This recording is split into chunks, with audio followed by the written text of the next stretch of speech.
Here we go, ladies and gentlemen. Championship Sunday, and both optic teams have made it, making a loser bracket run. It is early as fuck in the morning.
Around 8:30 a.m. they roll in here, getting ready to play, and like we said, it's a very different start from them, and I think they both know what's on the line here. To have to face each other this early, and they knew they would face each other, but probably not this way. Well, one of the difference makers I feel like in that grand final that we saw back in Arlington between these two teams is when you looked at the Optic roster, each player at some point in the series took their turn to do something special. One player who was a little bit quiet, especially in that grand final, was on the Shopify side, and that was Frosty. Didn't have those big numbers, didn't have those big performances that usually bring so much success to the side of Shopify Rebellion. Take a look at some oddball stats. Whole season so far on display. Shopify 7-4, and Lottie called it perfectly on the desk. Optic Gaming 13-1 so far, ranking first in the league with an 11-game win streak. That's insane. Unbelievable, and what a start. If you're a fan of the green wall, you're pretty happy to see this, as you alluded to, Mark, in game number 1. Well, it looks like we're almost ready to go here. The first series of the day, Championship Sunday, has arrived here at DreamHack. And we get to see the two teams who we expected to see on Sunday, but a little bit earlier than both teams would have wanted. We're starting off with some oddball here. We're heading to the streets. Here we go. Just expect the speed of this to be very, very fast and just clinical from both sides. And it's good. I mean, I agree also just in terms of play style to have a game number 1 oddball football streets is fantastic. Can Optic continue the pacing? Looks like might had a little bit of a slow start with someone going back up C stairs. You typically see them coming down C stairs, and historically, when they're scurrying back up C stairs, indicator that we might have a little bit of The a false start fuck? there on the main stage. But just to get back into the actual pacing of this gameplay, we'll have to see if Optic can keep up their streak. But this is going to be absolutely back and forth, guns blazing. It's kind of a perfect tone setter for game number 1. I love seeing that stat just before we got underway, by the way. I mean, what a streak that is. I mean, It's 11 crazy. unbeaten. What was the quadrant run on Strongholds? It was like, it was 4,000. ridiculous. It was around 8 to 4,000. Really? Which is, doesn't make any sense. But that streak in itself, you know, if that continues, that becomes a formidable record that everybody is going to be terrified to know about if they see oddball in a big series. Yeah, I mean, you got 11 in a row is nuts. And 13-1 overall. You got to think that B-Man, when he was looking over the stats cards going into this, he was probably like, good news and bad news, boys. I mean, Good news is there's going to be 2 Slayers in the series. Yeah, that's great. Factor in the fact that Optic Gaming this season as well had to go on elimination bracket run, so they've played everyone. Yeah, this is well. against it's not the like whole league. It's just been 1 or 2 games. Exactly. Like, it's Probably 14 different teams there in ball. well, exactly 14 different times that they played it. No, but different teams. Oh, right. Okay. Yeah, you're with Still me now. early. Yep. Well, that man on your screen is certainly, he was happy back in Arlington, but maybe going to have some mixed emotions about being here early on a Sunday. Formal played some great Halo yesterday at times and really did bring his team through some of those tough Pocket series. aces? That's terrifying. Pocket aces for last shot here. Let's take a look at some objective kings from HCS Dallas so far. How about the ball time per game being within 4/10? Yeah, I mean, Is that a joke? Look how similar the stats are just full It's stop. crazy. Formal's got to show up today. The objective kings. Gotta show up and play his best Halo. Last shot in Formal as Or Optic will not stand a chance. They're doing the objective numbers, and they're doing it all here at Dallas so far. Yeah, I think you just can't afford to not be doing it. If it's yours to be done, it's your job to do it. And both players recognizing that to win these games, you got to hold that oddball. It doesn't really matter what else happens on the map. As long as you're the team who can control the objective most, you're going to come out on top of this game. And what a setup this will be for our first series of the day. Shopify versus Optic, one of them will be going home. Yeah, one of them will be devastated here, without a doubt. A match that needs no introduction, but to exit here would be heartbreak for both of these teams. There is so much on the line in your elimination semifinal. This is a rematch of your Arlington Grand Finals. Barely any kills gone down as yet, but Optic Gaming have managed to just steal the oddball away. Formal stays alive. Formal comes out of that Here we situation go. with no shields, but also a double kill, and that's going to be 3 dead for Shopify Rebellion. Optic already have that ball in their hands, and as you can see from the POV of Legend as well, they got the first power up as well. Should be a rotate. They're slow rotating, though. They're going to force him into commando first, and then they're going to look for these picks. Couple of shots onto both coming in from Legend. Renegade turns around to try and not only hold that oddball, but hold off the push that's going to be coming in from Shopify Rebellion.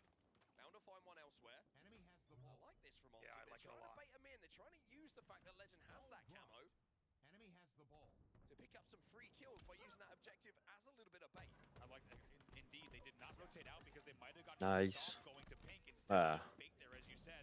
Using the camo to hold the ball, it puts 28 points on the board, and they get the front seat play ball. Really nicely played by Optic Gaming. That's why that 11 win streak is so prevalent for them. Just the way that they are maneuvering and manipulating that oddball to make sure they can get the most time out of every single situation. Cycle on your screen right now. 2-on-1 off the break. Had some good moments yesterday. I think he kind of quietly went about his work yesterday. 3 dead here for Optic Gaming, and a chance for Shopify to get their first setup and that oddball in their hands. Formal only player alive for a moment on B-Rails. Let's see where the spawns come in. Formal almost gets the pick on Cycle, by the way. That would have been a huge first pick. Instead, everyone's spawning B in music. Here comes the push. All the shots coming in from Cycle. He knows there's pressure coming in from Renegade as well. Turns around, helps out Frosty. And that pick coming in at just the right time, because not only do they have the oddball in their hands, the camo is also available. Legend evens the numbers up though, so it's a 3v3 right now as Formal finds another for that camo that's just spawned bottom middle. Very interesting there. The ball gets pulled, and they hold it on Bulldog instead of bringing it to tower, despite Oh, the good kill coming from shots. tower. And now camo bottom middle. 2 dead for Shopify. Might be an Optic camo here. It already is. Formal with a big opportunity to put more points on the board. 3 dead. Real 2, last player alive, B-Rails. Taking damage as well. Formal with that camo might be able to get this kill, but at least backs him down. So all the spawns coming in there on the street side as well. So obviously you've got a lot of information here. They've got their second power-up. That's 100% success rate on the power-up so far for them. And with 43 seconds and rising still with the oddball in their hands as well. Oh, look at this. Formal big opportunity to pick up these picks. disappears, but the timing is good enough for him to get one. It's 2 dead, 3 dead, maybe even 4. Royal 2 trying to at least even some numbers and keep himself alive. But Bounce should be there to clean this one up. Optic still with that ball in their hands. Most importantly, guess what? Yeah, Renegade just gets out of dodge, goes right back into Tram. Perfectly managed here by Optic Gaming. Great survivability for Royal 2 though. Not only gets the kill, survives long enough for his teammates to respawn. And now they can progress up the map and try and force this ball out of the hands of Optic Gaming. But it's been such a surgical and precise start in this oddball game from Optic. Great play from Renegade, also sitting commander. He does play the ball trash, by the way. You'll see on your screen, so that keeps things dicey. 2v2 on the map. Royal 2 with some great shots initially, gets cleaned up though. The oddball in a precarious position for Shopify to try and bring back towards themselves. Renegade making sure that that's not going to be an easy task for them. Last shot, some nice shots onto Legend, gets that kill. Renegade now has 3 players from Shopify Rebellion all stacked up in and around that oddball, and looks like they're trying to rotate away here. Big pick from Frosty, however, immediately traded out. As you said, that ball is being rotated out by Shopify. However, here comes Renegade and the Optic pressure. Last shot knew there was something up! And the spidey senses were tingling for all the right reasons there. He turns around, gets that kill, and he's still alive, outputting damage. Cycle not only with the oddball in his control as well, but it looks like he's managed to find that Stalker rifle, which can output so much damage here on Streets. Amazing peeking and shield management there from last shot. Red gun coming in from Cycle. Does Swarble hit the stick? He does! He had a very small time window to hit that stick, and it's a big one. Where does the camo go here? It goes to Legend. Look at this. And what felt like it was going to be a Shopify convincing hold instead is now an Optic advantage. 3 out of 3. Lunchbox earning his money right now for Optic Gaming. Putting them in great positions to pick up those camos every single time so far. Enemy has the ball. Ball gets another stick. You can see the bounce just moving this oddball towards Legend, who still has that camo. Using it as bait once again. It's 71 to 20, by the way. This has been a dominating round so far from Optic Gaming. Legend's going to look for kills here. 2v2 on the map. Needs to make sure he's just prioritizing maybe a rotate of the ball. Yes, he will go trash and try to make the angle. He cuts it down beautifully. Those nades are going to be impossible to hit from bottom mid angles. He will continue holding. I mean, Legend's ability to just calculate timing windows and execute them perfectly is so good. Just managed to, like you say, cut that corner, knew he had enough shields to get to that jump, knew where the LOSs were going to come in, and even though he made the play successfully, Optic did fall as they find themselves now 3 dead. This is an opportunity for the first time for Shopify to have all of Optic spawning at once, and the oddball in their hands as well. Yeah, it was 4 dead, as you say. They even got the 5th, the 6th, and maybe 7th kills as well, so still 2 dead for Optic Gaming in this 2v2. Shopify continuing to score. Enemy has the ball. 2 players inside a tram. Shopify just going to have to avoid giving Optic an opportunity to get a kill and pick that oddball up, because it's getting to the point now where one more hold for Optic, and this could be round 1 going to the green wall. Royal 2 will get the first pick though onto Bound. Second one comes in as well from Royal 2. That's a nice little double kill from him, making 3 dead. It's 4 dead for Optic Gaming. Jesus. Now time for me to move in and pick up that oddball. Getting picked apart now. Great patience once again from Shopify, and not the first time that we've seen it. However, the 2v1 from Bound and Legend on the pink push is going to be a big part of this. Also very nice wins here now with 2 dead for Shopify. It looked like, ooh, this is big from Cycle. He's got to play this one perfectly though. Doesn't get the back smack, but does come out of that fight. Still with some shields to work with. He contributes to the second kill as well. And look at the repulse of the oddball towards Cycle as well.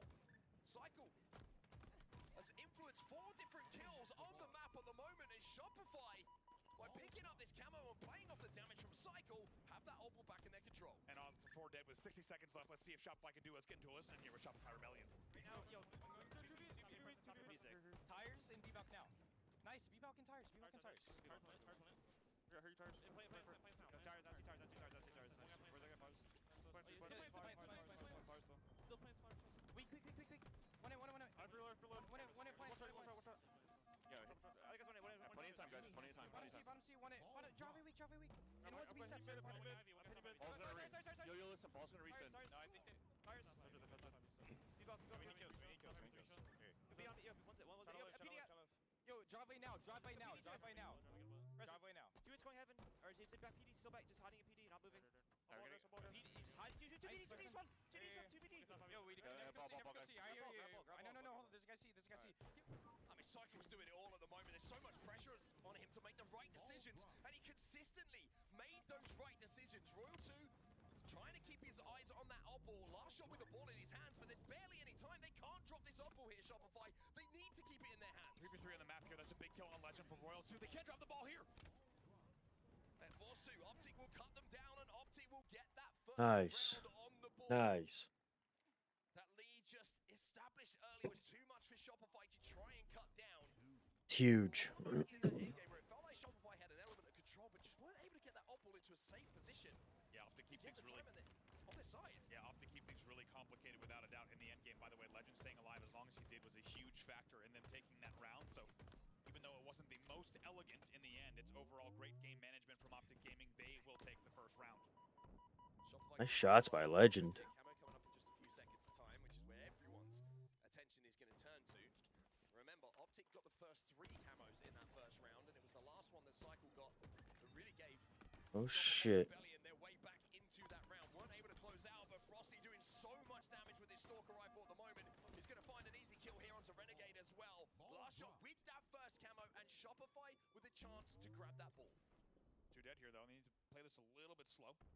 Presence here on Pink as well. Oh my goodness, takes to the skies there. Last shot just going to try to stay alive with this camo, see how he can play it. I think I love about the way that Last Shot's playing this, right? A couple of shots come in. It would have been called out that he's top of tramp. Changes his position immediately, even though he'd done damage to mean that where Optic look, he is no longer there. A nice double kill from him, and Shopify have that ball back in towards tramp. Was 3 dead as well, and maybe we'll start to see, you could argue that in that first round, we really didn't see anything too convincing out of Shopify until the very late game when it was too late. Maybe an opportunity for them to get a foothold in this game for the first time. Also got to be careful and avoid these 2 grenades coming in from Renegade. Does so, and Renegade, great job actually just to survive in that situation. Having initially lost all of his shields, but now the push coming in from Optic. It's a beautiful stick though, and maybe even a double. But That guy just had one hell of a life. will get cleaned up, but it's a 2v2. Frosty's still alive with his Stalker. Really nicely done. That's even a pre. Dude just played his life perfectly on that one. Catching Formal around the corner. The timing was remarkable. It's a thin lead here for Shopify Rebellion, but it is a lead. Frosty seeing the opportunity to grab a few more extra seconds here. Couple of trades coming in. Royal 2 will create some space now. Shopify have a chance to grab that ball, but they forgot about that camo. But Cycle won't even trade. He gets the kill onto Renegade. Camo is out of commission. Beautiful indeed, as you say. Not even a trade. Huge play from Cycle and the rest of Shopify to have the cover as well. Trying to get really annoying with Pound on the pillars, and Cycle's won many battles like that before. Bound, however, is wise to it. 30 seconds on the board now for Shopify. A little bit of a slow start here for Bound. He's 14 and 21. A lot of deaths stacking up for him. Usually the front guy for Optic Gaming who's going to try and create space for you, but the moment Shopify in this round in particular just shutting down Optic from getting those first picks. It's still a lead here and a pretty good one as Cycle picks up yet another double kill in our kill feed. He's now sat at 19 and 11. Royal 2 decides it's time to do some objective, which usually is an indication that he knows how important a series is. Absolutely indeed. By the way, on the other side, as you said, Royal 2 on your screen right now, he's 22 and 15, making 23 kills to his name, by far leading this game, and a huge factor, of course, in their current 40-point lead. Players from Optic trapped in PD. Shots coming in from Cycle again onto Formal. No player will go down, and Formal read him like a book there as he went towards Tyres, hits that headshot to make it a 3v3. Formal trying to play this slow. Last shot checks the corner, so this is going to be an interesting one. Maybe a trade, yes indeed, as 2 of the best players go up against one another. 2 dead both sides here. Actually, Legend, last player alive for Optic Gaming at the moment. Both players hitting their shots as well. Camo coming up, that's why Legend can't afford to challenge any of these kills at the moment. Needs to stay alive, get Optic back on the map so that they can efficiently challenge for that power up that's coming up. Great Nice. shot, incredible shot. Nice. And what a strafe that is coming in from Legend as well. It's difficult enough to outshoot him, but when he's moving like that, it's almost impossible. 4 dead for Shopify. The timing was amazing there, and how about that? We just saw an entire POV, by the way. Huge shout out to the observing team. We're watching all of Legend as last player alive in Tires, and he does that entire sequence, getting the right damage in the right places, and just like that, Optic Gaming is scoring, and they are on the board. Formal backs himself. Nice. Legends alongside him. He will be taken down, so the camo that was picked up won't have an influence too much, but the time's starting to stack up here on the side of Optic, making a comeback in this round. Bound trying to buy some time. He knows that player's the last one alive.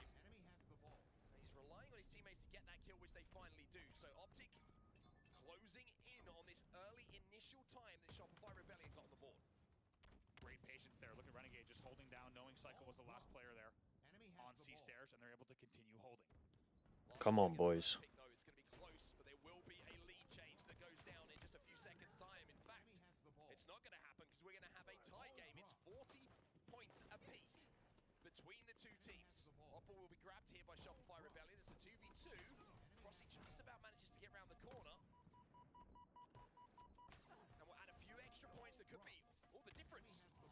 we get to the end of this round. Shopify back into a lead here, but however, 2 dead, and Optic Gaming now applying the pressure on the rotate. Let's get to a listen in now with the Optic side. Nice. That's stuck me. I was Frosty's up. Left him in. Yo, Stalker's coming in 2 seconds. Stalker's coming in 2 seconds. Man. Left him One turn, real two. Purple. Nice one. Front seat, Frosty going B steps right now. Fight the B steps down together. Yeah, he's B-steps. Stalker's up, John. Stalker's up, John. He went trash, John. He went trash. Commando, John. Commando. I'll kill. Nice shot. Dead. Watch out, guys. 2 dead. Watch out, Minnow. Campbell's coming. 5 seconds. Absolute red bar Commando.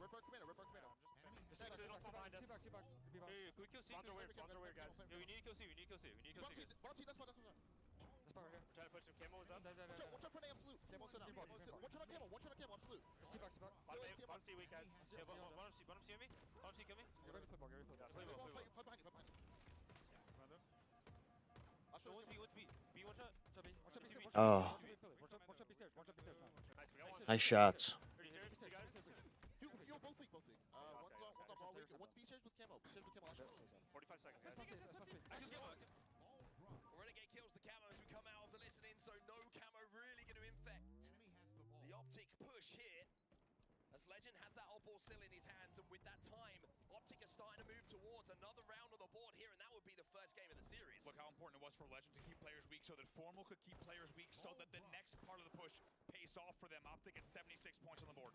Shopify needs to step up here. Need to find some kills. They've got 2, but Renegade, Wow. with that beautiful bank grenade, will put Frosty into the respawn screen for a few extra seconds. Ball is still in the hands of Last Shot here, but he'll be taken Nice. out, as will 3 members of Shopify Rebellion. Frosty is the only player close to this op ball. As a reminder, same record for these 2 teams here. However, Optic Gaming is looking to do it in just 2 rounds. 30 seconds on the clock. Renegade still has that ball in his hands. This might be one of the last pushes for Shopify Rebellion. 30 seconds left on the game clock as well. Frosty gets the first. Last Shot finds another, and it looks like Shopify have broken the Optic setup. 4 alive on the map here. Op ball in their hands as well when Optic are falling, and they are falling in staggers as well. Staggered indeed. Still 2 dead. It was 4 dead essentially. However, look at the scoreboard. It's just a 10-point game. Oh, it's a big win from Renegade though. The 1v1 from him may create an opening and a pathway towards that oddball. Shopify still closing in. Legend on the flank though gets that ball out of the hands of Shopify Rebellion, but that Stalker rifle and the combination of cycle of the respawn keeps this game close. 3 dead for Optic. 3 dead for Optic. That's a free camo now for Royal 2. He's going to pop camo. Look at the scoreboard. They need 1 or 2 more picks. However, they will start to hold here momentarily. They have to hold, but Last Shot went down. And they're not going to be able to get near this oddball. Time elapses. Optic winning. Nice. And even with all the pieces There we go. Map 1. Shopify Rebellion to get that 2 to round go, on the boys. board. 2 to It's a go. clutch moment from Optic Gaming at the end that gives them a 2-0 win here on our first game of the series. A clutch moment and questions to be asked. 3 dead as the camo's popping and Royal 2 gets it.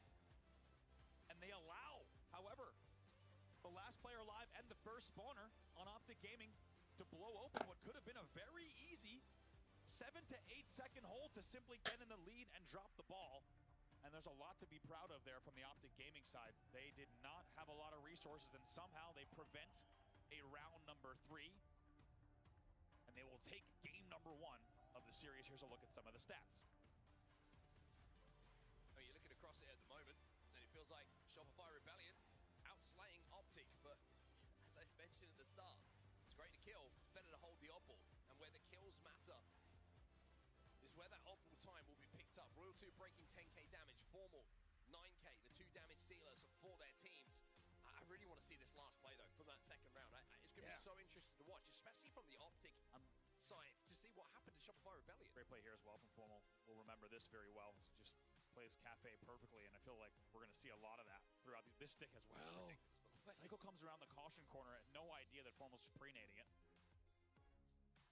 Now into round 2, you're seeing some highlights. It was a 40-second lead here, unanswered from Shopify to start things off. Straight, by the way, from Legend. It's absolutely disgusting. Little sprint strafe in there to really throw your opponent off. Snaps back on for the headshot as well. And this is where we saw the game get nice and tight. It was Optic who made this comeback. And no play ball there from Shopify. No play ball, like you say. But it's those final moments I just want to watch back. It's someone got through that should have been accounted for on the Optic side. I theories. Slayer Livefire coming up next. I'm wondering if they just rushed the C stairs move too fast, and they had. I think you had the last player alive for Optic had eyes C stairs, and I think first spawner was able to get an angle C stairs, and that's why you see last shot dead top tram essentially alone, and then the next two players from Optic are able to fly in. But I mean, like you said, every piece of the puzzle for the comeback was there. When you see Formal die Laundry as the third, and it's a free camo, it felt like Shopify would at least hold to tie the game. But Optic Gaming shuts it down. Let's take a look. Gotta win the Slayer. Between last shot and Renegade. Gotta win the Slayer. MVP performances when it comes to Slayers here in Dallas as well. A 1.64 That's first crazy. in the KDs, and also the kills per minute is terrifying. We asked the question, would Renegade have to do it again for Optic to advance in the bracket? And Renegade probably doesn't care about the context. He simply is showing up and saying, I'm going to do it again. And he's doing it here throughout the entirety of the event. To be a 1-6-4 and Slayer is wild. We're underway in game number 2. Optic Gaming currently leading 1-0. Shopify looking to answer back and tie this series up. 3 players from Optic actually flying out towards the camo side, and they're going to get the first pick as well. Frosty Nice. get away, not going to be able to. 2-2. Either side, Shopify now 3 dead, it might be 4. Cycle has the QT, and he's desperately trying to stop Formal from getting this snipe, but he cannot do so. And camo, ooh, never mind. Formal's going to have to just retreat to cuts, and maybe someone else will go for the camo push. Renegade gets naded as well, so they just you go for it. Yeah, actually, you go ahead. Oh my god. It's going to be a really aggressive push off the respawn coming in from Shopify Rebellion, though. They knew that they had to challenge that camo, and they do so successfully. 5-5. Make that 6-5 will be the score, and last shot has managed to recycle this sniper rifle, so we know how powerful this is in the hands of any player in this series, but there's only one of these weapons on the map here, and Shopify have it in their hands. And it really is the little things, isn't it? When you feel like Optic's about to have the guaranteed camo, keeping Formal weak, then keeping Renegade weak, then forcing the burn. When we talk about these two teams, it is such a small margin between them in every single game type, and especially Slayers, that just getting a little bit of extra damage before a power-up pops can be the difference maker, and things slow down to a crawl 6-6 here. 2 one-shots top middle. Renegade taken down. Oh no. Ball as well, and last shot now looking for the remaining members of Optic Gaming. He's got a nice flank on the cuts my. here. Finds Formal, bound down as well. And Oh my god. shot, double kill for him. Optic, 3 of the This guy is cooking. Ripping spawners as well, as you said. 3 dead, now 11-7. Last shot putting the sniper rifle to use. Let's not forget, it was just 6-6. That is a 6-1 run from Shopify during the last 30 seconds. Let's remember how well they were cycling them on strongholds. Optic couldn't get on the map, and when they got split spawns, Optic really struggled in that strongholds yesterday to find a way into the game, onto the map, and it looks like Shopify are trying to repeat exactly that. Oh man, gonna try to stay alive here as well. Love the repulse there. The repulse there was simply to push Renegade out into dummies. He knew he was not gonna get the kill, but that would buy his team the angles from scoreboard that will maintain the 7-kill lead. Cycle recycles, no pun intended, that sniper rifle as well, but the ammo is going to be used up, so that sniper rifle will be taken out of commission. It's 7 kills, make that 6 as Formal picks up 1 onto Royal 2. The advantage here for Shopify Rebellion. There was a whirlwind 60 seconds from them. Really was. Look at the camo here. This is a big camo if they can grab. Legend will get away with it, as well as half shields now. That brings the game within 5. Look at the kill distribution, by the way, on Shopify. So even. Everyone here at 4, 5, or 6 kills. Legend, most importantly for Optic fans, gets away in that situation. So many times you'll see someone get tickled by a grenade that just falls at their feet, and that camo becomes something that doesn't impact the game. And the sniper rifle now coming up as well. Cycle's trying to be aggressive, trying to create space. They know they have numbers here, Shopify Rebellion. They want to push forward. They know that they can grab that weapon, and even with the camo still in their hands, they can't stop Royal 2 with this snipe. Legend also gets taken down with the camo. It's absolutely huge. 24-16. Let's hear the comms from Shopify Rebellion. They are cooking. Hello tires, hello tires. No, see him, one shot, 3 guns, 3 guns. Nice. We're all for dead, chill. Yo, top mid and All right, 4. Sniping A pot going and one's tower and tires. Tower and tires. Towers and tires. Yeah, hit it. A-pot on the box. Yo, team up, guys, team up. Nice. Brad, they're gonna push you. Just hide, not kidding. They're going back B, Brad. Nothing front on you. 2 back B on Brad. There's gonna be 2 back B on Brad. 1 shot back B, 2 B. Nice job, Formal. Yo, A-pot still. Yo, Guys, they're going A plat now. From white wall and 1 and A, 1 and A. Can you fight it? Yo, fight, back A, back A weak, back A weak, back A weak. Back A weak, back A weak, bro. I'm looking. One shot. Got him. Stop it, Nice. to it. No, no, Back no, B, no, back B, guys, back B. In some advent. Yo, go for quantum, go for quantum. Train. Train set. Nice, guys. Be above man. Nice, good shit. Jesus. Pushing cuts. Yo, keep fighting. I'm going cuts. Towers B, guys. Camo 30.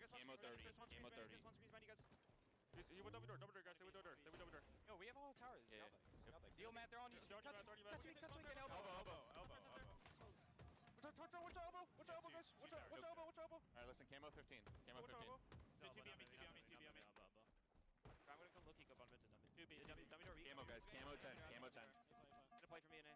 Yo, concrete weak, guys. And back B. There's 2B. Yo, camo 5. Can you come back? This one here. Yeah. They're collapsing on A. Three of them in A. Absolutely. Nice, tying it up. Nice. Heat order camo. He's on camo. Two camo now. Go Keter, watch out. Tires.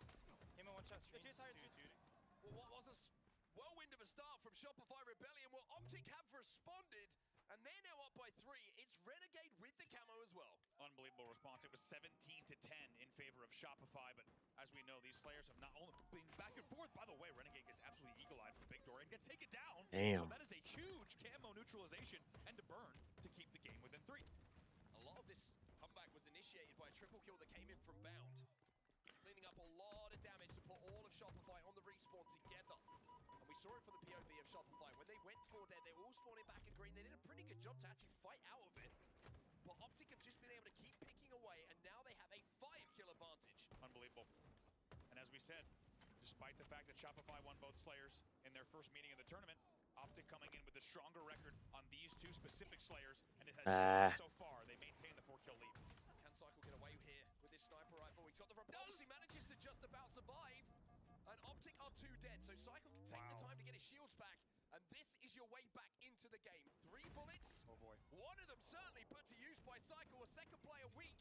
At the back of green is going to be Legend. Bound challenging as well.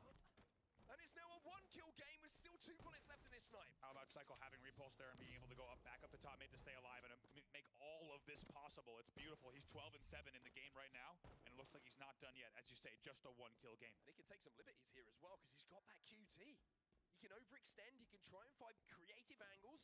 Because if he hits a shot, it opens the door here for Shopify Rebellion. He finds the body shot. Can the damage be converted into kills, though? Let's see. They don't exactly have the positioning to collapse just yet. As you can tell, they're going to come back and play this a little bit slow. Look at camo here. Coming up in a little bit. Still a little bit forward here. 20 seconds, but you're going to see a few kills fall around it. Tie game. Cycle with a kneecap shot with that last bullet of the sniper rifle. Camo coming up right now as well. 2 dead on the side of Optic Gaming, and we are seeing Shopify in a lead in the late game. It's always this way on the home stretch. At the 40 mark, it feels like it's always neck and neck. 42-42. 8 kills left. Last shot gets camo. Bound finds a kill though. And Optic find a lead. Huge! And Legend! What the Huge fuck? kills to put Optic into a lead, even though Shopify had worked so hard to get that camo. Formal finds another. 4 to go. Adds to it. It's 46-42. The confidence in the teamwork there to storm the camo. 3. Down. 47 on the board, just 3 to go. 2. Legend finds another as well with that spike grenade. A player from Shopify trapped at the back of green. He gets the 1. kill, but Bound will get that one traded out. It's 1 to go here for Optic. Unbelievable. And now at 49-43, really, it's just a matter of time. Optic going to take their time, wrap around the map, and look for a team shot. Big ballsy play from Optic to make the push. In that 4v4 scenario, they win the fight, they get the lead, and now they're 1 kill away from Oh my god. in this series. They close the game out, and Optic with the 2-0 start. This is fucking huge. might have just crushed the spirits of Shopify Rebellion. It was a game 2 Slayer where Shopify led at the 17-kill mark. They led at the 24-kill mark. They led at the 42-kill mark. However, Optic Gaming resilient throughout every single phase of that game, despite trailing by 7 or more kills. at different periods. They come back, and what a close as well. It wasn't even close in the final stretch. Beautifully timed kills to close that one out comfortably, and now lead 2-0, only one game away from eliminating Shopify from the tournament. And you think about that last shot camo pickup right at the end of the game, where it's essentially a tie game. The 1v1 turns into a 2v1. I think an extra bullet came from Legend I at think it C-Plat. was. Yeah. Just as Bound gets the beatdown, and you're thinking last shot's going to win that one. Well, instead, it turns into a kill for Optic, no deaths for Optic, and the camo taken out. And Bound. I want to say, yeah, even though Bound goes 10 and 10, not the most impressive, 16 assists. Alongside that, that is a phenomenal. He's contributed to over half of the kills in that game. Double the assists of anyone on his team, almost anyone in the lobby. Cycle did have 9. However, 16 assists when no one else on the squad has more than 8. In a game you win by 6, that is massive. Huge, huge performance from Bound. Honestly, I would love to watch the entire VOD of his POV, but we had no shortage of highlights in that game number 2. 26 kill contributions in that game from Bound with 10 deaths. There's only 4 players on the team. Exactly. It's absolutely... That's more than half the kills. That's absolutely insane. And not only does it show that he's obviously had a great game, but Optic taking advantage of the opportunities that he's creating as well, because 16 assists doesn't happen without the kills being cleaned up. So Optic playing off of Bound's damage so well. Here it is. But this is the big moment. Think there might be a trade there, or at least a few kills exchanged. Not the case. A masterclass from Optic in the late game. Final kill going to come up in a few seconds' time.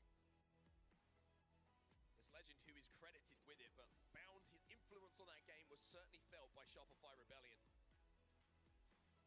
We talk about Legend's big plays, we talked about Formal and his game-winning play, his tournament-winning play back in Arlington. Of course, Renegade, who's been unbelievable since he's joined this Optic Gaming roster, but you've got to remember that Bound is taking his turn now to remind you that he is a superstar here for Optic as well. King of the Hill Solitude, our next battleground between these two, and it could be a map where Optic sends Shopify home in a dominant 3-0 to continue on the bracket, or maybe the start of something special for the side of Shopify Rebellion. Let's just remember here, when we looked at the map records, we look at the head-to-heads, if you get to game 4, Shopify have a chance in this series, but they have to, of course, win this game 3 to get there. Otherwise, they will be eliminated. Top 4, by the way, top 4. Optic will be rejoining the stage right now. The crowd is arrived here now in Dallas as well to support both teams, but obviously the Optic fans are loving what they are seeing right now. But that's Stronghold's game 4. Shopify need to keep that in the back of their minds. Remind themselves what they did to Optic yesterday when they had that game type. Send it there, get there, give yourselves a chance. For Optic, it's obvious what they have to do. Close it out now. Don't give Shopify a chance to get back in this series and move on to that elimination final. Unsurprisingly, some Green Wall regulars in the front row here. Every time we're in the state of Texas, Green Wall shows up in a big way, an already packed house here at DreamHack. And as you just heard, as Optic retakes the stage, Green Wall very happy to see it. Not only to see them on the stage, but also to see them performing the way that they are. As a reminder, on this next game type, Shopify 1-1. Different record for Optic Gaming. They are 3-0 on Solitude, King of the Hill. Very healthy looking record. And if the previous games are anything to go by with the map records, which are now updated, Optic have a real opportunity here to close this series out and 3-0 Shopify Rebellion, which would be a statement. What a statement it would be. And the potential, we haven't talked about it yet because it's really all eyes on this series. But now that Optic is 2-0, Optic has a chance to really kind of glaze over the entire insanity of the weekend. If they take this series and if they continue on, they will be the story of the weekend. It will not be about the shakeups, the mix-ups, the upsets. It will be the Optic story if they close it out here. However, Shopify, not a team to go down without a fight. Yeah, they need to show a little bit of heart here, Shopify Rebellion. I'm looking at the likes of Royal 2 and Frosty just to pick up, the two youngsters on the team and make them believe that the comeback is possible. Certainly some reverse sweeps have been pulled out in Frosty and Royal 2's time, and they're going to have to find step 1 by winning this game if they want to even consider that being an opportunity for them to take. Here we go then, map number 3 is live. Optic find themselves 1 game away from One more map, here it is. What a story it's been so far for these two teams. Neither of them, as we said, wanting to be in this position. However, it is the hand that they have been dealt. Optic 1 game away from closing it out, and what a start from them. It's already 3 dead off the opening. 3 dead, Frosty last alive. They're trying to hunt him down right now. You can see the Bounder's thinking about a little bit of hill time. He gets the lead. Most importantly, also diverts his Grabs the attention to OS. collect the first camo of the game. Love the series of events there from Bound. Or camo. Knows that the Oops. kill's more important, and then even Not more OS. than that is the camo. Oh. An important 1v1 here at U-turn. Gotta lock inbound. And it will be Shopify That was now your stepping opening. into this bottom middle hill for the first time. One of the most difficult hills to hold. And Frosty's starting to get fired up as Here we well. go. It's the individual fight, and he knows that he might be the guy that has to get Shopify going here. 3 dead for Optic. You just saw that in the player cam. As you said, Frosty popping off, getting loud, and now an opportunity for some control here. Hits the body onto Renegade, cleans him up. Formal knows the pressure is coming. Bodies him as well. Damage output with his shock rifle, superb from Frosty. But Bound in the feed is going to get that pick. Formal's going to re-challenge. Nice. Will win that fight. Good damage from both sides there. Take a look at the hill, though. 3 dead for Shopify, however, not before they put about 50% of the progress on the board. Trying to see if Shopify get a split spawn here or spawn together. See the Bound is already trying to put pressure on. It is a split spawn. 2 of them in blue, 2 of them spawning in and around Yard and Tram. So Optic are going to have their heads on swivels here. They managed to find 2. And Bound on the flank might find the 3rd as well. It's going to be Renegade who steals it away. But Optic fans and Optic players won't care. It's 3 Come on. players from Shopify in the death screen. Back-to-back 3 dead there. Bound does very well to deny the driveway push as well, which forces things here over to Soda and Posters. Nice shots. Continues, however. Legend and Bound to the first to fall. It felt like Optic should have had the hold there. They get a little bit aggressive around driveway and Posters. 3 dead. Royal 2 with the camo as well. Spotted out by Formal momentarily. All of Optic now spawning together on the snipe side. There's an opportunity for Shopify Rebellion here to contain the players from Optic Gaming, as they will get into a pretty healthy lead. But this next team fight could decide which way this hill goes. That's why Royal 2 has been so careful. Ooh, he's been spotted out. He got Just spotted. like I said, he knows that the picks are going to be more important here. He dumps out of the hill. Frosty falls again. They need to Nice. 2v1. That's a challenge, that situation. Camo was disappearing. Fights were being won by Optic elsewhere. And Optic Gaming, last shot is last alive, go into a slender lead on this bottom middle hill. Next fight will win the hill. This is big here. 3v3 on the map.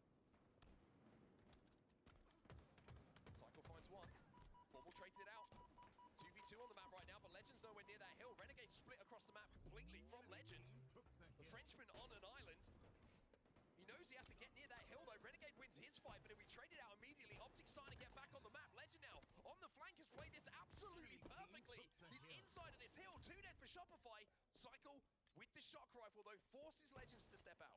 Just bit by bit, you never see a hill end like this. This is such a good indicator and representation of what it is between these teams. They can only dip their toe in for a second, and they realize there's too much to risk. They have to dip out. Still no one scoring yet on this first hill. Legend playing this so well though. Playing his life beautifully. But Cycle's inside of that. Oh my god. Repulses backwards, and as he fades away, he closes the eyes of Cycle as well. Big. Oh, beautiful. 3 dead. This is brilliant. Come on, Legend. The Frenchman plays his life perfectly. And because of that, Optic Nice. it is a masterclass from Legend. You have got to be kidding me. The patience from Legend, the execution, the micro, the way that he did that. Veteran plays from this young gun here. But he has been here before, and this man, he now knows championships after his last 12 months of professional Halo, and my God, did it ever show during that sequence. We have a limited amount of time when we're commentating these games, but to go back and watch that live from Legend, there are so many brilliant decisions that were made that influence everything that happens afterwards. The boys are heating up. A killing spree, the way he was influencing spawns, the way he was staying alive, taking attention away.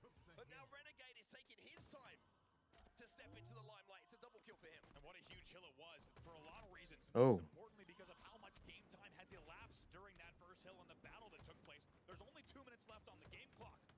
It is huge, not just in the context of this series, but you could even say in the context of season stories for Optic to now be up 1-0 with only 1:55 on the clock in a game 3. What the fuck? Staying alive. Time This guy is moving. does not know how to tango.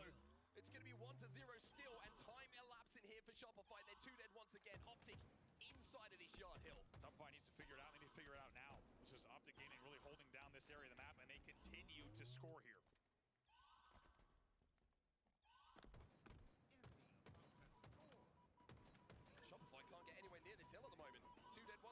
Shopify. 3 dead for Shopify. And with the shots coming into the back of Legend, he's going to know exactly where that last player is. How good's Legend playing right now? He has Oh no bullets my left in his God. gun, and Optic are up by 2. Up by 2 with all weapons out of ammo. You do not see this all the time. He has a lone plasma pistol to take to the next gunfight.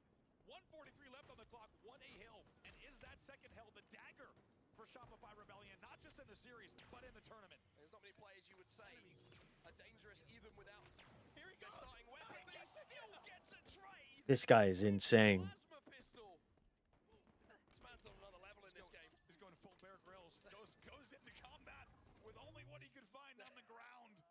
And still gets the kill. Also, that paves the way for Renegade with a camo. 1:16 left on the clock, and Optic Gaming making this game 3-1 to remember.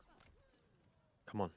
Well, Shopify, even though there's a minute and 10 seconds left on this clock, need to keep in mind that if they are clean on these hills, there is a chance for them to come back. But Optic don't look in the mood to give them a chance, to give them a sniff, to give them any opportunity of even getting to the right side of the map here.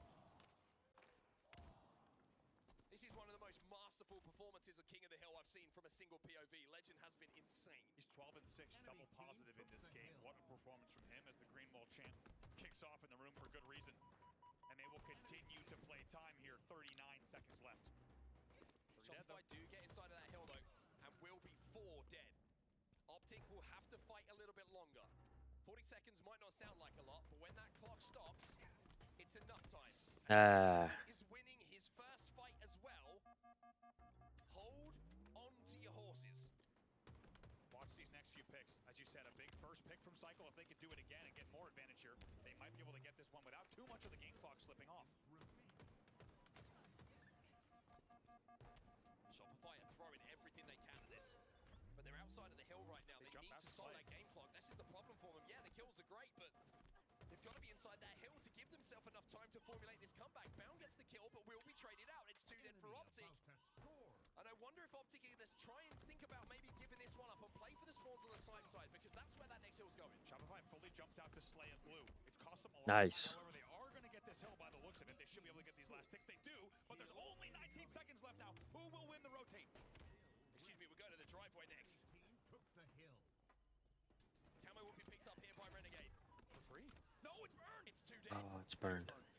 Can you imagine? 2 dead for Optic, and it's a The burnt camo. game clock is the Last problem player here. alive. They need to get in this hill. They need to get in this hill, though. Royal 2 is inside of that hill. And what do Optic What do? the fuck? They need one push. They're going right away. Here they come. Royal 2 has to hold this off, but has to stay near this hill. Has to stay in this hill. There's only 2 seconds left. Optic start to get some kills. It's a 2v2. Royal 2 cannot leave that hill. Optic There it is. Oh my fucking God. Shopify Rebellion home. They sweep them. Wow. 3-0 in our elimination bracket semi-final.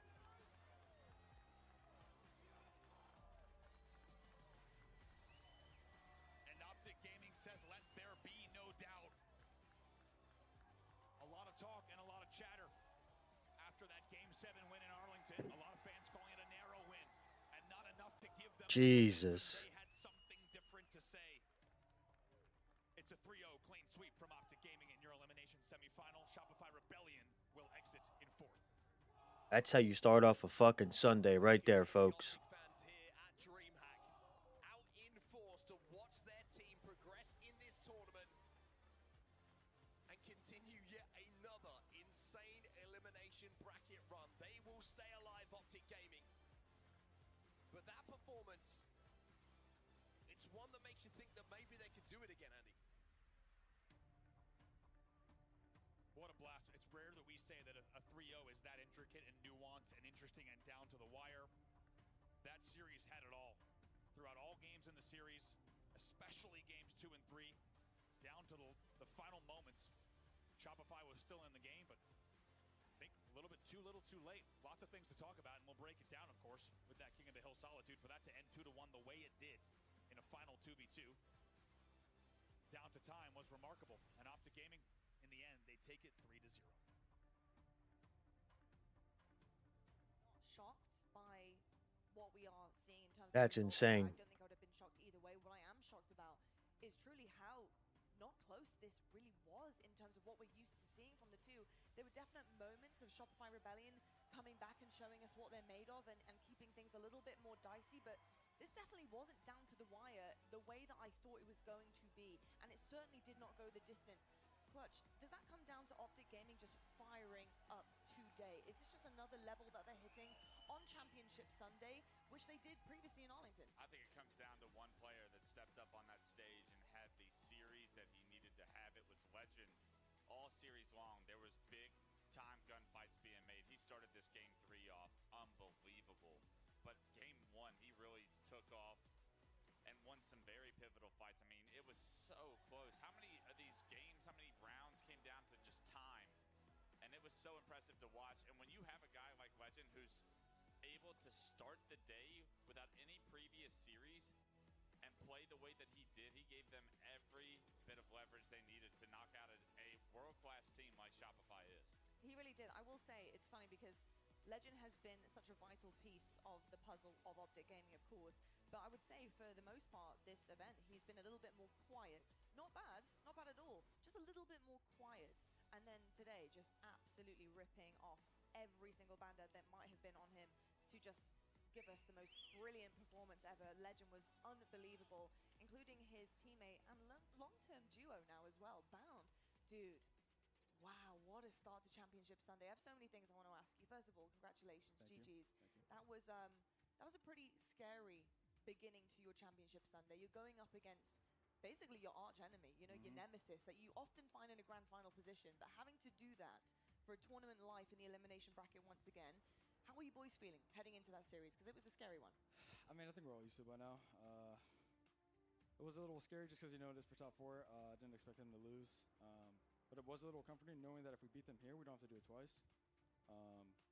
So just having that mentality going into it, and we've all been there, so we knew what it took. It was a good series. I love that. I think that's a great mindset to have because, yeah, like you said, you don't have to go the distance with them later on for sure. I've got to ask you about oddball because you guys have been so good at oddball. This has just been miraculous. Nobody can really touch you. How are you feeling about the oddball game as a team? Are you feeling like the best in the game right now on that? Yeah, I mean, it's very. I'm not gonna say we're very game mode dependent, but I don't know. It depends the day and how we're feeling. But I don't know. The game modes are kind of whatever at this point. There's no new map, so we'll take it. That was what my question was going to be, is train of thought. Usually when you're going up against Shopify, a lot of the times you guys fall behind in series because you see those Fortress game types pop up. You see the Assaults pop up. You were able to beat them yesterday on an Aqua Assault, which was a rare occurrence, I feel like. Shopify traditionally don't lose those new maps. So when you saw this map layout going into a series for top 3, you had to know that the odds were more in your favor than they've ever been. Yeah. I would say going into the series, you looked at that, saw that. Did you guys have that feeling like if this is the best case scenario, if we're going to play Shopify at this moment? A little bit, just because, yeah, like you said, there's no Origin, anything like that. It's not that we think we're going to lose, but of course. It's Sunday. It's Sunday. You have strengths. Yeah. It's not necessarily weaknesses, but you have strengths. 100%. Exactly. Question for you, Bound. Huge play in the Game 2 Slayer as they grab a late camo at 42-42. You guys, like, bum rush, dummy ramp, you and Legend together. Talk to me about that play. Did you guys already have the call out that camo was there? You even stay alive through it, which is wild. You guys didn't even trade. Yeah, talk me through that, 'cause that's a pivotal point. Yeah, flanked roll 2, and then I meleeed camo. I didn't even know Legend or Sabri was with me there, but we meleeed each other, and I was like, oh shit, this guy's camo, I'm dead. But Sabri just happened to kill him, and I was so happy. So. I just want to talk about that Slayer a little bit as well, because your statistics at the end of that game were like such a standout. Because, you know, if I was to say to you, hey, you go 0 in this game, it's like, great, you know, KD-wise. But 18 assists alongside it. How good does that feel to know that your teammates have got your back when you're outputting that kind of damage? Yeah, I had no idea. I saw that, I was like, wow, okay. That's how I'm coming today. It felt great. Felt great to know that we can win like that. That was a good win. We needed that win.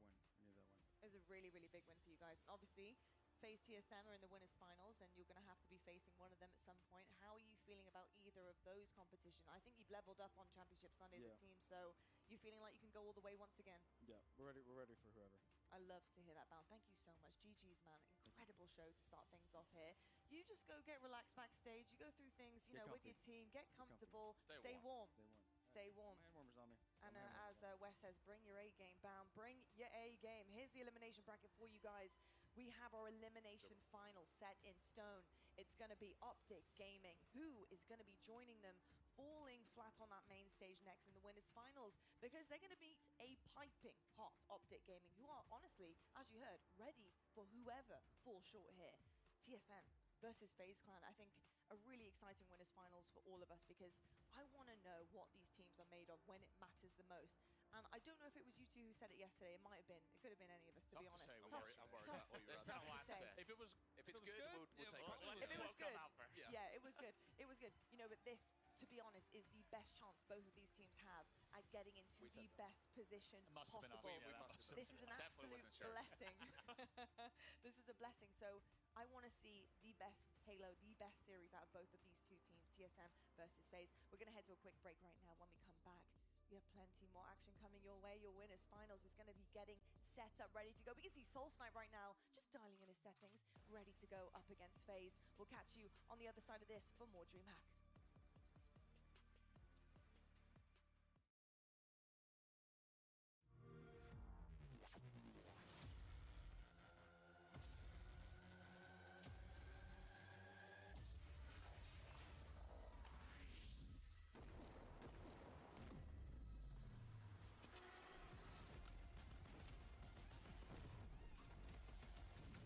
Bank shot. New juggernaut.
Party's over.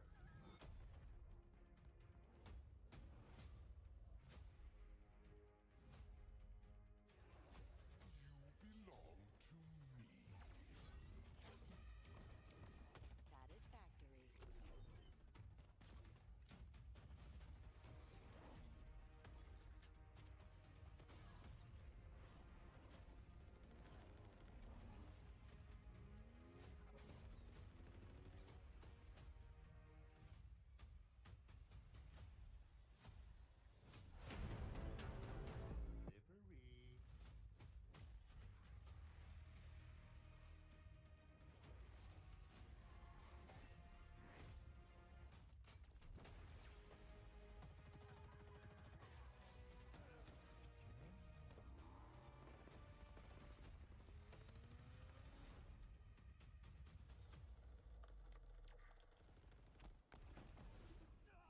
Betrayal.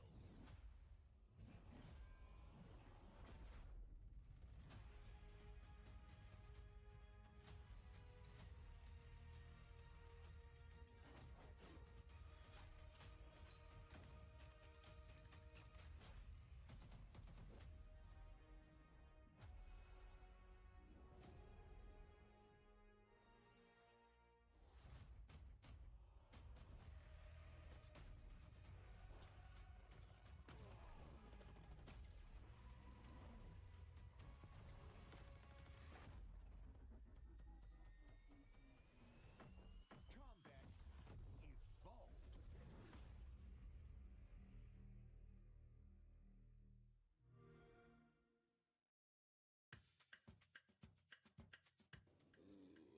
I think it's a tie between the two. Nah, I gotta give it to PJ. I think I gotta give it to you. Ooh, I don't know. I actually don't know, like, because I don't watch. I'm it gonna that say much. me. I'm gonna say You? me. Yeah.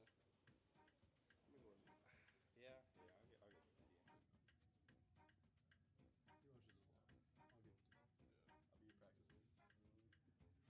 probably say me for now, but over the boot camp we've been watching a lot of stuff together. Yeah, it's a so similar amount, yeah, because of that.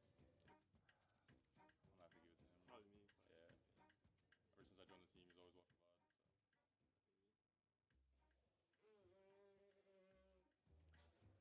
Definitely this guy. Cherished watches more VOD. Never gets off film. Never.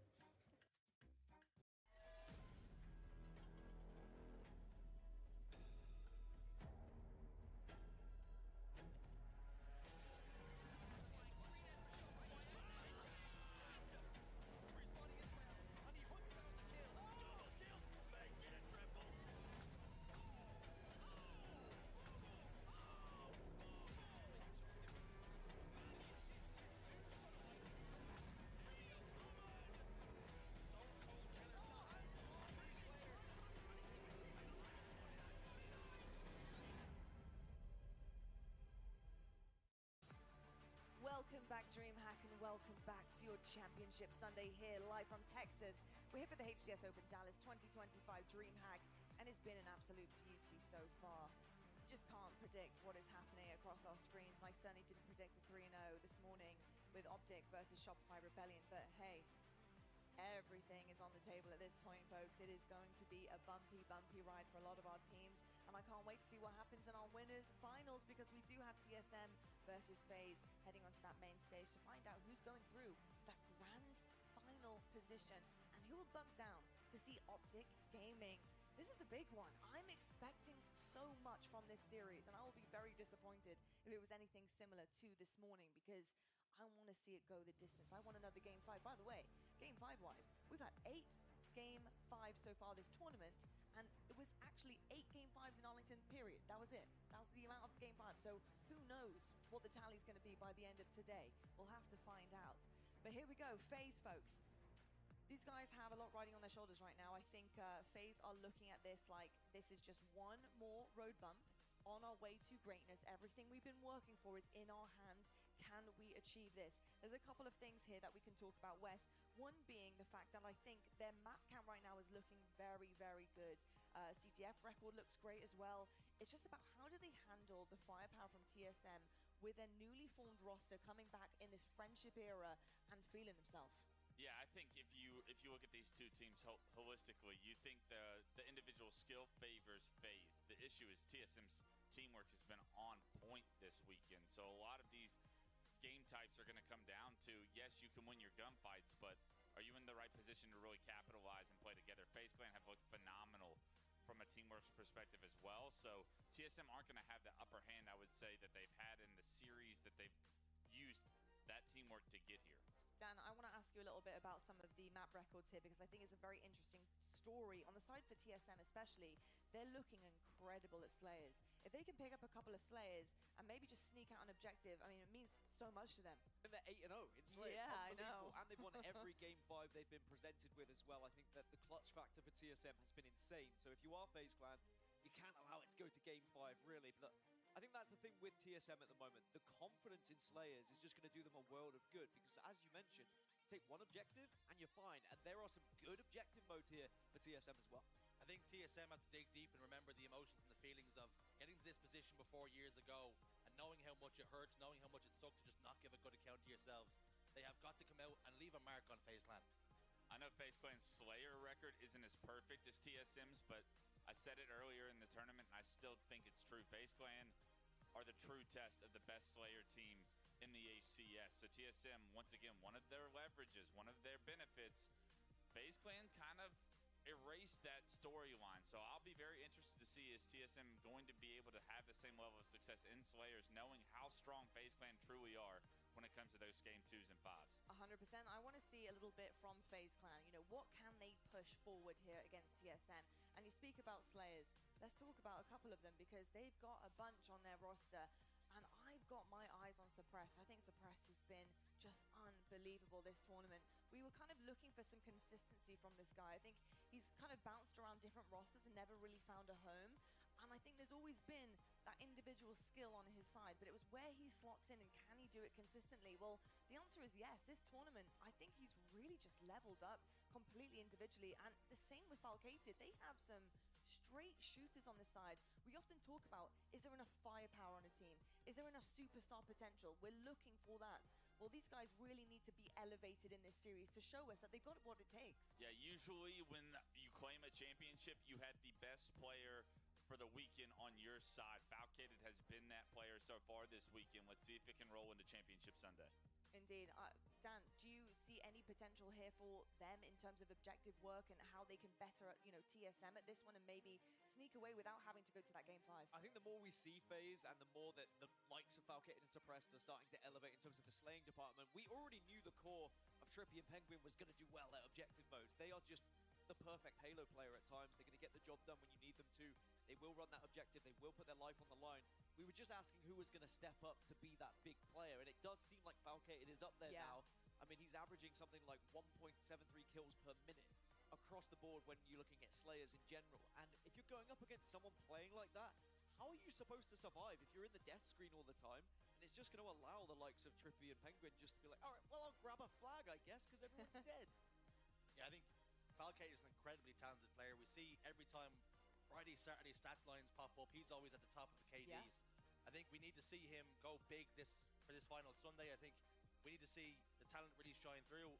Falcated is a big player in this series. He is a huge player in this series. I'm very excited to see what he's going to bring to the table. But on the other side of it, hoping to get an incredibly big dinner is going to be TSM, because they're going to want to eat FaZe up right now on this main stage and be done with it, because this is such a big potential for them to go all the way to the grand finals here and really just put a massive exclamation point on the fact that they're back together once again, Dan. And what I'm excited for is we already saw this matchup back in Arlington, but of course, team change.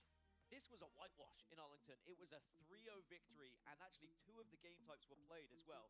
Slayer Origin was 50-25. Oh, like, goodness. TSM got absolutely slapped around. Talk about a meal, steak dinner right there. Exactly, and now I'm hoping that with the changes and the fact they just seem to be on fire right now, they can show just how important chemistry can be and getting back to that core band that they really wanted to find as a squad. Shazzy, when I'm looking across the roster here, I think there's a couple of people that have honestly really been stepping up, and we're talking about firepower on FaZe. Well, firepower here on TSM for me. Druck has been a game changer, and honestly, Tolik as well.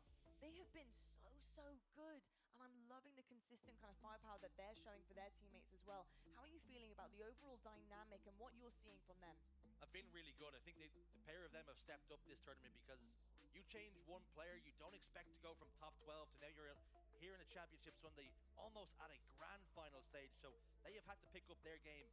2 very talented individuals. What I will say about Manny as well, because when we were looking at Cloud9 right at the start of the tournament, Manny was actually struggling on Cloud9 in the slaying department. He wasn't really fitting in.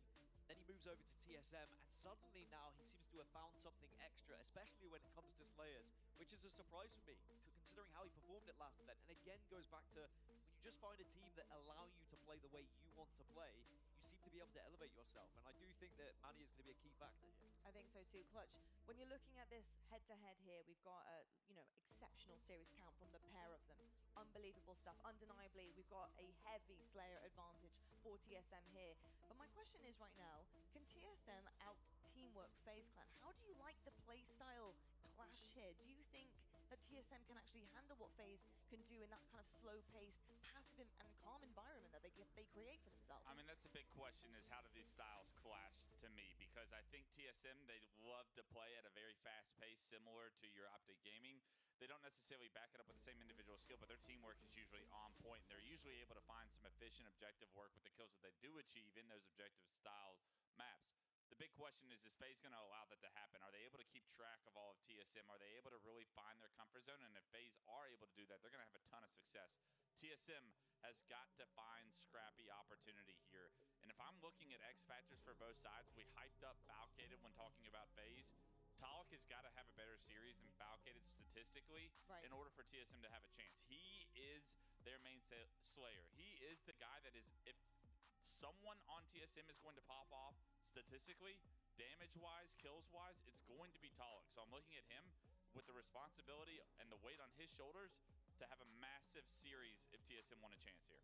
Looking at the stats there for TSM as well, 8-0 on Slayers means they're going to game 5s and they're winning those game 5s as well. So they're handling and dealing with pressure when it comes their way. And this is going to be the biggest test for them. This is where the pressure's coming. Can they deal with FaZe Clan? I will say, just on the back of what you said there, something that I do want to key in on, and just for everybody at home to be aware of. Yes, we are looking at these Slayer records, and it's heavy-handed on TSM side 8-0. But I will say, like you said about the game 5s, they're getting to the game 5s. FaZe are not getting to the game 5s. And 5-1 is still an absolutely incredible stat line. I mean, yes, they lose out on 1 Slayer, but 5 Slayers won and not having played the same amount as TSM, to me, this is an even playing field, to be honest, when I'm looking at it. And 2 different roads to get here, honestly. TSM had played much weaker opponents, in my opinion. SSG, Shopify, who FaZe have had to go through to get here. You're going to drop a Slayer to some of the best teams in the world. TSM's road a little bit different, but the job's getting done. But the most impressive thing I would say about TSM in these game 5s is it is pure chaos. Almost dropped an F-bomb.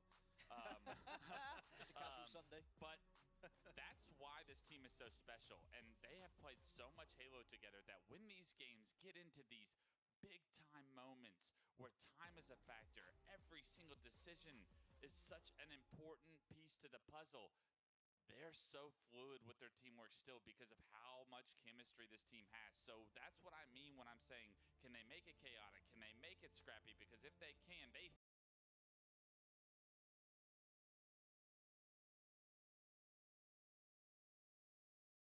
The fuck happened?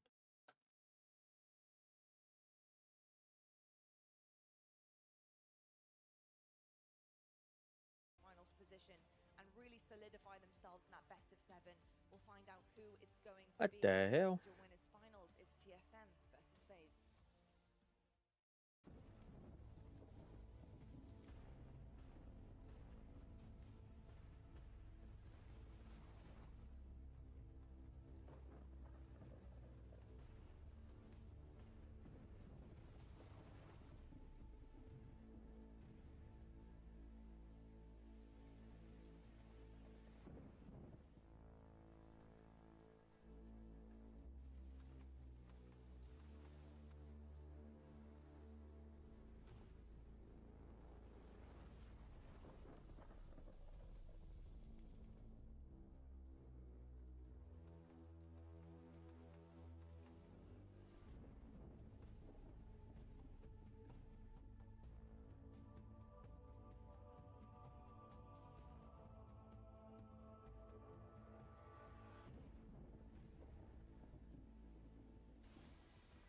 Ladies and gentlemen, the time is now. Winners finals on the horizon. TSM versus FaZe Clan. 2 teams who may not have expected to be here at the start of this tournament. Boy, have they earned their spot in the winners finals. It could be perhaps their best chance to get to a grand final, with the heavy hitters arguably already falling down into that elimination bracket or even eliminated in general. But maybe those heavy hitters are actually on the main stage. Perhaps they have taken that throne themselves. Both teams probably looking across from one another thinking, hey, look at us. Who would have thought? Not me. Winners finals time. Big pressure moments. TSM, FaZe Clan. Some of those players have so much experience. You think about Penguin, you think about Trippy. They've been here before. They've won series like this. And we saw the records just in that pre-ramble there, how amazing TSM have been during Slayers, for example. And Wes said maybe they've had an easier road, but don't forget, TSM took down Optic Gaming right at the start of this tournament as well. The reason why TSM have been on this road with the #1 seed is because they took down the Green Wall right at the very beginning of Friday, and now they've been able to reap. It'll be a good matchup. TSM looks really good. I've said it, we have seen this before. Years ago in the World Championship, when this squad was last together, they crumbled on Sunday. They got absolutely demolished in a final, then the elimination final. Can they go one step further and prove they are rightful place in a final? Always good to have that fear in the back of your mind. Use it as a motivator. Do not let it cripple you here in this big moment. All 4 of those players, if game 1 goes against them, game 2, they'll start to fear it's Groundhog Day. They need a big, massive game 1. Well, speaking of game 1, it is going to be CTF Fortress, and 2 players that we have to keep an eye on here. On the side of TSM, it's going to be Druk. I think a lot of mentioned him as well, just how well he's been playing when it comes to everything, but CTF in particular, with a 2.0 KD when on capture the flag, averaging 634 damage a minute on capture the flag, and putting flags in as well. He has been doing everything for TSM, so he is going to be one of the reasons they win if they do win, but he may have to get through Trippy, because on the other side for FaZe Clan, Trippy's been doing exactly the same thing, averaging over 2.0 KD. He's been getting all the flag captures on CTF, as well as outputting an incredible amount of damage. Trippy has been their go-to man on capture the flag. You think about this FaZe Clan team, Dan. Last month at Arlington, finishing top 3, disappointed with where they finished, disappointed with their show, and it only indicates and illustrates just how good this team is.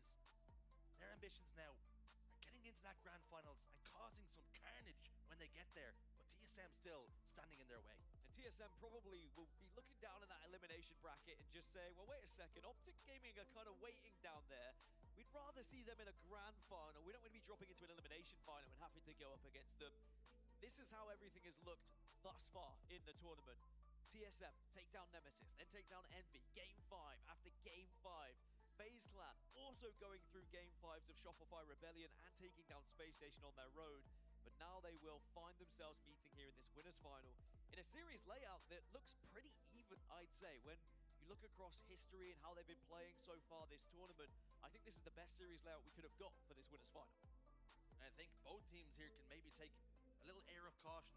You've seen what happened to Rebellion. They came out a little bit flat and they were punished for it. Optic Gaming are down there hungry, waiting for any one of these teams to drop down. Yeah, you do not want to come out flat. If TSM lose this first one, they may start to just think about what had happened those years ago when they got 3-0'd in the winners final. Instead, you want to make sure that first flag goes your way so you can take it to FaZe Clan. One good thing for TSM, I will quickly note, is that Stronghold's Recharge, being Game 3, is one of FaZe's worst game types as well. So maybe that could be something that TSM could go off here. But of course, first, we will focus on CTF Fortress, which I'm very excited for. 2 snipers, and we get to see just how they're going to play. Here we go. 2 teams about to throw down. FaZe Clan looking for their highest finish this season. Ksan didn't go their way. Arlington the same. But they have grown in confidence. They've grown in ability. They've meshed much better together the last few months. For TSM, a whole new page is being written. A whole new chapter. This is a massive series for both teams.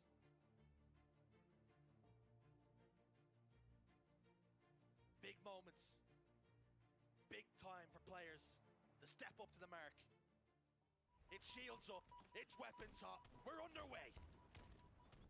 And already Suppressed is going straight for the sniper, but already Torlik is getting the job done on the other side with it as well. It's straight, all-right aggression from TSM to begin with here to try and push into the enemy base, and already 3 members down, but FaZe have been able to get the overshield. Damn. Penguin scoops up the repulse, heads towards tower. Grenades go down. Both teams are going to jostle for position early on here. It's all about minimizing mistakes at the beginning. Just growing confidence. Settle the nerves. Plant your feet. Start hitting some shots. Speaking of, Tonic hits the body on the trip. He gets a kill. A pretty decent opening from TSM, you must say. Even though FaZe Clan got the overshield, Penguin wasn't able to do too much with it. Just wondering what emotes Torlik has come equipped with today, just in case they do find a victory on this main stage. Certainly has been hitting the shots to start off this game, just about misses on those, but he has at least run out the clip, though it doesn't matter too much that he's gone down here. Now remember how important the overshield has been, and remember how important Trippy has been for pulling these flags, as 4 are dead for TSM, and this might just be the first one going in. Trippy, one of the quickest men in the league at running the flag. And he punches it in. FaZe Clan draw first blood, 1-0. It actually has been an outstanding statistic for Trippy when it comes to those flag captures. Everyone else on the team is less than 1 flag a game, but Trippy seems to be up there getting at least 1.5 on average, so closing in on 2 caps per game when they play capture the flag. Torlik's found himself another sniper rifle, but again he's run out of ammo. That next overshield is coming up in 10 seconds here, so if FaZe can get hold of it again with 2 going down from TSM, maybe they can start to look at another flag pool. It just shows you how clinical FaZe Clan are. The teamwork, they're putting out double kills. FaZe is coming in hot. Overshield the chest for Trippy. They're clinical when FaZe Clan get opportunities. Punishing TSM whenever there's an opening. just loves a flag game. He loves having something to run towards and something to run with, but also he'll do the damage at the same time. He listens to those callouts. He's always waiting just to put that final bullet in if he needs to. Constantly looking for the next kill after next kill, but now he will refocus onto the flag. Manny's overextended here. Rook was over towards the tower. They're in hot pursuit of this flag. Trippy re-emerges over towards top middle on the ring. Penguin in the armory. Flag's still alive here. Falcate's got a touch. TSM, desperate times are calling for desperate measures, but the numbers are being cut away here. Great work from FaZe Clan as Penguin scoops up the flag, drives it forward, punches it home. FaZe Clan absolutely demolishing TSM right now, and they are all over them. I'm curious, how are the communications with FaZe Clan? Because they seem to be hot. Let's jump into a listening. FaZe is moving. Yo, I hear that, Mike. I hear that. I'm looking at the back steps, kinda. I'm coming down. I'm coming. No, I can't. No, no. Porch one guy. Porch one guy. Drug. Yeah, one shot. Look, I'm shot two. I'm two going under RPR. Under RPR, one shot. Absolute dead. Nice. I got sniped. They're tired. Oh, another one's in. Another one. Lives in. He's out front. Going for pool right now. Go for pool. Sammy. Sniping their tower. Sniping their tower. I think he's going for it. On it. Mini. Go back to the side. You one shot. I'm one shot, guys. You win. Pillars going the wrong probably mini. Push up. They're top tower sniping. Oh shit. I'm watching right, Mike. I'm watching right. I'm watching right. He's weak on you. One shot, Mike. One shot to the base. One shot to the base. Manning. One shot to the base. Pushing right. You guys hear me on Obi? Yeah, Obi, guys. Obi. One shot the bottom tower. One shot the bottom tower. Right wing. Right two. Absolute under the tower. Two shower two. Obi in 10. Obi in 10. Sniping the back steps. Hear that, Zane. The best you can. I mean, Obi guys. Obi's the ball here. Get in ring. Nice, Joey. Two dead, guys. Two dead. Can't go for it. They're elbow. They're flag. Look at pillars. Donnie, good shit, Donnie. Top tower, guys. Yeah, two top tower, guys. One shot bottom tower. I'm one shot. Absolute bottom tower. Hello, guys. Oh, he almost stuck that guy. On me as well. Two shot pillars at the bottom, Charlie. Yeah, one. Top tower, above you. One shot top tower on you. Yeah, top tower still, just sitting there. I'm looking at you, Donnie. I'm looking at you. I'm pushing No, he's top tower. He's pushing me. Split out, so I'm here, Donnie. He's two shot bottom tower. I'm looking at the back steps. Basement, two shot. Top tower again. Yeah, look at top tower. Top tower one, Pollock. Dead. They're spiral. Hey, back steps. Back steps weak. Yard's weak. Bottom yard weak. Yeah, Joey might be able to get flags. Bottom yard weak. I'm dying to snipe. Jump on the me. On me, under the base. Under the base, kill me. Nice, two dead. The coverage is insane from FaZe Clan. The comms are perfect as the flag is moving yet again, and it looks like this is going to be an easy 3-0. What a perfect way to start this winners final for FaZe Clan. Wow. They demolish TSM. Wow. FaZe Clan is not fucking around. Didn't even require that many kills. 3 opportunities, 3 flag captures. We talked about starting slow. Well, how about starting hot? FaZe Clan really pushing the pace. Just being absolutely dominant. And you heard the communication coming from Royal One as well. Overshield is our priority here. Every single time that overshield spawns, it can be the difference maker on Fortress. Even if it's just to regain some control of the map, which is what happened there for FaZe, right? They were losing a little bit of control. TSM was starting to step up, but Suppress gets that overshield. He's able to push the tower players. He's able to force them back, and they regain control of the opposition tower. And from then, TSM are just pinned back to the wall, pinned back to their spawns yet again. And it was simple as you like. FaZe made that look easy. Maybe a little bit concerning for TSM fans, but sometimes that's how Fortress can go, especially when FaZe are playing in that way. I mean, Trippy was just walking into the base, dealing damage, and just running flags for free. It was pretty easy when you have overshield. You just walk straight through upon fire and scoop up a flag, it would seem. But the communication was so key for me, listening to it. There was call-outs coming, but the more impressive thing is when you call out a player top tower, you then hear your teammate go, I'm looking. So not only is he listening, he's now acting on that call-out. Boys were comfortable there. Almost too comfortable for TSM's liking. You have to be worried if you are TSM here with how FaZe were playing. It was just like you mentioned, the sheer support that was coming out of every member of FaZe. Always turning to prioritize the most important damage that is on the map. And even though I was speaking about Trippy and capping flags, don't forget, Penguin arguably was the quickest flag capper that we had last season in terms of getting it from point A to point B. When you have both of them on one team now, what chance do you have? It's terrifying to go up against them. We'll really have to see whether TSM can answer back here, because boy, do they need a response. Good news for them. It's a Slayer, and they are currently unbeaten on Slayers so far this tournament, 8-0. But I have to be honest, if FaZe win this one, I think it might repeat the series. If you can take down TSM in their best mode in the winners final, it's very easy for TSM to get down on themselves here. So I feel a must win for TSM here on Slayer Live Fire. On the cards then, an opportunity for TSM to get themselves back into the series after a very quick and dominant display from FaZe in game 1. You feel this one's important, massive in fact. A dagger to the heart that TSM loses, considering their map record 8-0 here. Is it to be one of those days yet again for TSM? The narrative will spin that way unless they get the job done. On board with Talik, firing towards Penguin top tower. Saw some stats there from Soul Snipe and Trippy, who are going to be very important for just ensuring some support perhaps, but Talik is going to be where my eyes are going to be heading for this game. The one who maybe needs to step up, but Penguin's going to perfect him from behind. Need your main Slayers really to be applying some business to this game if you're going to be finding victory. And the same can be said for Falcated on the side of FaZe Clan. Camouflage and sniper rifle now for suppressed. An opportunity to be a real force on the map. Playing this one patiently, hasn't moved, but he's been spotted out. Managed to land the body before falling. Camo and sniper not getting that much value, and that's good news for TSM. They are down by 4, make it 3 now. Both teams trading kills, trading damage, back and forth we go. The early innings, only 2 kills separate us now. Soul Snipe, this is your moment to take over. Drive your team forward. Be the player that they know you can be. Oh my god. Plant your feet here and start hitting some shots. Okay, he couldn't plant his feet, very much off the map, 10-10. A good comeback from TSM after an early start from FaZe Clan, and I really think it was important they prioritized finding that sniper rifle that Suppressed had with the camouflage as well. Soul Snipe needs to hit some headshots here to help the team. First one's a swing and a miss. Second one connects. Beautiful. Double kill. Rolling. Oh man. This is it. Let him cook. Is Soul Snipe about to hit final form? I mean, Soul Snipe, when he gets going, he's called Soul Snipe for a reason, taking the souls of players with the sniper rifle. He was just listening to his teammates there, waiting to see where those one-shots were. 3-kill lead now for FaZe, as they're a little bit on the back foot. See, they're all trying to make their way around towards Camo now with that coming up in 20 seconds, but is it an early move for Camouflage? Because if they start to lose players here, TSM might really be able to roll with momentum and take that Camo away from them. Soul Snipe just wants to get his shields back. Let him play the game, folks. Suppressed.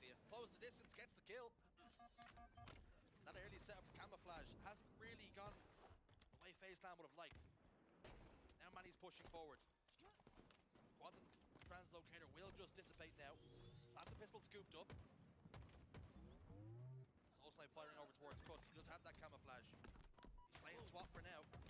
Almost gave Suppressed the wiggles. 2 more shots would have got the kill, but he is shut down early. 2 kills, the point of difference. FaZe trying to move as a unit. Sniper's going to be the next focus for them. Trippy's not usually the player who picks up that sniper rifle, so you want to play ahead of the sniper. You want to try and stop TSM finding angles towards it. Trippy's going to actually go for a backstab here. Couple of shots go down. The problem is they now know where he is. 2 players turn, then a spin on a dime. But his teammates elsewhere, getting the damage done. Perfectly played by Trippy. Didn't even have to get the kill. He just had to keep the attention of 2 players away from his teammates. Yeah, he did enough to allow Falcated to get the sniper rifle. However, Manny had spotted him out, and now he gets the sniper as a reward. Very close back and forth game 2 here. These snipers just aren't able to stay alive. Trippy says, well, I remember that you had sniper rifle. You must have been around here somewhere. Now it is time for Big Game Trip to try and do something with the SM.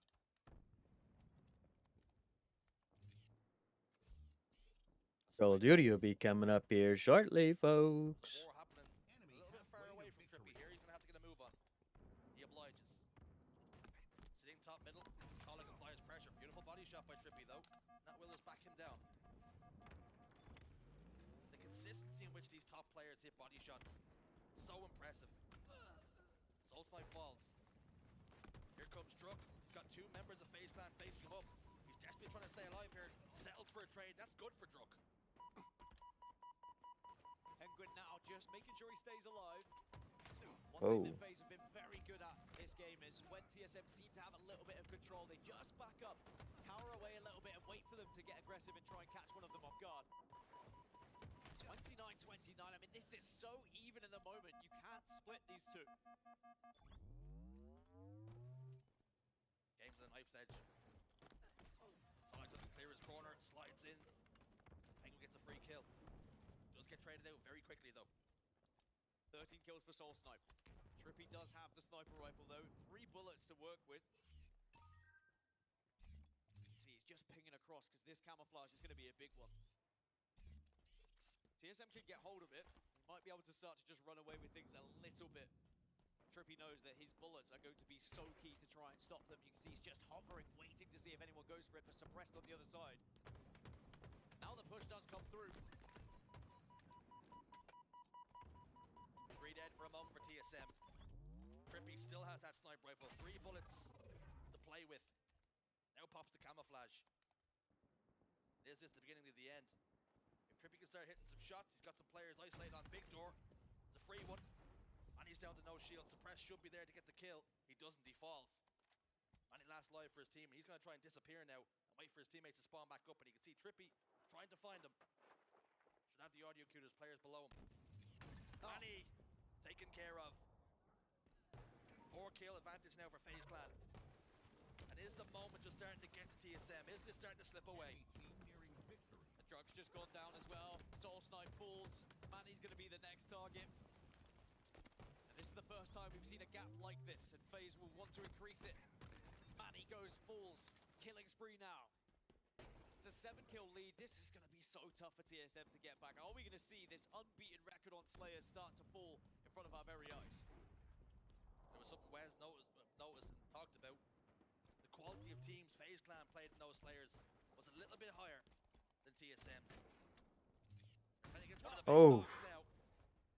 And Suppress might even start barking with these shots he's connecting. Tolic over towards Nest. Backs away for a moment. Suppress is happy to play this one patiently. Penguin lands a grenade at Tolic's feet as well. Oh, I think FaZe is going to take this. They're holding TSM off big time. Required for FaZe Clan to close out game 2. It would have to be one of the biggest comebacks we've seen so far this weekend on Slayer, especially at this stage of the game when only now 2 kills are required for FaZe Clan. Suppress can't get the job done with a sniper rifle. Will give it away. Is there a little bit of hope left for TSM, or is this one done and dusted? An 8-kill game, make it a 10-kill game now as Trippy puts the final bullet into him. And FaZe Clan 1 map away now from reaching the grand finals here at DreamHack Dallas for the HCS Open. It was close in the early knock-ins, and even in the mid-game. But FaZe Clan just started to pull away. Camouflage and sniper rifles really helped their cause. TSM really struggled from then on out. They had moments, Soul Snipe, try as he might. But now, it's a very daunting task, Dan. They have to win 3 back-to-back-to-back. 17 kills for Soul Snipe, as you mentioned. He did try, but it's the consistency on the side of FaZe, as everyone had a good game in that one. Again, they were working together so well, moving as a unit like a wolf pack, shutting down TSM. I remember at one point it was 31-31. I was considering going for a listening into TSM, and then suddenly you see Trippy pick up the sniper rifle, and suddenly they get the next camouflage, and it just started to snowball out of control in favor of FaZe Clan. And Trippy really has been the man of the series so far. It's another 4.3k damage from him in that game. Sadly, when players like this are in this kind of form, like, how do you stop them? How do you shut them down? Because now Trippy and the rest of FaZe are all going to be playing with so much confidence going into this next game. It needs a big response. Players are taking and opting in for a break. And for TSM, it's just about gathering your thoughts. And for FaZe, they can now have a conversation about just being 1 game away from the grand finals. Close this thing out. And they'll be looking to do it in game 3, Dan. They have no interest in going any further. Remember, all the talk for the last couple of events has been around Optic, around Shopify Rebellion, and FaZe have been kind of teetering on the edge a little bit of that 3rd place, 4th place team, wondering will they be able to break into that top 2? Well, the chance is very much right here in front of them now. All that stands between them and the grand final is Stronghold's recharge. Sadly, FaZe Clan have not usually looked particularly good on Stronghold's recharge, but again, FaZe Clan at their worst at the moment. Can TSM even beat FaZe Clan playing in one of their worst game types, because it all seems to be heading in a FaZe Clan direction. On the side of TSM, they've also been struggling a little bit with strongholds as well. You can see they lost to Nemesis, they lost to Optic Gaming in pretty big margins as well. Are we starting to look at a potential 3-0 here, and TSM having to look at a rematch with Optic Gaming in the elimination final? Might have been a conversation they had last night. Lads, FaZe Clan, Strongholds isn't their strongest game type. And then someone says, it's not really our strongest one Not either. really ours either. As long as we get to game 3. Yeah, we definitely get to game 3. Okay. Sadly for TSM, I think losing that Slayer is going to be the biggest dagger into their back, because they were 8-0 in Slayers. That no one else had been able to go up against them, not even Optic Gaming. Sadly now, with that record going, can they even get to a game 5? Because that's another record they have. You know, they've won every game 5 so far. If they can go the distance here, maybe TSM become the favorites once we get there. But it's really hard to argue with how FaZe Clan are playing right now. They look like an unbeatable and unstoppable force. And it's one thing to lose your 8-0 record in a 50-49 fashion, 50-48. But it was 50-40. It's a big discrepancy you've lost by there on one of your strongest map mode combinations. Having a look at the winner's bracket then, this is what's up for grabs. Grand final spot. FaZe Clan still remain just one away from an ever-elusive grand final. Still crazy looking at this bracket as well, because you saw the big names on the bottom side of the winner's bracket. Well, they all ended up in this stage of the elimination bracket as well. Optic Gaming, Shopify Rebellion were both on that lower side and had to face each other for top 3. But it was Optic Gaming getting the better of Rebellion this time, a 3-0 if you missed it, because it was a pretty quick one. And now Optic Gaming are waiting in that elimination final. Are we going to be seeing Optic again make that entire run through the elimination bracket all the way from Elim round 1 to a grand final? Real question is, who are they going to be facing? At the moment, it looks like a rematch with TSM, but TSM with a little bathroom break and a chance to maybe just have a discussion with each other. They need to wake up. I feel like at the moment, FaZe Clan are almost like Mr. Burns in his office. And they've got TSM standing in front of them and they're saying, just a little bit to your left, a little bit further to your left, and then they push the button for the trapdoor. That's where Optic Gaming's waiting. And with the way Optic are playing, they've won a championship from this exact sort of route. Nobody wants to be playing them in the elimination finals. And it looks as though that's going to be TSM's fate. Yeah, that trapdoor seems to be half open at this point for TSM. You can see a couple of side eyes across the board from the TSM players. Just, is this happening again? Is history repeating itself, or can we find a way back into this series? Stronghold's Recharge can be one of those games that really can go out of control if you lose the map right to begin with as well. If FaZe are able to set up, I'm really worried for TSM in this one. I think TSM have to make sure they're the first team to get any real control here. In the build-up, we did talk about, we highlighted TSM in those game 5s, getting the job done, icing up. So maybe there is still some resilience in there. Maybe they can bounce back here. All they need is one to believe, Dan. But it needs to be this one. Not a single player from TSM has averaged over 1.0 KD on Stronghold Tell so me far good this things, tournament. Dan. Tell me good things. Good things. TSM, yeah, I'm struggling a little bit. They are not Tell me looking bad good. things for FaZe then. Tell me something. Well, FaZe also haven't won this game time so far this season. So there you go. There's the opportunity for TSM. But even when they've been losing FaZe, they've still been finding a lot more kills than TSM have. And that's going to be my worry here, because if you're just looking at a bad game type for both, it becomes a little bit of a slay fest, and FaZe look better right now. Is this just one last throw of the dice for TSM? Desperate times, desperate measures. They go 3 dead. Opening break favors FaZe Clan. Camouflage for Suppressed, and can he just round the corner? The answer is yes. You can't let the camo get away that comfortably, sadly. It's going to be a trip cap. It's going to be points scored for FaZe Clan. It's going to be 3 dead for TSM. Jesus. Suppressed is going to be on the hunt. Oh, this could get ugly, Jersey. It's already a 30-plus scoreline, and they are really looking to take it to TSM here. They want to make a statement as they walk into these grand finals. Press enters bottom elevator. If you're anything like the elevators beyond me, they take a long time to get to your floor. Enemy team score. Suppress top A then, putting down shots. Captures it. Enemy team scoring. TSM, they're on Comes the back another foot. trip cap. 3 dead once again. They're being put in the blender. I mean, they're getting absolutely slapperooed right now, let's be completely honest. TSM haven't even been able to find kills on the side of Manny and Druck because FaZe have just been pushing them so aggressively off spawn. Manny goes down again. It seems like every corner you turn as a TSM member, there's at least 2 players from FaZe staring at you, pinching you. And maybe they want to pinch you and you think, are we dreaming? I need to wake up at this point. Ow, stop pinching me. Ow, stop pinching me. Here comes Penguin with another pinch. One-on-one with Manny. Doesn't even get the trade. Issues, concerns, rearing their ugly head once more. Is this going to be yet another Sunday the TSM falter? Under the pressure, under the lights. Is the occasion just getting the better of them here? It's over a 100-point lead already. Only 2 minutes in for FaZe Clan. And still, 2 members of TSM yet to find a kill here. This might be one of the most one-sided games we've seen so far in this tournament as Druck also falls. Still yet to find a kill. Still points being scored for FaZe Clan. They're not just going to walk into this grand final. They are waltzing into this grand final at this point. The issue is, it doesn't even look like they've had to get out of third gear.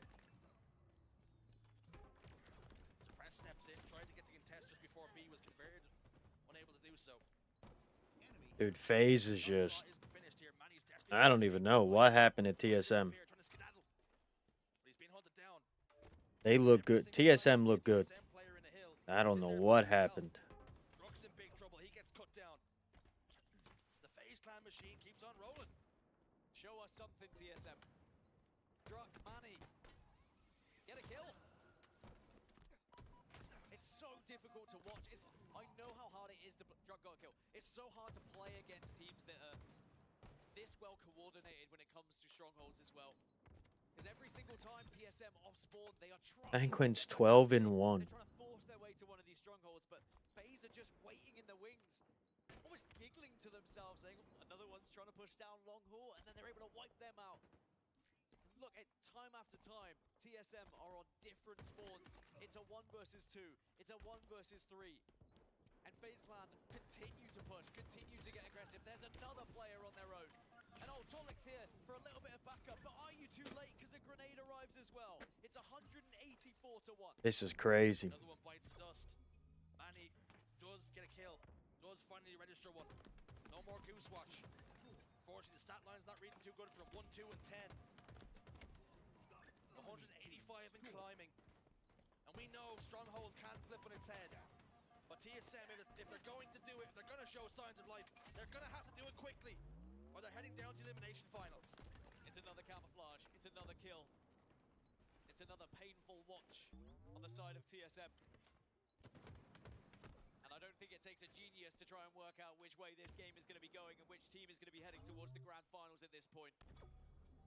There's been very little displayed by TSM to suggest they can come back into this game, but everything displayed from FaZe Clan to show that they are the dominant force at this tournament. They are the team to beat if you want to be able to win and call yourself champions. Oh. Optic Gaming are going to be licking their lips in that elimination final, waiting for TSM to drop. As Manny drops... Could be Optic FaZe grand finals, to be honest with you. TSM just non-existent. Absolutely ruthless here on Strongholds. And TSM's backspin to the wall since the off. Have not had enough to get the job done. It's been all FaZe Clan Wow. this series. A clean sweep, 3-0. Wow. I don't think you have to be a lip reader to try and work out what Royal One was saying.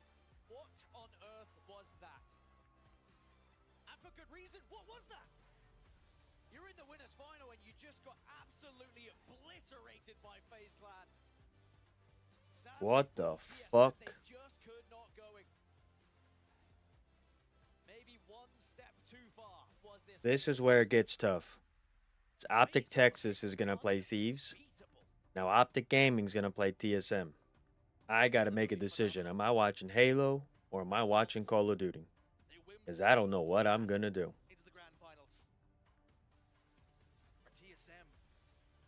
I'm going to have to try to swap to them both.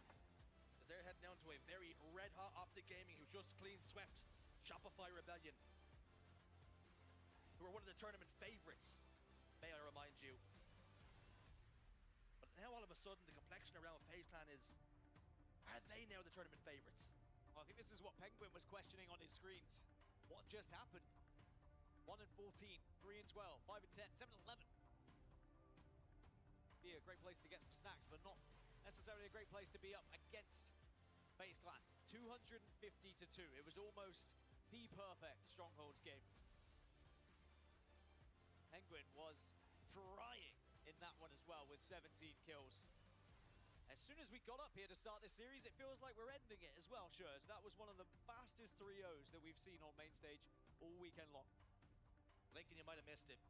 Dominant from the off. Confirmation of what you have seen. Dude, what happened in TSM?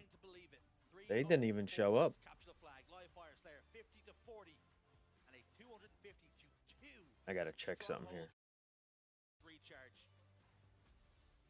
Absolutely dominant. An obliteration, to be perfectly honest with you. It was not something I was expecting. I was really hoping. I feel like I'm just cursing things up here, to be honest, right now. I was expecting a little bit more from TSM here, a little bit more fight. I mean, that is clean, to say the least. I mean, just kicking things off with that CTF, that Fortress CTF, it was picture perfect from the get-go. And I will say that TSM just couldn't find their foot at all. The firepower was not there whatsoever. We were expecting big things out of, you know, their main slayers to step up to the mark, and it just didn't happen. It did not happen, and I'm very excited to hear from Wes, because Wes is always the one who's honest in these scenarios. Go on, Wes. Where I'm from, you gotta say something about my sister or my mother to get your rear end kicked that bad. Yeah, true. Very, very true. Nobody do that. Folks at home, please do not do what he just said to him, because at your own peril. That was Royal One. Hello. Got you back on the sofa. Hello, And I said I was hoping that I'd see either you or some of your teammates back on the sofa, and indeed you have done this. Welcome back. What a fashion. Thank you. Winners finals. I mean, unbelievable. This is crazy. You take a little bit of time off, Chris, and then you're back to a winning team. This is insane. That 3-0 was, I will say, unexpected. I'm sure maybe not. How do I want to watch them both? The barrier over there, but were you expecting TSM to not have that kind of firepower and for you guys to really just smooth sail on through that series? I mean, I wasn't expecting it to be that one-sided, but I mean, I'm also not surprised. If anyone could be with our team right now in the trenches, like, I've never been on a team that has been so laser-focused like we are right now. We just know we have one mission right now, and that's it. We're not thinking about anything else. I think it's probably a really good time for you to actually ask for a higher salary. Yeah, these boys looking dominant. Yeah, I'm not gonna lie. Royal One, we were talking about the difference. You know, what was it? You know, the big difference from Arlington to now, and scrims, etc. And to be honest, we've only been able to pinpoint one thing, clear change, and it's you Royal being One behind thing. them. Thank you. You know, that honestly, makes me feel really good. I'd actually love to know from your perspective after so long and such a decorated career as a coach.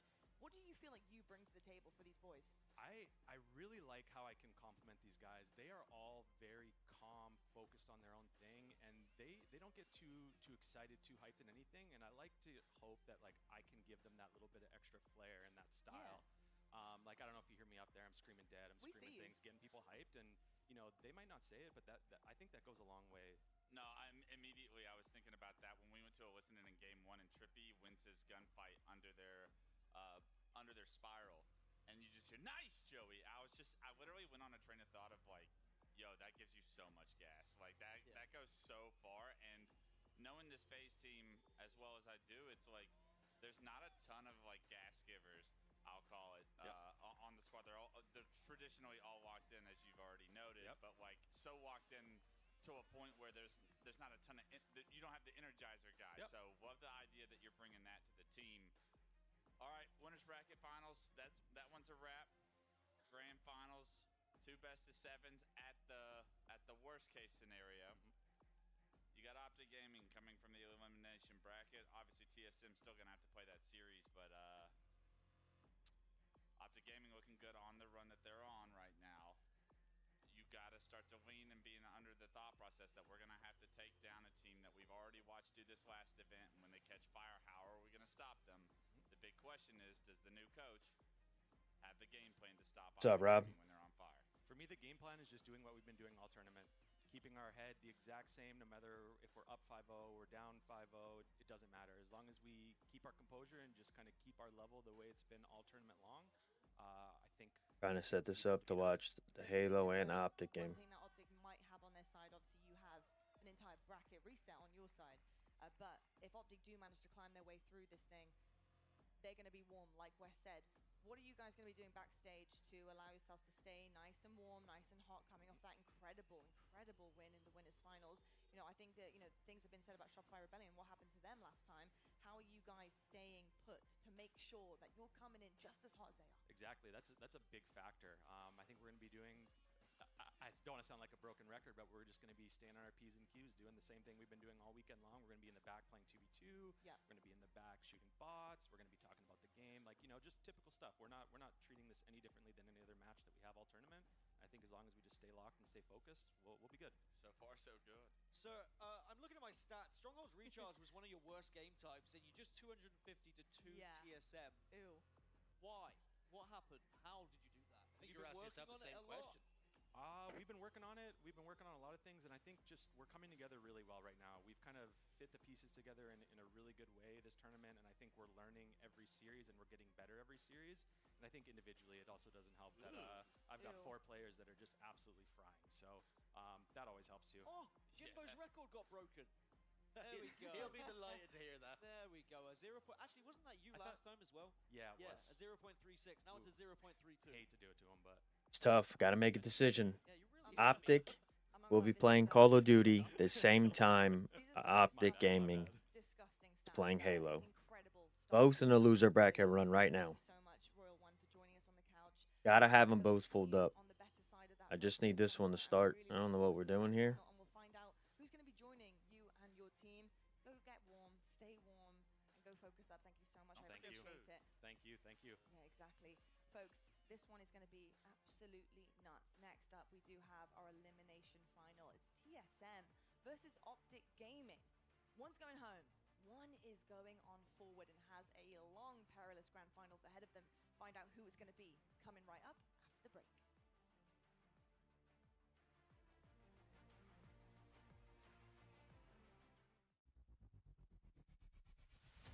Want more Halo action? Subscribe to the Halo Esports channel for official HCS highlights, behind-the-scenes content, and player spotlights that take you closer to the pros. Stay in the loop with official updates, Halo Esports history, and our HCS and community top 10 series. Don't miss a second. Subscribe now.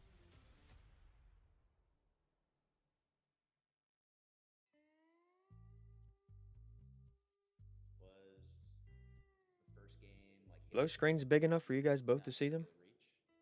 I would, yeah. Okay. On and off, Halo Reach. 1-1. Yep. What kind of role are they known for? They like a Slayer, objective, like just an all-around beast. Yeah, what the hell is Call of Duty doing? Greatest eights, greatest eights player of all time, and we don't scrim them. No. Who's the greatest eights player of all time? Are they like constantly in the top 8, top 4? No. Well, they're like. Like, you gotta have them both pulled up. Yeah. Mortally? No. Suppressed. We're getting closer. We're getting hotter. Does he have brothers? No. Wait, yeah, he does, but they don't play that anymore. Shotzi. No. Dude, you're naming like the exact predator. And that's like perfect. Diagram? No. He's a pro? And we don't scrim him. And he's the greatest eights player of all time. Do I play him a lot in match? Does he play matchmaking a lot? Does he bet a lot of money? I don't know actually. Is he like a big better? No, he's like a mid. Like He's the best at eights. I'm trying to think. Yeah. And he's in that friend group. They all live in the same house. Boo boo? Yeah. Dude. Are they main Slayer? Perfect. No. Only one of them's gonna have audio. So it's either gonna be Call of Duty's comms or it's gonna be Halo's comms, or I'll switch back and forth between them. 12 teams? But Yes. Are they in our pool right now? this you can't miss this. Oh my god, we're doing this. Okay, how about this? Are they... I'm just trying to drag them, Yes. make them bigger on my side of things so I could see. Yes. Oh my god, here we go. This is it. Smaller than me? No. Taller? Or Yeah. about the same size? Oh my god, okay. Have they ever placed... Wait, I could put that up Yes. there. Oh my god, so This down here. Is it lucid? Yep. Oh my god, let's go. Am I playing this event? Yes. Am I good? Yes. Yes, he's good. All right, that cuts it down. You're good. It's gonna be like 5 people then. Am I a main slayer on my team? Yeah. Was I a pro before Halo 3? Or before Halo Infinite? Before Halo Infinite? Yeah. Yes. Yes. Was I a pro before Halo 5? No. Am I an H5 kid? Yeah. Am I friends with Druck? Yes. Am I Druck? No. You're not drunk. Am I Soul Snipe? No. Am I Tolly? Yes. You're Tolly. Let's go.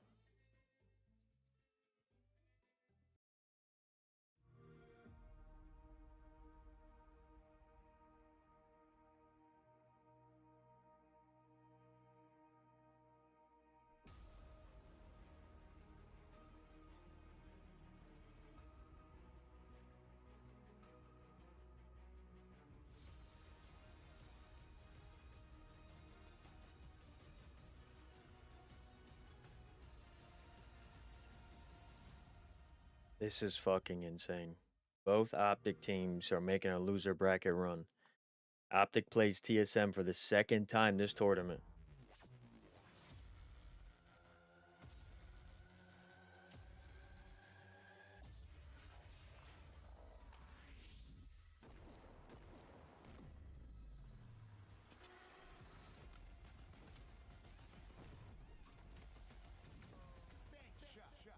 New Juggernaut.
Welcome back, Spartans, to HCS Open Dallas 2025 DreamHack. We're in our elimination finals.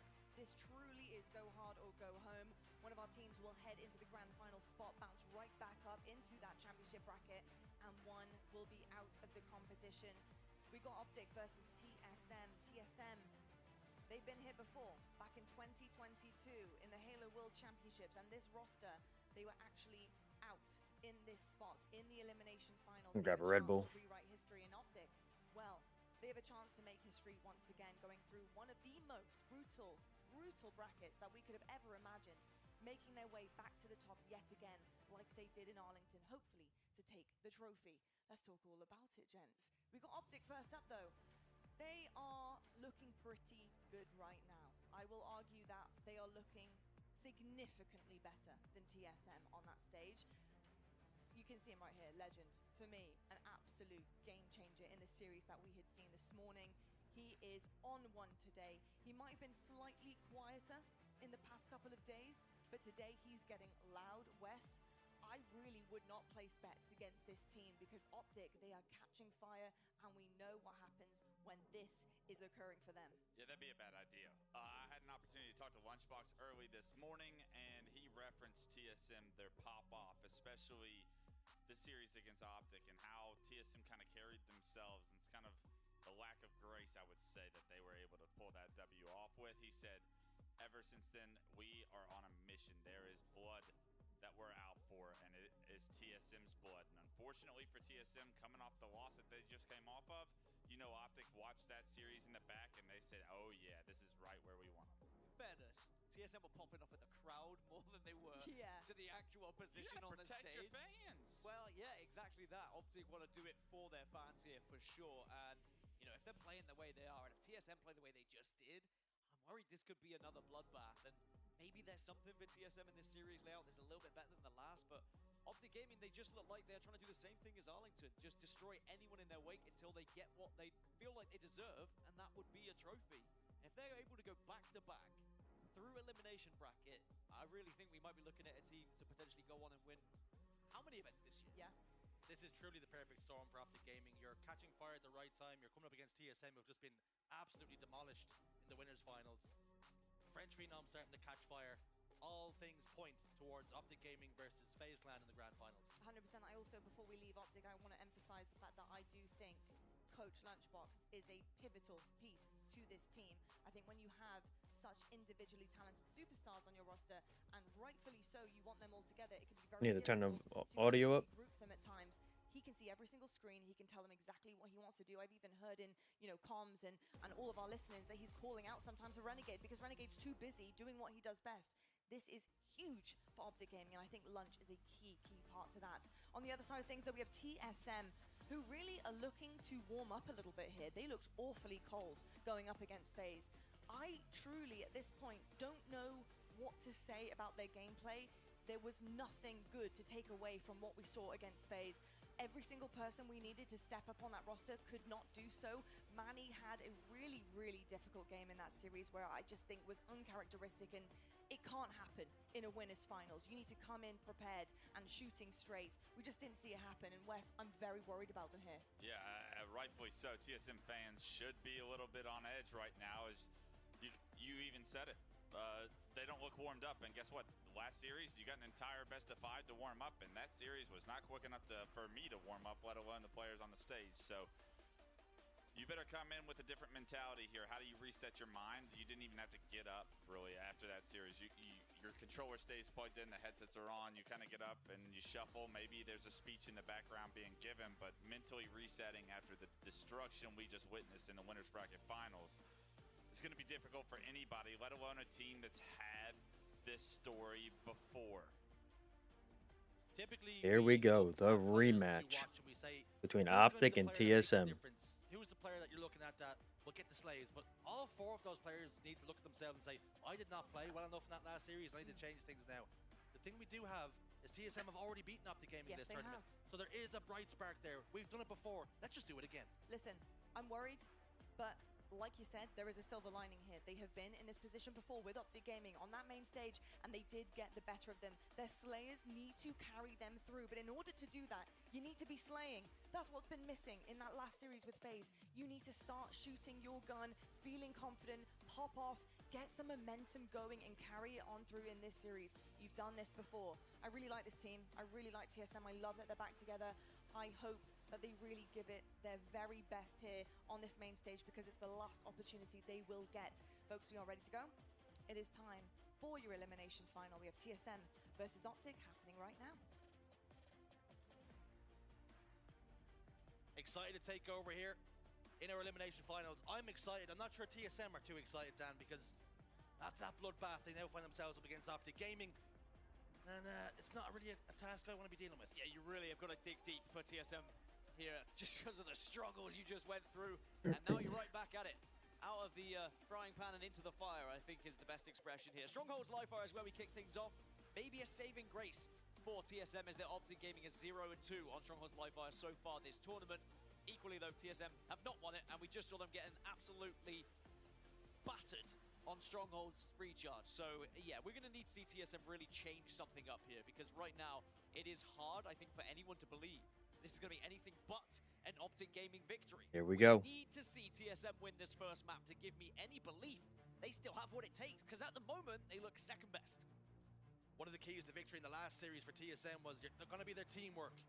where individual skill might let them down, where they don't have You just some watched superstars. TSM They can fall always rely on their to a teamwork. We didn't Strongholds see map that and in the got first slaughtered. series. It's time to come to life. Where you're gonna Optic see beat him the last again time around in modern Strongholds. championship Sunday play out where you go 0-6. It's time to change the narrative. It's time to flip the script. Fully believing in Optic Optic Gaming, taking this. They've got TSM in their sights. They're hungry. It's shields up, weapons hot. Here We're we underway fucking here. go. Now the players who really underperformed last time that Optic Gaming went up against TSM on Strongholds, it was probably Legend. He was really quite quiet, only averaging a 0.75 KD, and that's something that you would expect better. Oh from my the French god. lineup. So if we see the likes of Legend step up in this game, maybe Optic can just topple TSM in this series and get that revenge they so desperately are after here. Ooh. Opens up Druk. A snipe shot to the face. Formal's got camouflage. He can take his time with Soul Snipe here before getting the reset. 2 dead, Legend and Renegade. Soul Snipe and Tolok on the opposite side. Gonna be green spawns here. Manny takes some damage, forced to back away. Formal can just move. Reptilian. Under the cover of his camouflage. Close the distance, get the kill. Teammates there. TSM trying to capture A here, but they're losing B. This is a pretty decent start from Optic Gaming. And one thing we saw from TSM in the previous against phase is when they are behind, they get a little bit flustered. They start to throw themselves at strongholds, and they really struggle to get back into the game. They cannot afford to go that far behind here again to Optic Gaming, but are we going to witness more of the same? Because Optic have control, Optic have the sniper rifle, and Optic have the map, and TSM need to find a way back in. Renegade is nasty with that sniper. Top tower sitting pretty. Ghillie suit on. Ready to find some faces. Eyes trained over top middle. Now looking to go towards Nest Bridge. Oh. Whiffs on Druk. A slight pixel away from finding the face there. Has lost a couple of teammates in Bound and Legend. Has to play this one appropriately and accordingly. Gets a kill onto Manny. Closes the distance now over towards Green. Looking to contest. Gets the reset for now. As TSM have just backed out of it. Trying to prioritize surviving. Trying to survive. Druk goes down. Legend and Bound fall too. Renegade last man standing for his team, but gets a kill. He's being pinched here from 2 players from either side. Needs to play this one as perfectly as he can. Can he get the trail into Manny? The answer is no. Shut down. This is better from TSM. That was well played from Manny as well, recognizing the QT was going to come into the equation and just nading into Toilet just in case he went back in. And finally, TSM will break. So, Optic Gaming, they only were trying to hold for 2. TSM took a little while to break, but at least now they are going to be able to put some points on the board here. And maybe give them a little bit more confidence here in this series. Points to the board, exactly what the doctor ordered. Maybe hand out some prescriptions for lead cylinder. Renegade with camouflage.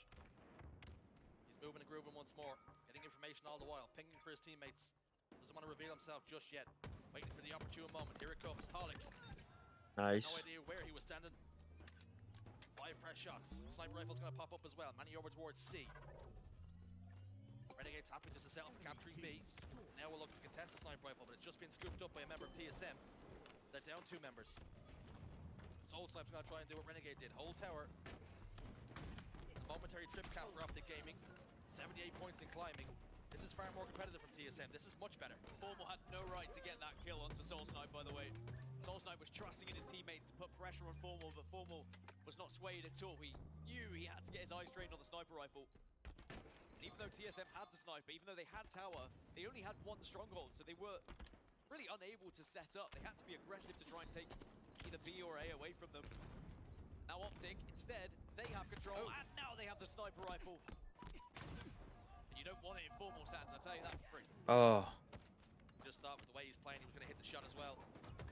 TSM do put him away. Oh my god. Gets double kill. Prioritizing the player that was weakest. Great heads-up play from him, great awareness. All 4 dead for TSM. Optic Gaming really starting to find their feet now in game 1. There's going to be a temporary trip cap, but they're probably going to spawn over towards A here to try and contest. But Optic can obviously take that fight as they just captured it as well. I think now we're going to get some split spawns, but split spawns, no problem. All 4 dead is Optic Gaming again. There we go. With the trip cap. Spawning out towards camouflage now. Druk isolated all alone. Crying for help. Tries to escape up cuts. But he's being hunted down by the wolf pack. Tolok over towards Nest. De-scopes Renegade pretty quickly. Holy shit. Renegade peels 1 from the high heavens. Come on, boys. I mean, again, getting into that kind of form. Optic Gaming getting into that kind of championship mentality form again. Early here on Sunday. And I'm sure they just want to be able to batter through TSM and start to think about FaZe Clan, but this game one is going exactly how they would have expected. 195 to 50 right now, and Manny gets shut down by Formal. A's being taken once more. This could be another trip cap. Optic Gaming looking to close this one out as fast as they could. TSM running out of opportunities. A is gone. They're going to swap over C, but it doesn't matter. Optic Gaming will keep on scoring points. They now have a numbers advantage. It's time to use it. But they've given themselves so much to do yet again here. It has to be almost perfect Halo from here on out for them to win this game. Renegade's back green. It should be an easy kill, a cleanup for Manny. Team nearing He steps inside B. Optic Gaming have a lot of time to respond here. I think it's evident that Strongholds just isn't the game type for TSM. Not just based off what we've seen over these last two, but I mean statistics go alongside it as well. As Optic continue to score, and I think TSM need to start looking towards these Slayers and finding a way back into this series. As soon as TSM get out and find a stronghold, Optic are already at their next one. Their rotations have been excellent. It's the speed in which Optic Gaming are playing at, the pace. TSM just haven't been able to find an answer for it. You can see Manny there, he was hesitant. Do I go and help the players at C? Do I stay B? And in the end, he was between that rock and a hard place, and he chose neither. He died at Nest. Optic Gaming just do not hesitate. They're relentless. Legend finds another face. And Optic Gaming look to close out game one in another dominant fashion. The green wall looking pretty strong. Let's fucking go. One map down. Good for TSM, however. One map down. In a row and two strongholds in a row that looked extremely one-sided. But maybe that is something for TSM to go off. They get their bad one out of the way. Let's now start to look at the rest of the series. We know we can take down Optic in these Slayers. We've done it before. We can do it again.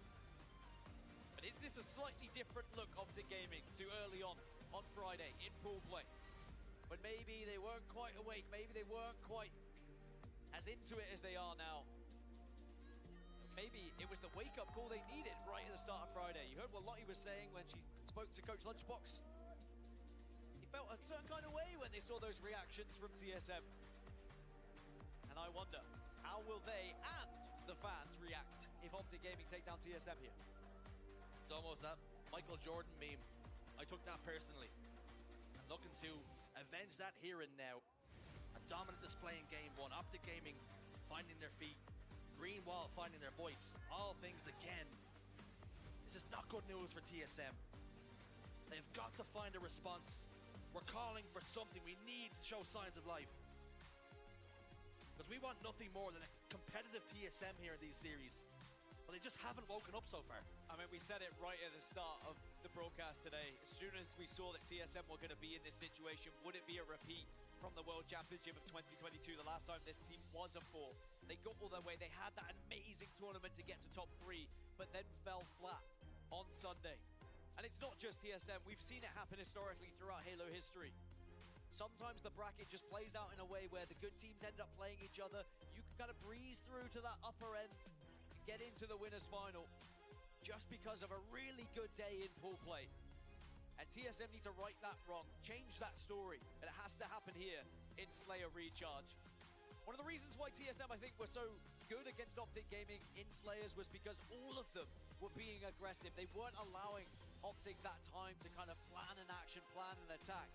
And another factor is Formal had a disappointing series, especially in Slayers when they played in pool play. 0.6 KD across both Slayers is not really the stats line you would see from Formal. If he wakes up here, if he's playing like he has been so far across Saturday and already here into Sunday, yeah, I'm a little bit worried for TSM.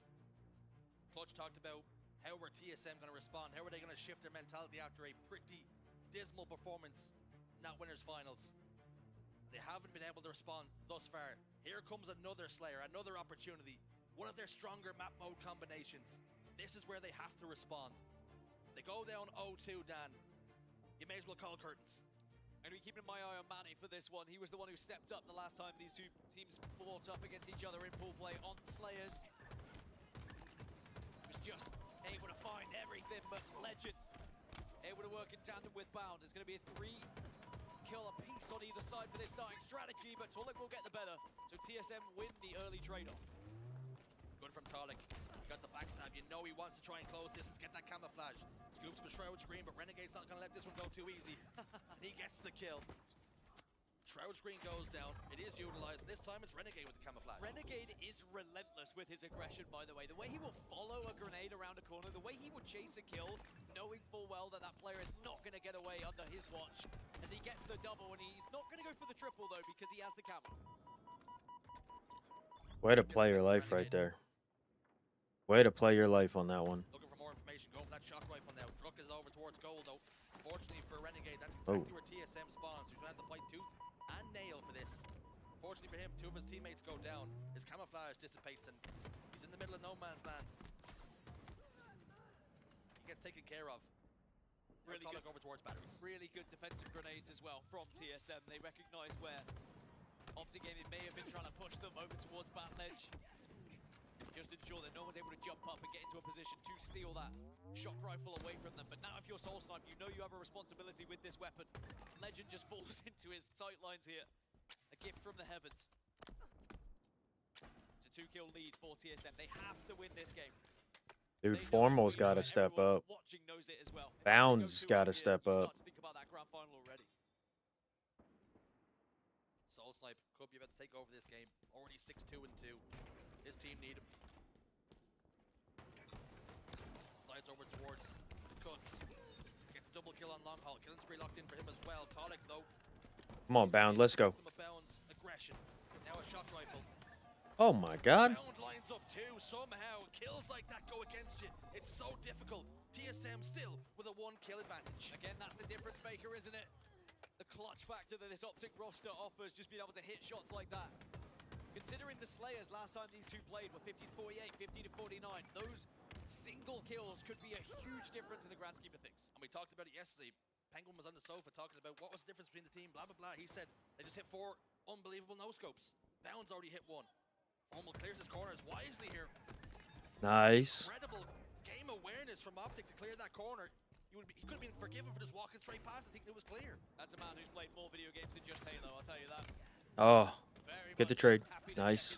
He's not going to be bettered by anyone trying to be sneaky. 21-19 now in favor of Optic Gaming. The next shock rifle was about to come up, and Renegade, I think, already had his hands on it before it even spawned. Situate on goal steps. Fights happening over towards long haul. Players situated over towards top tower as well. Formal gets a kill. Renegade eyes up Tolik, but opted to delay his shot. A good reason, just wasn't quite on the face just yet. Shroud screen goes down, Druk spot on middle. See, Renegade's not too comfortable where he's standing. For information from his team. A couple players over towards long haul. We have a little bit of a stalemate now. Oh. A little bit of quiet across recharge here. Maybe a good chance to jump into a listening with Optic Gaming and seeing what they're feeling about this one.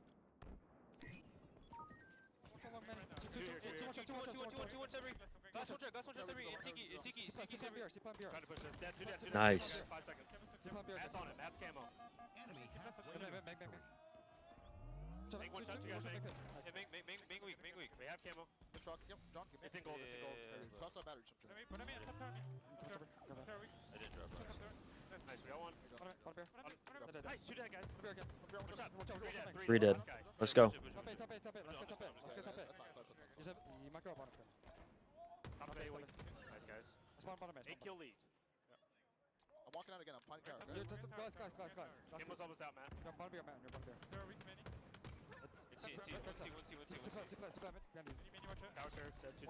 Get the trade. It's all good. Get the trade. Get this guy too. Yep. 10-kill lead right now. He's long. They have shock. Careful, 2 dead. Try and find each other. Might push Matt tower. One pair, make this guy. On the stairs, one truck. Play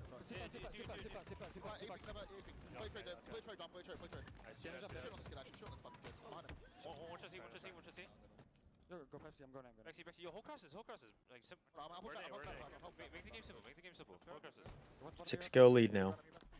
One's big door, or glass. Glass.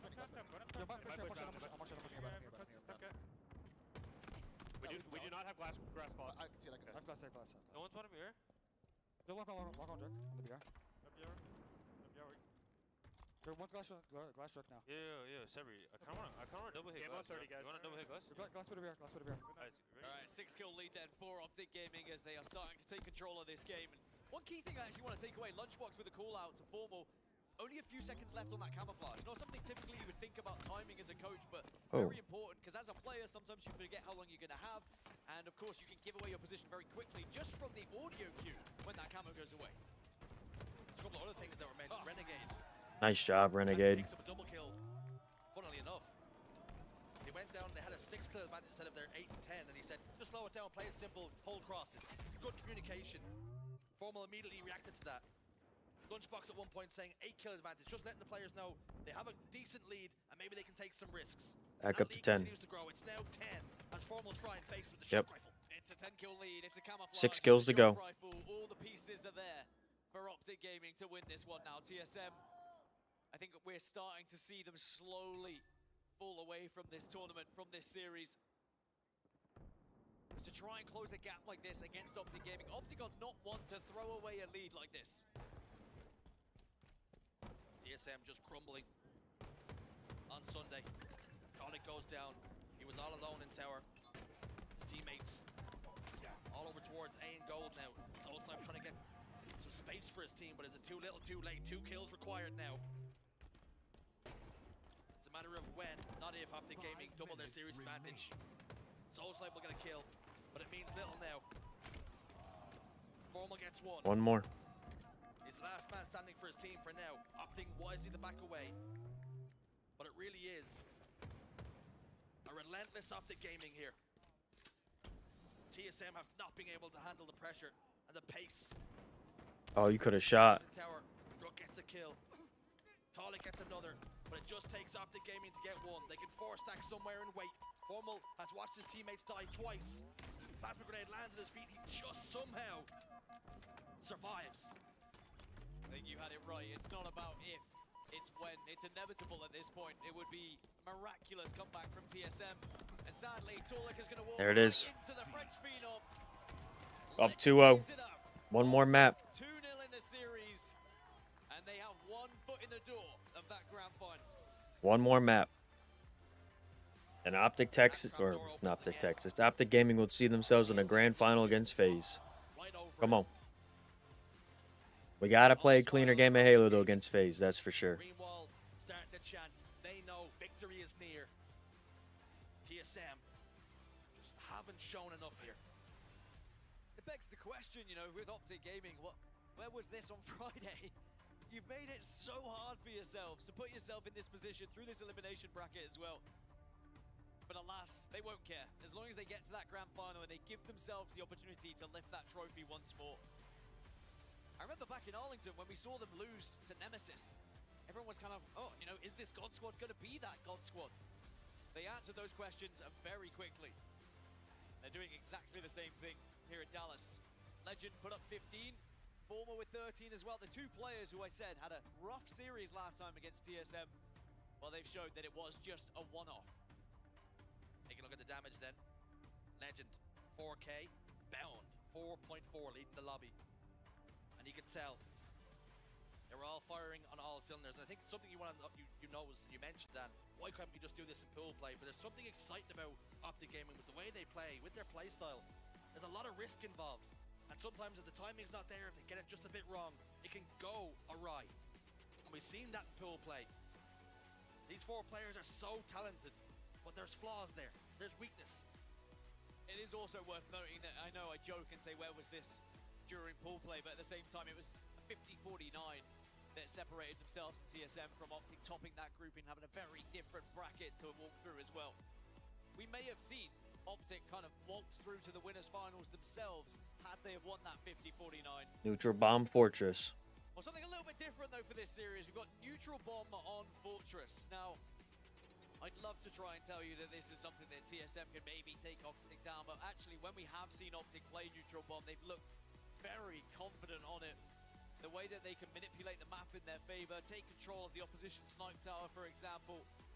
TSM may struggle here, and we might just see that history repeat itself. Taking a look at the bomb stats then. Records 1 and 2 for TSM. Like you mentioned, Dan, rightly, a 3-0 record for Optic Gaming. First versus 9th in the league. So when you have a map mode combination, when you need something to show signs of life, when you want your best map mode to show up in Game 3, that just isn't coming to fruition for TSM. And I'll be honest, I think this could be any map mode for Game 3.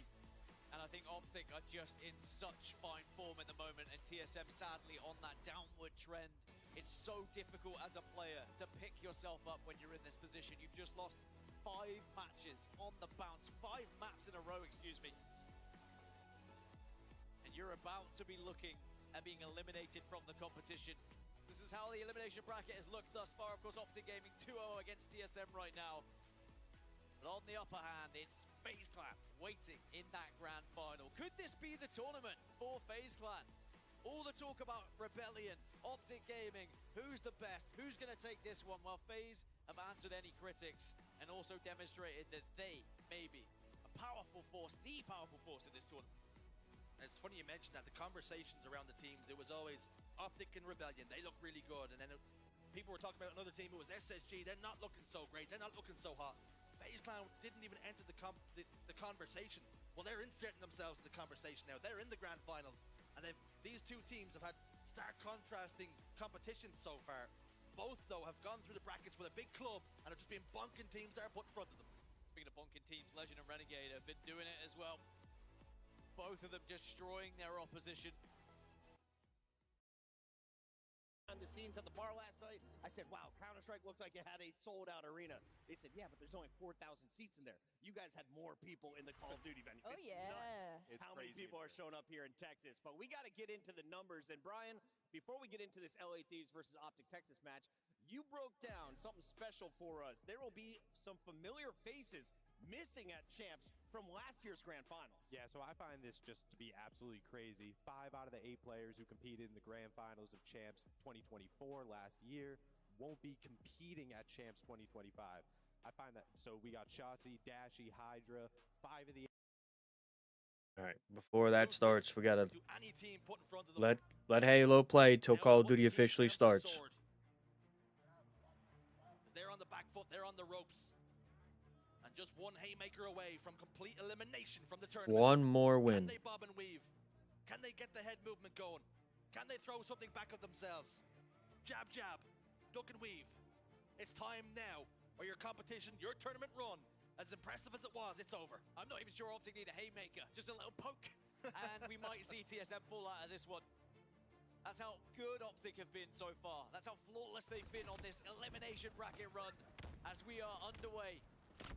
Snipers galore. Can Torlik be the one that just elevates TSM and gives them something, some form of life in this series? Gives the fans something to believe in that maybe you can take down Optic, maybe you can get back into this series. Druk utilized the overshield. Fortunately, though, teammates are falling down around him, and now he's isolated. All 4 guns of the team from Optic Gaming were pointed in his direction. Such was the communication, such was the threat he posed in the armory. TSM's threat has been dealt with here. And now Optic Gaming can push forward themselves. They've got a couple of sniper rifles to play with. And you know, when I say play with it, Dan, that means nothing but pain for TSM. Yeah, I think TSM maybe will be a bit frustrated that they weren't able to capitalize on having both sniper rifles there. I mean, if it was me going against Optic and I was able to gain their snipe, I would certainly be wasting that ammo. Even the very best do it against their greatest enemies in opposition. More team can stay in this tournament, but let's keep it going. You guys ready to bring them out, DreamHack? Get ready, Green Wall, because here comes the hometown heroes, Optic Texas. Who? Shotzi, Mercules, and Dashy. Ready to do it one more time for the Green Wall. It's Optic Texas. Here we go. The championship lights are so out, and oh, how we have missed them. Optic Texas, it has been a rocky road the entirety of the regular season, but you couldn't pick a better time to hit stride here in Texas, where the Green Wall is the strongest, and they could pull off something special, Guy. Oh, they can definitely pull out something special, but in order to do that, they got to go up against our major 3 champions. Texas, make some noise for the LA Thieves!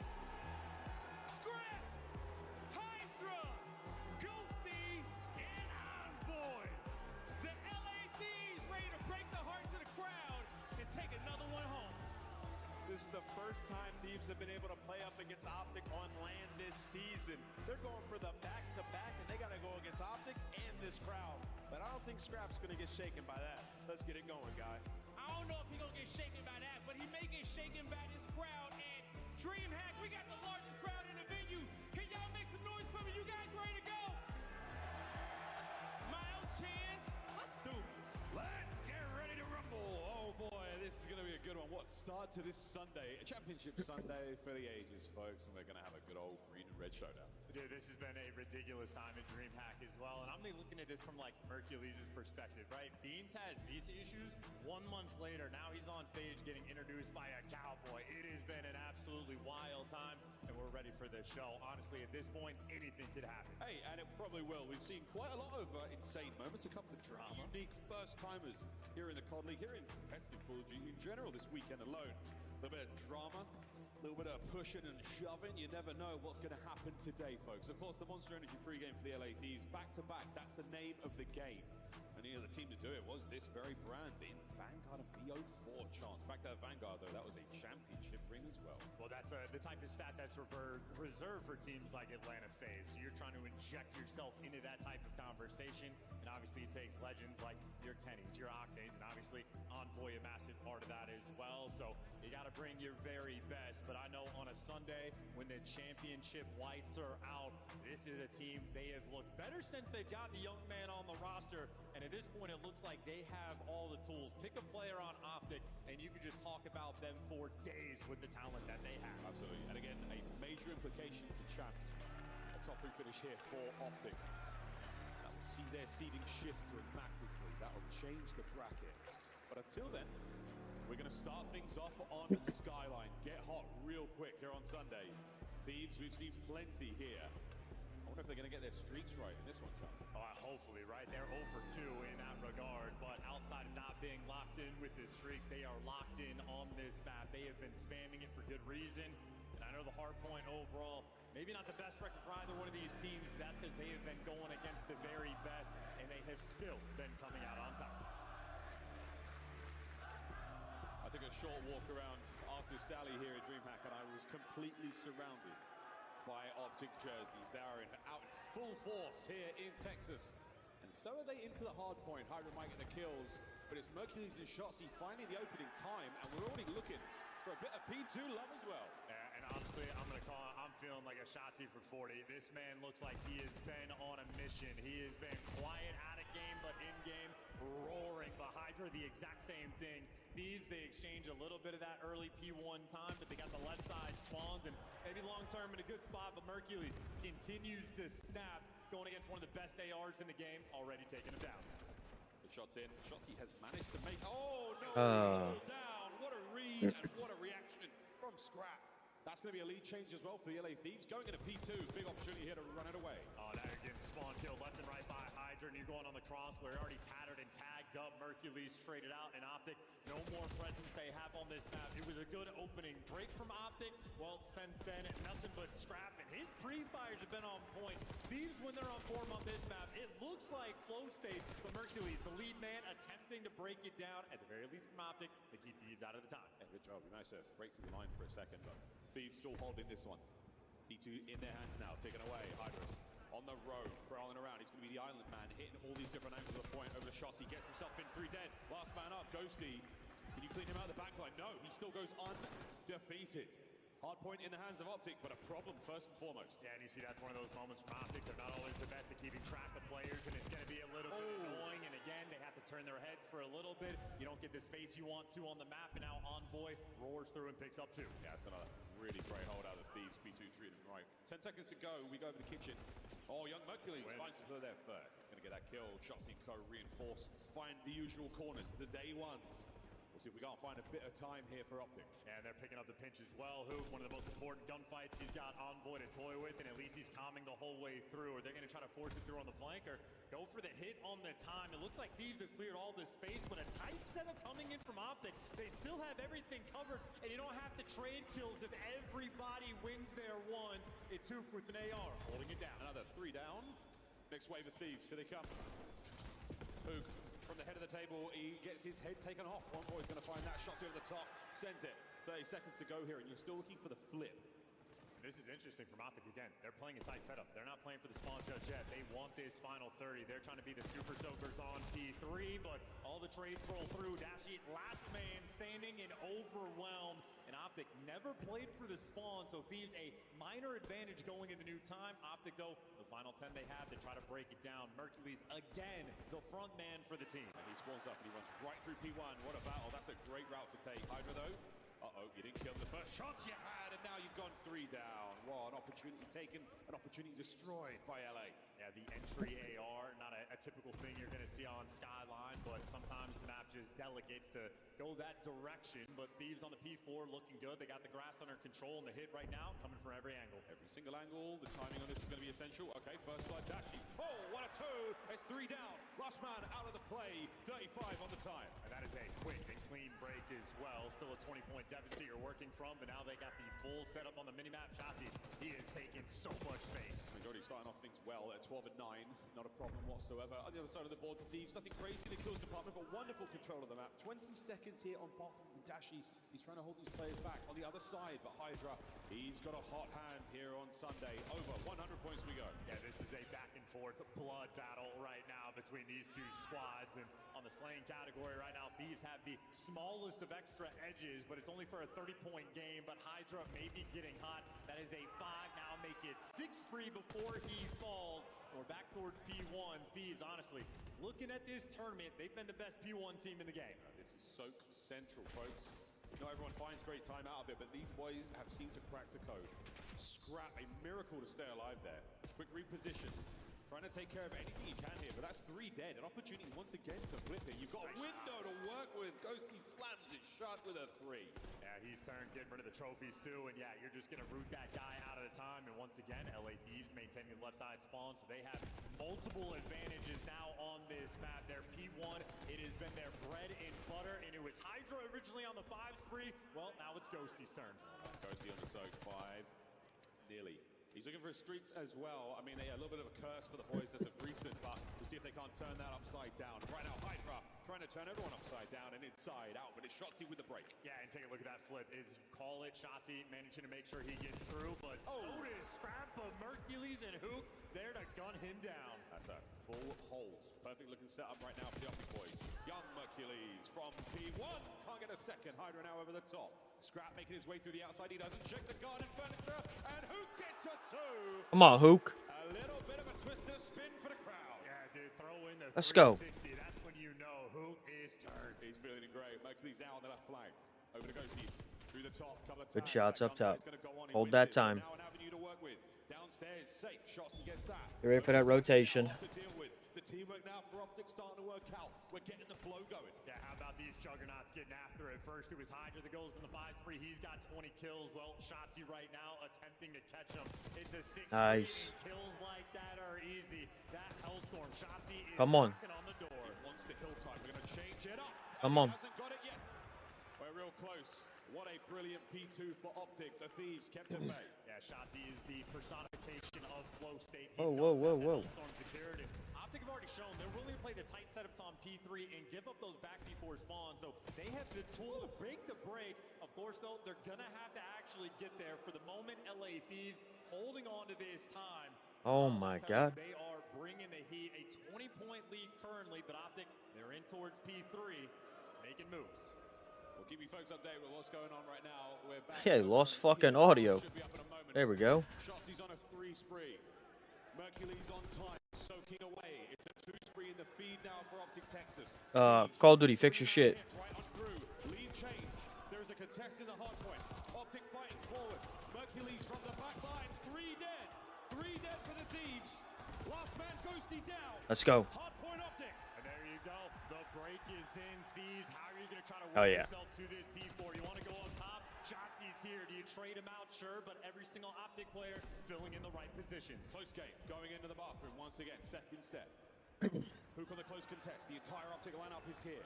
Opening fight goes the way of Dashi. A team kill. Slows Thieves down. Mercules joins him in the feed. And from up high, it's Shotzi. Can't get 2. Good damage. Over to Hook.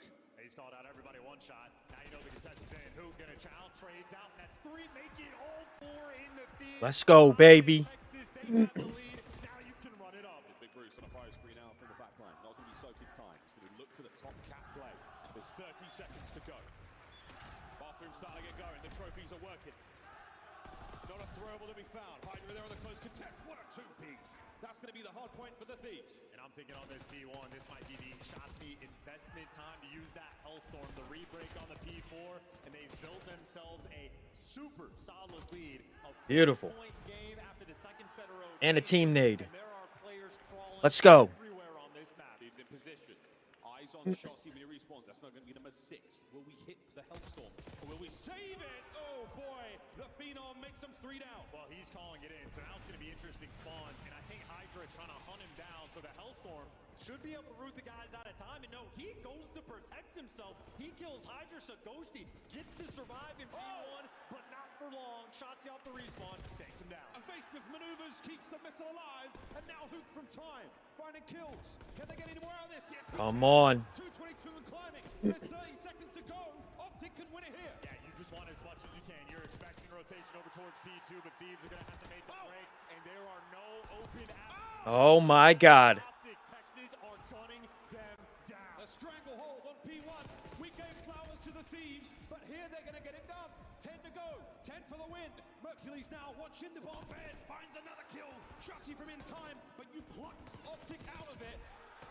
Oh my fucking God. Over to P2.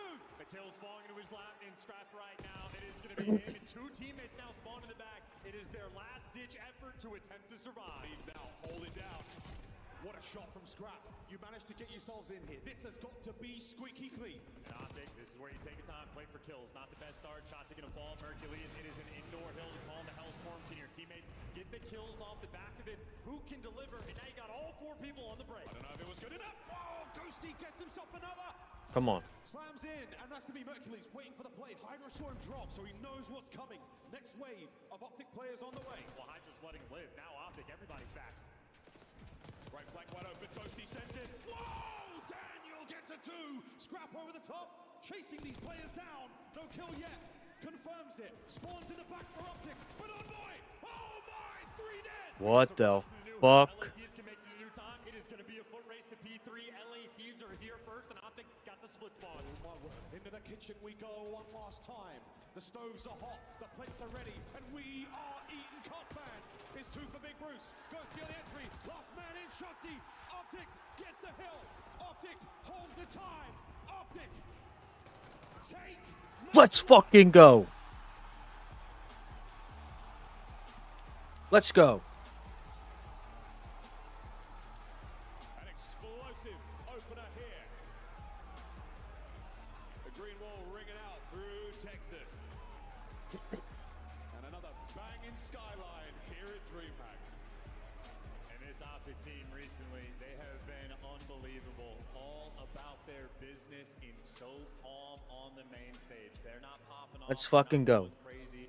They are laser focused. And right now it's looking like they have the dynamic. It is shades of the old Optic Gaming on the Halo side of things, ladies and gentlemen, is going on to the grand finals to fight against FaZe. things under control. He got 2 minutes and 14 seconds inside of the hill, and he's doing that while having about the most damage on his team in topping the lobby. But everybody provides. Shotzi, 35 kills, and Mercules, 25 to 24, 13 assists. The man is on point, and it seemed like kills were falling into his lap. An electric game 1. Optic starting their series off right. You weren't far off. It was 35 for shots in the end. You called it 40. Went too wrong there. And again, for the Thieves, look at them statistically. Back to sort of the way they should be looking. Envoy not leading the kills department. Absolutely. Huge map 1. On the rotations, but Huge map 1. a couple of great moments here. Really, really good 2 pieces there. And some day 1 spots again. We are talking about the basics. This is something that both of our teams have been so good at. But it's the first time Optic have looked Yep. very comfortable. One at a time. Team of this caliber in a while. Optic Gaming's going to the grand finals against FaZe for Halo. It just seems like he sort of developed a vision for this game. He has reputationally a player that is just the run it down, fly in your face, burn as many lives as possible. But as Black Ops 6 has developed, so is he. I mean, his concept That P2 got real dicey. brings a much calmer energy now than we're used to for the Hook experience. So they're adapting on the fly. Ghosty was shooting. The improvements as time goes on, and for Thieves, it has been one of their best maps. The go-to on Skyline, they they have played multiple times in this Big tournament. two-piece by Dashing. The advantage really had is when they're incidentally calling in gunships, but that's how good Thieves are, that they're Be insane. in this moment. The ball in map one, nothing short of impressive. A meme in its own right, but at the end of the day, incredibly impressive to do. We've seen very few throughout the year. Great start there for Optic. Steal the hard point. And give yourself the guaranteed map 4 because we know how control goes. Of course, yesterday we did see a big win from Ultra against the Thieves in the mode. But we're getting ahead of ourselves. There's the game flow. A wicked comeback. Thieves, that 1-5-3 at P1. Second set was all Optic. It is the P3s where they outscored them. The first go around, Optic went from 24 to 65. The second P3, I think Thieves had the rotation first. It turns into a mixy hill, but that's where Optic actually take the lead, and then they secure the win on the third one. They're playing for the tight setups. They're playing a little bit of an adaptation game on Skyline. None of that extra emphasis on the back swans. They're looking to be soakers, and P3... We've been playing dealership S&D pretty well. I feel confident.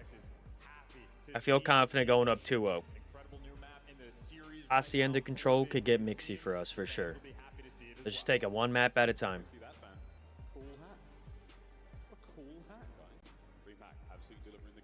There it is. Optic Gaming just ran through the losers bracket for yet another major. On to grand finals they go, where they will play against FaZe. We'll see how this one goes down, Chance. Any strong vibes, expectations going into this dealership? I mean, listen, we talk about the control. It's 2 best-of-7s though. Optic, you just want to keep the foot on the gas. This is your map pick for the Last time Optic Gaming was in grand finals doing 2 best-of-7s, they swept the first grand final stage 4-0. Go on to win it in game 7. That a rookie on very short notice joins a roster full of world champions and has been looking like their best player. So they have the tools to see nice and calm as well. Of course, on the flip side for LA, they've been outstanding. Every single game mode, they have Hydra and Scrap, 2 of the best S&D players in the game, 2 of the best slayers in the game. They have some dominant wins on dealership as well. Make no mistake, this is a square up. But yeah, some of the sneaky spots, the Come on. the very nerdy angles we've seen Optic show off in the online play. Of course, here on LAN, you would expect the Thieves to be very aware of that. We've been made aware of the little one-to-one action from Dashi and Scrap there over by the B bomb site. We're starting to see a little bit of aggression out from the A good late nade. Cars go boom, no damage. Fine, bomb's going down. The fuck? Wait a minute. Look at this fucking guy. Look at this cheeky little fuck. Let's fucking go, baby. Come on. Bomb planted. 3v1 for Ghosty. Let's go, baby. Let's go. Bruce from atop the 18-wheeler finds 3. Yeah, that's worth a second look. A 3 kill there in S&D. I think every single That's a fucking cheeky spot he just laid up on top of. He didn't calm a single thing. He did not blink. He was the Terminator. He had blood in his sights. Let's go. Ruthless 3-piece. Here it is again. Scrap on the sprint. Envoy desperately trying to find cover. And then Hydra thinks, I got this. He's weak, right? Yeah, think again. Big Bruce. What a 3. Dude, and how about this? I mean, Bruce. not always the team that is Come on, boys. meta, but they're the ones showing off the goods for the wall bangs, hiding in trees. And Hydra wants to punch back. This is aggression through the middle of the map, but Yeah, you almost. been back down. The initial play stopped. How lucky that Dashi didn't mess up that jump. He got to stay alive for a few moments longer. Bomb team Jesus. towards B with Solar Optic. And Scrap waiting for Oh something. my God, that timing. We're not going to see that just yet. Optic, a slow defense and strong line being held. Nice. Thieves poke out and they get tagged. Come on, boys. Backing out with Scrap. So Scrap responsible for the pinch. Optic fully control of the middle of the map, but the bomb looks like it's going to be planted. No, who able to poke his head out and get it? Watch the back. Watch the back. First blood Optic. Yep. Back over to Hook. Running right to you. Needed one. Gets the info. Over to Shotzi. Don't chase. Don't chase. The administrative section of the map. Mercules. No. From the hip, no good. All down to Dashi 1v3. Bomb plant. The clutch is on. Ah. The Thieves swarm. Fuck. Aggressive defense from them in the post plant. Yeah, and you see how quickly LA Thieves are making these calls. Who gets the first blood? There is no time wasted. That is the players all wrapping back as quick as you could possibly ask to retake mid-map control. Then they go back to work the bomb. They were flying in these moments, reading every pinch, and obviously a perfect bait switch to break the aim assist coming in from Moog. You know who wins that gunfight 10 out of 10 times. You need two players there. The shoulders have to be perfect. LA Thieves, phenomenal execution. They get away with one. Optic, that's the first blood they got, and it turns into a dominant round for LA. Stabilized, tied 1-1. Those little bait and switch moments sometimes can hurt aim assist for our controller. And that's a great usage of it there by the Thieves. Stays up, and that's going to be damage from Shossi, so it's going to make him rethink this play. Doubles back, expecting maybe something here. A huge exchange of tacticals there on the inside. Yeah, I think the coordination ever so slightly off. One nade connects, the second does not, so no first blood. Oh! Here 4v4, and Envoy zaps Hoop. A small misstep in the movement. They don't even have the trophy. See that? I wonder though, we saw so many nades and tacticals been thrown. I don't think there's much left. Oh, Ghosty Come on, boys. Shossi not too eager to push this one. It's a 4v2, and you sorely want to kill. Now all down to Shotzi and the Thieves. A stranglehold in. And another strong round, they take the lead. Yeah, that is gorgeous work. And again, Envoy just able to catch Hoop in that moment. I don't know if he just sort of belly bumped into the pillar, but he exposed himself for ever so slightly too long. And I mean, the round breaks down. And how quick is that? I mean, from first kill to last, that was a 10-second span. LA Thieves, Johnny on the spot, playing at a rapid pace. Come on. Have an opportunity to make any plays or get anything crazy going. That's the name of the game. Don't let him think about it. Just drown him out. Round 4, here we go. They hit as well. Delicate with these cars. Mercules, the defender from Optic around this site. Semtex is going to be exploding. Maybe half of the cars available over towards it. You got to make sure if you're going for the plant, you have to have vent control as well. Well, LA Thieves, all bases covered. It's a little bit chaotic, but the bomb is down. They're in a position where you don't necessarily get hit by any of the wall bangs, but Optic are ready to pounce this one. The trophies are in position as well, or at least one of them is. That is going to be a danger zone now. There is an opportunity for some splash damage. And you got to be worried about the late pinches as well. So half of Optic going to be surging forward right into the pre-aims. They're waiting for the hit now. Hoop winding up. The shoulders are there. It's going to be Shossi now hiding through the inside. The trades are on. 3v3. Scrap. Oh, that's Come on. good. Envoy for No. back over to the inside. And it's Dashi. Unbeknownst to them, what a win over the bomb site. The Thieves. An AR player in the vent is a very tough spot to be. You're hoping the round develops in a different way, but it is all about the timing. Optic knows if they're going to go for the full stack, the late pinch is going to be coming through, and Hydra always times these moments out so well. He gets the first blood, and it becomes a moment of chaos from Optic. People have to turn and trade him out. The rest of LA Thieves, they just hit the gas pedal and start flying at you in your spawn. It feels like on dealership, LA Thieves, there's no room to breathe against them. When the play starts, they are getting after it. They're everywhere. Absolutely everywhere. 5 spree for Envoy. Stun connects there. Hoop knows these players to the inside of small room. We've been there before. And back on up the tactical tree, because Hoop carrying the bomb as well. Yeah, they're leaving Dashi for the pinch, but A is going to be the call. Shots in front man up, cars out of the picture. But if Hydra and Envoy hit the go button, Dashi could get overwhelmed. So Optic, they are patient in these moments. You see Dashi, he's got the intel, but if there was contact, it would have been 2 players. They're backing down. LA Thieves, passive for the moment. Oh. Hydra gets caught, though, and there's no second player there for the trade, so Dashi gives them the edge. What a win. Come on. An immediate kill. Onto Envoy. An unbelievable Come on. moment. 1 man left. Scrap forward. Can he find any more kills here? It's shot. Nice. Come on. Come on. Need an instant replay of that one. He did indeed shoot the Semtex out of Envoy's hand. How about that? An explosion in your face. Come on, one round at a time. On the receiving end of that new Black Ops 6 technology a few times in this tournament.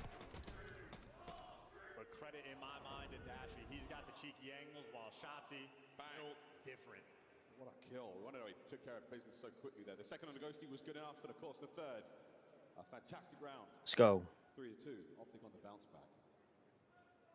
That's good news for Shotzi too. He was struggling early on in this game, but from 1-4 to 4-4, and Envoy's presence has been quelled. Fast hit towards A. Rapid on the approach. Ruthless on the defense. Mercules gets his trader out. And Hook now by the rear containers. Hydra has his dead to rights trapped in. Still a line of sight to open. Well, if he hits that go button, You gotta read this. looking over, Hydra has to be patient. Somebody's got to read this. Oh, gives it up at the wrong time. Lovely damage. Here come the reinforcements. The dead nade is there for it. Shotzi finds one on the other side. Nice. And Hydra suffocated. Once again, Shotzi, 5 in a row. Scrap for the 1v3. This is a player. You watch, you let him get to work. Maneuvering in a position. Enveloping Nice. him indeed. Optic Texas equalized 3-all. Nice. Let's go. From Envoy's 5 spree, now it's Shotzi's turn on a 5 spree as well. Gets the first blood, and we saw it from Hydra's perspective. He knows who gets trapped in the corner, but he also knows if he tries to get that kill, he's going to die while doing it. Players on the cross, and Hydra just knows if you lose your man, you're going to have to hit the go button. And if Shotzi's not there for the coverage, I think Hook might have been dead to rights. Trading out Hydra either way, but Shotzi doesn't even give him hope. So many avenues of attack to work with from the inside of dealership. He hits that go button instant. And Optic are not, again, this entire map, both teams, no one is giving anyone the chance for the clutch. Opening nade salvos, connect. Chelsea's going to be here.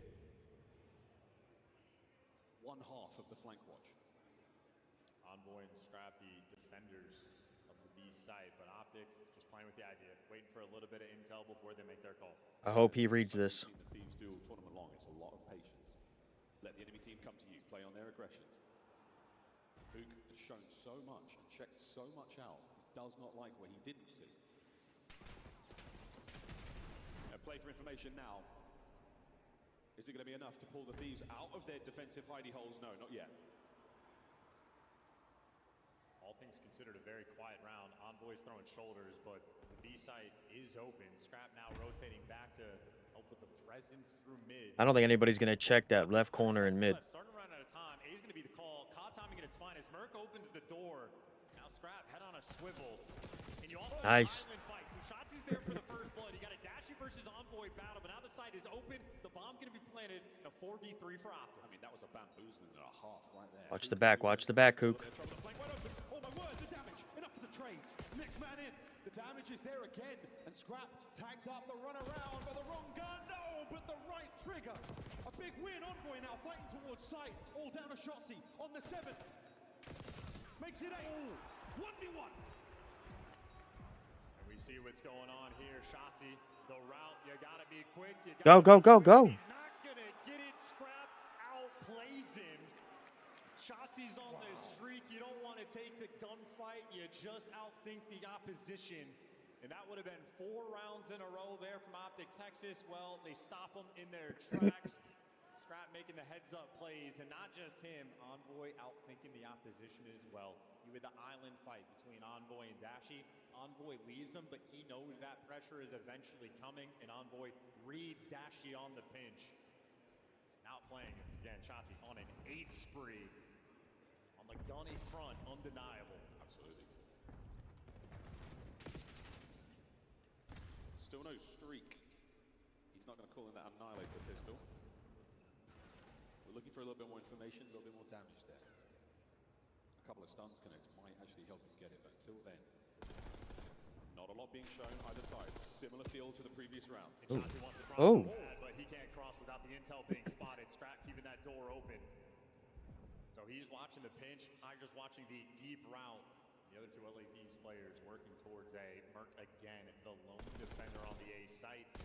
The support will be quick this direction. And so much noise has been made towards A, but LA Thieves playing the mind games. Now you got Scrap and Hydra leading the charge through B. It's a fake. It's a complete fake. They leave the trophies. Audio cue there to tell you that it's happening. But wait, Hook's in a position here to make something happen. Can we get the bomb planted? Ghosty, he's the man on it. 20 seconds to go. Here comes Shotzi. Over the top window. Great coverage. Trades are there. We lose the spree. No streaks, no problem. 15 seconds to go. Dashy finding another. It's now a 2v3. I mean, you gotta plant the bomb. You gotta plant the bomb in the next 5 seconds. Optic just get the kill. Nice. Come on. Slow in Optic. Run them over in the mind games as well. It's the tech battle coming through. You have LA Thieves because Hook has already shown they'll go for the wall bangs through the garage. They'll go for the wall bangs over on the A site. You're planning so much more aggressive. When the bomb is down in that situation, it is a nightmare to attempt to get down Thieves, just no comfortability on the map in these moments. Tied up 4-4. Love the trophy play. A sacrifice to get your boys over towards the B bomb site, but Optic do not fall for it. They still hold players all over the map. Opening salvo from Shotzi, nades up towards the back line of A. Glass shattered. Fenders bent. But nerves unwavering. Now as we creep forward, vent covered. You're looking at the wallbanks once again. Scrap on a hop check. He spots those players out. Numbers now starting to but again, the Thieves will not move. And there's no pinching. Dashes and Devs. Nice first blood with the nade. The door is open. That's wide open. Damage on the attack. Yep, they're now back up. Mercury's got no hope there. He has to run for it. Finds a new piece of cover. Into the foxhole he goes. Will the Thieves flush him out? They do indeed. Absolutely devastating. Map point. LA Thieves. And that is a dangerous moment. You're trying to get the plan down at the A site next to all of those cars. And if you don't have the trophies in the right spot, well, you explode. Great first blood there from Ghosty. It's all about the timing towards that. A trophy in either the position where we saw Mercury's fighting from or over by the bomb site would have been ideal there. Moment of mismanagement there again, timing off on that round. They didn't have one available. An ambitious play to go there without that coverage. And outside of Shotzi's 8 spree, LA Thieves have been outplaying them. They got the sneak defuse coming through from Scrap. They got the first blood battle with the tech, and now you got a full stack on the A site. Back at it we go again. This time there are trophies in play. That nade's going to land. Connect play is big damage. Not enough for the cars to go boom just yet. And it's on point now. Motor mouthing in the comms. Damage on a hook. What a kill. The first blood. His teammates now maneuvering. Scrap on a wide flank. We'll see him later. We might not see the round at all. Hydra finds another kill as we get in towards the site. On the flank. Scrap gets it. The second. The map to the fifth. Fuck. Taking him down on one of their best. LA Thieves. That is a bounce back performance, and on Dealership picked them apart. The plays were there, the first blood's on point, and Optic wanted to be aggressive on the A site on defense, and Envoy shreds Hoop for the first blood. Shotzi feels obligated to get the trade, but LA Thieves, the teamwork being shown off there, and a late pinch for Scrap just to seal the deal. A battle on Dealership, and in my mind, the moment of that game is the 1v1 between Shotzi and Scrap. That is when Shotzi has the hottest of hot hands. He was on an 8 spree. Scrap doesn't want to deal with the funny business, doesn't want to enjoy the finesse, just sticks the bomb and outthinks the opposition. Late Thieves on point. Crazy stuff. While that Dealership comes to a close, 1-1 at the half. Hacienda up next. Again, control, we've seen how it goes. Thieves obviously very good at the mode, but they are fallible. They have a couple of holes in the armor. We'll see if Optic can get underneath them. We will see that full hard point. Whatever happens here, crazy start to the day. Wonderful work. Now it's over to the desk, or should I say, just a nameless from Map 1 Breakdown. Take it away, brother. Hey, we got a banger on our hands, huh, Miles and Chance? You guys doing great up there. Listen, this first hard point was electric, and the ending we're going to break down for you guys. If you're wondering if you and the crowd were affecting the game, I believe you were, and here is why. So we're getting down to the end of the game here, 220 to 243, as you can see up top. And what happens here is you see all the Optic players, they're trying to make this messy. There's only 20 seconds left on this hill, so you got 3 players coming in around back. You got Mercules right here. He's trying to pinch through up top. And what happens is there's an amazing hold here by the LA Thieves. They end up holding it off. But what happens is right at the end of the hard point, we'll jump back into the mini-map. I'll show you guys where the mistake happens. And I believe the moment got to the LA Thieves. So you see, Mercules comes through. He finds a kill. They pinch the time. They're just trying to make it scrappy. But what happens is LA Thieves hold this. Huge kills by Envoy. Another huge kill by Hydra. And now in this situation, this is what LA Thieves want. They have Optic spawning out. They're getting ready to rotate over towards new time. But everyone leaves. They leave the hill with a little bit of time remaining. And Dashy spawns in the back, which is what cannot happen. You have to have somebody holding that old time so Dashy doesn't get that pinch spawn. And they don't turn around. You look at the bottom of your minimap, nobody turns around if you're LA Thieves. A mistake that we do not see from a team of this caliber. They end up turning around too late after Dashy finds the first on Envoy. He gets the second on the Scrap, and that is game over. I believe the crowd got to them, but they're able to settle in that game number 2. An electric map number 1. We got the rest of the series, but before that, we have our scuffed Lucky Road with Guy Blaze. Thank you so much, and man, DreamHack, you guys are awesome. Look at this crowd. Make some noise for yourself. And let's make make some noise for Scuff Gaming because yet again it is time for our Scuff Lucky Row, and it is going to be our front row here who has been bringing the energy all weekend long. Make some noise from everybody because I got a lot of giveaways this weekend, and I'm looking for the loudest fans out there in the crowd.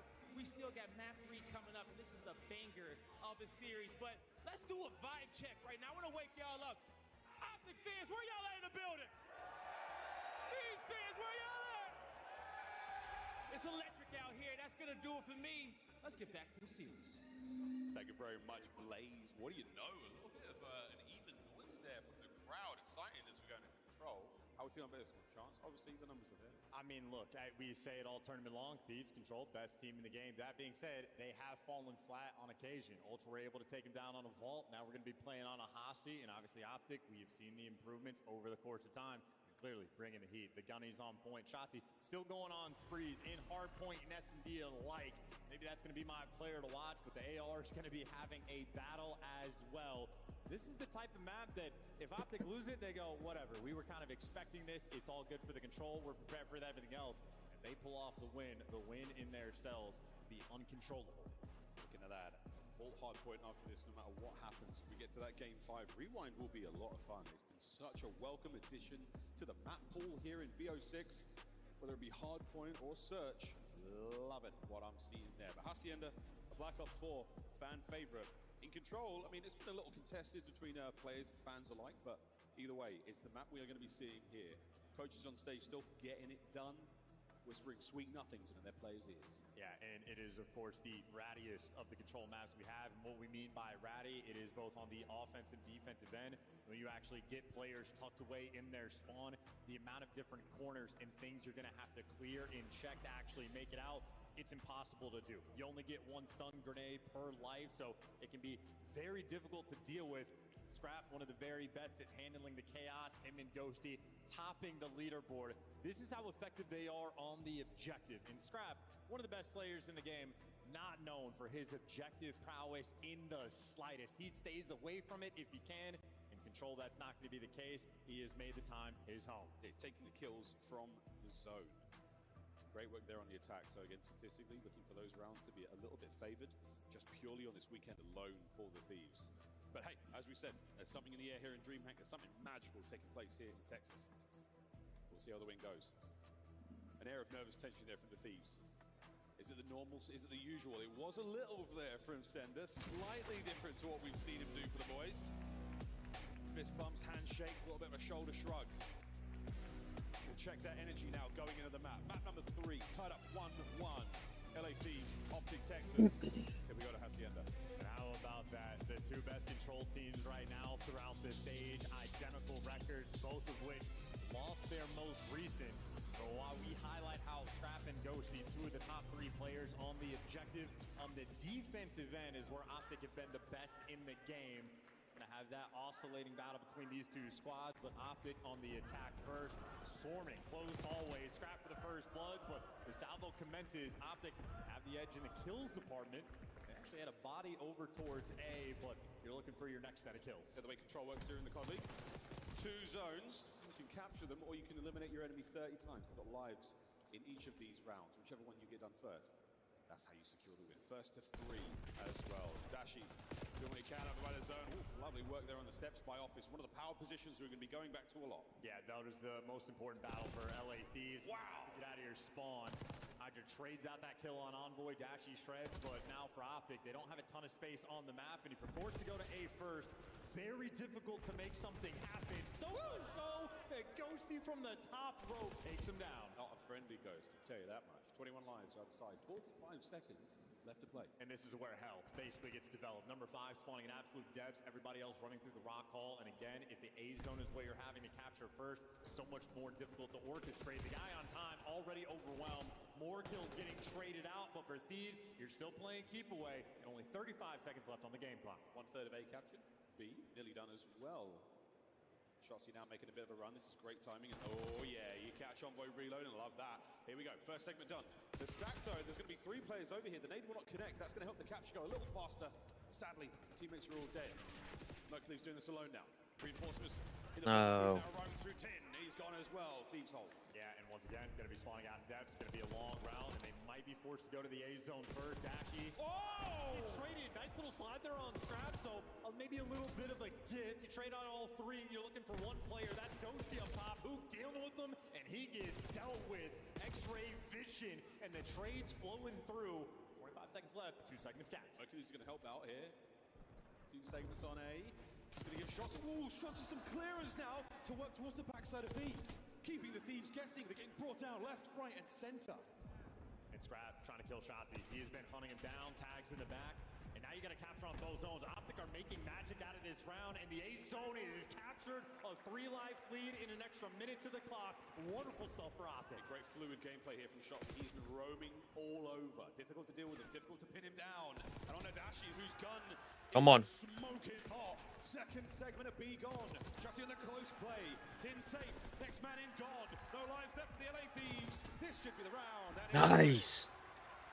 What a good turnaround. What a fucking good turnaround. Wow. What a round. And that is a round for Optic Texas. They had to work for it. That got dicey. Any gifts off the rib, but it is Dashy with the best play. The slide kills up close and personal. And he basically slid from a standstill, 0 to 60 in 0 seconds flat. In a Let's go, boys. Keep it up. there from Big Bruce.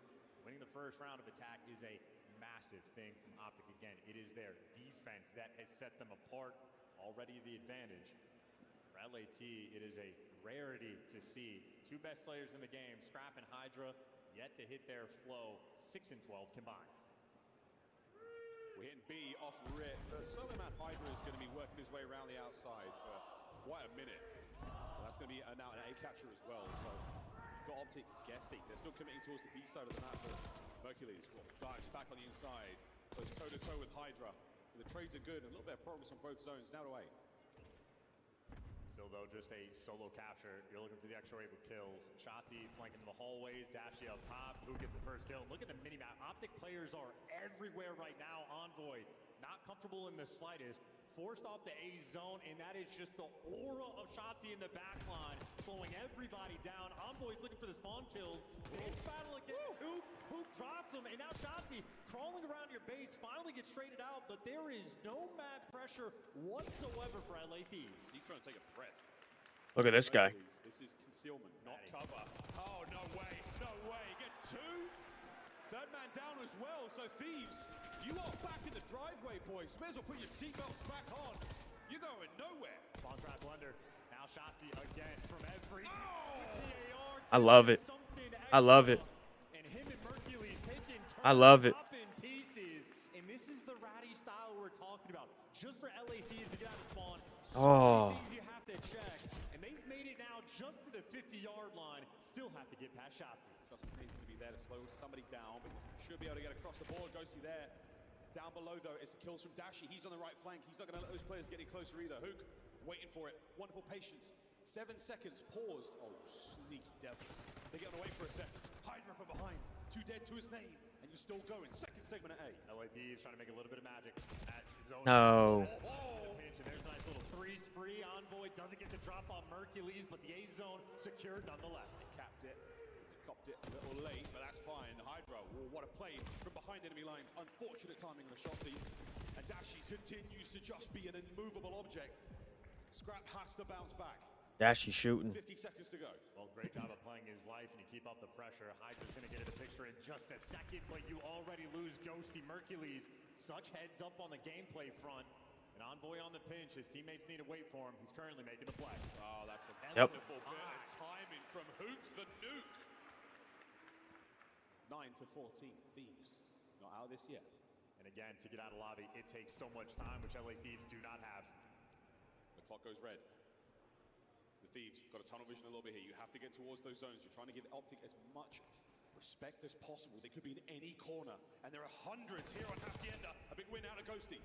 You've got to bring the gunny now. You have to find the kills. 10 seconds. You've got to get on the zone, boys. You've got to make something happen.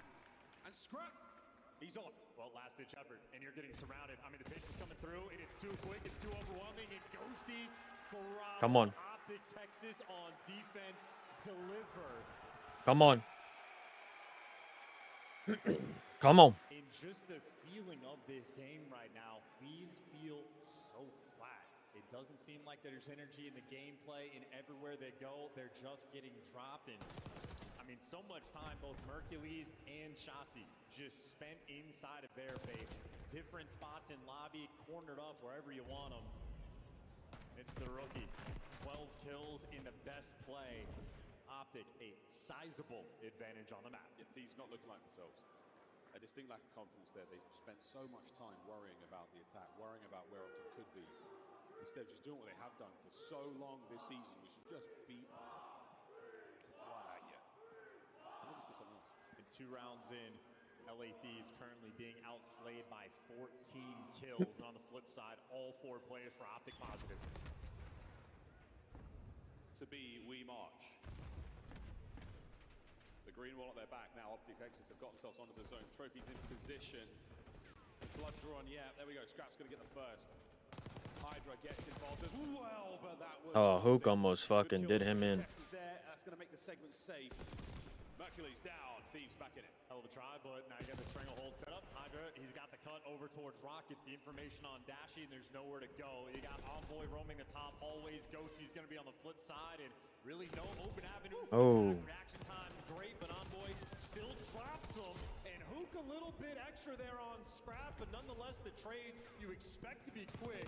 But Hook and Shotzi, the dynamic duo, world championship teammates together, deliver the B zone wide open. Okay, that's big. Okay. Good shots out of Scrap. Hook knows he's around here. Left, right, which way? Segment secured at B. Lightning flash, not for the kill. 3 dead immediately. Next wave of spawners coming up through the middle of the map. Shots is going to take the low route. No one here from the Thieves just yet, but Envoy should spy this play. Trades complete. Optic still down in the lives. Thieves starting to get the ball rolling. They're waiting on the play call. Looks like Shotzi is roaming over towards the B side. There's just no support. You got Ghosty playing for the cuts.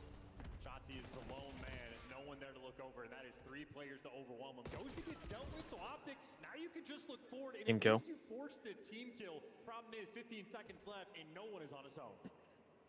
Come on, boys. In a position to maybe hop on towards B, but you're looking for 1 or 2 more kills. Stun connects. Bad news. Can who get 2? Oh. 11 seconds now, paused on A. Mercury's got to win some insane gunfights. Number 1 done. Next one on its way, but good news, does get the segment. The objective battle now, Optic doing a great job. They're trying to cover everything. They're even swapping out positions just right now. Mercules loses the gunfight on time, and Dashy has to flood to the zone, and they All get good. stopped in their tracks. LA Thieves on the board, a defensive round win. But the pace of this game, you can see how much we have slowed down on land. So many lives left remaining for both of these teams before the rounds end. Optic are really trying to dial in. Everybody just watching every avenue of attack, but it's all solo missions. I mean, Hook, he has 2 kids over on the plat, 2 kids coming up the stairs. The information's great, but so difficult for every single player to have to win their individual gunfights. Thieves there to break them down, but of course for Optic, good news, you're back on defense. They're bread and butter. Yeah, no actionable intel to really work with there. Thieves, 1 round on the board, sometimes is all you need. This might be enough, folks, to get this series back on track for them. Optic's cooking on Halo side of things, everybody. If you're taking a look, they're up 3-run right now. Nearly every series they have played. About 250 to play. Over to B we go. Shout out Codcaster breaking as we are used to. 3 number 5s on the map. Have fun keeping track of this, just like the pros. Have fun keeping track of guys like Hydra already cornered up in plat. The tip of the spear right now for his team. And they have pressure on A.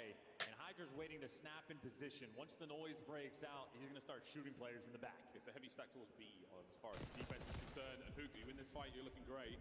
You can slow down a little. Teammate's not going to be in position to help whatsoever. So, okay, that's the B side of the map cleaned up. Oh, boy. Scrap with 9 HP. You've got a chance to dive onto A and finish that segment with the B zone capture taking place at the same time. And, oh, boy, over the window we go.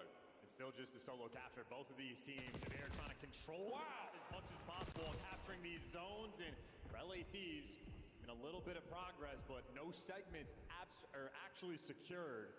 Still a tough spot They're looking for a clean wipe, but Optic for the moment not giving it to them. No, we're playing very sensible. There you go, Ghost. He run right in your own grenade. What the fuck? Yep.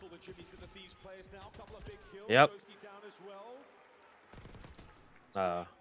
Picking up everything he possibly can. A single life lead here for the Thieves. I mean, this game has just been a slow trickle, suffocating, so difficult to orchestrate. And again, we haven't had even a 3 down, let alone a 4 from either side. But B is going to be the call. Scrap again. Everyone's just trying to hold their lane and do what you can. And Optic need to swarm on the B zone, but only a solo capture. They have the time. Slow hit now. Optic working their way through the backside. There's the contest. Boys holding the nerve. It's a 2-2 split. The 2 on the zone are down. The 2 roamers now. All that remain for the Thieves in this play. 30 seconds. What? The fuck? Scrap cuts him down on towards the time, and he's got away with his life again. Somehow, Mercules finds 2. Envoy on A. You got the A zone, though. A minute and a half now to work with. LA Thieves in the middle of that, able to bail themselves out. 2 players coming out of spawn, and Envoy's going to make it 3. In the pace of this game, we are playing chess right now with these 2 teams. Scattered. Look at the Optic lineup right now. All over the place on defense. Thieves. Again, you're trying to find anything. They're so hard to pin down. They're so hard to find. Hydra. Empties his Jackal into the pre-fire. Trophy in position here, and still it's done. So we're going to be able to get the contest going for a second, but that's the opportunity you have. Big wins on a scrap.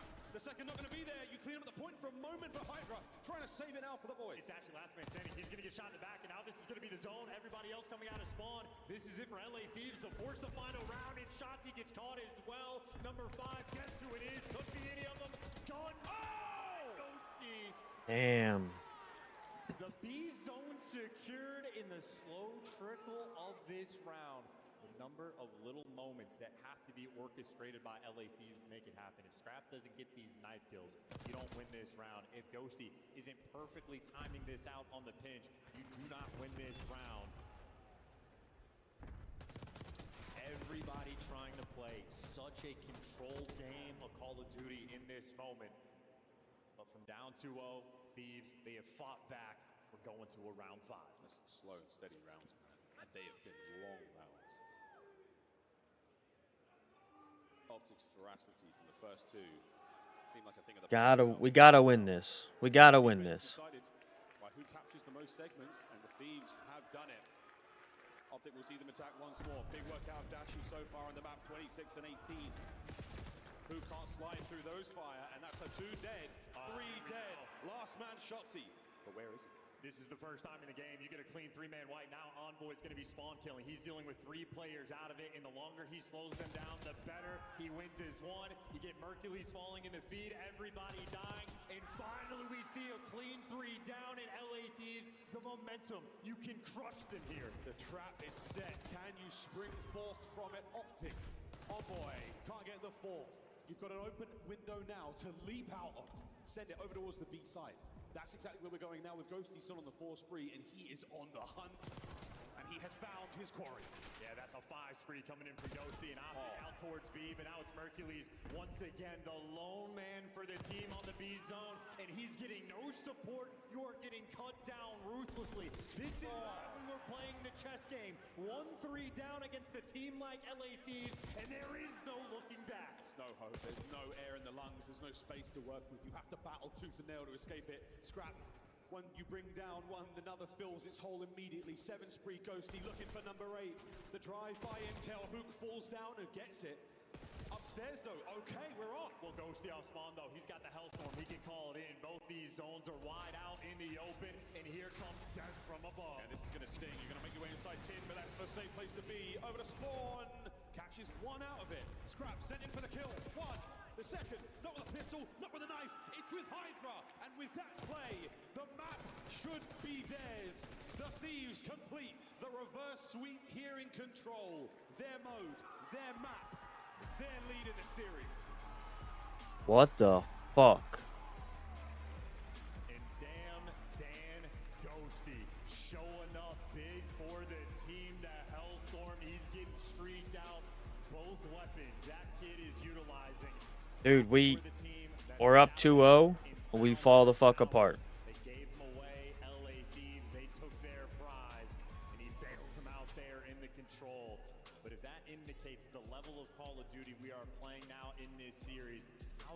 that control. We have never seen anything like it because both of these teams know with how good Optic is on the defensive end, with how good LA Thieves are in the mode, the moment that, not even a 4 down, the moment the I'm going to grab a fucking beer after that one. Thieves are going to be dialed in.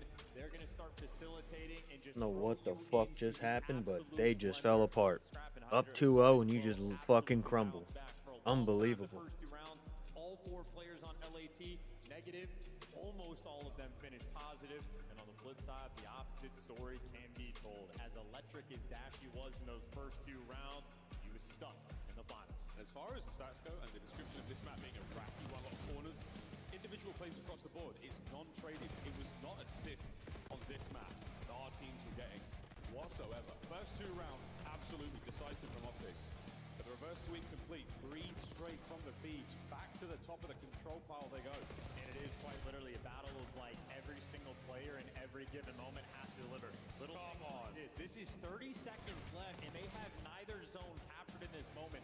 Just to get the Optic player back in spawn frees up so much time for guys like Ghosty to eventually get to work. But you have to play, especially on the attacking end, your life so hard to make sure you don't have it. But this is just the opening break is where they get that 3-man wipe.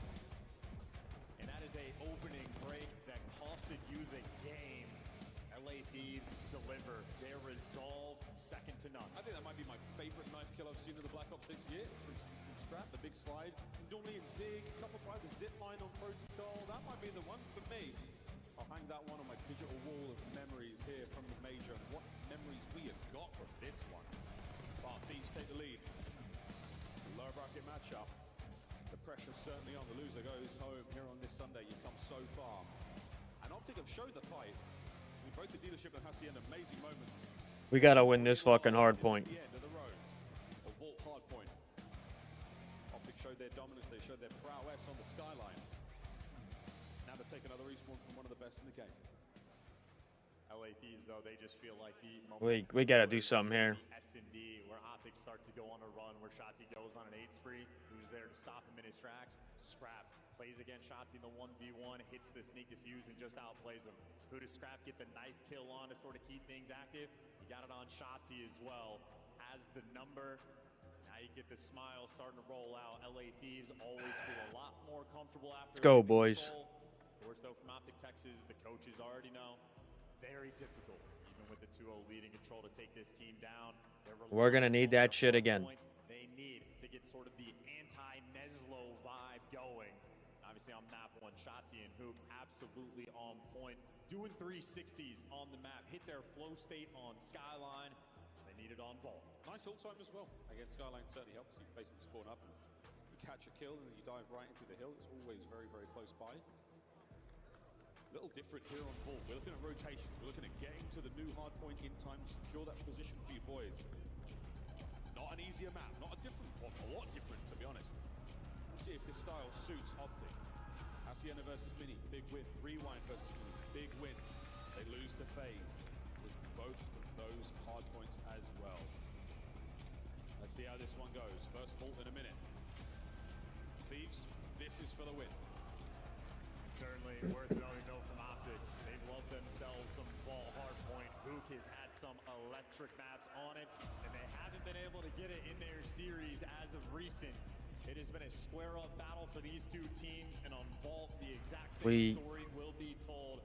We're squaring up. We gotta do something here. Desperation effort. You lose this, your tournament ends. No fucking way you lose that. P1. Center of the map.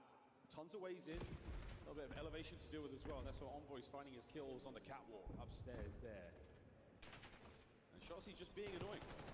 Very difficult to deal with, getting lovely damage across the board. Even more damage, nades, you name it. And we've got a little circle taking place here. So good news again for the Optic guys. Or maybe not, they've spawned out. Thieves in a position for P2 as well. Yeah, Thieves just playing the pressure game. Not only do they have a little bit of that extra P1 time, but they were just allowed to sort of push to the catwalk and flip the spawns, and they're going to maintain them. Key gunfight win by Dylan Envoy. He's got 4 already, and you see him backing all the way up just to play those spawns. They'll happily trade away 10 seconds P1 time to get this rotation won, and they have it under lock and key. Ghosty will be the hill kitten, the man getting on the time, and Envoy's pushed out. He falls, but he should spawn right back up in the back or towards the new time. LA Thieves, they timed their deaths out well. Scrap has just bodied Ghosty, and that's a bad look. Hook, the hot tub meta, not that hot tub meta, doesn't quite work out for him as he gets drowned over there. 3 spree comes to a close. Shotzzy now roaming across map, finding another one. Nope, Ghosty's gonna get that. 2 spree, another on the hill, gone. Thieves in control. Yeah, and a small misstep with the team kill, but they reposition immediately because they always had the back spawns, and obviously Hydra buying them so much presence and time when he was roaming in the catwalk. Well, now it's Ghosty's turn. Is it an AR? Is he a sub? I don't know, but he was on a 4 spree there. LA Thieves dialed in. They made sure to put the extra importance on the P2, and it has gifted them a 20-second lead for the moment. Still, though, a little fight for the scrap time. Hook might be the one to get it, so a 2-piece for a little something extra, and more importantly from Optic, left side spawns, Mercules going to top art, but Thieves, I mean, they're prowling. They just ran him over on the actual time. Well, on paper, everything looked fantastic there for your boys in green. Mercules will probably exhaust his ammunition supply from this position. I just want to give this one up. Dashy, roaming in the middle of the map. Don't let anyone get through. Doesn't let Hydra get through the time either. You're able to contest the hard point from these double doors. You stop your opponent getting time if you get a body in there as well. And don't forget the game clock. It has come down to it here on Vault a few times this year alone. Look at that positioning from Envoy. Yeah, Merc is going to have to jump out just to get the kill. Secures it, but still no time. And now this is an interesting moment because you got Scrap actually working the pinch, and he gets great timing to get past two. And Scrap drops him. So all that emphasis now from Optic spawns, and Scrap rips it right. He ends up in a pinch though. And they're still spawning behind him. So Thieves get every single kill. But LA, I mean, maybe they'll try to take the P3 time. This is a mixy minimap. Ghosty snuffle through. What a win. Manages to do it with a very low amount of HP on the scrap to get 2. He has been shooting. Brother. New hard point open for business. And the LA Thieves have stolen it. Yeah, 10 kills and 3 hills, and he's the man that popped off and set his team up for the show. Here comes the money hill. A tie game when the hill pops. LA Thieves just now collecting. It's the money hill. And the Thieves have cracked open the ATM.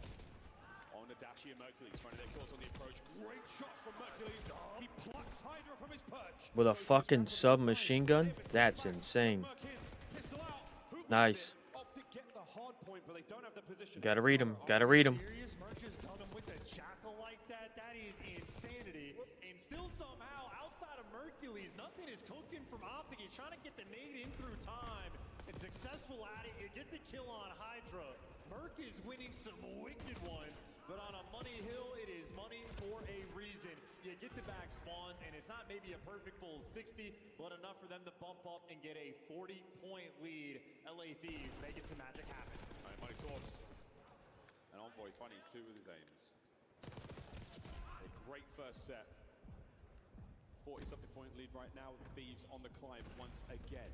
They've got P1. It wasn't bad the first time round. Again, we're more worried about the P2s and the P4s on this map. That's the low right and the low left. And right now, this could be another 4 dead moment to Scrap. The dance is there, but Hook around the pillars stays alive. All 4. Another one of those all 4 moments for LA Thieves, and everybody jumps in position. They got the hookah pressure. They got pressure around the time, and another spree from Ghosty. 4 in a row again, and right now, he's the main slayer. Got cement shoes on a Shotzzy there. Slowed him right down. Scrap on time as well. This is wicked work once again. Out of the Thieves. Ghosty on a 4 spree, and he's soaking away halfway towards the Hellstorm. They're pretty handy-dandy on this map, but that's a good 2 dead. Now 3 dead. Thieves split spawns. Yeah, and that's 1 player spawning out, so Hydra on the back line over towards P2. He's going to have to make some type of play to get his teammates new. Hook is hunting, but the off angle. Hook does a great job of staying alive. The reinforcements are here, but all 8 players on the minimap right around this time. Wow, I'm hoping they find there's now the backside of P2. All good. Hook fighting for his life. Finally brought down. And how about that bailout moment from Hydra? He was the only all the time, and it's time for Dan Ghosty to continue to slay. Found 2 at that range. I don't believe it. Goes for the wrap. Back to Ruggs, unfortunately cut down. And now you don't have the numbers. Scrap trying to buy his boys as much time, allow them out of spawn and back into the fray. Merc through the front. He gets himself 2, and that's going to be the break. It's not the break of spawns, but it's 25 seconds. Optic happy to take it. I'm not sure if they're going to hold it, though. Still in close, and now with a pinch to the front, here come the Thieves. Mercules is unbelievable, man. He is having himself a map. He gets a 3-piece there for that break. He is trying to do everything for this team. So it's Ghosty and Scrap on one side. It's Mercules on the other. Dashy, another map 4 where he's a little bit slow. You cannot afford to slow down.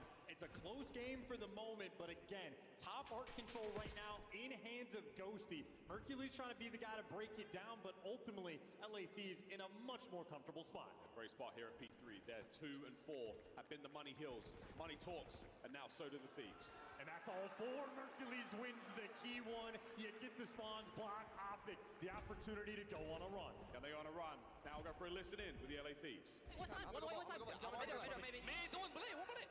Nice. One more you. You. Yeah, mid pillar, one top plate. Mid pillar, one top plate. Mid door. Be control, then.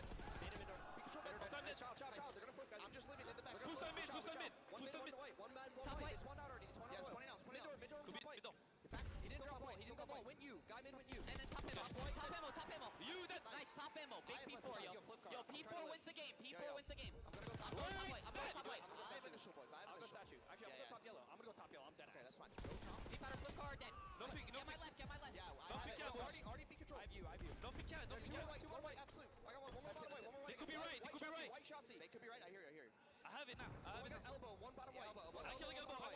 Front white weak. Yo, you. Elbow dead. You and bottom white. You weak. White. Bottom white dead. You out. Could be left. Could be right. Timing weird. Yeah. You dead. Nice. It's it. I right now. I'm mid. Left. Yo, I have you. Square and elbow. First two. Square and elbow. Nice. Square, one chopper, and one right as well. Big 30, boys. Two right. One more you think. Nice. I'm out left. Big 30, okay. Just go live on new, okay? Big 20, yep. Breathe. They're spawning deep elbow. I have right now. I have you. You shotty, close. Close with shotty. Nothing getting on, I'm leaving you. I can spawn in back hole. Yeah. Shotty's in Mid lobby. Charlie, I do Chung right. Close, one shot. Close. Two lobby. Lobby to nice. Tyler, what's you? To your right. Yeah, weak. Chilling back. P1. Front door hold. In P1. Oh, side door and cat. Hold. Cat shot. On the G front yellow with an AR. I'm going vault to kill this guy. P2 then.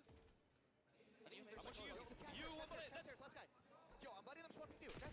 Close. Ours are close. Close then. Nice, they're trying to Yo, cat now. Catch us out. Nice. They're spawning P2. Yo, they have to go. Yo, they're rushing shit. They're just challenging. They have to go cat, bro. I have cat. Nothing lobby. Go lobby right now. Two cats up, boys. Lobby then. Nice cat stairs. One shot cat stairs. There's 2 cat. I still have it. They cannot go cat. A fantastic listening with the LA Thieves. Fantastic work there in the comms. Yeah, they can feel it, man. They called out correctly. P4 is where you're going to break him down. Now Optic are trying to get a little bit further to break the time, and they are just going to be sprinting into death. Dashy's presence not felt in the slightest, and everybody else on LA are challenged like this. No respect right now in these gunfights. LA Thieves are running them over. Luring them into gunfights they don't want to take, and they are putting them in the worst possible positions. Thieves poised to take the series. Through the back line now, nothing. This is fucking over. Front line gone. The Phenom is starting to take over. A quick dip, a quick bath in these cooling waters as 25 points is all they need. Yeah, Hydro washing off his sins. It's over. Deep routes on a P4, flanking him in their spawn, and he LA Thieves shut down Optic 3-1. GG, go new. It is not remotely close. LA Thieves on vault. Fuck. Optic Texas, their victory lap on P2. Takeover nearly complete. You've got the hard point in control now. There is a hellstorm. I don't know. Pocket. Ghosty sending it now. Trophy systems on time. 20 to go. As the Thieves still march across vault like rolling thunder. Hydra through front. Ghosty now on a time.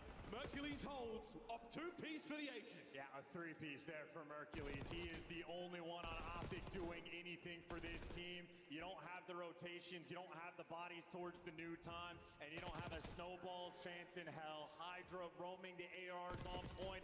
5 more seconds. LA Thieves win this game. And that is it. That's it. The final moments sealed. DreamHack silenced. I have seen a on your screen. Both of them over a 1.3. I don't want to listen to Scrap fucking yap. 2 kills per minute, first and second in the stats. Now not too bad. If you want to have two players ready to lock into a bomb game, how about the two top ranked overall and kills in the game type across all maps here at Dallas? And But we still got Optic Gaming on the Halo side of things. Certainly is, and who's the man who helps him stay alive in that situation? Number one, Formal. With some shots across map, and Formal just perfected another player. So early pressure for FaZe here being felt. All of them trapped in the back of their base, and that bomb is being thrown towards their courtyard. have you ever seen a team on a championship Sunday It's fucking crazy. this fast, the way that they are? I mean, Losing the SND, I'm okay with. essentially 30 seconds in.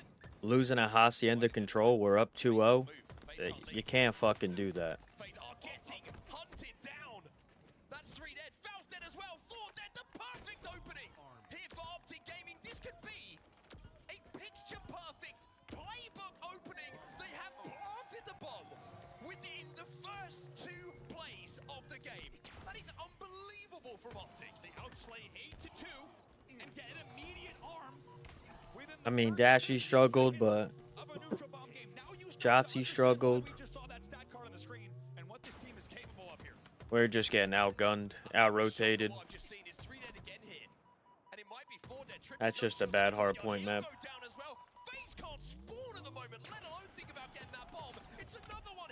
Yeah. We shouldn't have lost that control. Yeah, Suppress maybe buys a tiny bit of time here for FaZe, but as we said, you really cannot overstate just how insane this opening and the series and the day has been for Optic Gaming. I think we're all wondering if FaZe is going to get back into the series at any point, but it is not looking like this game type will be the one just yet. I wonder if FaZe can get out of their base at the moment, let alone back into the series. I don't think we've seen anyone from FaZe on the Optic side. We needed that control. Another kill gets picked up here for Optics. It's going to be 3v3 momentarily, but Renegade with yet another. The bomb's still progressing towards the FaZe base. FaZe are in the blender of all blenders at the moment. And finally, Trippy with an individual win might give them a route out. The biggest win, certainly not easy to win those peak shot battles against Baum when he has that peak advantage, but still, after all of that carnage, it's going to be Renegade coming away with the camo, and things will slow down for just a second. Let me hear what this dog shit fucking weirdo's got to say. You know, we know how much you love playing this Optic team. How does it feel to get another win against them? I mean, first time this year, didn't go well for them. Absolutely fucking shit on. So, I mean, I'm excited. Definitely excited on a championship Sunday, and we always love the energy and what you bring to the stage. Now, you know, just kind of going more in depth in the series. Map 1 didn't start off the way you guys wanted it to. Map 2, they started off fire. In Map 3, what do you feel like was the turning point here in this series for you guys to really start taking over? Was it the winning that S&D, or was it winning the control? I think the S&D was like, all right, we're still in this series. I think the control was like, this is the dagger right here. They just got reverse swept on this shit, so let's just come out hot for Map 4, and that's exactly what we did.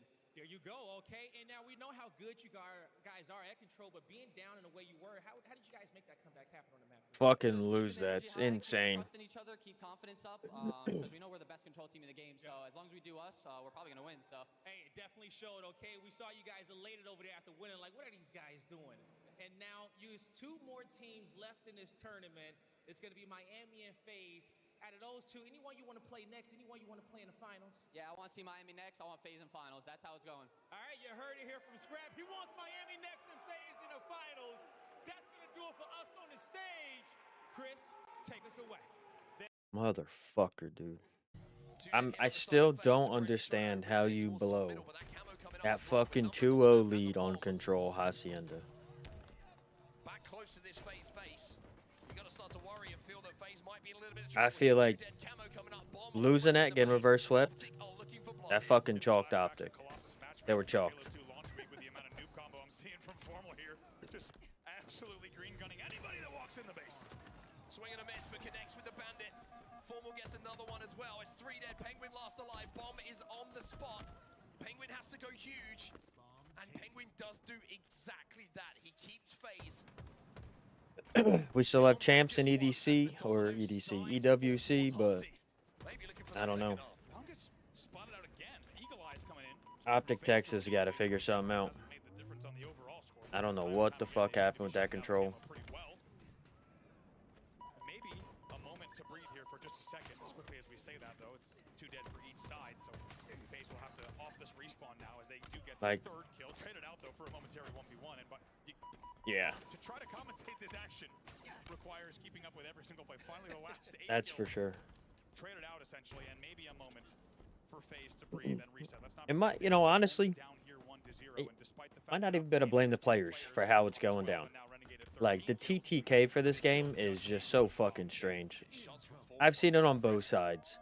Like, Optic lighting them up, Guns not getting the kills, they're shooting, it's there, the damage is there, not doing shit.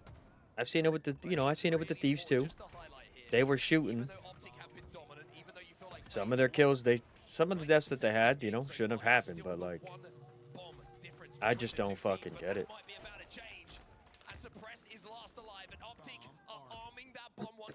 One player rapping right now. Suppress is the only hope if they're going to get this stop. We'll see if he can. No, he's taking down. That bomb will go as well. And Optic Gaming needs no invitation. 3 dead for But it's okay. We still got Optic Halo here, making their grand finals run. Let's not forget, there's been times where we've seen them overslay in bomb games. Got to go 2 best of 7s, and they're playing against FaZe. Every piece of the puzzle is in place. They make sure the bomb is there too. Yeah, they're bringing that bomb with them every time that they get a couple of kills. They're progressing it up the map. They are putting pressure on FaZe to not just call out where Optic members are playing on the map, but where that bomb is progressing as well. Legend just looking to make sure there's no overextenders here from FaZe. So now he wraps back towards top pink. Trippy finds 1 kill though. Penguin going to be double teamed on the bottom of the pink tower as Renegade gets yet another camo here for Optic Gaming. And as things now go to 2-0 here, we can look at Formal's stat line at 19, 10, and 6. Leading the entire game in kills. I just think the time to kill for this COD is terrible. And only 6 deaths in the game, leading in that category as well. When you talk about a man showing up on Championship Sunday, it's Formal. 3 dead yet again. Getting hit by that spawn trap there when we go 3 down, it's fucking terrible.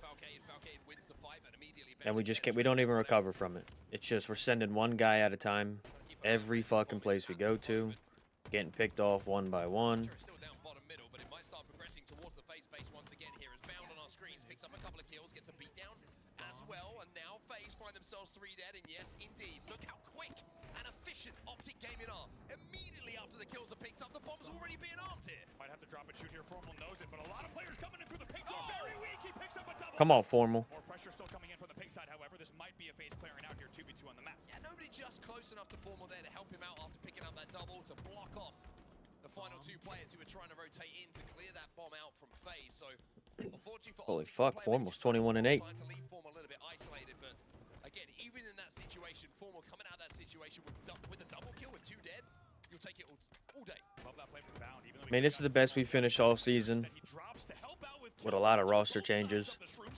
Mercules is still young. He's got talent. I think he's going to be sticking with Optic. I don't see them dropping him. I don't know about any. I think everybody's got their ups and downs.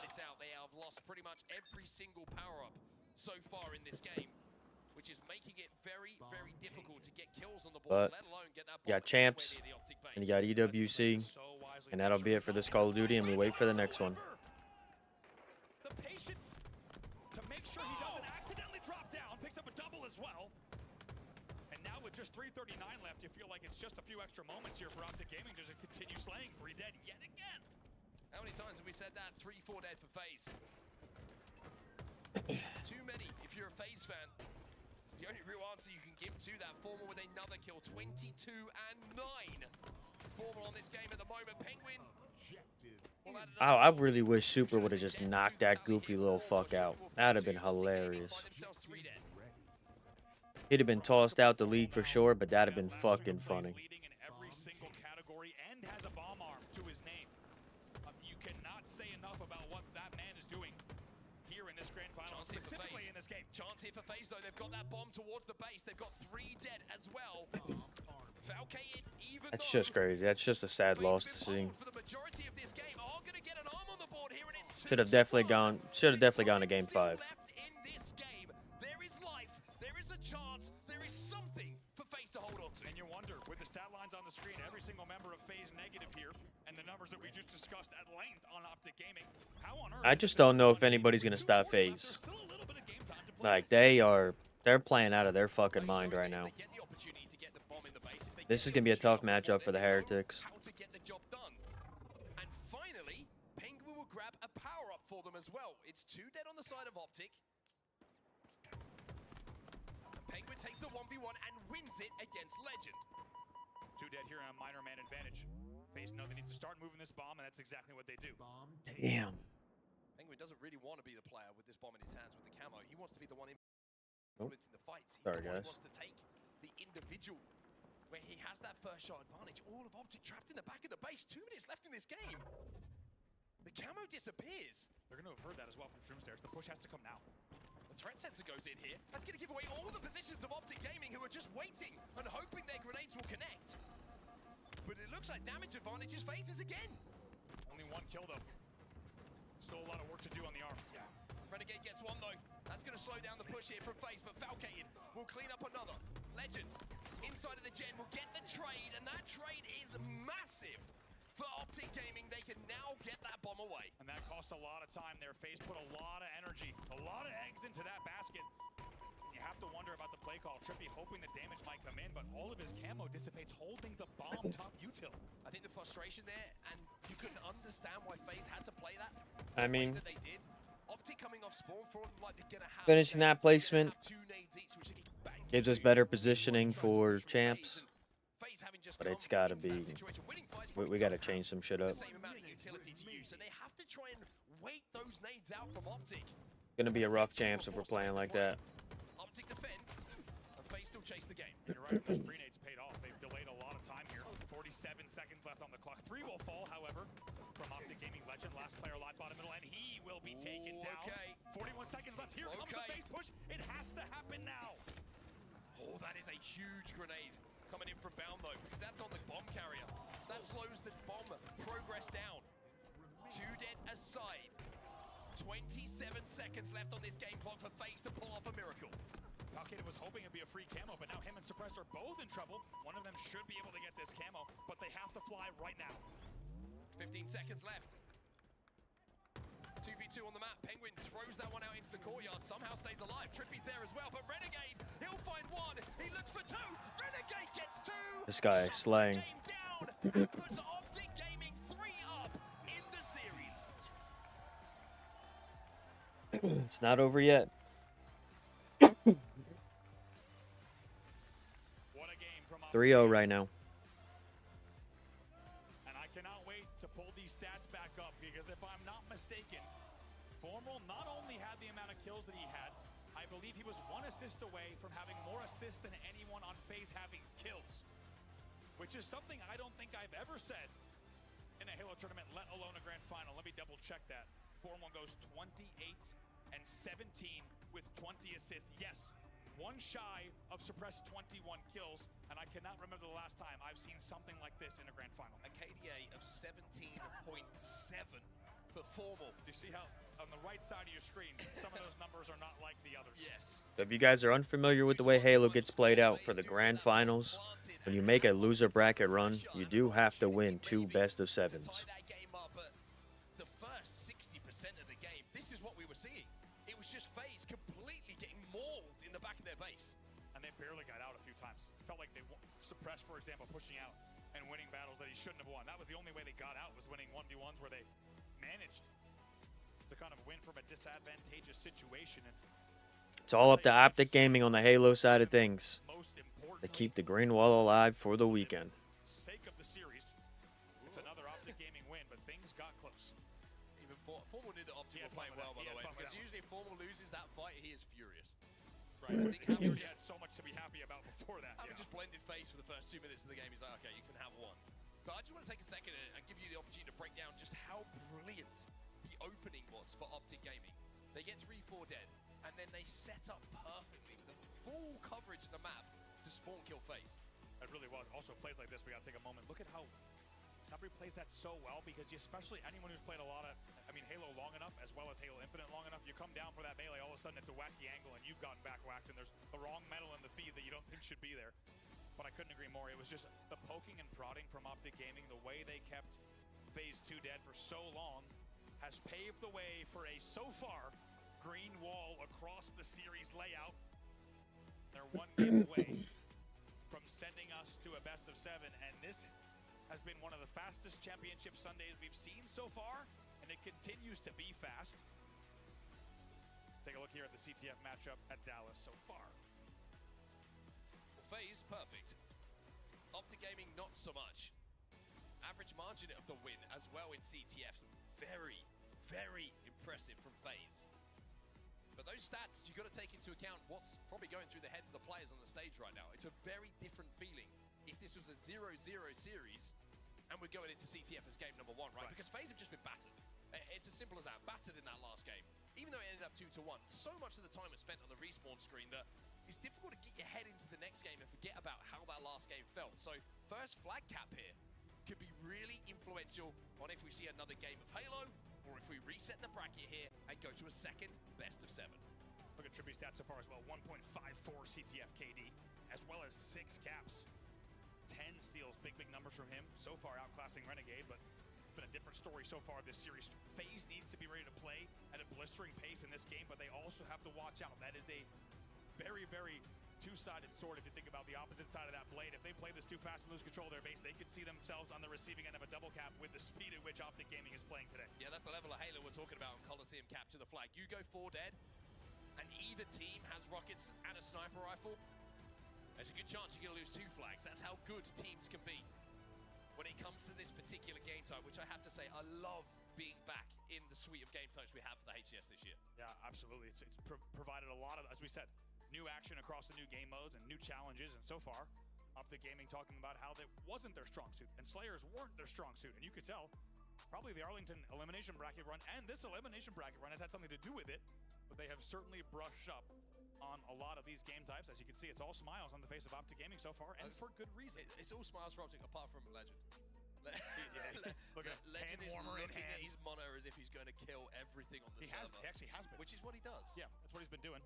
Keeping the hands warm as well, and that man is focused. So you guys stop enjoying yourselves. We've got a game to win here.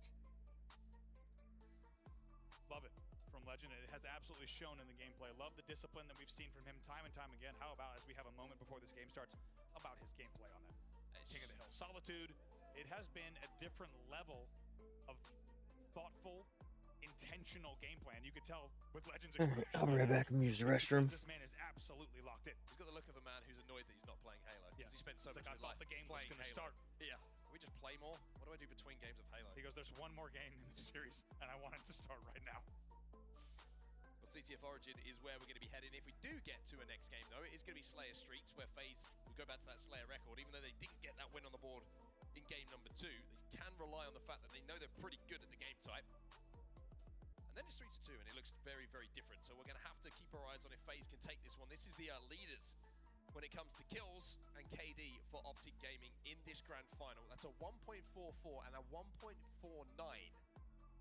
respectively for Formal and Renegade, but the damage diff, very notable. Formal is shooting everything.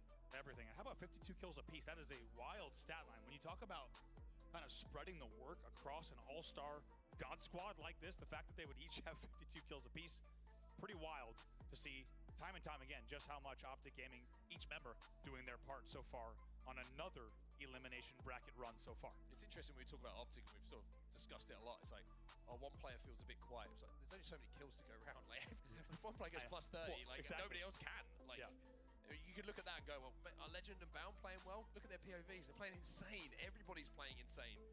And it's that's how you get it's adding up to map wins, right? And it's adding up to the domination that we're seeing. I mean, sitting backstage, to be honest, you and I, between the first series and coming back on to grand finals, it felt like no time at all. And I'm sure everyone here in the arena, as well as everyone watching at home, is thinking the same thing. That this has been one of the overall fastest championship Sundays so far, and that is largely because of the speed at which Optic Gaming has won their games and their series today so far. We just saw the FaZe Clan boys, and you have to think, even without even thinking of where this series goes, they need some games on the board here just to stay alive, I would think, overall in terms of morale in the grand final. Need to find something. Need to dig deep here. Find a little bit of, maybe you need that conversation that's like, make someone laugh, puts a smile on their face, just breaks the ice a little bit, because it's been a difficult series for FaZe to find something to laugh about so far. But one game on the board, and things will start to feel a little bit different for them. We are now ready to go to CTF Origin. DreamHack, we having a good time out here in this grand final? That's what we like to hear. Pack toast yet again, and guess what? No surprise, as the grand final goes, we are standing room only all the way to the back of the venue. Welcome to the grand finals here. If you're just joining us, 3-0 for Optic Gaming. They look to close out the grand final number 1 here. And if they do so, they will force us to a... the rush comes in. Hey, FaZe! FaZe wants to stop them to finish that thought from sending us to a second best of 7. But for FaZe Clan to win, we haven't said it just yet, but it needs to be said. They will need to reverse sweep with 4 wins straight to close out the title in just 1 game. Well, if you're worried about FaZe not being on the same page, I think that opening strategy maybe changes that as they... all 3 players just fly in G-slide towards the Optic members who are weak. It's 3 dead on either side at the moment, but the first spawners will be out for Optic. Bound is looking for that sniper rifle at the moment, not sure where it has fallen. He does manage to collect it. Legend has rockets, Bound has sniper. FaZe, not a situation you want to be in here. Let's see what Legend does. Only 1 rocket to play with though, but you bet he'll put it to use, and of course he does. He takes out the kill. Tries to stay alive in cave, but not an easy thing to do, but when you're moving like this, you get your shield back. Yeah, he's also got the thrust, so he can reach out. He can give himself a second to get out of a sticky situation. No more to play with though, but still comes out of that fight with his life. 3 dead for FaZe. Finally, Suppressed puts him in the grave. Finally taken down, an absolute back and forth, just brutal. Exchange of kills off the opening. Really no advantage just yet, despite the fact that you had Legend staying alive much longer than he should have in his opponent's cave. Here comes the push yet again. Legend's got the sniper rifle now. So off the spawn, he finds a couple of bullets to have some fun with. 2 more left in the chamber for the Frenchman here. Jeez. There's 1 body shot. It's 3 dead again for FaZe. 2 off the respawn. Legend's got 1 bullet, but boy, can he put this to use. See what he does here from the elbow. They have a lot of pressure coming in from both the elbow as well as the diving board. Gonna meet some opponents here. Does not connect, however. That will likely buy FaZe a moment to push out of their base. Trying to clear out Renegade, who's still in their cave at the moment. They managed to do so. 25 seconds or so until those rockets pop up on the map as well. Suppress playing the rocket stream, trying to pin Optic back as they spawn on the elbow. And as we said, it feels like it's a rare moment when FaZe has a second to breathe in any of these game types, and we generally never say that. Halo Infinite, yes, a fast-paced Halo title, but generally there's a little bit more time for play calling here. That has not been the case for FaZe. They're 3 dead again. Suppress just came off spawn as well in the cave. It's a little bit of a staggered 4 dead situation for them. And again, they're having to play on the back foot. Not a lot of progress up the map for FaZe at the moment. It's kind of a repeat of the opening that we saw in the previous game. But they just can't find the necessary kills to get up the map. They're 3 dead again here. Trippy lost alive. See what Trippy can do, and Suppressed off the spawn very luckily takes out Formal. That will once again give them just a bit of space, and that's an important trade as 4 will fall for Optic Gaming. Renegade first off the respawn on the elbow, and finally FaZe can get onto the Optic side of the map. But Renegade off the respawn wins his fight. Keep an eye on those rocks. Thrust up as well, so first spawner gets 2. Renegade does get the thrust, but I believe it's a rocket grab. Yes, from the side of FaZe. No, not yet. Trippy was up the rocket ramp, but he's forced back down due to a snipe presence coming in from Optic. So split across the map at the moment. Yeah, FaZe having to play on this rocket side because of the pressure and the sniper rifle that's in the hands of this man. A little bit of a rare miss coming in from Legend with this weapon. Falcated is going to just try and bide some time, play his life. Suppressed is going to find another one, and now the shots become more difficult for Legend as FaZe will pressurize him. And the flag starts to move. And even though he gets the body shot, Penguin gets that flag out. 2 still dead for Optic Gaming. 3v1. Formal's the last player alive, and Suppress finally gets the rockets. Lots of elbow presence here. Legend split spawns, though. How does Suppress play this? Will he connect with this rocket? Trippy will with the bullet from the sniper rifle. The flag is still down. Optic will have to force their way forward. Trippy can't connect this time around. Renegade's moving in to try and get the return, and I'm pretty sure they're going to do it. So a scary moment here for Optic Gaming, but they do send that flag back home. Certainly, and you could say for the first time this series, FaZe Clan showing up in a big way. That's 3 dead now for Optic, and the pressure continues.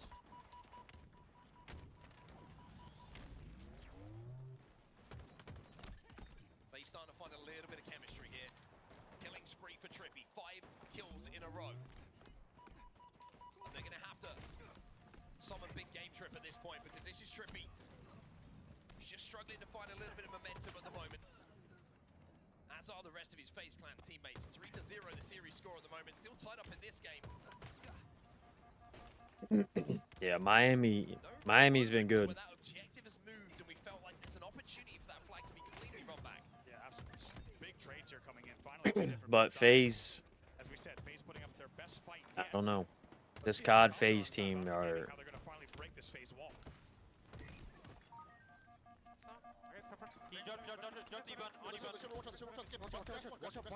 Watch over trench. Grass one also. Watch over trench. Dead, two dead. We have help, he's weak. Three dead. Let's go, one more. Could be outside. He's double. Ready, I'm looking for him. Where is he? He just needed this. Lower down. We have rockets pushing elbow. We have rockets pushing elbow. We'll kill that guy. Got one. One tap. One side, guys. We have rockets are flying, just trying to Be live. red card. There's our sniper, our flag. One's our flag, tripping. Two dead. One's our flag, guys. Careful. Where they are? They're maze weak, foul. Blue mace. Watch out, blue mace. Watch out, blue maze, foul, absolute. Yeah, Blue blue grass, silver, grass one, blue You guys silver. on John. You guys grass both one. Blue BR one, John. Watch out, blue, Still bottom, John. Go back, John. Okay. One blue, watch out. Yo, blue Siggy. One blue Siggy on you. Yeah, but you lost, guy. Nice, good shit. Flags one. Nice, good shit. The window. Watch out the window, press. Cyber. Sniper stop left. Out the comms and into the game, and FaZe show some life. They get the first flag on the board. And for the first time in this series, FaZe are leading a game. They're up to 1-0. And what a wild series of events. When we started that listening, we had 4 dead, and Optic Gaming pushing in with the Rockets, as well as the next rotation beginning.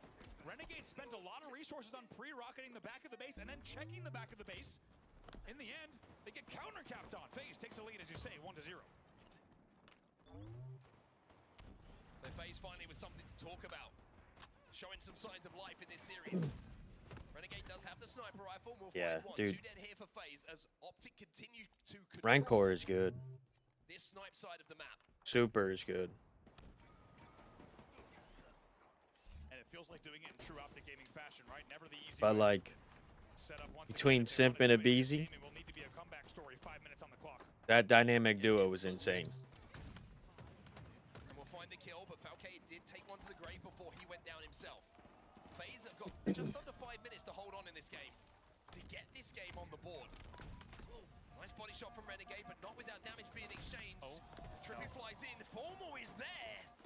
Good shit. Boost go from Renegade to keep his teammate alive. How much of those two been watching each other this entire weekend? It's been amazing to see. Renegade, by the way, 17-9.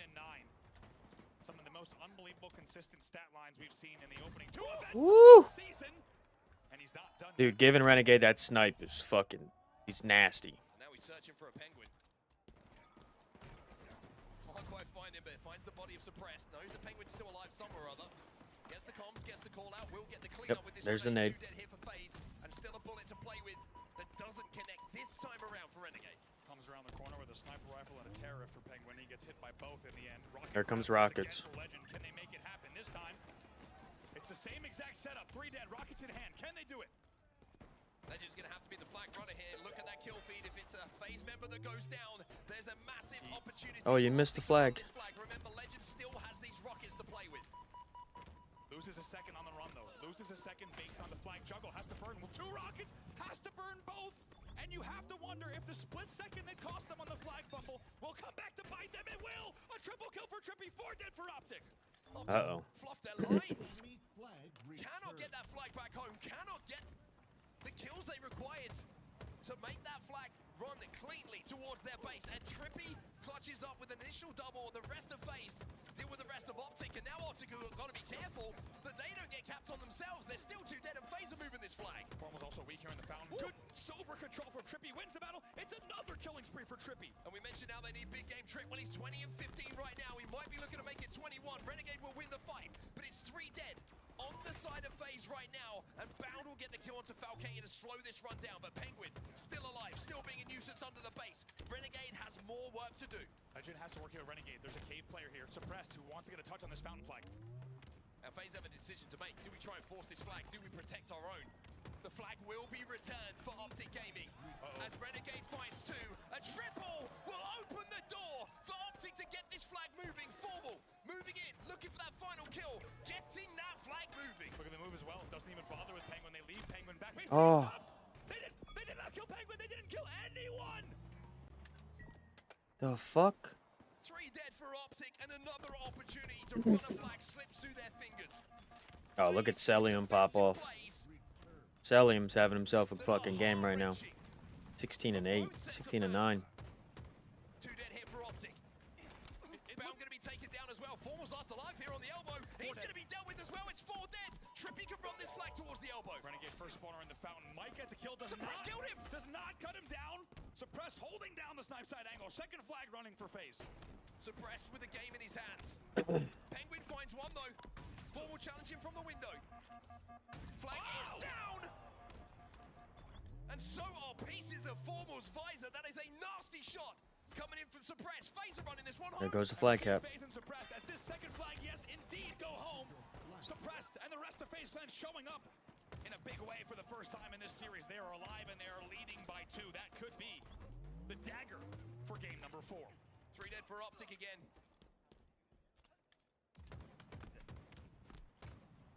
And boy, did FaZe need this. It cannot be understated how much FaZe needed this to believe they can stay in this series, to believe that they can hurt Optic Gaming. And these kind of shots, as what the Optic fuck? players will fall, will continue to build that confidence, kill by kill, shot by shot here from players like Suppressed. Look at the damage from Suppressed there. Sitting front, diving board damage into 2 players. In the end, gets helped out as well. They're not done yet. 4 dead yet again. It's This guy's on a killing frenzy. Suppressed in his first ever grand final. And now he gets the rockets as well. 10 kills without a response. As he's looking for more, blind firing the rockets, but it doesn't matter. There it is. FaZe have done enough. They run the flag. Wow. And FaZe tell everyone here at DreamHack that there's more Halo to play in this grand final. That's crazy. What? They're good on this map.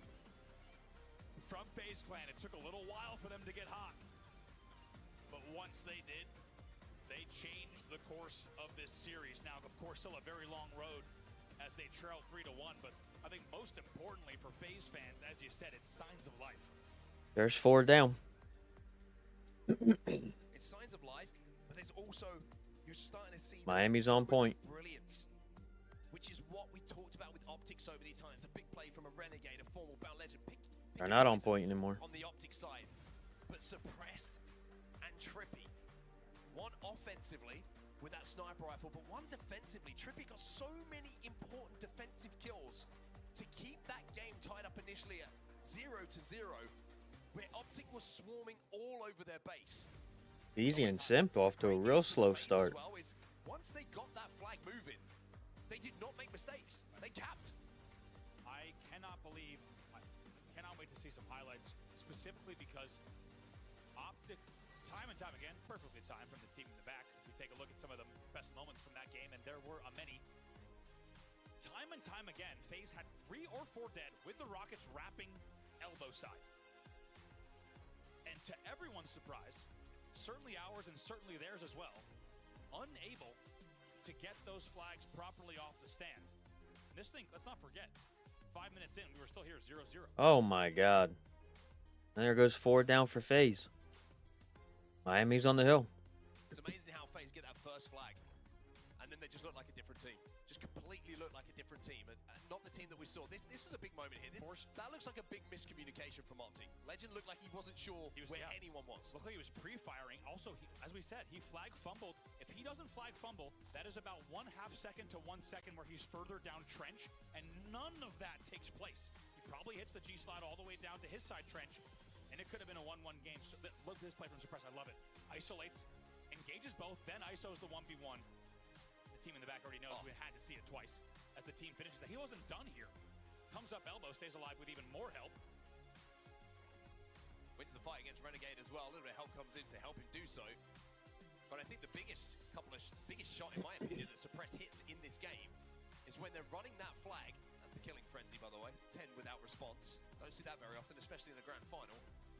They're looking for that second flag. Last player alive is shooting the flag runner in the back, and Suppressed hits the headshot with that snipe on the elbow. Look at both these guys, 25 kills, 50 kills with just the Suppressed Trippy duo. 1.32 and 1.39 KD, respectively. Shooting good, shooting great. And they're going to have to continue to do that, though.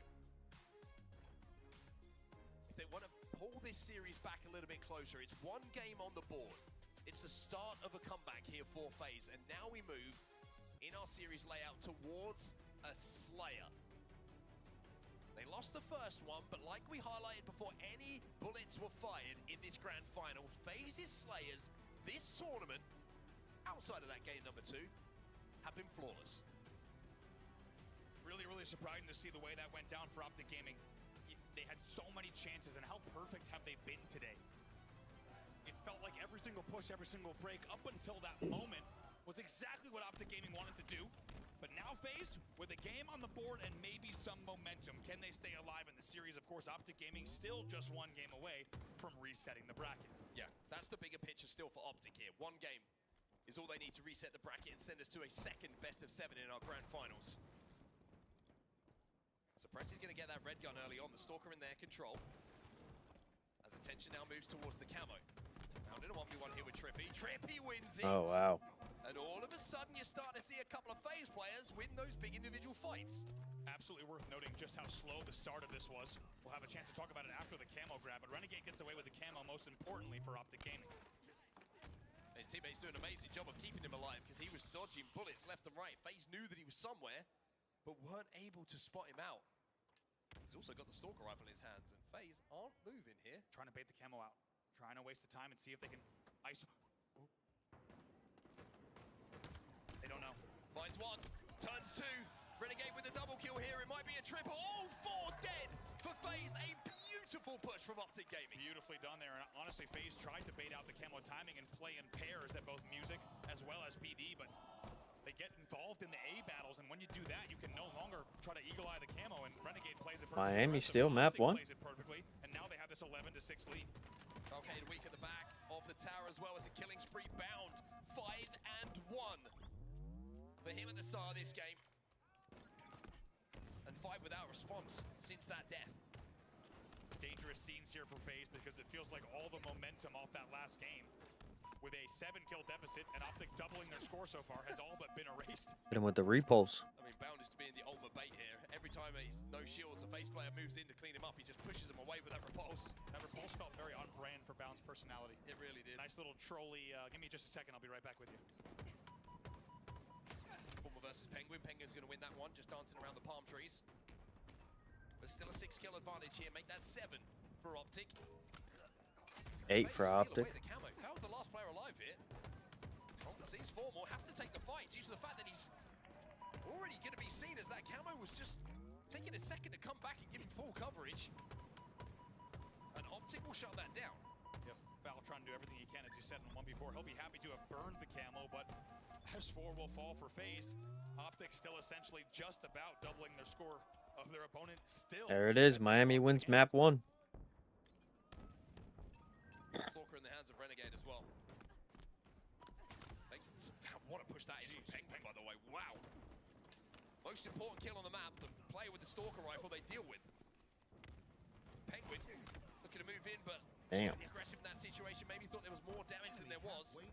And Optic will hold and take down 2 FaZe players once again. 26-14 the score. I agree. It was a good aggression there from Penguin, but definitely thought that maybe the team comp on the map was differently to fly, not just through tires, but to fly laundry bottom mid front A. Essentially gets absolutely melted right away. So maybe a little bit of difference in understanding on the comms of exactly how much damage had been done and where. Even though we're seeing FaZe start to trade out just a little bit more and bring the game back within some sort of reason, it's still 27-16. Yeah, Trade's on going to win the game here for FaZe. They need to get in a position where they're going 3 for 1, even 4 for 1 in some of these pushes, which is very difficult to do with a team that's so disciplined in these situations like Optic. Optic just know they have to stay close enough to trade each other's kills. Bound, by the way, 10-3.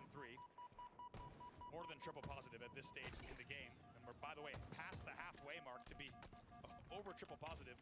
Not something we say every game, let alone every grand final. Put it into context, FaZe have 17 kills. Got stuck. Bound has contributed to 16 kills.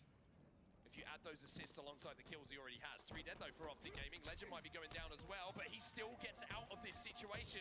We got just 1 kill. Got a double kill off that. Can you get the triple?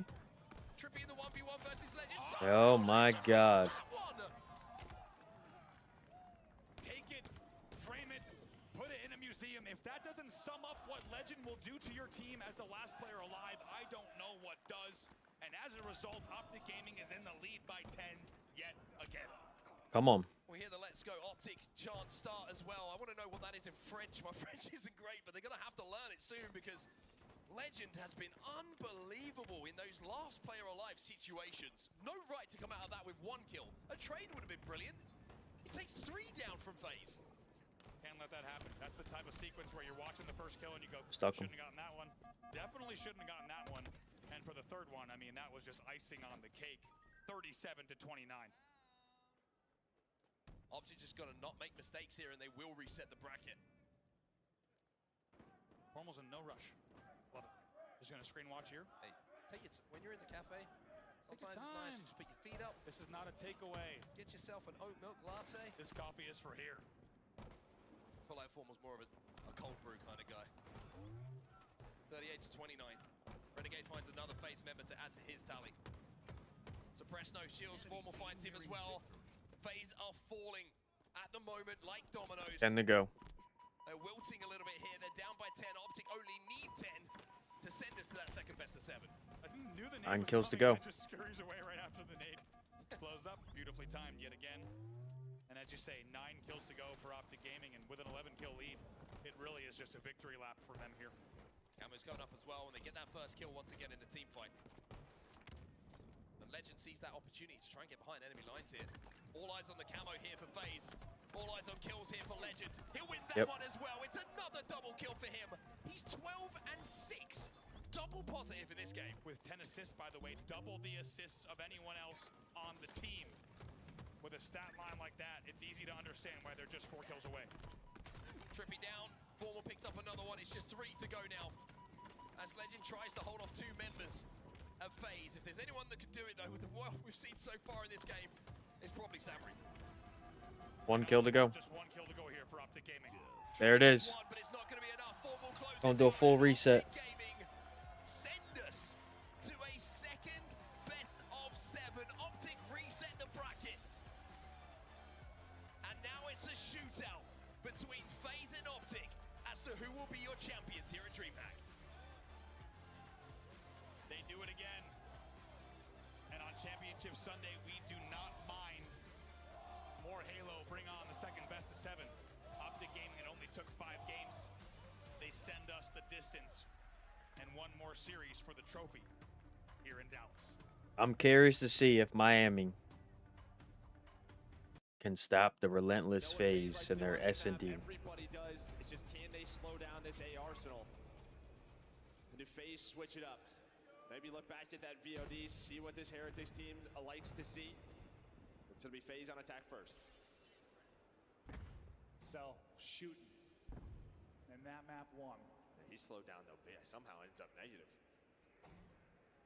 That's true, actually. He was fine. I mean, at one point he was double positive for like a long stretch. The exact opposite combo for Rancor is he started like double neg and ends up going nuts. That player, he is special, bro. Like, I think we're gonna be saying his name for a long, long time.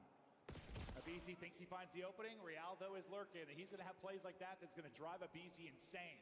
Well, and I thought maybe they checked that because Cell threw a stun there, and he got a tag. So he just checked that spot. Draza's gonna get caught by Rentor sidewalk. So 4 versus 2 here for Simp and Cell. 1v3 now to Simp. He's been spotted, he's been dropped. Another Heretics player in a corner. They like to lurk, they like to rat, and they will catch you. And BZ likes it across top mid. He's good at doing it, good at finding timings. Real is just laying there tucked away. Both his kills, they're so annoying. No, they're so annoying. It's such a nice little off angle there for him. But yeah, Dude, this Miami team, I don't know what's up with them. But man, have they turned things around a bit here. Yeah, nice little first blood. They've been playing really fucking well. And having them beat Thieves, to be honest with you, that's a huge... Yeah, I won't take your trophies. That's huge momentum going into this. But yeah, 2 for Rancor, 2 for Real in a round victory here. But all it's got to do is just take fucking... It's got to take FaZe to start getting activated, and Simp and Abizi, you're not stopping them. They just go fucking nuclear. But right now, it seems like Miami can hold them off. Might be super, that's the shot caller, but Real will be the one finding those openings. They're going to double peek this guy and catch him. They're just going to leave Simp down here. kind of that raid boss over towards A. Yep. Draza's gonna get spotted helicopter side, and well, Real, another first Don't blood jump up there. added to his name, just controlling top middle gun. Now, what does his team do to follow? Yep. He'll get traded out. Cell will eventually get a BZ trying to get aggressive. Super might be in trouble. We'll see if he can hit the shot. Yep. He will hit the shot. That is a hell of a gunfight win. Simp gonna drop as well. It's all 2v1 now, 1 versus 2. Yeah, I mean, Super just backs up just to play the AR, right? You know, he knows Abizi has a sub, but there is the info. Able to spot both of them. Just needs one more bullet on a Super. Able to read it onto Rentor. Now, what do? Do you go for the objective? Do you chow the guy? And well, you're going to chow Celium top mid. He's worried about the push. Pistol out for a second. 10 seconds to go. They got to get the plant. Cell spot. There it is. And gets burned. Thought it was another Cell 1v2, but not happening to Heretics. The two top search and destroy teams continue to fight. Yeah, and he's just looking for the info. Is he pushing me?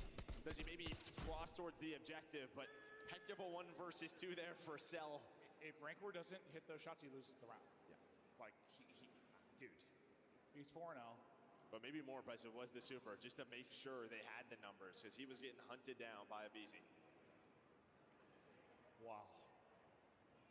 Wow. 2-0 to Heretics now. Rancor yet to drop. I imagine we'll be having our standard A hit now with the trophy, and that will be the case. 2-player spiral for Heretics. Someone's already up. Look at number 4. Real is already in the house. And well, it's going to be a double up. It's going to be a double up. It's Super. Does get traded. It's a 2 for 2, but do you expect bottom zip so quickly? Number 4 and Real about to get in a position. And well, of course, it's the one player who would probably check that. It's Simp. Now Celium will hold it. Simp Cell. Rancor Real. Rancor Real are 7-1 so no far. Trophy. Utility going to be everything. They're able to hit. Get some damage in. Counter stuns though from Face, so good. And the counter nade. Cell's going to get dropped though. It's on Simp to clutch up. Able to win 1. And take out the second. The 1v2 there it is. for Simp. Get FaZe right back in this. See if FaZe can stay activated. This duo, and well, just the bumpers, bro. Yeah, just sliding back and forth, and yeah, I think it's that stun right from Celium, and then you reposition. I just don't think they knew where Simp went. He's able to snap onto the first, pulls out the pistol for the second. Well, they needed that round. Well, and then Cell, I mean, when Cell got caught, he was stunned too, right? So I think he got stunned once, hit with a nade, counter stun, then he got stunned again. Like that, everyone had all the utility, it seems, because everything got launched.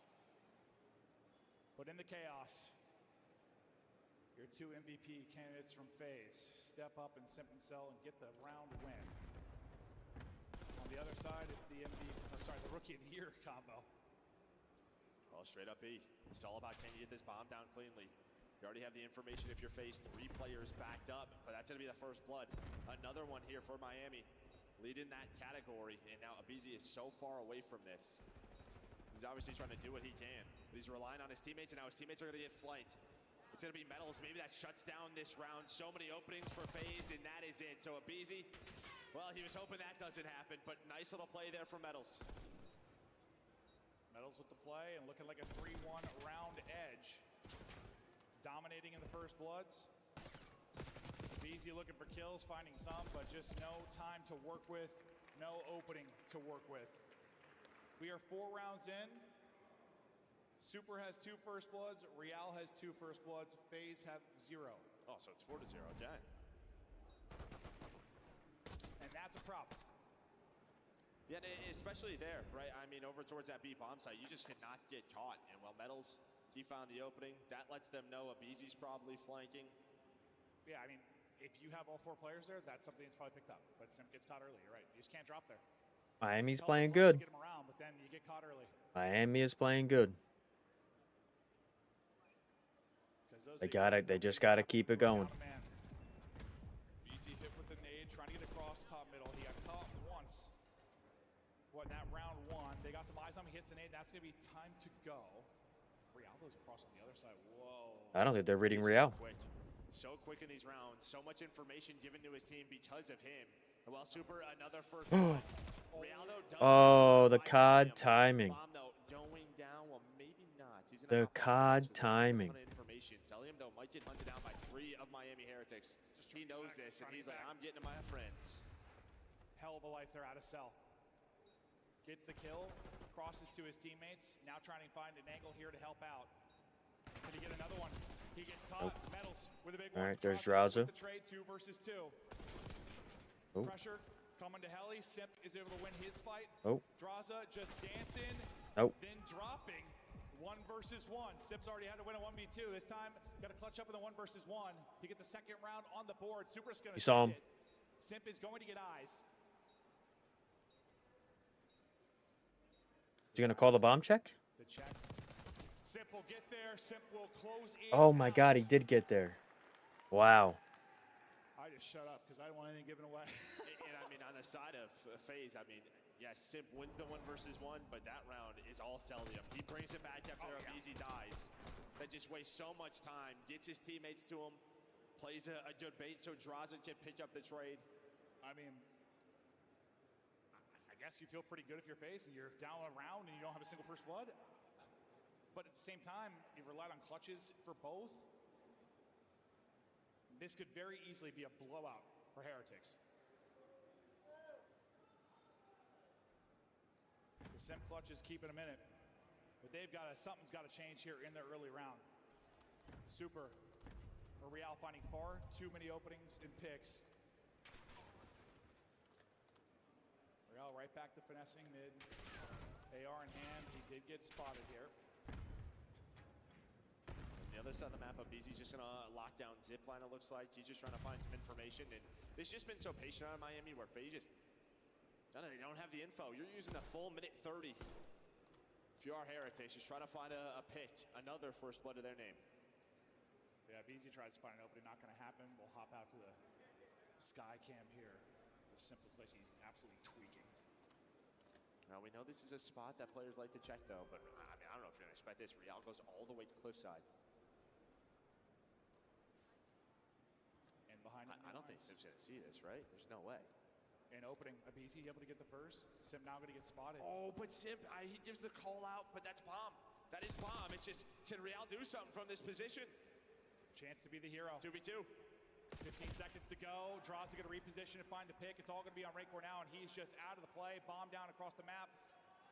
Just no time to do this, barring some sort of insane throw from FaZe, but they're too split. No chance to do it. Nice Just job. no time. I mean, the fact that Nice the job. Took so long. Well, it took so long, but it's also, as soon as he gets to his Miami's spot, holding strong. on one side of BZ gets a kill, and then he's able to spot Simp, but Simp slides to bomb, and Metals just got there. I mean, just a couple of key moments there for Heretics, and that goes way differently. That was almost like better to watch from his POV, yeah, instead of like Sims, because you think he's got a freebie, but the timing on the slide and the fact that he gets a kill, what an insane one. 3-3 now. But BC gets the blood, so you finally have a first blood. They're going to need some more. Well, you're thinking phase A, but it feels like they want to hunt down Real. But you see that number 4, just the way that FaZe is approaching this now, he's just found too many openings, so let's play a little bit slow, play a little. Seems to be that the collective pro players agree. There is no IGL. You call a play as you see a play. You trust your teammates to know what is happening on their screen is the most important thing, and that they have assessed the situation. And that's exactly what we're seeing from Optic. There's always going to be a player on the map who can see more than everyone else, so you're relying on that communication and trusting your teammate to rely what they see as being the correct thing for you to play off the back of. And I think one of the reasons that Optic having so much success as well is, like, we talked a lot about chemistry in this event and teams. Yeah. You look at like natural tendencies of the players on Optic, they all interact so well together with the way that they see the game, the way that they read the game. It's like Bound, like we're saying, he's a frontline player. You've got a player like Formal outputting damage behind him. You've got Renegade who's going to play a different angle, look to create an angle himself, and Legend who just likes to take a 1v1 and be kind of a little bit of a hammer when it comes to those individual fights. It's a natural chemistry where no one really has to overthink things too much, because naturally their playstyles mesh so well together. We saw the second best of 7, and I have so much I want to talk about on that graphic. All right, first off, FaZe, you got to win your Slayers if you expect to win this tournament. There's 3 of them in best of 7, obviously, but the new map mode combinations are what are going to keep you in this series. Optic have been vocal about how frustrating some of them are and how they do not favor them over the other ones. We saw how the Origin CTF was too late into the series for them to get into that series correctly. You saw game 2 is going to be Origin Slayer, an opportunity. CTF Aquarius, something that they beat down good teams on. FaZe does, I'm sorry. Another opportunity. You see game 6 as well is going to be Fortress Bomb. Each of those games are going to be how FaZe can win this tournament, but Optic Gaming figuring out a way to stay in this series. By the time Origin CTF came up last time, it was too late. It was a matter of when is this series going to end, not if it's going to end in Optic's favor. Indeed, you are ever so right there, Wes, and I cannot wait to see what happens because hopefully this will be a back and forth series like we expected from Arlington. I expect it this time around here. Can FaZe Clan pick themselves up off the floor? They have one more to do it. Or will Optic Gaming just continue on that stride and just unbelievably good Halo that we're witnessing here this weekend? Well, folks, we are ready to go. The Grand Finals reset is ready, and I am so excited. Miami's looking to go up 2-0. For one more time. Let's do it one more time. Let's see what happens in this second best of 7. Let's take a look at the map records then. Just to reiterate, if you're watching for the first time, you've been drawn in by the noise coming here from the stage, and you're watching some Halo for the first time. This is now a single best of 7 to decide who becomes the champion here at the HCS Open in Dallas at DreamHack. Quite simply, win the best of 7, you will be champions. Andy, what are you seeing from these map records between FaZe and Optic? Tell you what, that game number 1 is so important for FaZe Clan for obvious reasons. They might have a winning record, but Optic Gaming's winning record is even stronger. The reason that game 1's important, I think they need belief, they need hope. Let's not forget, when we went into game number 1 in Arlington, Shopify was able to take game number 1. That gave them the gas to at least send the series to 7 games.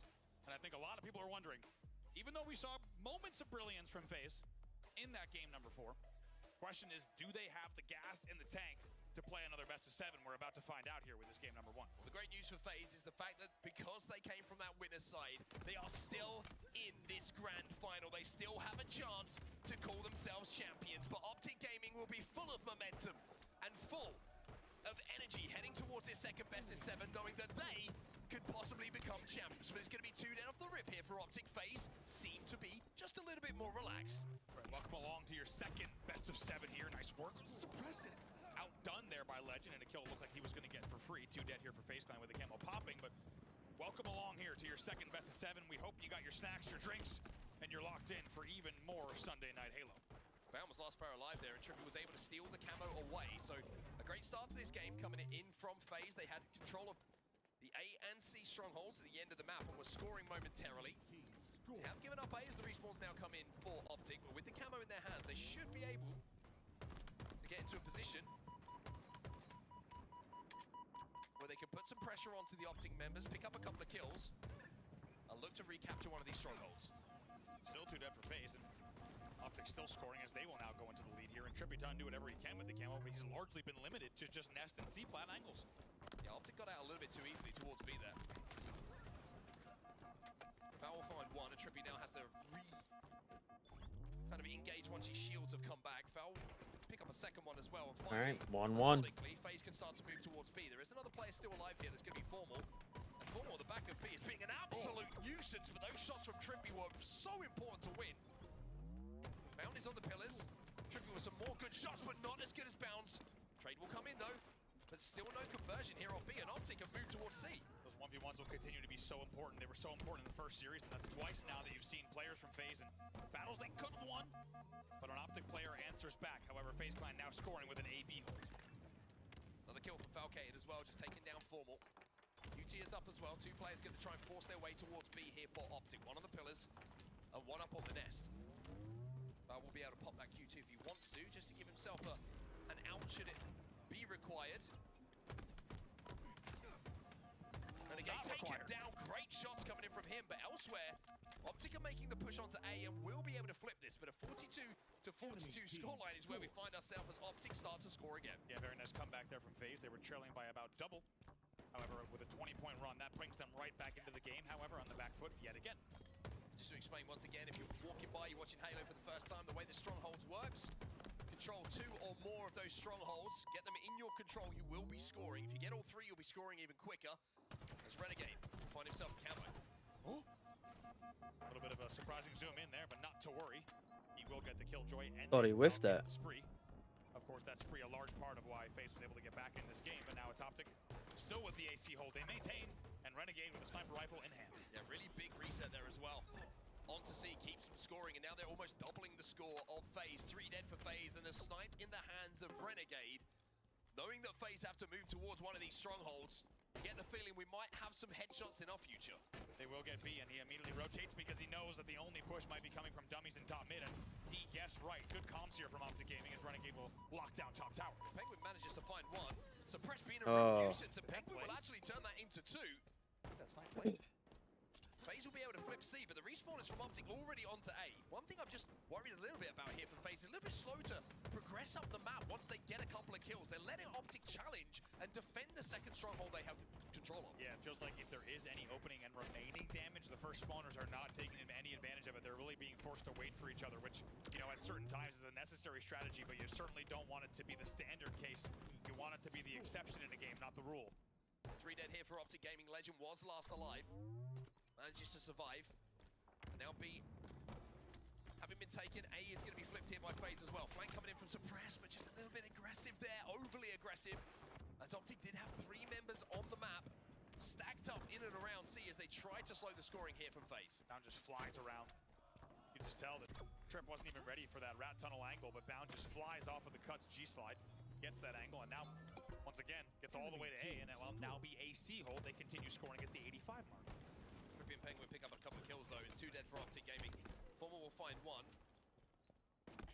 Sval tries to finish off a couple of kills here and flip C back into the control of FaZe Clan. But even though they're inside, they got to worry about Formal. FaZe doing a really good job there actually to flush Formal out of the tower and make sure that he can't get a cheeky reset and keep that score in their favor. 3 dead, maybe even 4 dead here for Optic Gaming, and FaZe seem to have calmed down and seem to have found some rhythm in their gameplay here on Strongholds. Very good timing as well. Look, still 2 dead as they continue to stack. Might lose B here, but they will flip A, so will still be an AC hold for FaZe, and most importantly for them, they are still very much in this game. They only trail by 8. Might be a flip of the score here. Optic know they don't have camo as well. They're playing for A. Penguin is looking to make sure that there's nobody being sneaky in and around B. Instead, he's going to find a couple of players in front of them. There's Legend at the back of green as well.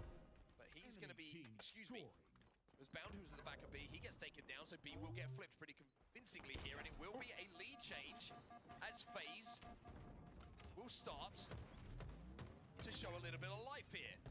C being flipped by Optic. Penguin trying to make the move. Look at Renegade. Towards A. Renegade so sneaky, so elusive. Gets the kill and the reset on A. Brilliance from Renegade. Renegade just tucks the knees together and looks like a stone pillar. Does not get spotted out. That will play spoiler to just delay the A flip. Eventually a Legend taken out as well, so a momentary man advantage for just a second. And if Bound wins this one in back A, things are going to get messy. 3 dead for FaZe. Double kill for Bound, and again there was a reset on that stronghold in all of that carnage.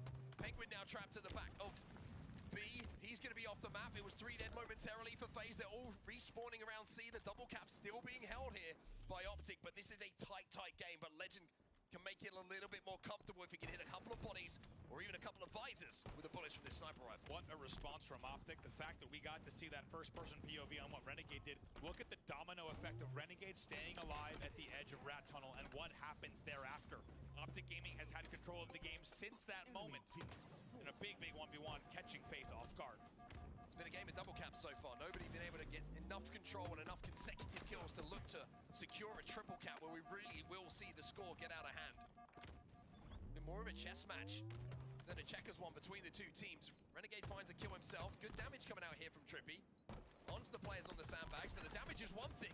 Optic still want to push. Trippy doing an amazing job to get 1 kill in that situation with 3 players from Optic flying towards B. So far the bait has actually worked. It's 2 dead. They do have the man advantage still, but Bound with his shields recharging here. In a momentary 1v3 or so at green. We'll see what he can do. Nicely timed by FaZe yet again. Optic managed to convert for just a second. FaZe will take it back off of them. Big work from Trippy there to stay alive the way he did. He was essentially in a 1v3 for about 20 seconds. Formal just got 2. Formal might be getting a triple kill. And Formal once again creates the space for Optic to jump back into B. Enemy team score. And start scoring again themselves. It is so tight this game. And how difficult is it with this Optic Gaming roster? Feels like you do all the work you need. You take down every single member, but the last player alive time and time again is going to play spoils to whatever advantage you might have had. And Formal not done, still racking up even more kills as the AB hold will continue.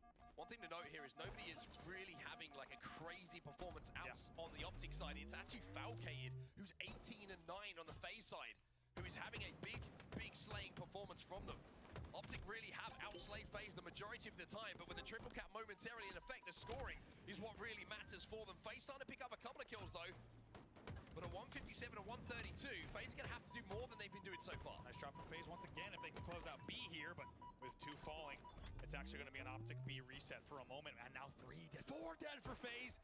It's a devastating point in the game when Optic already leads here by 30. And I mentioned how there hasn't really been a triple cap. Well, now we have the triple cap. Optic Gaming control A, B, and C. And keep your eyes on that score, because it is only going to go one way. It is flying towards 200 points. Lots to talk about what the Renegade just did, but to be honest, the game's moving too fast. We'll break it down afterwards. Another kill comes in. Now, in a 1v2, it's Renegade who has to stay alive top middle. Snipe popping now. Smartly decides, as tempting as it was, to wait that extra seconds with no shields. Enemy team. He's going to wrap around. But instead, he's going to go for the wrap. He gets spotted out. 1 bullet gives away his position. Legend is going to collect that snipe rifle, I think, top middle for Optic Gaming. Indeed he is, and Optic are going to make a play on the ends of the map here to try and take A. Legend again with a whip shot, bodies a second, sets him up. Oh. Wins the fight though. How big could that be? 3 dead for Optic. A must win there for Trippy. Gets the reset as well. The reset on A and keeps them just at the 200 point mark. This kill would be big as well to keep the spawn staggered. He does it! Big plays from Trippy, and FaZe will need more of those. Formal going to challenge as well. It's a triple cap now for FaZe, but Legend with the pick should be able to get A control back for Optic, but FaZe will keep scoring. Trippy going to just retreat with the snipe. Hope he can get a pick. Hope he can get the opening damage. B spawn's coming in. Bound's already up top mid, by the way. Trippy with the no-scope. But Optic really looking to play the other side of the map. They want to try and play for C here. So Presti's on the tower, trying to buy as much time as he can. Legend doing good damage, but elsewhere, look at FaZe. They're playing for A, but Optic get the reset somehow. Trippy gets a kill with that sniper rifle. Legend with his camo is dancing around, trying to survive. Trippy gets the beat down, can't get through the QT, but at least keeps C momentarily in control. The kill's now getting picked up. FaZe will control B and C still. 2v2 on the map. That snipe was down back mud. I don't think it had too much ammo left. Look at B and C both being capped here, and now a lead change as FaZe will lead 204 to 200. But the big moments in the series have been won the majority of the time by Optic Gaming. This is one of those big moments. What happens in the next 30 seconds will decide which side will be celebrating on our main stage when this game is done.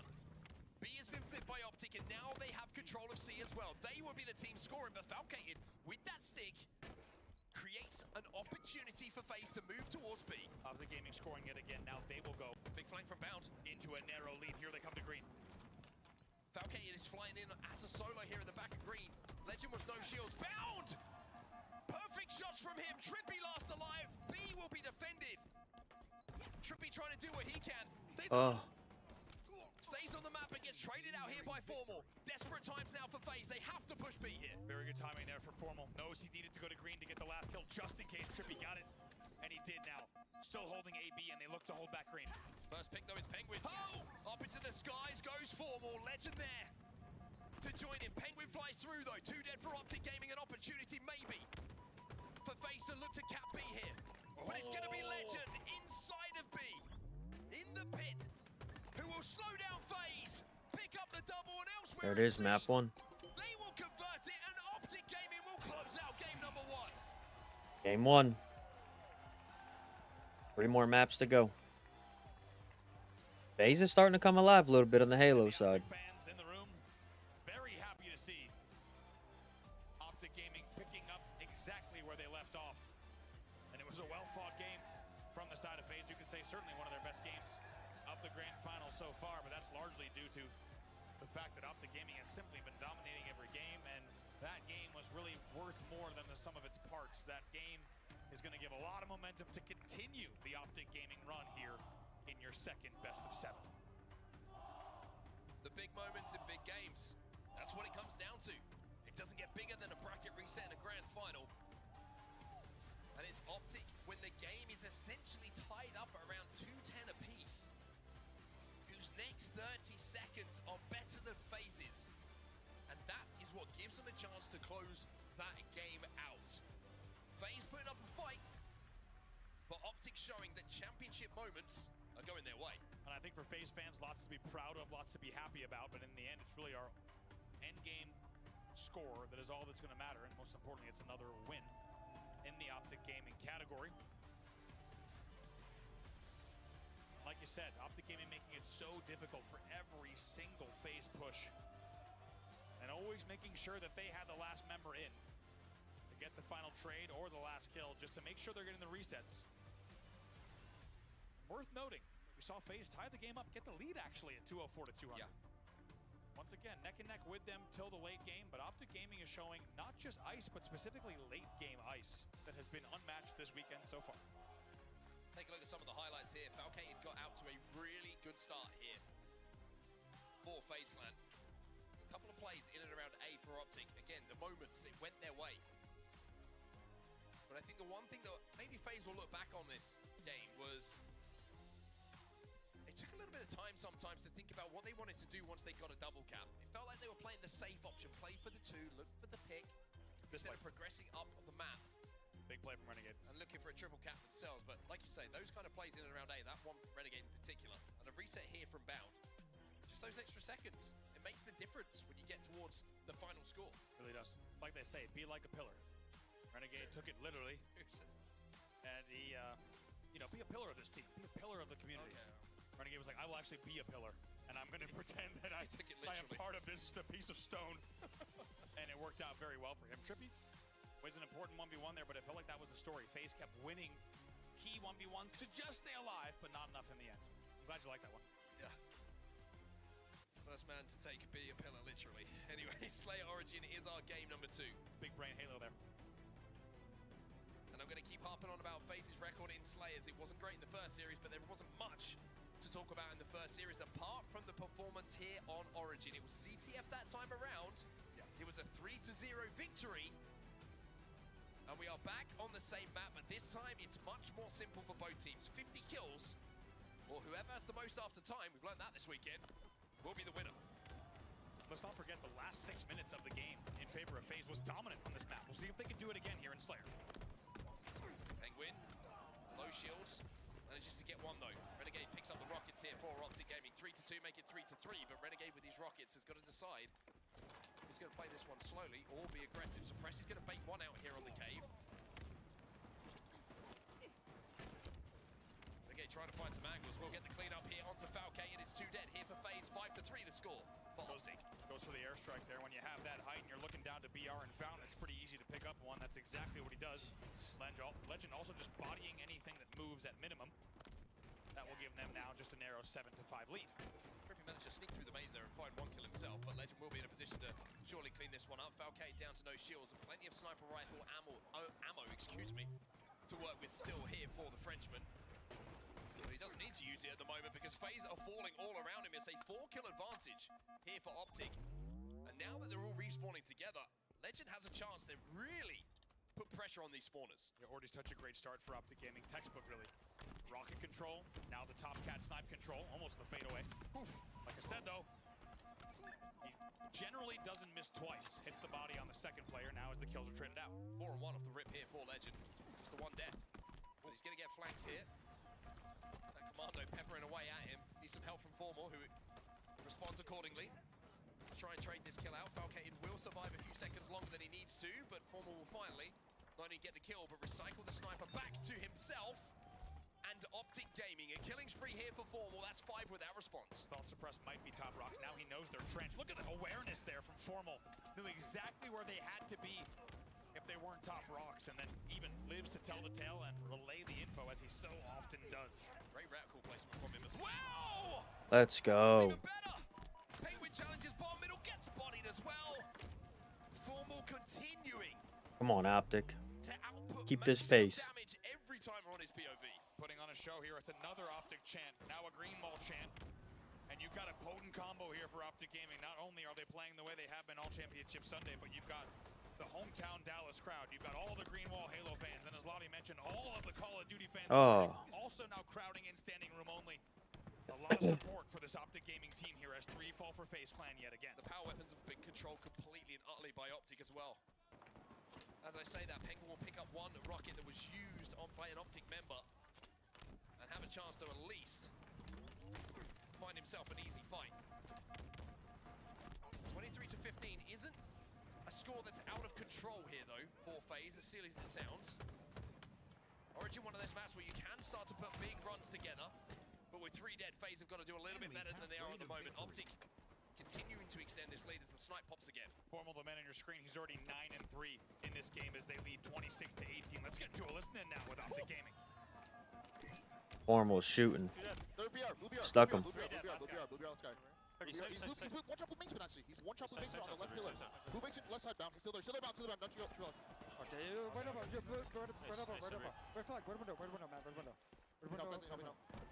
You're red, two red, guys. Yo, one shot red window, Falcon going, sitting on the, he's on the window. He's sitting on the window still.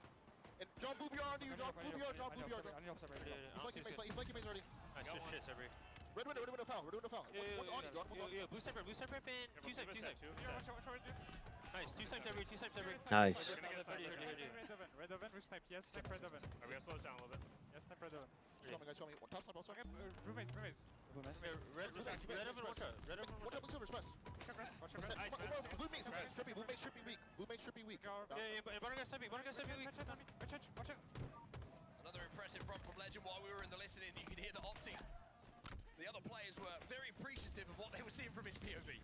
Yeah, I mean, how so easy to get gassed up on this team when you're looking over and you're seeing just players pull off unbelievable clips time and time again. Also love what we heard from Lunchbox there, even though they were leading about 32 to 24 or so. You still hear Lunchbox saying, let's slow it down right now. Even though they probably could have gotten away with just holding down the gas pedal, making sure that they're making all the right plays here, despite the large lead now by 10.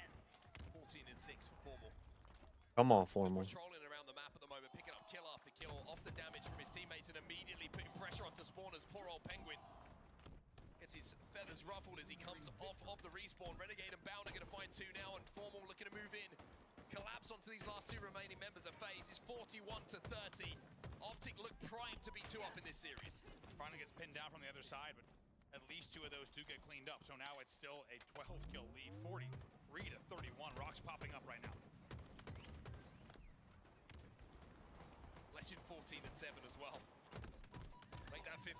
Adds another one to the tally. It's a battle between Formal and Legend at the moment to see who finishes this game with most kills. If you're an Optic fan, it's a good battle to watch. Rockets are up. 4 kills to go now for Optic Gaming to put themselves within 2 of becoming champs. Nade's coming in. Renegade gonna try to fight from the elbow and somehow does. Shields are coming back, so he might be down to fight even more here. Finally gets pinched into 2v1. However, just 3 kills to go for Optic Gaming. 16-8 for the man on your screen, the Frenchman. Having a huge impact on a grand final once again. Make it 17. 1 to go for Optic. Trippy will challenge. He will get the kill, but it's That's it, GG. who closes Going up 2-0. That's fucking huge. and the bricks are starting to stack up here for the green wall. They get closer and closer as they go up 2-0 in our bracket reset. We talked a lot about how the first grand final felt an awful lot like Arlington's first grand final. We can now say officially that the second grand final does not feel like Arlington. What was a very back and forth, evenly matched game between Shopify and Optic just a few weeks ago in grand final number 2. It's a very different series layout than what we are seeing so far, as Optic Gaming will take their second game of the grand final, their 6th overall, and now only be 2 games away from taking home an early championship on Championship Sunday. 50-39 the final score. Valkated, the only player to go positive on the side of FaZe Clan. On the other side, it was Formal and Legend who were in a race, it felt like, to see who could get the most kills. 17-9 coming in from Legend. And how many times have we talked about Legend having big Slayer game performances in really critical times of series? Another example of it here. We're also seeing, I think, Legend time and time again, by the way, Formal, of course, 16-10. Not too shabby for him either. We're seeing Legend time and time again, playing even more clinical Halo. With every time we're on his POV, he's not making mistakes. And beyond that, like we saw throughout the series so far, he is squeaking out extra damage, if not extra kills or 2, that he should not be, especially up against the team in the grand finals. This little run from Formal was a joy to watch as well. Yeah. Unless you're a player on the receiving end of that kind of shot that causes your Spartan to do the backflip that you don't want to be on the receiving end of. But he was just doing such a good job of just finding routes to clean up damage Formal in this little run. You can see everyone he's looking at is weak, suppressed, weak, moves in. Teammate already cleans that moving towards him. He's already taken some damage. That's an indication of how well the unit is working here, which makes Formal's job so easy. Perfectly timed here. Legend just waits for all the damage. Gets the call out. Oh, this is well, right? To not trade and just stay alive, just sit here in cave. I mean, it's plays like this that really sum it up. Because guess what? It's Formal who flies in. Easily get the last trade against Trippy. And close it out, as you said, 17 and 16 kills respectively for the two men on the end of the stage. And Optic Gaming will take a 2-0 series lead, overall leading 6 games to 1 so far. 2 to go here for Optic to call themselves champions, to go back-to-back. And you got to wonder if FaZe have got something left in the tank here. Exactly. Because this, like you say, 6-1 overall at the moment. And some of those games haven't been close. They have not been. And it feels like FaZe needs something similar to Game 4 of Series 1 to get back in here, get some sort of mental edge, or at least an ounce of confidence to get back into these games, because despite being neck and neck at different points in these games, the end game has been very clear for Optic Gaming. Next up is going to be CTF Aquarius. Game type that everybody knows and loves. One of the most iconic ones in Halo Infinite, but also probably the closest to the iconic game type that we have in the Halo history books. Yeah. Classic arena map. CTF, get it back to your base, first to 5 caps. Almost caps after time, will win that one. I think maybe one good thing here for FaZe is there's not power weapons to worry about in this situation. It's all about the bandits. Also, interestingly, because we can look ahead to a guaranteed game number 4 minimum, that is King of the Hill Solitude. And we already saw Legend and Optic Gaming put on a show in that game type, slowly picking apart their opponents. And that's the man on your screen. We've been talking about his discipline, his approach. And it's hard to think of another player. There's a very, very few. You think of the Snipe Downs of the world. Honestly, not many other names on that list who have ascended the ranks the way that this man has. Continues to write his own history at the moment. And he's doing it under the banner of Optic Gaming as well. Really has been little smile there. Tiny bit of a smile. Even Legend smiling at this point. Someone said something to make him laugh. I mean, my favorite thing about Optic Gaming as well is we go back to the Space Station days where Legend joins, and he was just known as Legend in the player comms. Yeah. But now they're saying Sabri. Yeah, it's a great point. It's good great friends point. now. Yeah, it's a really great Broken point. through. It used to be bounce One of comms, us. bounce comms where Legend do this, Legend do that. And now instead it's just holy expletive. Nice, Sabri. Nice work. As he picks up another snipe kill. Like the idea that he finally went into bounds room and went, by the way. Yeah, by the way, my name. Sabri, good to meet you. He's been Yeah. there for 4 months. Here we go then. Suppressed and Trippy on your screen. They're going to need big performances from both of these players here, FaZe, if they want to keep this series going. 1.32 on the side of Suppressed, 1.39 on the side of Trippy. Remember, the CTF was the one game that FaZe managed to take in that first series. They're going to need it now. Otherwise, the road looks too treacherous for them to come back. And FaZe is also going to need to shake off what happened in Aquarius last time these two teams met, because y'all remember it was a blender of industrial strength that they found themselves in. First 2 kills and a camo right away, going to Optic Gaming off of the opening. All the control of this power-up has been all Optics. It's that team fight beforehand that really does decide which way this goes. Falke here trying to get that kill on Will, so the camo will be taken down straight away. That's stage 1 of getting a little bit of map control complete here for FaZe. 2 dead here for Optic, though, for an opportunity for FaZe to get some aggression. 3 dead now. Trippy's running that flag. And Foul is trying to watch for these overextenders on the respawn as well. And I tell you what, this could be a hot start coming in for FaZe. They need to take a second here as Penguin has fallen. You can't let this moment slip though if you're FaZe. Foul's going to try and jump on this return. Trippy makes the right plays, gets the touch, but Legend, who else but Legend? Gets the double kill, gets another. 4 dead. This but it's going to be everybody in the death screen, and FaZe do not let that opportunity slip. They will put the first flag in. Nicely done. It's a really good bait and switch there. Also just, as you said, the timing there on the util. It got nervy for a second, without a doubt, but being able to isolate that kill, and how about Trippy going into the util corner to get the backwack on Renegade? Without that play, that flag goes straight back to the Optic base. As you said, it's FaZe Clan, who leads 1-0 off the opening. 3 dead here for FaZe though. Optic looking a little bit pissed off of how that first few moments went. They haven't bled too many times in this series, and The immediate hot start is being responded to by this run coming in from Renegade. Bound picks up a kill in the feed. Suppress is going to have to watch this flag be run from the death screen. Renegade knows that things are a little bit too quiet there. Turns around, does a little bit of damage, but Penguin will cut down the run. Interesting angle. Penguin gets to car 1 because he knew he had to take the car 1 angle. I like the play from Renegade, but Penguin, was wise to it. 3 dead here for FaZe Clan. Going to be able to get this return pretty comfortably. Nobody off the respawn yet to challenge it. As the camo comes up as well. Legends in a really sneaky position, actually. The damage came in from Formal just to cut that player down. Well, it will be collected here by FaZe. Yes, it will. Suppressed will get that camo. And now with the camo play and a 1 flag lead, let's get into an early listen in here with FaZe Clan. Guys, go on our street. I don't see anything. Yo, one's car 1. Running car 1 to Argen. He's a combo Argen. Combo Argen. That's him. He's okay. One was Argen. Nice nade. Hit him with that. Weak. What's that Argen? Do 2 there. Okay, 2. Nice, that's green gun down there. Our low gen now. He's going for that green gun. Going back to guard. Come back to you. Our connector. Come in, car 2. Watch out, blue connector. Nice, blue Mike. Going blue gen. Mike Chow, you call one. I'm behind him. I'm behind these guys. Still blue gen, guys. Yo, pump base. Watch out, car gen. You got time, Joy. Yo, low. Watch out, car 1 on me. They're Peter in. I'm coming. Watch out, their gen. Absolute their gen. Nice. I'll be bridge. Maybe 2 here. I'm in. 2 dead. He's like back flag or something. 2 there. Back flag. Okay, that. Got 1.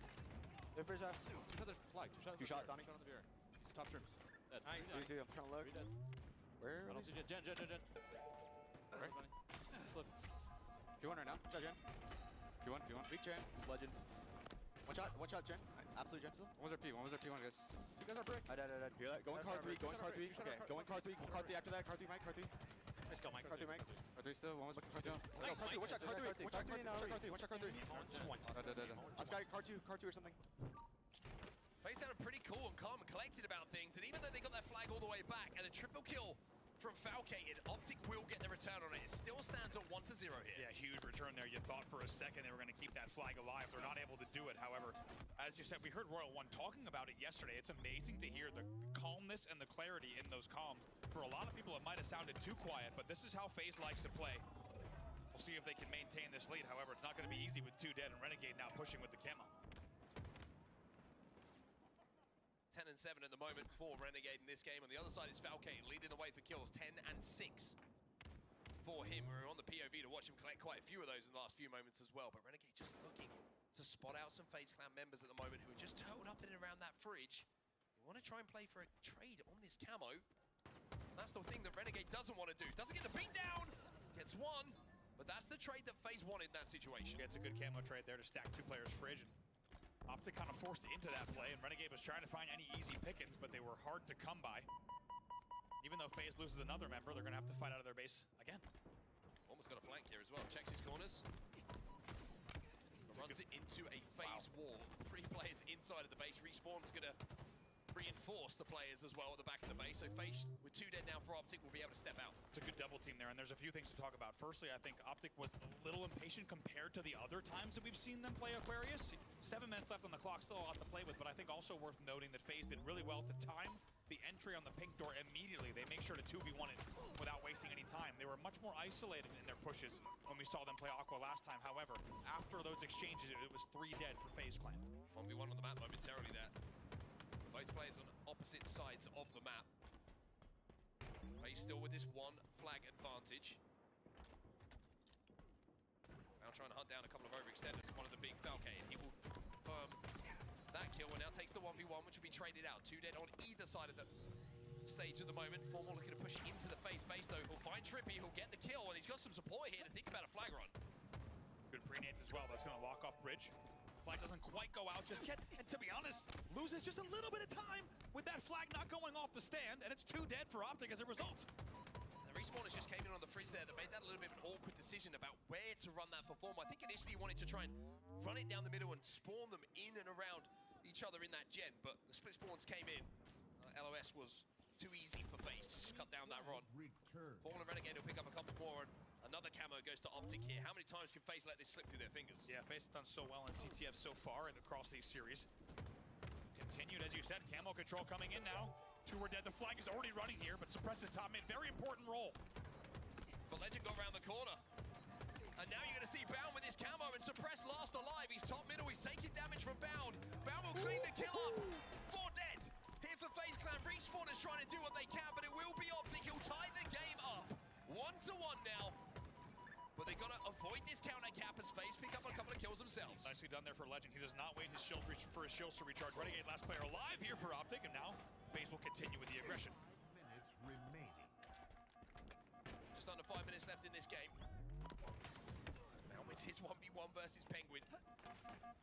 And now Bound is taking his turn to be the kill leader for Optic Gaming. He's 14-9 in this game.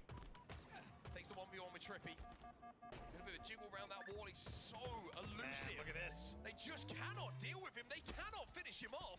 2 dead. Optic have info on where the last 2 players are. The flag is running as well. Legend finds 2. Optic will run this one in as well. They're going to turn this game around. It's 2-1 to Optic. And Mark, you called it. It was a little bit Here they come. Optic's getting fucking locked in, baby. Staggered 3 dead for the side of FaZe, and Optic will continue with the pressure. They back-to-back cap, despite trailing for about 5.5 minutes of play. Valkyrie gets taken down as well. Formal has an opening, and he doesn't need to be asked twice. Picks up the double kill immediately. G slices flag across the map. Penguin trying to overextend at the moment, but Formal's hitting slide after slide. And I think he might have the timing here on Penguin. Doesn't even need it. Legends picked up the kill, and it's 3-1 now. Optic essentially go back-to-back with their caps. And it does not feel like very long ago when we were mentioning that it was not a comfortable enough lead, with Optic just knocking on the Here door. we go. Camo control. The 4th camo in a row. Still 3 dead for FaZe. 3-1 game. Optic Gaming. What a comeback in this one.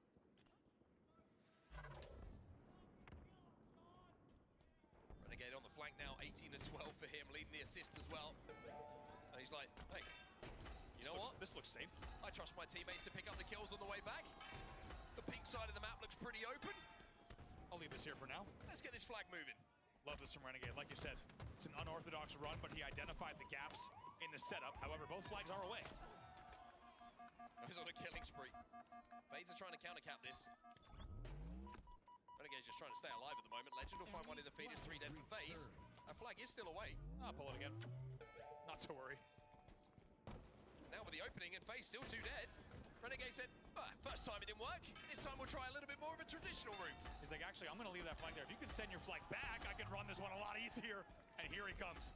Both flags still away. Brings it into the back of the base, but a little bit of a flag standoff here as 2v2 is where we find ourselves on the map. Renegade now actually last alive. FaZe do a great job of winning the fight on that pink side to give themselves a chance at getting this flag home. However, time is a problem here now for FaZe. 2 minutes 20 left on the clock. The longer this standoff goes on, Optic loves this standoff. the closer Optic are to winning. Renegade Wait and bait. It's a tricky corner, but does get spotted out by Foul. Foul gets that for free with minimal damage taken.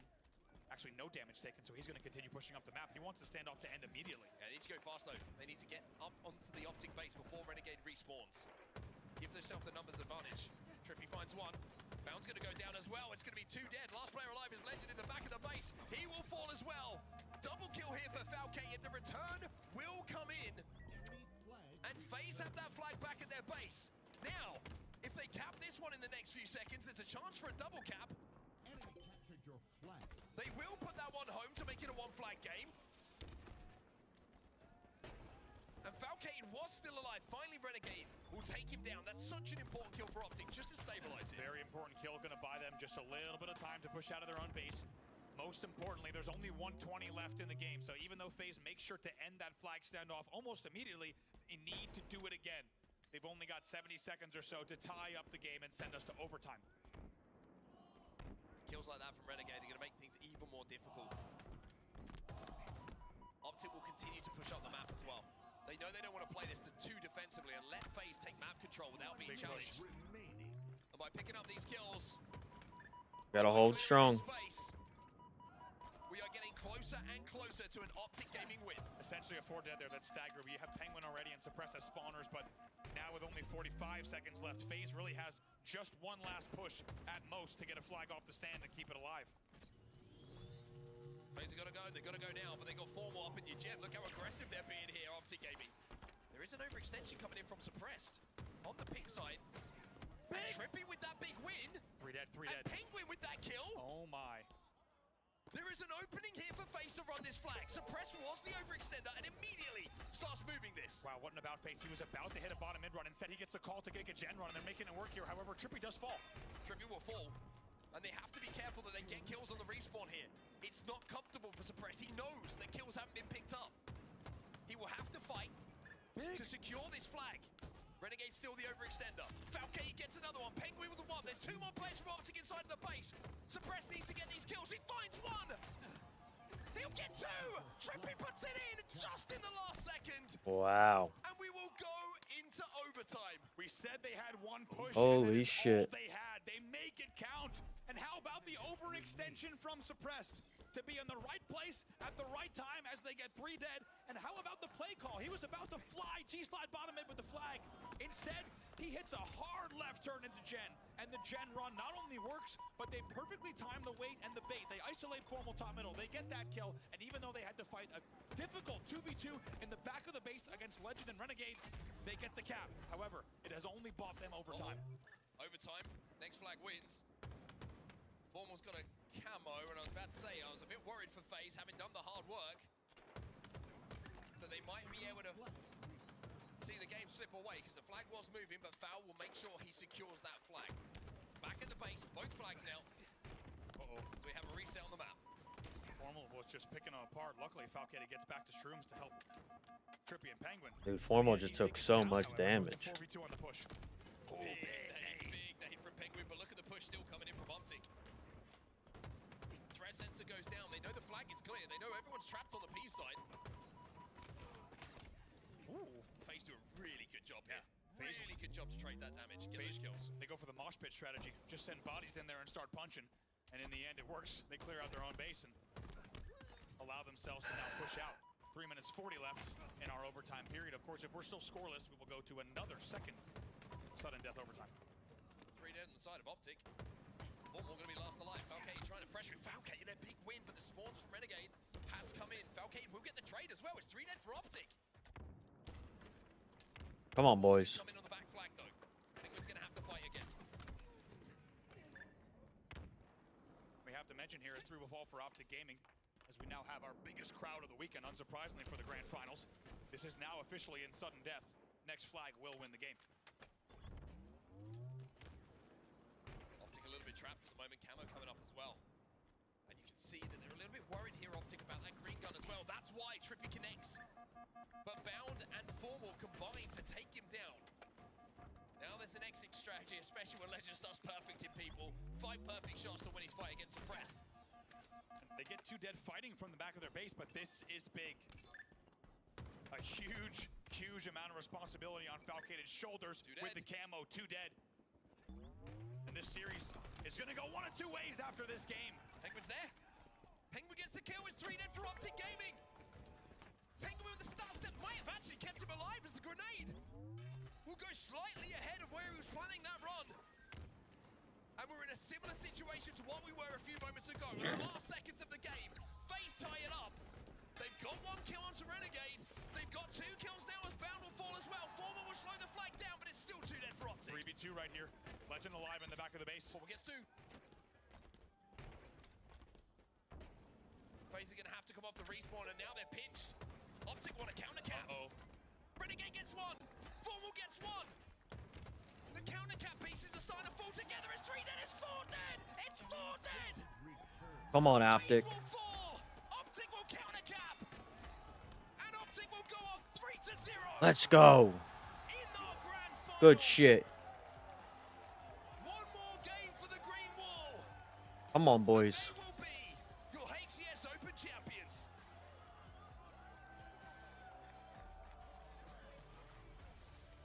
It has been all about the late game for Optic Gaming, and how many times have we seen them through this elimination bracket in a game 5, tied up at the end of a game in an overtime. They have a different level of ice, it appears, and it shows once again. That flag all the way back to Util and FaZe with a 3v2 scenario. But this time it was Formal and Legend in the back of the base, and guess what? Renegade was off spawn, and he was a flying car 1 to pinch in Util. It's a clean 4 dead, and as you called, the flag was already way off the stand. Big moments won by Optic once again. A lot of teams would have folded in that situation. Especially after that last second regulation time tying cap from FaZe Clan. FaZe had everything they needed to win that game in that final moment in overtime. But Optic find a way. Take a look at some of these highlights, Andy. He was trippy. Gets that nice back whack on Renegade. That was really what paved the way for, as we said, that first flag to come in. And despite the fact that we saw it 1-0 in favor of FaZe, it was not long before Optic got not one, not two, but 3 flags on the board. And even though it was essentially back to back to back, FaZe didn't give up. FaZe showed some heart. FaZe showed that they still want to try and compete in this grand finals. This play from Falcate is so impressive. Welsh bides his time, bound flies forward. That's 2 dead for Optic, and this is what starts the run for them. 3 dead as the flag return came in from that flag standoff. But this was the play, the staggered run that came in from FaZe. Suppressed with some big damage, having started that run. Trippy with the cap. But Here this it is. is the Look moment. at this. This is the moment. 4v2 it was before Penguin dies. So in a 2v4, Optic not only gets the stop and the pull, they also get the return and the run. And this is what we mean when we say backs against the wall. It was not just something where they got an easy 3 dead and pulled the flag. It was instead fighting from enormous disadvantage to win very key team fights in the back of the base. And now, once again, put another game on the board, undefeated in your grand final reset so far. And each of these games have been neck and neck at 200 or at 40 or at 3-3, but they've only gone one way.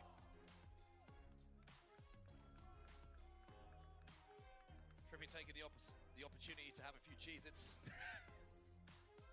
Surprising time for it, but hey. It's never a bad time. When hunger strikes, it strikes. Here we go then. Optic Gaming, 1 game away. Gotta watch out for the Cheeto dust. That's the biggest factor. But that's where the power is here for FaZe. 1 game to go for Optic Gaming to become your champions. One more map. For the 2nd time this season. Here we go, Optic Gaming. One more map. Game types, Solitude gonna be the map. Do FaZe have something in store in what has been one of the most unpredictable tournaments up until today we've had in quite some time. Yeah, and now a one-sided championship Sunday without a doubt. And now that Optic is only 1 game away from closing out the grand finals, you start to think, if Optic takes this tournament in this fashion, the story of the tournament changes. If someone asks about DreamHack 2025, the story will simply be Optic won again. All of the chaos of the weekend is forgotten. Can FaZe send us the distance in the series? That's the question here. Only 1 more game to go for Optic. Come on, boys. Pressure from Suppressed as well onto the final player. Nobody stepping in that hill as yet, as FaZe will finally dip their toes in. Suppressed still chasing down this final kill of Bound. Bound still alive, frustratingly. Trippy finds 2 himself though, so Trippy will actually turn 3. So that's 3 quick consecutive kills for the man in the screen who earns the POV.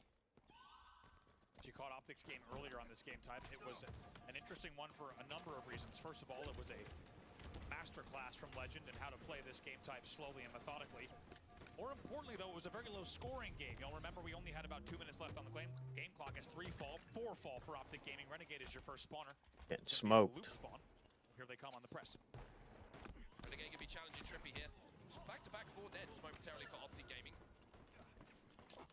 2 players yet to get a kill as well. Almost half that hill has now been capped by FaZe. But Optic making this a little bit scrappy. 2v2 right now, and inside of the hill is going to be 4 more. Actually finds a double kill.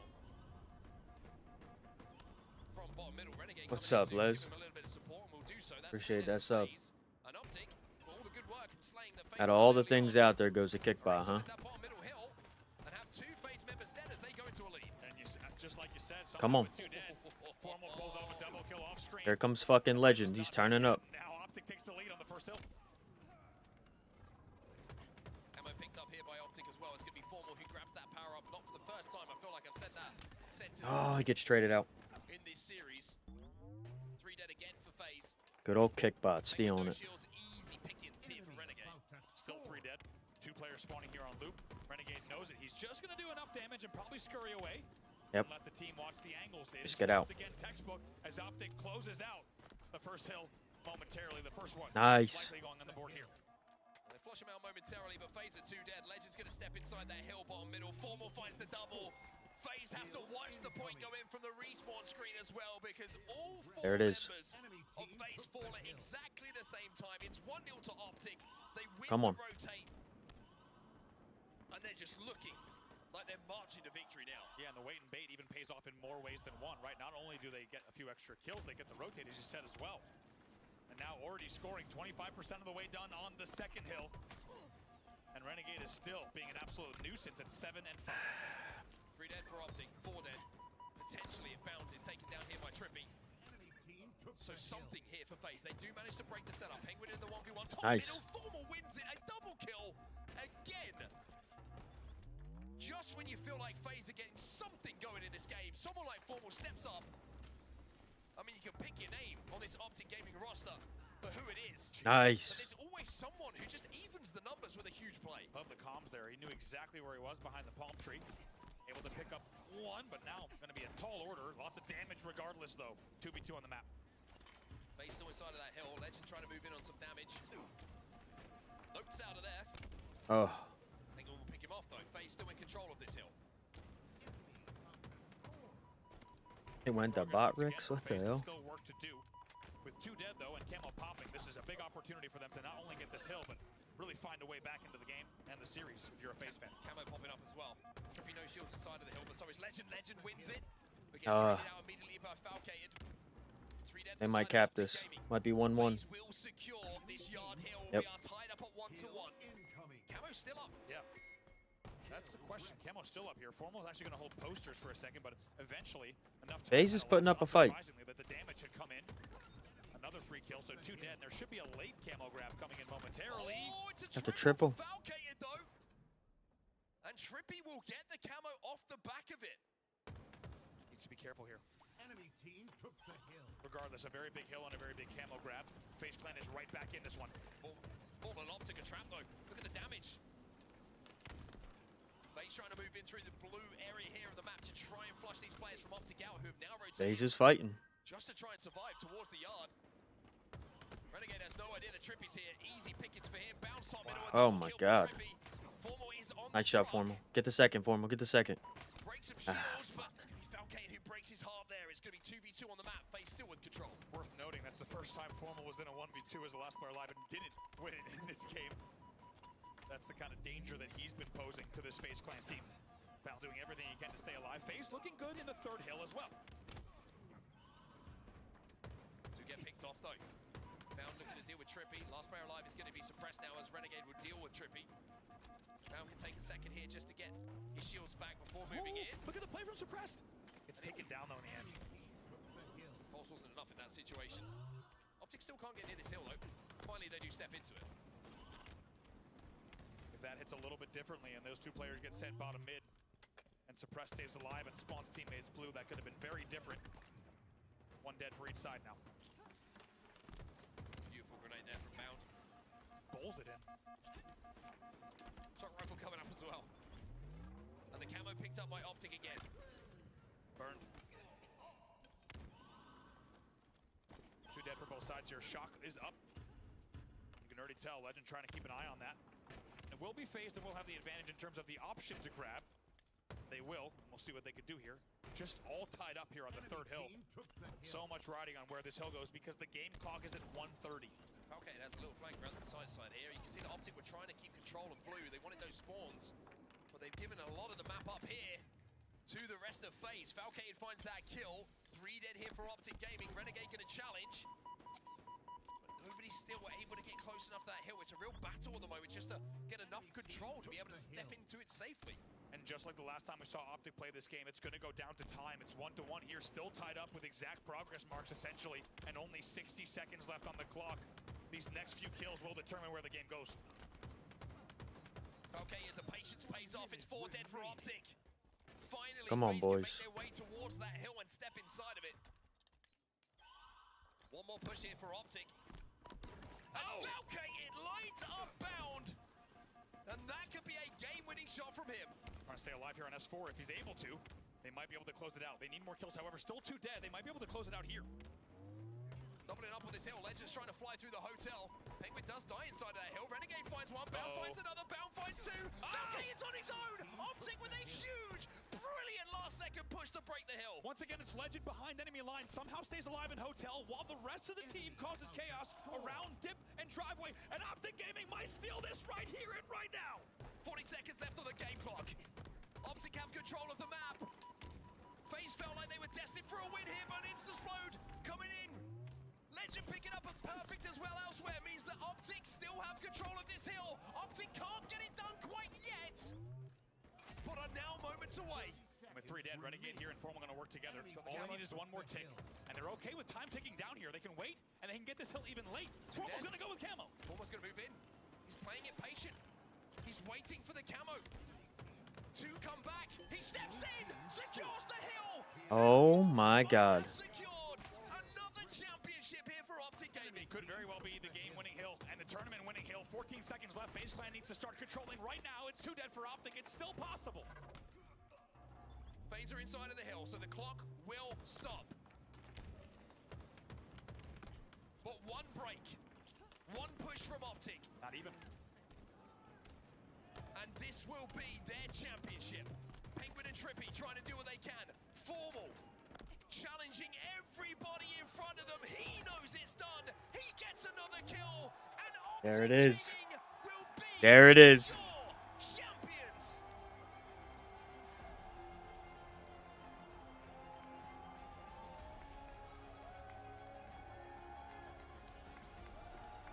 And you see it there from the green wall as they rush the stage. Holy shit. Back to back for Optic Gaming in one of the wildest tournament brackets we've seen in Halo Championship Series history. The end result is the same. It's a new adversary, but it's the same champion. Optic Gaming will go back to back. DreamHack, give it up to your champions who have fought their way through the elimination bracket once again. Your champions. Fucking insane. Major 1, loser bracket run. The HCS Open at DreamHack, loser bracket run grand finals win. Back to fucking back. Ladies and gentlemen, this might be the best Optic Halo team ever. Optic Gaming looking so dominant, and it is once again the same story that despite a closely fought and well-contested battle down to the end game, it's Optic Gaming that finds a way to squeak out a win in the final moment. Well deserved. Unbelievable things from Optic Gaming. Yet again, another weekend, another tremendous journey through the elimination bracket, doing the absolute unthinkable. Elimination round 1, folks. They built their way up, having to take down so many different titans on their path. You really cannot put it against them in Formal. You can tell how much this one also means to him. I think he's just really happy with a streak at this point that isn't a 2nd place. It's a streak of 1st, and it's a streak of greatness, Wes. This is a completely different story from Arlington, in my opinion, for Formal, because he talked about in the interview post the win in Arlington about how he didn't know if he had it anymore. To me, Formal was the MVP of this grand finals. He was the MVP for this Optic team this weekend. An unbelievable tournament, and that grand finals was pure and utter domination. This team, when they formed, there were questions. They are exactly who we thought they were. They certainly are indeed. That is terrifying. You're looking at a grand final reset here. Absolutely magical. I mean, from the first one, obviously, FaZe managing to squeak 1 map out into that series. But this second one, you were hoping for FaZe to have some kind of, I don't know, sign of life, to keep this alive, to keep things going. Yes, it got a little bit close at times, I will say. FaZe fought back. There were moments where I thought, oh, this could be a turnaround here. But Optic always seemed to have an answer to anything FaZe dealt them, including a potential overtime cap that was in FaZe's favor. It was literally in their gen. It was ready to go. Penguin had his hands on it. And Formal, like you said, MVP, the iciest of nades into that gen, just deleting every little ounce of advantage they had to get that last cap, to get something on the board. It just seems like Optic, you can just never count them out. You may think you have one up on them, you don't. To win a championship, you got to win the close games. And that second best of 7 had 3 out of 4 of the games very close. But Optic showing the resilience, showing the iciness that they bring to the table as well as the dominant performance. And I mean, we got to give our hats off to FaZe for as great of a tournament as they have. But man, did Optic show up ever since getting into the elimination bracket, and they showed out every damn Fuck time. yes. They certainly did indeed. We're looking right now at some highlights, and I've just got to say it's flawless work, isn't it? It really is some high-level Halo Infinite, and it's always on display with Optic. Yes, they may have, you know, some of these small instances where they trip up, they fall short, and obviously end up in the elimination bracket. But honestly, at this point in time in the season, Halo Infinite is full of margins. It is such small little errors that can send you packing into the elimination bracket. And what matters most is digging deep and knowing what your team is worth and being able to build back up again and doing what it takes to win.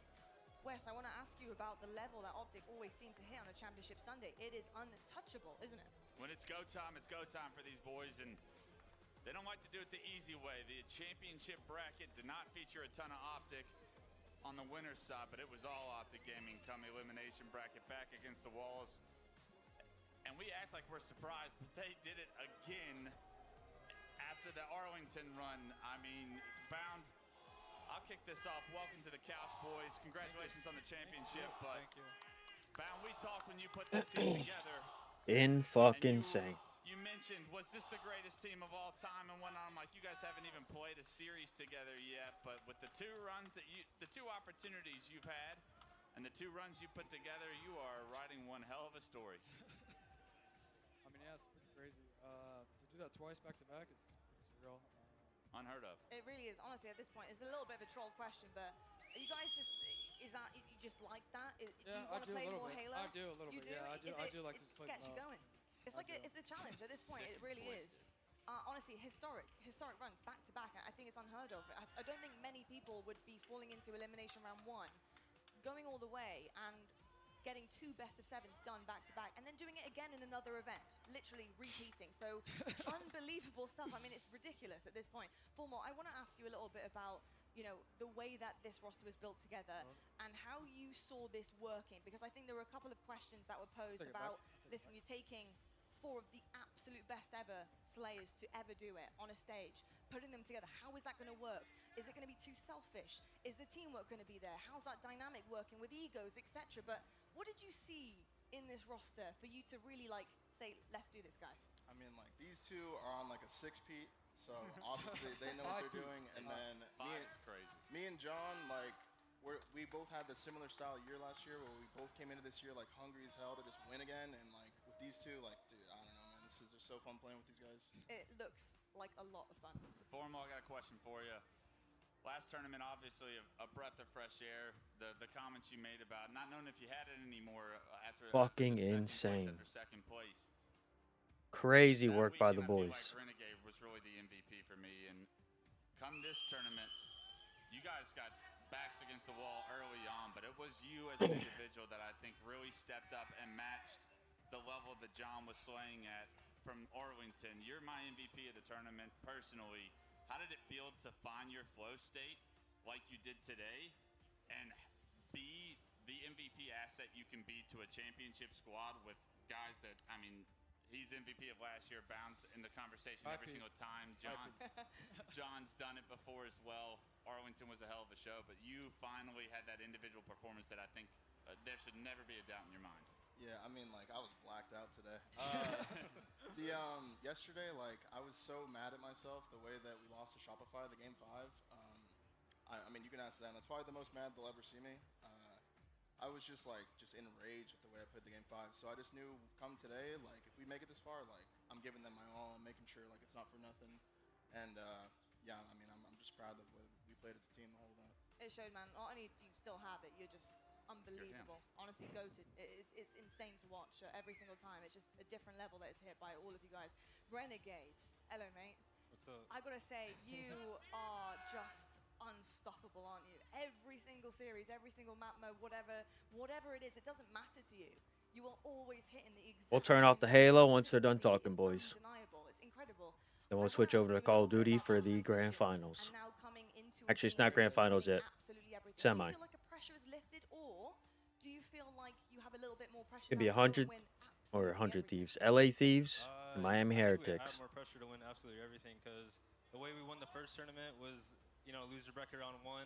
And I was like, you know what, we won it that way. Let's come to this tournament and like try to, you know, win through winners finals, have a dominant event. Dominant. Now you said you want it that way again. I did not want it that way again. But it happened that way, and I trust in these guys, and we had trust in each other in our game plans, and we knew that if we just fixed everything, that we would win. 100%. You had plan A, didn't work out. Plan B worked perfectly fine. You've done it once again. Legend. Unbelievable. Très bien. Thank you. Absolutely unbelievable. I will also say that you performed out of your mind today. The past 2 days have been a little quieter for you. Still phenomenal, but today, oh, you were unbelievable, incredible. Thank you. What is it like heading into a championship Sunday with the rest of these teammates who are just incredible as well? But they're lifting you up clearly because today was a different level of Halo Infinite that was met for you. I mean, I feel like with this team, like, we're able to do like anything we want. Like, even when we're back against the wall, like for example, the Game 5 against SSG, like we had them 10 kills, and we had the ice to like come back and win it. So that team is pretty insane, and yeah, like I said, I feel like we can do anything. Yeah, I feel like I've gassed everybody up other than Legend. And Legend, earlier today, you start the series of the day with Shopify Rebellion. Arguably, you guys are looking at the bracket saying Shopify's here. If we can just get past them, we can beat everybody else that's left in this bracket. But to kick that series off the way you did, specifically, you were the best player in that series by far, and the fights that you were winning were crazy. What was the morning routine like? Like, how did you, like, because it was like 10 a.m. Like, that's early. I know John struggles at that time of the day. I know I would. What'd you eat for breakfast? Was it a candy bar? No, I ate some sneakers and like. You always eat I some did. And I drink a Monster. And a Monster. And a Monster Energy. Kill to be young again. And a Monster Energy. What the hell? That's it. That's crazy. That's crazy. There we go. Breakfast of Champions, Monster Energy, and a Snickers bar. You heard it here first, folks. I've got to say, incredible stuff. I mean, I can't judge them for his breakfast. My breakfast was 2 Red Bulls and some fucking Miller Lite. This one anytime soon, but I do want to bring one more very important person. Can't judge anybody on their breakfast, so my meal prepping plans are just liquid. Lunch, get on in here. Come on. We're going to bring the prize results up here because you guys have won a whopping 60K, which is not too shabby, to say the least. Bam, would you mind popping your headset over to Coach so I can have a little chat with him because I want to know everything. Hello, Lunch. Hello. Lovely to have you on the sofa. First and foremost, congratulations, GG's. Another one done. I know you guys might not care to hear the Halo yap, but hey. I asked the boys about the fact Optic, baby. The gentlemen get it done. Gotta give respect where respect is due. Ran the loser bracket all the way out. You a ton of Halo Infinite to play and having to do it again with a bracket reset. You know, what's the game plan for you specifically and how you're helping them? They done it back to back now.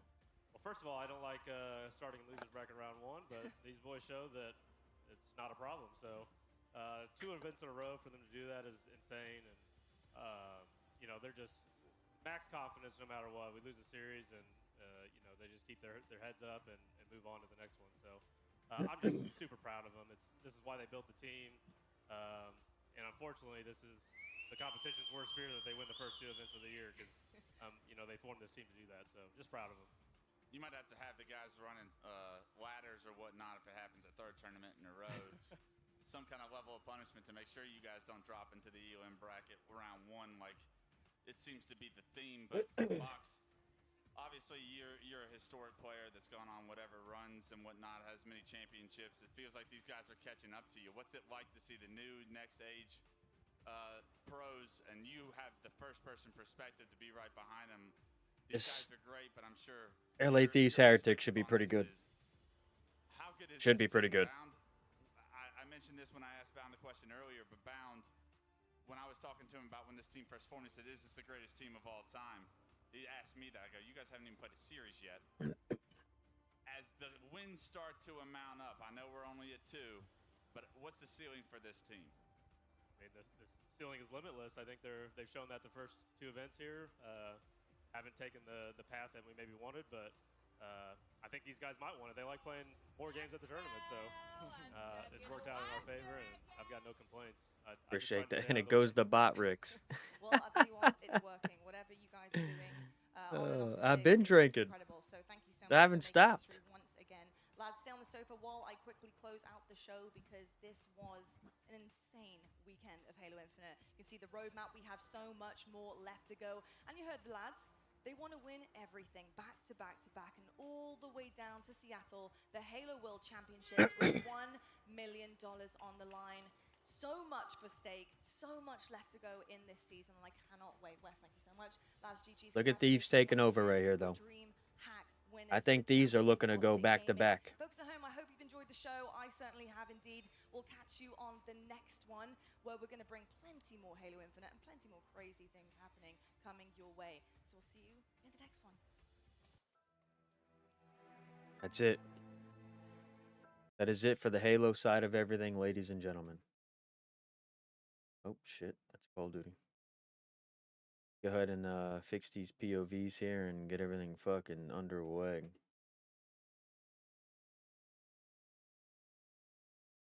Let me get some game sound while I fix this shit. No second there, Hydra now over the top. Metal's trying to pick up a few from behind. You've still got the hard point for the Heretics. They are taken away. Man, that's the break. But it's still going to be Metals up front. Can he find another one here as he rolls towards time? Oh, Machine Gun Metals finds two. And well, who's actually going to get the time? Ghost is going to spawn near it, playing a little game of keep away, and all virtually tied up going into new time on the long-term battle, of course. Left side spawns for LA Thieves. Envoy going to be holding it down. Super looking to take it from him.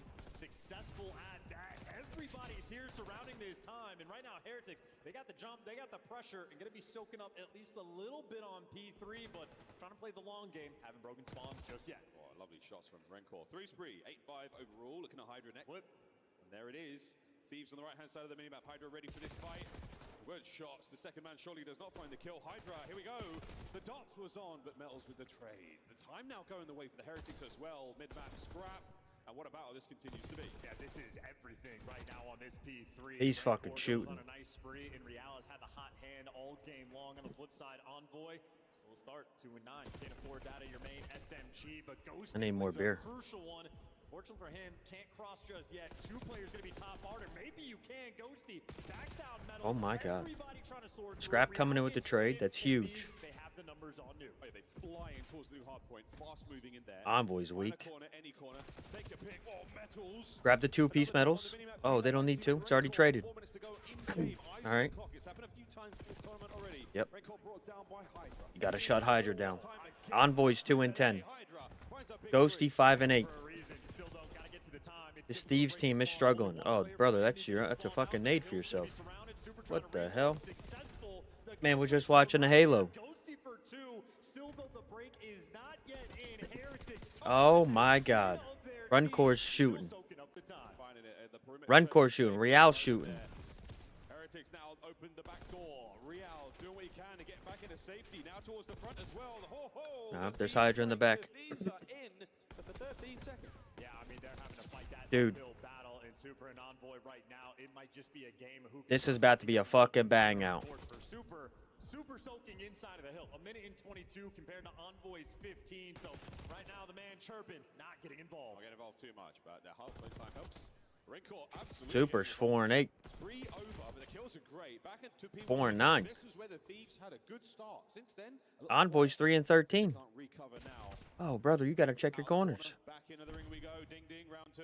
Yeah, and you're having a long-term battle for the new spawns. Rencor gonna take it. Heretics have secured it, and they're winning the gunfight by the new time. Real, what a distraction. Yep. He is ball and gets the timing to jump up top. That is the comms and teamwork flowing from Miami. Turn the map on its head. Reload your gun.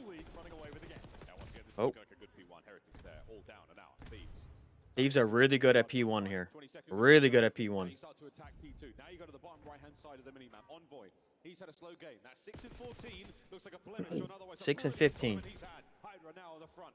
Wicked shots there with a Jackal. Real alone. And look Holy fuck, Rencor's pulling away. 20-12. Super's got to get active, and so does Metals. Being annoying, but we're scrapping Ghosty had the hot start. Rencor has been frying at 20 kills. So a takeover game. There's Envoy. Here comes Envoy. And once again, LA Thieves Soaking up the time, a very tight setup. Heretics are trying to break down. They'll be fast enough. There's going to be a 3v3 here by the Jacuzzi. Oh my God, and there's fucking Hydra. In a row now, keeps the time, keeps it going.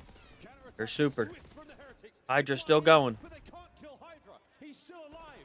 The soak, the catch. Stuck in the face. I mean, the natural habitat really paying off their form, but still 30 seconds worth fighting for. Oh, what a penetration. What the fuck?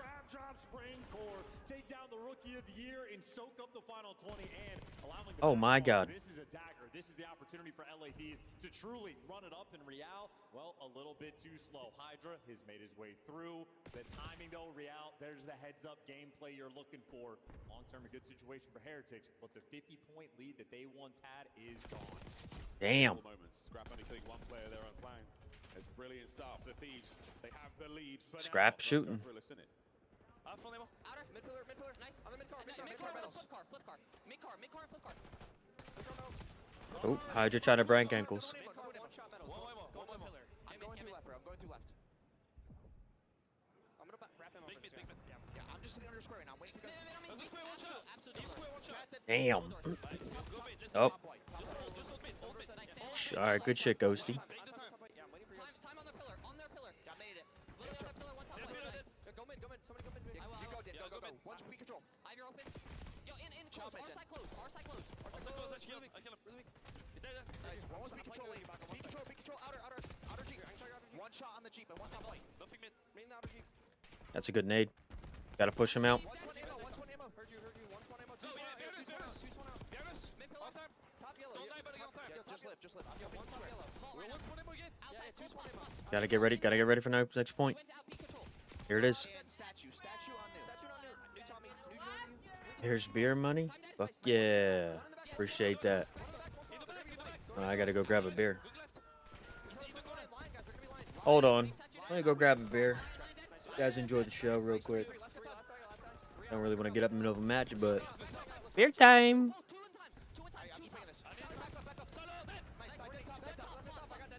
Time, not weak. He's just a default right now. Nice. One statue. One shot. Okay, I'll go.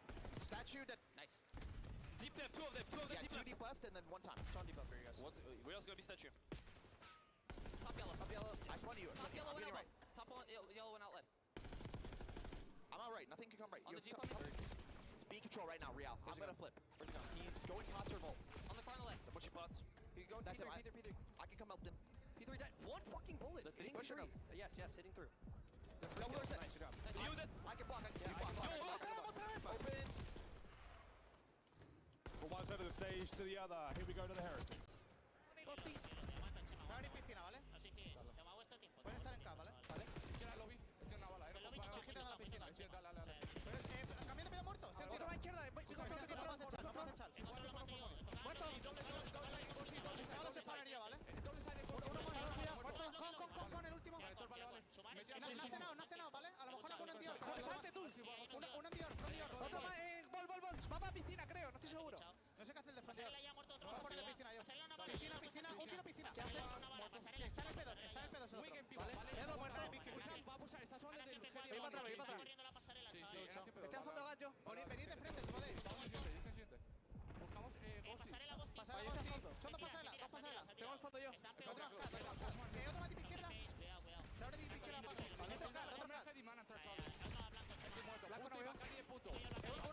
It's the aims and the jackal. Oh. Boys again active. This is going to get scrappy. There's going to be a lot of shit talking on both sides of everything here. Doesn't matter who wins or loses.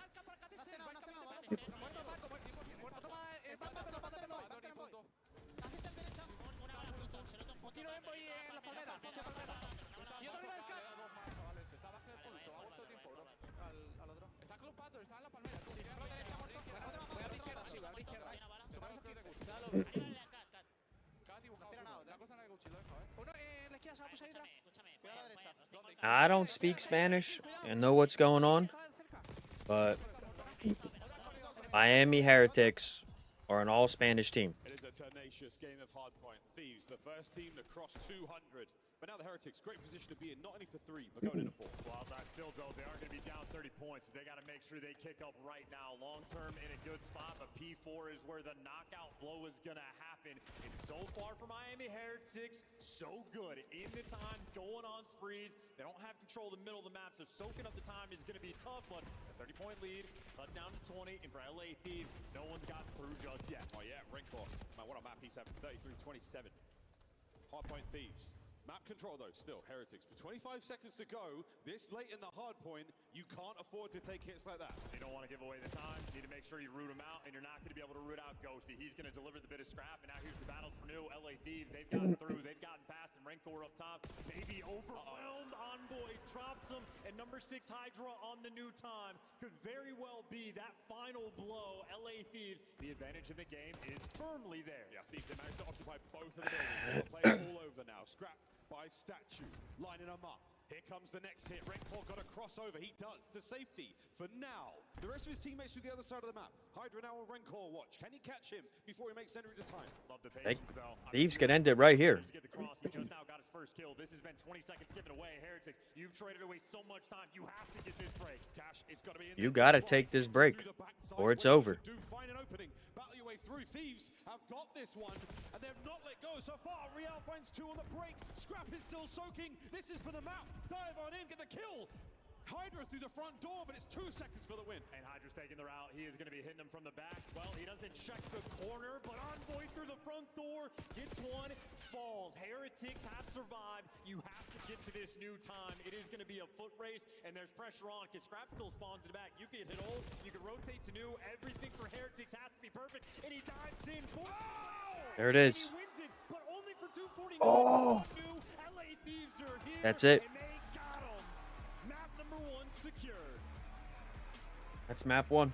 Vamos, Heretics up until that last hill. 202, all they could muster. The lights were on, but no one was home.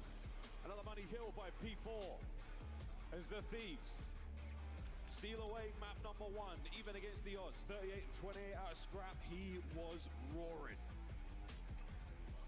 On a championship Sunday, Miami Heretics, they are no stranger to it. They have had multiple top 4 placings. They have been in these positions before, but a championship Sunday is where greatness has been made.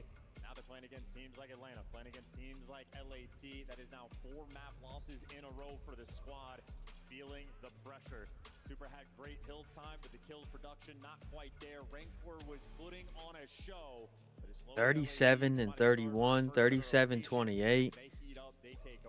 Like, I mean, 38 kills, 4,700 damage, a titan in this lobby. Both teams are shooting. Big assists across the board for both of our teams.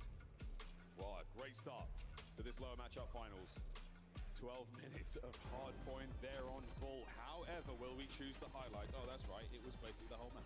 Yeah, I mean, you could take a look at anything, but that final, the break didn't happen when P4 popped. It was the final 20 seconds of the P3 where LA Thieves were able to make their way through, but Heretics, they were in all the right positions, just unable to win the gunfight. So that's the key break in the game, and I think LAT, most of the time they were able to collect. Scrap's a good shooter.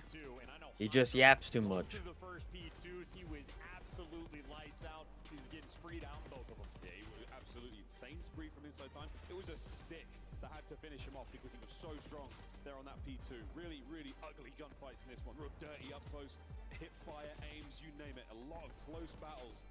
Crazy stuff there on Vault.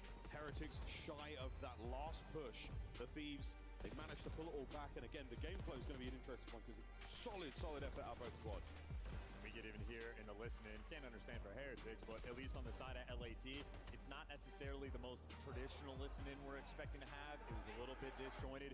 You can clearly tell that they were feeling the pressure, but in those types of environments, that's where Scrap. I mean, listen. That's where you are just all about the slang numbers. He's a shooter. Two players undeniable, but again, it's the. It's how it is. You just get amped up winning. You get amped up slaying. I just think every time this guy gets the microphone in his hand, he just got a little too much to say. But when you're one of the best in the game at AR, it's what comes with it. Dominant, and of course the final P4 break, well, really seals the deal. I mean, pretty much both the P4s for the Thieves were very, very solid there, regardless of twos. Only the top squads can really make he's life just feel amped this up. late Like, into the Black Ops 6 life I mean, I get it. We do it during pubs. destroy.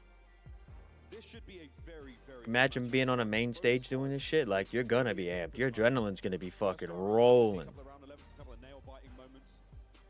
You see the heist squad there, and the families of the thieves. It's just when you're one of the top players in the league for sure. It really. Necessity. Heretics have been the second best You really let them know. game as of recent, going toe-to-toe with Atlanta. But I that shit would drive me nuts. Listen to this fucking guy yap. I couldn't do it. I couldn't do it. They were able to pick them apart. You had Scrap and Hydra as a duo on the map, working together so consistently, so effectively. And of course, I get the shit talking, flipping each other off like after rounds or winning. You know what I mean? Talking shit. You know, it is what it is. But like, some people go too far. Experience that they had, going to be able to make adjustments, but it'll be interesting to see what style they bring to the table. I know Super is certainly a standout in the game mode, but his stats in that mode, But he's one of the best in the game. have been a little bit shifted. What are you gonna do? That has been targeted by Definitely a top tier AR player, that's for sure. Still a lot of Halo. Still a lot of Call of Duty to play. That's for sure.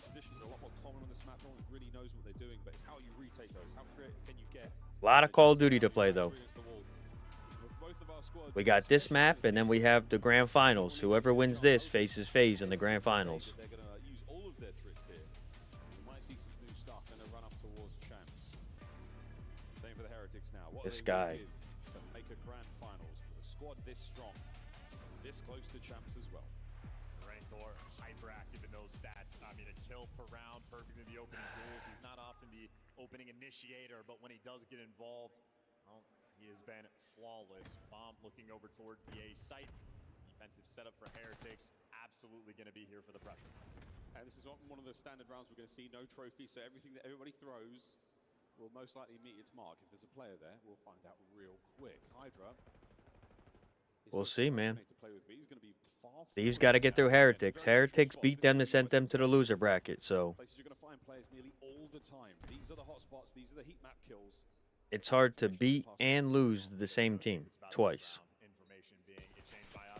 Unless you're Optic Halo, where you just fucking do it. Super great rip on the pick.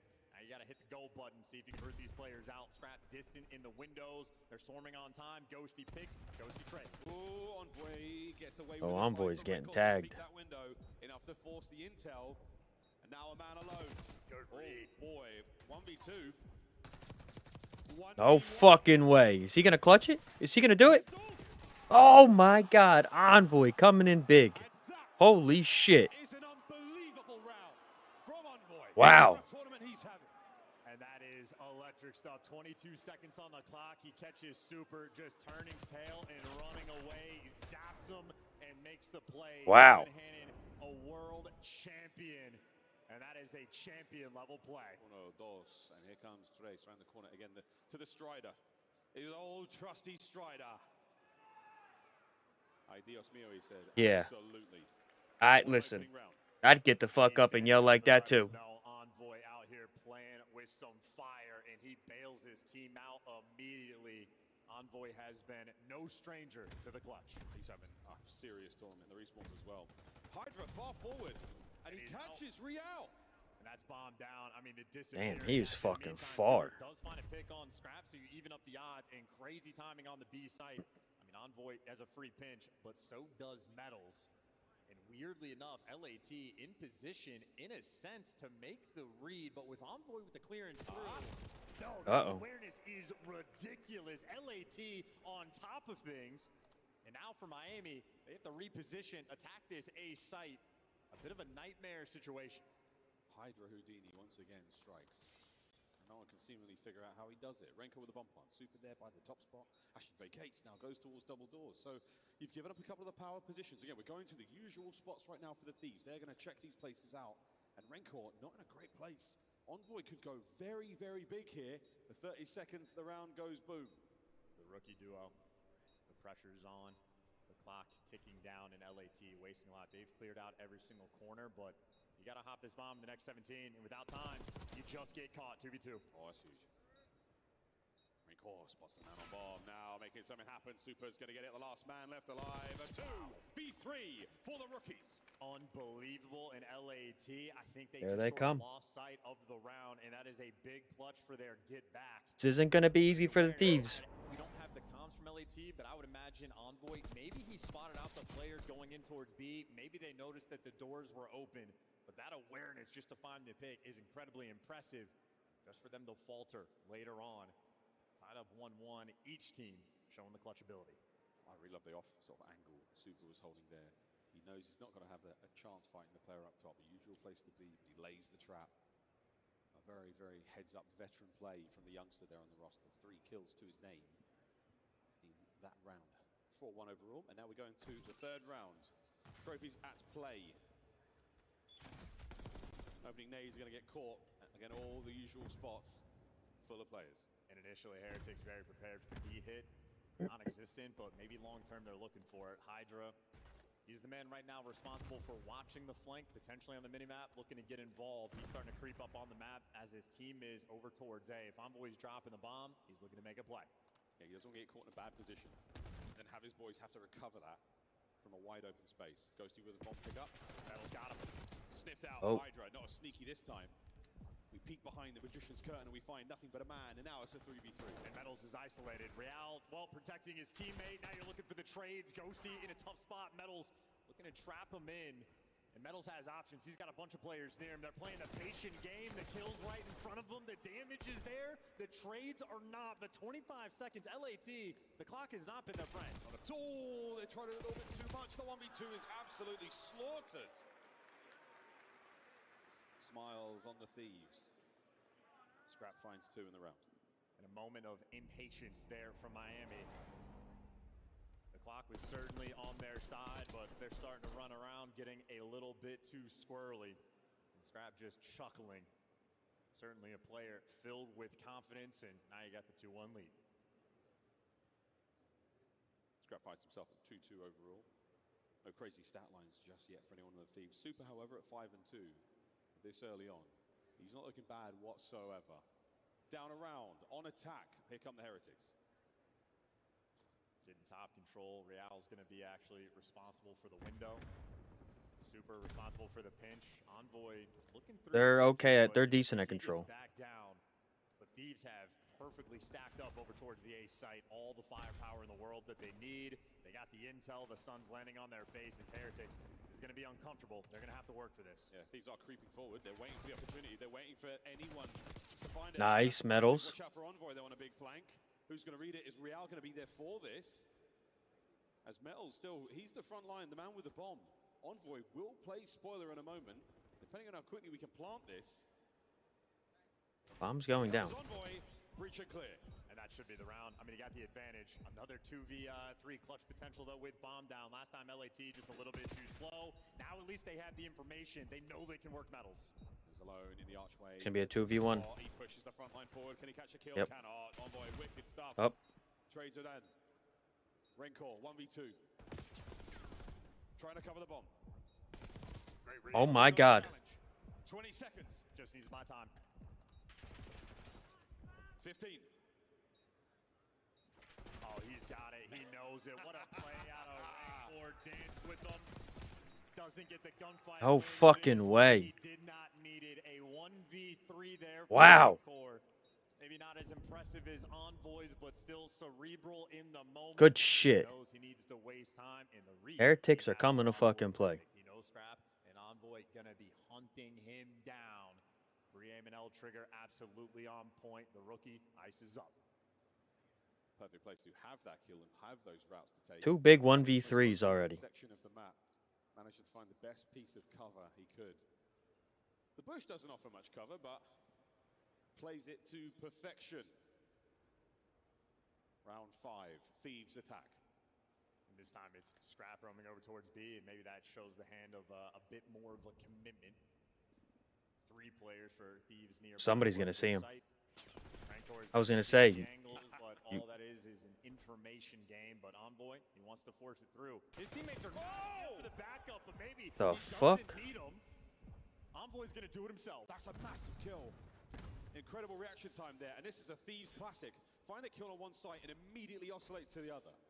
Oh, but wait, it's a double-double bluff. Oh, they're Oh, absolutely they're trapped fucking. in now. Hydra's trying to rotate. He's trying to hit the Just flank. waiting for a rotation. They're no showing, expecting someone to wrap out and waiting. He could do it. Into Hydra's lap. Oh, Scrap's got himself Yep. out of the front. Envoy, he finds another. The trap's certainly set. You can plant the bomb at your There it leisure, is. gentlemen. What a fantastic round.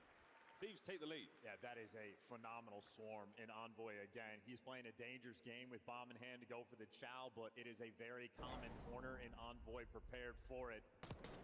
He gets that, and then his teammates are watching over top, getting the shots in through the double doors to make sure there are no trades going through. For LA Thieves, you can see how dialed they are in the game mode. I mean, they just swarm and get complete control of the map. Hydra gets to top Eskies. They're ready for the middle of the map pressure. LAT, in some moments, no time wasted, and yet the 2 rounds Heretics have, it is 2v3 bomb plants that they're successful with. Now look at the sprees across the board there for the Thieves. We'll be looking at streaks soon. Dude, Real's 1 and 5. Metals 2 and 5. This ain't looking good. This time we're going to show ourselves towards the B side of the map for Heretics. How successful will you be? The Thieves with a decent. Better check left. Hello. 2 of them inside of the Brother. room, and that is an absolutely staggering attack that has not worked out. Rancor lives. The trade was great. Here comes the Ghosty across map. Real's going to reinforce also. The battle for the B-bomb site truly begins now. Well, for Heretics, it's a battle to recollect that bomb. They're dealing with 2 SMG players in the close quarters. Super in a mixy spot, and they still have to go and just pick up this bomb before they can do anything else. Start to think about the nades. Get those across. Bomb recovered, so that one problem sorted. Super walks away with the Jackal as well. 30 seconds. Can they make their way across map? Well, they got what they were looking for. Get the bomb, get out of dodge. Unfortunately for them, LA Thieves starting to get active. They're clearing space, and number 7 ready for the read. So you're just running out of time, and now you're getting overwhelmed. So the clock, not their best friend, and we are playing very split. This guy's already waiting for him. Look. Here. LAT on point. He saw the cross a mile away. He gets 2v1 though. Fast moves now. Hydra might be able to intercept the bomb plant in time. Can he get there? No. Somebody reading him from behind? A pinch situation now. 1v1s on either side. Envoy, can he get it again with a pistol? No. Super versus Hydra. Come on. My games. Brother. Beautiful stuff out of Hydra. It's the mind games. He knows Super has to go back and check the bomb. He takes the most aggressive position available on the map and just lies in wait, and it wasn't even a standoff. Super falls for the trap immediately. This has been LA Thieves Search and Destroy all tournament long. If they have you in a position where you need to make a move, they will let you make that mistake I don't know. single time. They play off the aggression of their opponents. Unless it's like a corner that's not known to be checked. But How about the work from Envoy as well? Super's been getting gassed up as one of the best. I get you got to run straight to the bomb, make sure they're not diffusing, but damn, dude. 10 and 4. You look fucking silly running straight to that guy like that. Envoy has been a guarantee this map. B-bomb, a show of force and an aggressive attack now from the Heretics. Are we able to catch these players out towards A? No, but the Thieves have read this and they are all in on A. And that A side is completely empty. They're going to be forced to play the retake. I mean, good timing through the middle of the map, but what is LA Thieves going to do? Push through. Metals, I mean, he's the lone defense on the back line, and I'm looking at it. He might get overwhelmed. There are 3 players that could just trap him in. There's not enough firepower on this side of the map. Metals is now vying against 3 members of the Thieves. The guns are up and ready. Here we go, mate. Your teammates have Oh, shown you're up. dead. Rancor has your cross covered. Oh, what a catch. Throw it back. Beautiful work. Buys himself some space and time, but the boys are not. They didn't just cook yet. that? A pinch on the other side as well. Metals finds one. Trades are there. Rancor making his way forward to the left. Hydra now Super fights 2v2. Oh, he's sprinting at him, and he's able to get the kill, and now it's Envoy again for the 1v2.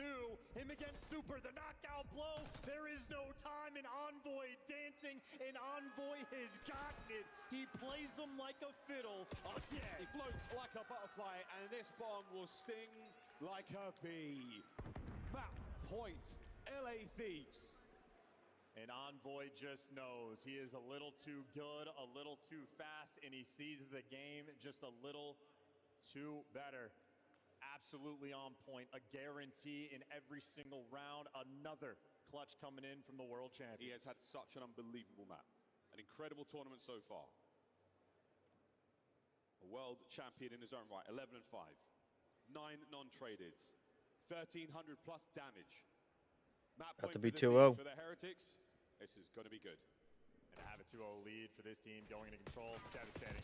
First blood, though, Real secures it finally. They stop Envoy. It's a 2v1 situation there, and the stun might connect. Now there's players behind him and ticking. So, oh, wicked work. Rencor checks the corner. What a shoulder. Oh, Razor dead, shit. but it comes down to Ghosty. And this is a brilliant bounce back from the Heretics. And we do not count Ghosty out of these situations. We've seen him do this before. The man who set a kill record of his own on this very map and mode.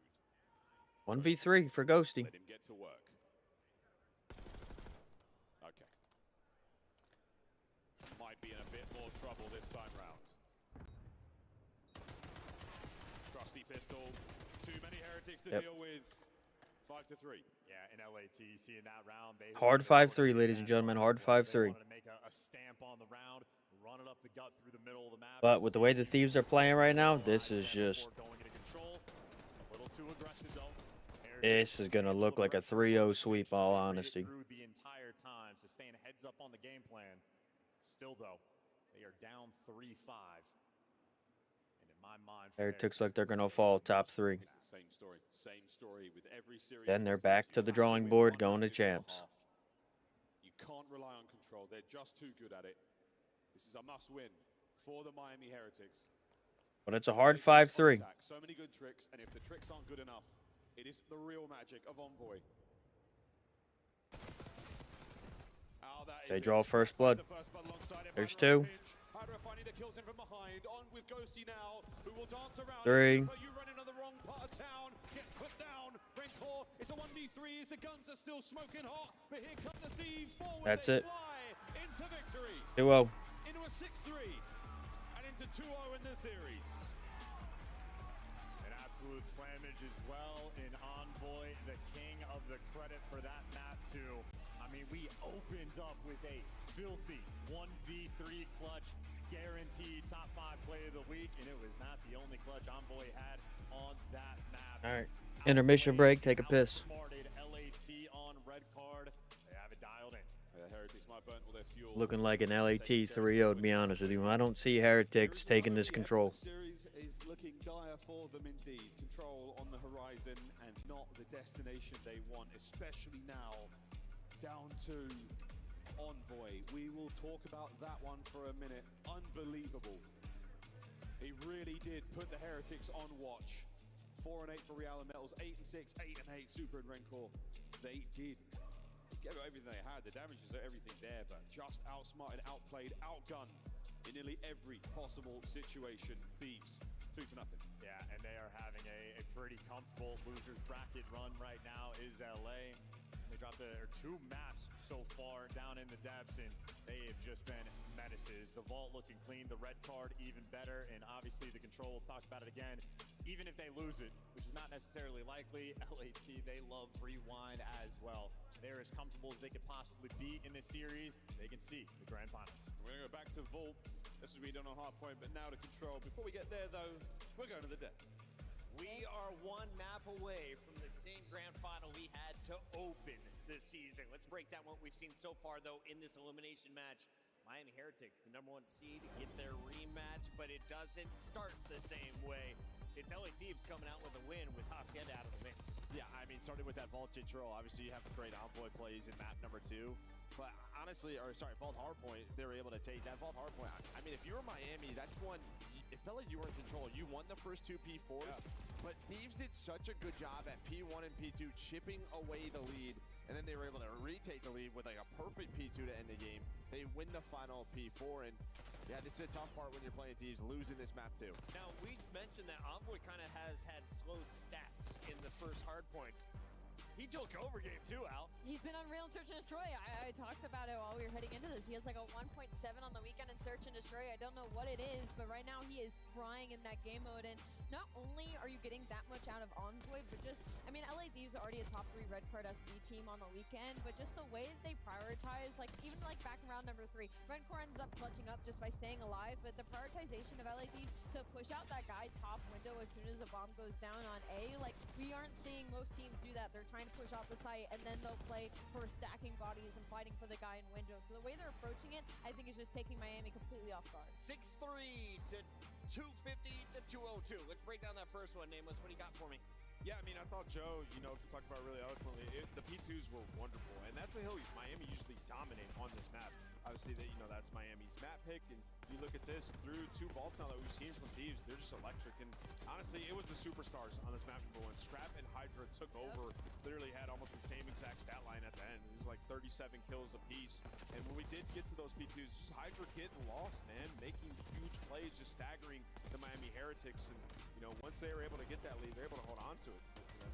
It's a huge shot. It felt like this whole map, one was early Rencore and Real versus Scrap and Hydra as far as like engagements and pacing goes, but also like there was a moment in the first B4 where I believe it was also Scrap and Hydra who basically 2v4 the break to just keep Miami Heretics off of time, and then obviously they secured those early rotations during the next one to give themselves such an ample lead to close out this map. I mean, if we saw the highlights, it was 135 to 170. What's up, crew? And they just stall out after that second P4. And that just props to LA Thieves. That next set of hills was all them. They took over. Everybody else started to step up. But yeah, man, now it's a tough spot here for Miami Heretics. Miami have been losing these game 2s as well this tournament. It's so unusual than what they were doing online, right? Like these series would have been so much easier if we saw that same search and destroy success, but LA Thieves just so good in that game 2. And some I thought they did really well was just setting Envoy up. There were so many rounds where Scrap was just playing way more patient than he usually does, allowing Envoy to get into position to make those massive plays. Tough question without the spreadsheets in front of us, but when was Not the too last bad, time not too Miami bad. pulled Just off watching reversal? In your mind, Joe? the last of the CDL here for the day. I don't even think it. Been a long time. Yeah. It's been a long time. Still one more match after this, though. The map 5, we saw Major 3. They can clutch up against the best of the best. The problem is, though, you're going to vault control. I mean, when's the last time Thieves have lost this? The Toronto series. So it's like they have lost it, right? They have a loss on it. It's possible. Gives me something to do other than raging on COD all day, to be honest with you.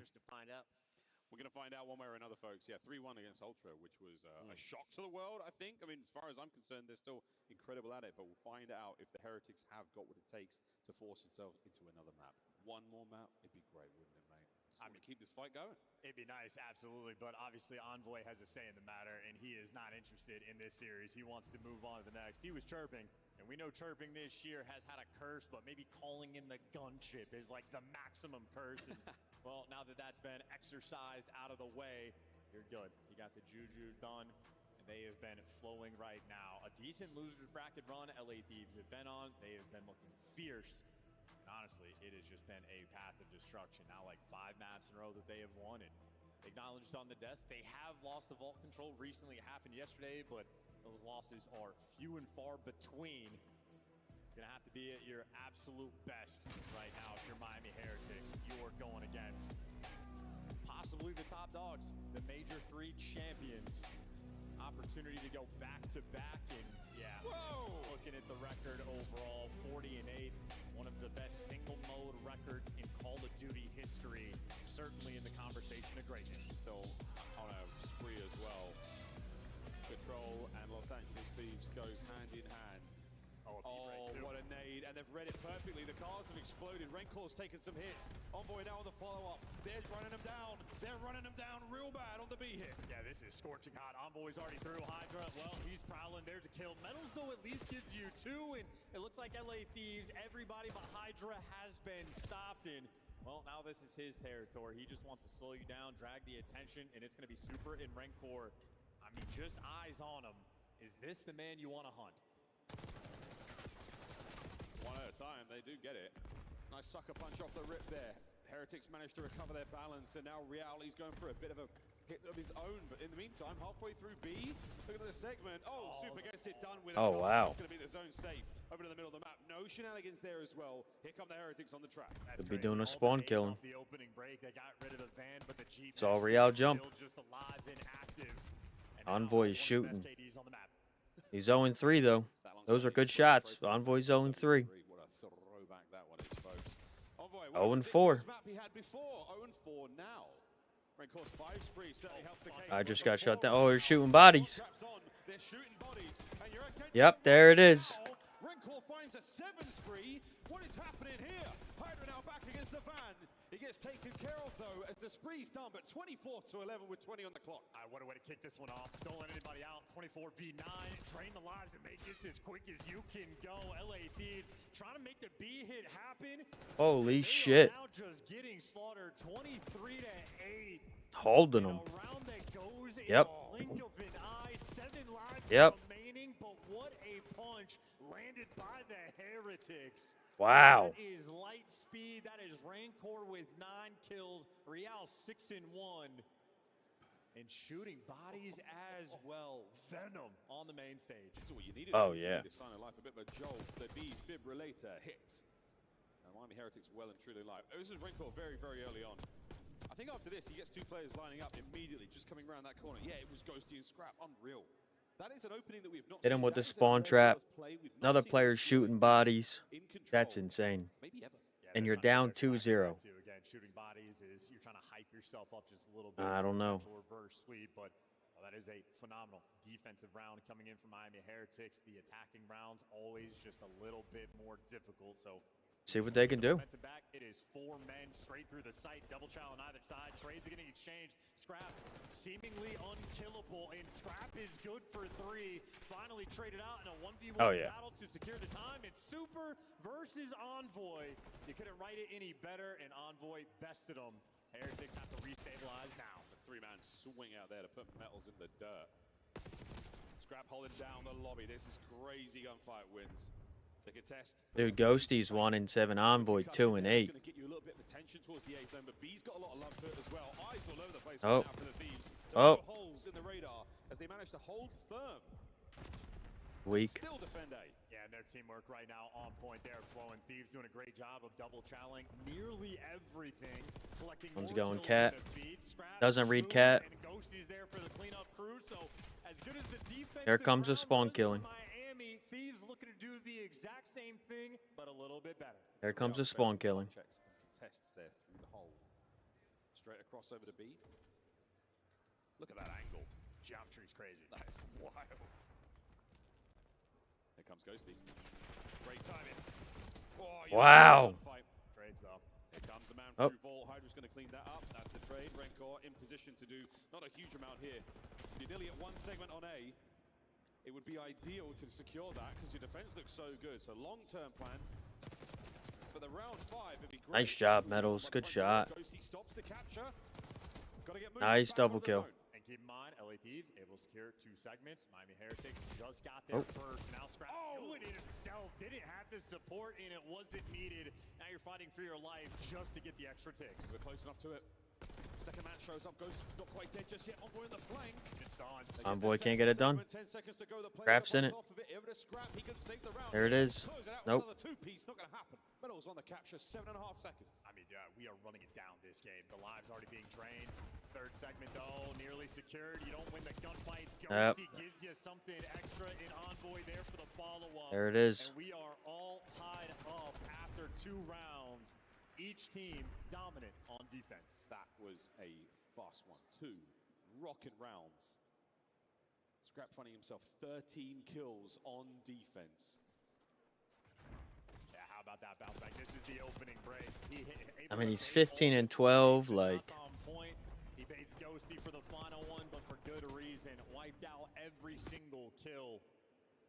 definitely died a lot. As you stated, 13 kills on the defensive end, and the way Scrap has been playing this tournament, I mean, he knows where the players are going to be before they do. He is ready. The game mode like Control, the less deaths the better. You got three players who've all died 12 times. Back on defense for the Heretics. A violent exchange so far. Oh, here we go. Oh, couple of kills over by Ghosty bringing out the sub. Opens your boys up. Try to clean out the middleman. It's going to be Real who manages to slip through the net. Ghosty wants Ain't to happening. trades for Spree halfway towards the Hellstorm. Yeah, you know Ghosty's twisted when he's shooting dead bodies on the ground. He is ready to pull the trigger. It's smart moves to be prepared for the second dive. Rancor, though, wins a crazy one. Slide with the aims. And kills being exchanged. Rancor, though, last man up on the defensive end. He's Still doing a top good cat. job of keeping him away from the time. Envoy trying to pierce it. He does so. That's a 3 spree, though, shut down. And it looks like Heretics, I mean, here for the fight. Here for the trades, except Scrap, virtually untradeable. Good for 2. That's the opening Thieves needed. You guys basically go for 2 every life, which is ridiculous. Hit fire there with a stun. We got the capture Envoy. Oh, slams the reinforcements. No one's getting. Oh my God, there's a 3-piece. That's it. zone. Long gone. Cap. Here we go. Yeah, absolutely. Two-player stack as well, and Hydra back in his home. He's going to be playing inside Art, so you got the power position secured, a three-man stack on the zone, and the flanks are going to be slow. Heretics, you could lose it here. Yeah, this second segment load. It's gone. It's gone. Yep. It's Hydra. It's body shots. Yep. All dead. Heretics destroyed. It's coming. Match point, LA Thieves. You are removing all doubts. LA Thieves to be feared. Could be LA Thieves versus FaZe. They are getting revenge. That's gonna be one intense grand finals. In the in-game chat, I saw the Z key, the Z key get pressed, folks. Oh, he's in there chirping. Very close to his mouth when he does it, so make sure you can hear it. He's chirping him in game chat. Being practiced by these young men before the series, making sure across all language barriers they can let him know. Certainly the language of the game, their guns are speaking loud. Yeah, I mean, disgusting stuff from Scrap. It's only 19 and 15, but he's good for 2 every single time we see him. Sprees for everyone now on the LA Thieves. A preposterous round. Can they close it out now? All the momentum in the world. The Heretics, their backs are against the rope. The knees are getting weak. Is the blow here to finish them? Metals on the flank, red, dealt with, gone, super. Somehow picks up that one from the sky. Yeah, these guns are getting heavy, and he's at least spotted on his way to jump top catwalk. So you have Hydra, has him in his sights. Real was the first to shoot bodies, but who gets the last laugh? Right now, no progress on either zone. 35 seconds burned off the game clock. Heretics unstable. They're down 2 lives. They never have the pressure on the attack. Starting to get a bit tunnel vision. The teamwork's not quite there like it used to be. Super, you've got a little late to the fight. Unable to pick up on the trades, and that's not going the flank straight away. Rihanna gets involved, but it was a solo effort. Another set of trades. Thieves coming out on top. Thieves now, oh boy. Here it comes. Here it comes. It's over to P2, you now go. Heretics, we're starting to shake. This is devastation. They are laying waste to them. Here it comes. Seconds to go. There are no open avenues of attack. Real's gotten through, but he has no teammates near him. You are getting gunned down. Brother, we're getting beamed with a jackal that fucking far. Yep, shoot the bodies. You did it. Yep. 8, 7, 6, counting them down. We're getting ready to ring the bell. Final seconds. 1, it's over. Whoa, it's over now. All right. Here it comes. Let's see the shit talk right here. What happens? What happens? Oh, they're talking shit. Damn, Scrap is chirping.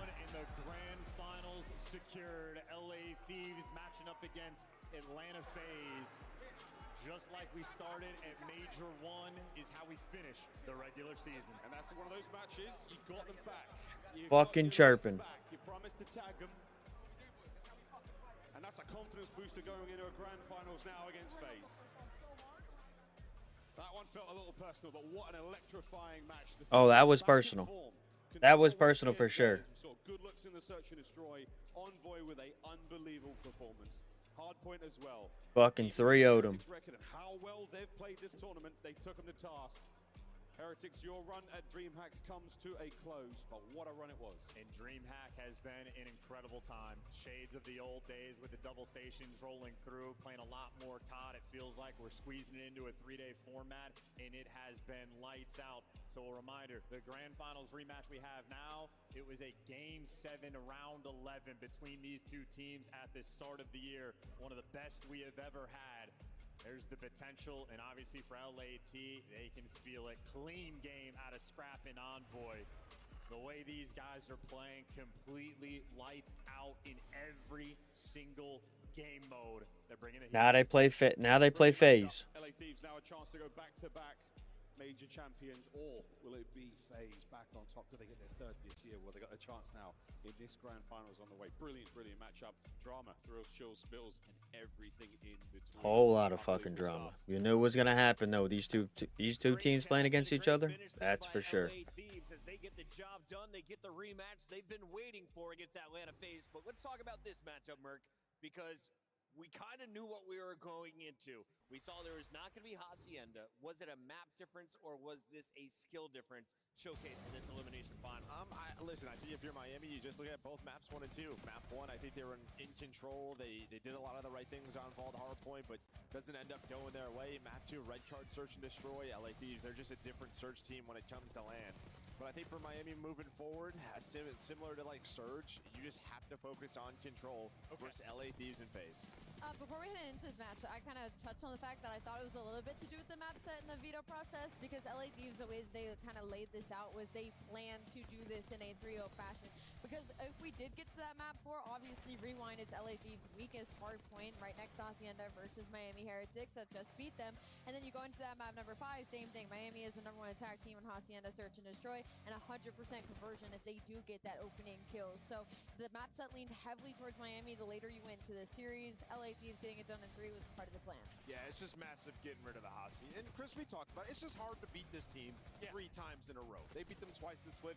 They're going to make massive adjustments. And, you know, to Joe's point, the map number 1, it was within your grasp. You give it up, and then you lose that search and destroy. We get to this control. A thunderous round number 1. But what happens from there is Thieves just turned it on, man. There were some bodies being shot, Joe. You can tell there's Bodies are being shot. between these two teams. Absolutely. Absolutely. I mean, we knew this was going to happen, right? With the reactions yesterday, how spicy it was up on the stage. And yeah, man, it's a ton of fun. But they're just letting them know, hey, man. All talking shit. In a winner's bracket match because we can rematch later on. Hey, good on Super, by the way, to just stay seated, kept his arm out, just stayed chill. The guy's getting in his face, and he's like, I don't even care. Well, he didn't yesterday, but yeah. Yes. I would have smacked him in the face, too. Let's get into the bracket and what we got moving forward here. We've got our Scuff play of the game as well. He goes by the name of Dylan Envoy. He is known by in this venue. Crazy 1v3. Crazy 1v3 for this. Just another player with an insane ceiling. Like, Envoy will put up some of these numbers, but when he's playing like this, dude, LA Thieves becomes that team that can send championships. I think they saw, like, the scoreboard at the end of the map 1, and they're like, yo, just chow Envoy. We're just flying at him. No, the guy still can absolutely put you down, and that was the momentum that he needed to have an incredible map in that search and destroy. Epic 1v3, and we still have another match to go. Joe, you are going to be casting this one alongside Maven. Let's take a look at our final bracket, and Chance gave us a little preview. For those who missed Major 1, what is the lore here? I mean, maybe the best final, probably the best final in CDL history. For sure. One of them. Just a very back-and-forth game, a Game 7, round 11 for LA Thieves. What they just lost it through search and control, and that was the goal for them post-Major 1. We're going to be a much better control team. We are going to be a much better search and destroy team. They have been. It is just a battle of titans. We want to give a big shout out to everyone at DreamHack who has come in from other titles. I see Brawl Star signs, Halo fans, Overwatch fans. Everybody is in the building to watch the end of the Call of Duty League Major 4 tournament. The grand finals kicks off when we come back. Hell yeah. Who takes it? Who do you guys got? You think the Thieves go back to back? Or do you think FaZe shut them down? $30 off this weekend only. Visit scuff.co/CDL to upgrade your game with a Scuff, the official controller of the Call of Duty League. I think FaZe shuts them down. Call of Duty League is brought to you by Monster Energy. I'm thinking FaZe takes them off that high horse real quick. Simp and Abeezy are about to pop the fuck off. The Tiny Terrors are going to come in.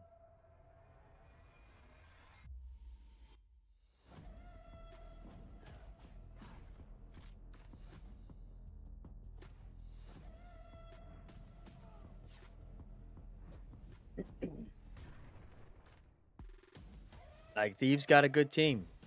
I'm not going to say anything bad about it. They got a good team. I just think Atlanta FaZe is they're coming for something.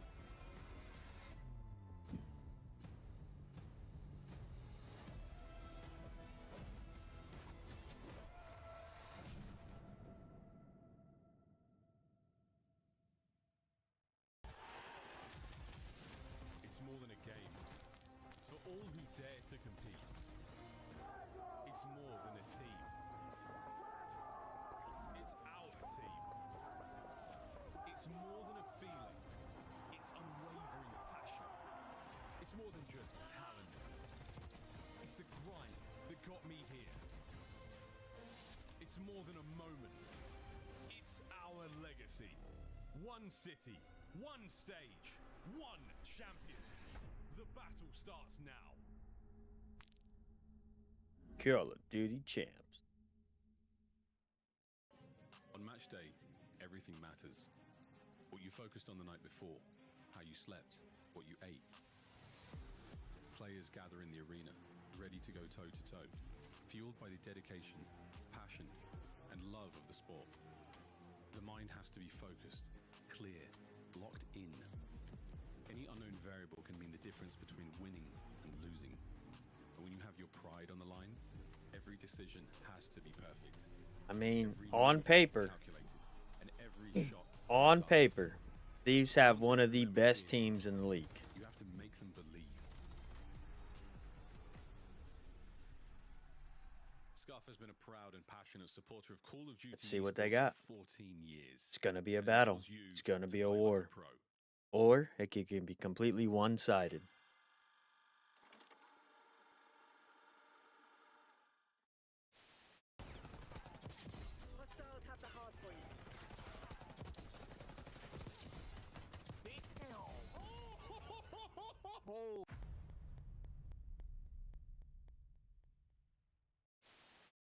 My barber insisted that I try out the look, and ever since, I've been feeling pretty good. We've been playing pretty good, so I feel like I kind of got to keep it. It might be a full goatee. You never really know. Keep your barber, my guy. LA looks good on you.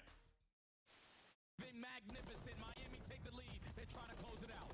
Cell first kill's good though, but Miami battle back. They've got themselves the trade. Oh! It's just down to Cell with the what? Oh! This fucking guy. Atlanta are gonna reinforce the hard point first. Miami, no trophy systems are locked in place by stuns. Oh, it's an absolute breakdown by the end as Cell finishes on 5 to steal away the map. Yeah, leave stall out time for you to get to work this pitch because you know what Hydra is capable of. Finds that kill onto Insight. Skies across map, finds the second. Now Sid left in the 1v2 on this side of the map. He finds the first 1v3. Off the reload!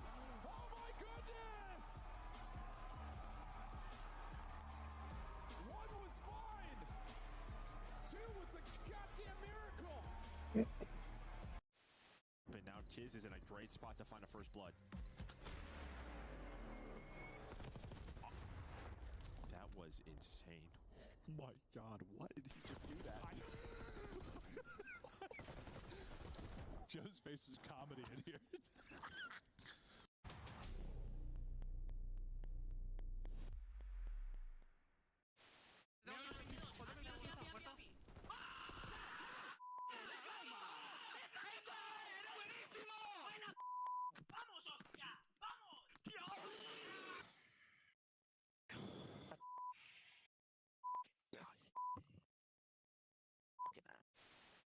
Listen, where am I looking here? It's Mother's Day, all right? Call your moms, all right? And maybe I'll call them too. What do you want to say to the fans out there that's been supporting you guys? Fuck Optic, fuck the Greenwall. Vamos! And that's gonna do it for me and Vico here on the stage. Nice, good shit. I have it. Dead. Nice. Dead. Let's go, guys! Let's go! Let's go, Bruce! Well, hello there. We are back and ready to kick it into the map 3. A hot contest so far. Yeah, it's hot in the building. It's hot in the series. Hey, you got shorts on today. You're hot. Yeah, I knew it was going to be warm today. I had a feeling, so I had to pull out the quads. Look at these things. You think anyone's blinded? I've been see through them. I've been hitting the peloton though. There's some muscle there. I'm telling you, these things feel like a couple of rocks, man. Okay. I'm so sorry about that, everybody home. Hopefully, no one viewer discretion is advised. Had their vision affected by the bright lights of my quads.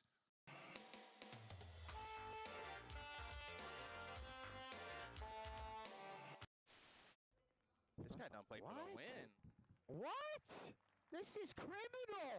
What was that? Play for the win. Why is he laying down though? Because he don't play for the win. I get. Hey Ken, you know where you thought from? This guy's not real. What do we call that out? Because I knew you said the whole time. Let's call it barrel. Listen, be careful with this one, all right, buddy? You guys shouldn't have. more for Chris or for the people at home? Oh, here we go. Young Christopher Puckett. 20-year-old relic. Can I draw some conclusions for y'all? I know some of you are about to take your senior pictures. I highly suggest the gamer stance. Put the elbows right there on the power thigh. Yeah, I mean, distant 90-degree angles. Girls, it drives them wild. All right, we have one more for you. Come on. Hey, we got Charlie, bro. Go. Let's go. Holy shit. Let's go clutch up there. To get all the trades, and Simp by himself might have enough. Crimp, Simp, the master at work. A two-man stack now on A. He is completely locked in. This is it. This is your tournament. Thieves, the last chance now in the fight. Forward they go, and it's Simp, Cell, Draza, the whole squad. FaZe, they've done it.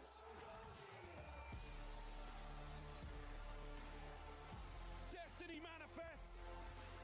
This is a rivalry for sure. Draza and Scrap fucking hate each other. I suck with this.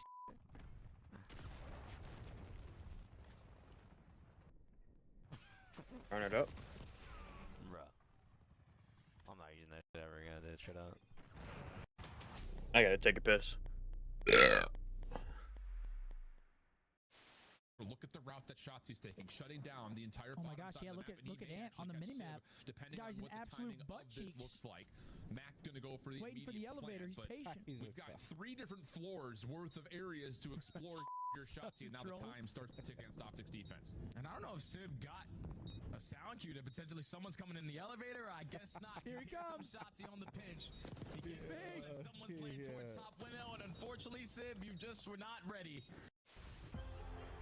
We are back live, getting geared up for the grand finals of Major 4, the 4th and final event before COD Champs. One last trophy to hand out, and it's either going home with Atlanta FaZe, who already has 2 on the season, or LA Thieves, who just gathered their first in Boca Raton. Welcome back in, everybody. We have a packed house. We are one of the last events going live here at DreamHack, and for everyone in tow, they're in store for a fantastic showdown. Best of 7. Last one went all the way to around 11. Do you think we get that glory once again, Chan? That is exactly what's going to happen. It's going to come down to a 1v1 as well, and whoever wins gets the MVP. Who is it, Congratulations. Boom. That is the future. We'll get there. For now, though, let's visit the past in burgers and fries, Allie.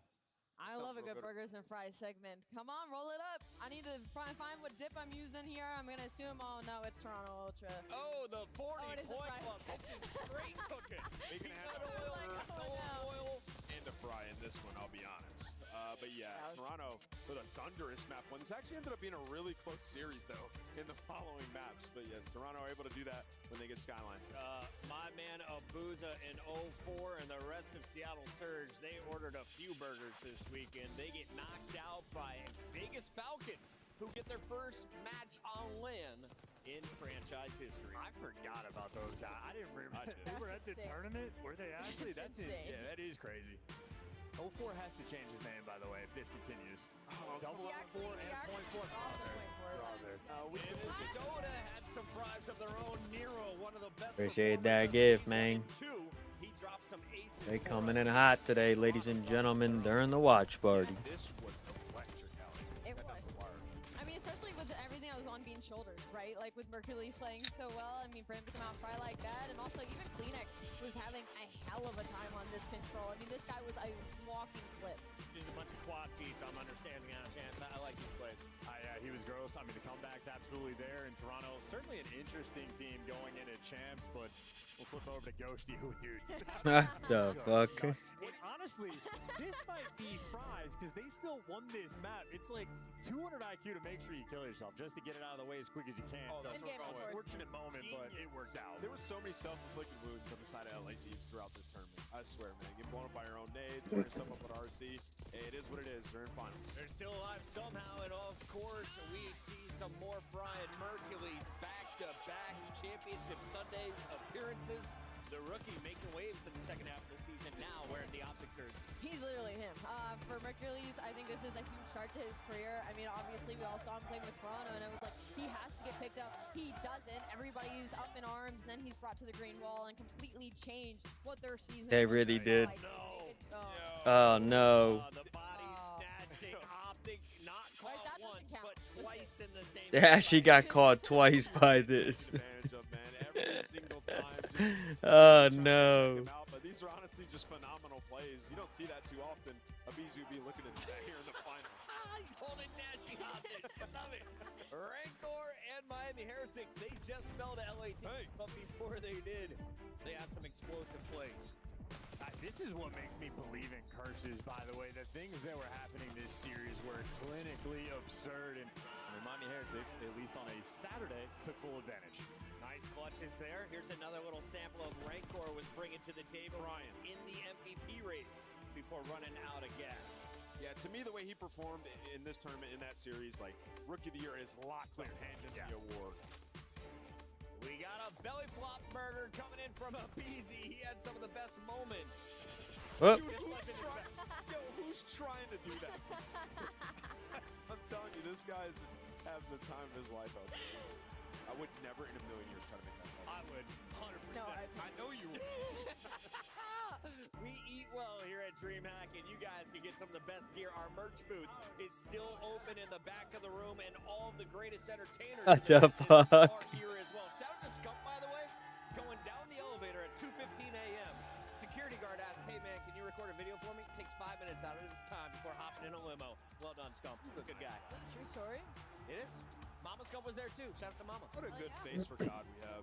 Shout out, Seth. We got some fantastic humans, and you are all some of them. We have 2 champions, though, on the season. It was Atlanta FaZe at Major 1 and Major 2.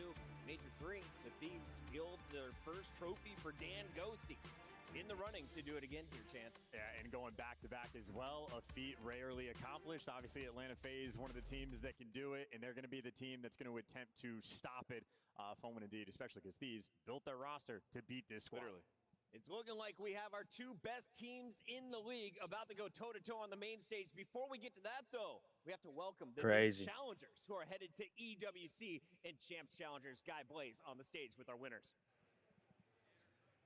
All right, Chris, I am so excited to announce our winners because we know the pathway to this stage is through challengers, and we always want to give them their flowers. So to do that, everybody help make some noise for our challengers champions, Omit! Yeah, I don't think anybody even knows them. Because I sure as fuck don't even watch challengers.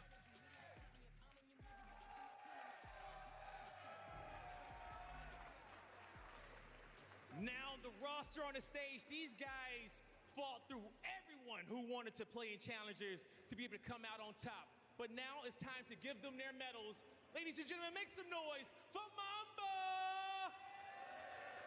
Hey, but GG's, you know? They're out there doing their thing. They're out there making it, so...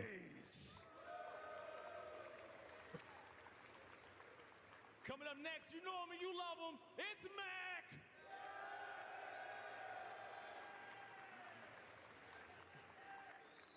And last but definitely not the least on the squad, it's Vivid! Challengers gets crazy. The shit talk inside of Challengers gets fucking wild. Here for a quick second, and Vivid, we can't keep you off this stage, man, okay? How does it feel to be a champion here in the Challenger side? It feels good. I'm super proud of the team. We've been putting in work every day, playing 3 sets, and it showed off earlier this weekend. It definitely did show off. Any tough matches out there, or was it all a breeze for you? It was pretty easy. A couple, 3 bad maps. Pretty easy besides that. Hey, there you go. You got to check in your pocket, okay? Now, tell me, what do you want to say to the Omit fans, and what do you want to say to your teammates here for you guys being able to make it this far? Yeah, the Omit fans, you guys are the best fans in Challengers. The support's crazy, and then the team, back to work we go. Back to work they go, okay?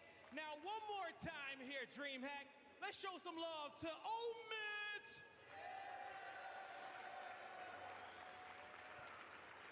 Look at that crowd. Oh man, I am so happy. I should fucking be there right now. And there is one I special shouldn't man even on be that here stage doing that this. you and I Sonny should won't be stop at talking DreamHack. about. You've been saying he's been coming up from challengers for 2 years now. That should be me in that crowd. And a trip to Riyadh. Yeah, I mean, shout out to them for winning this event, and then also, yes, Craze. He's been around for a while now. We've been playing with him in 8s for so long. That place He is has to be fucking next up. jam-packed. His There are name has people come up so fucking many different standing. times, and with a win here, I think he's going to get an opportunity.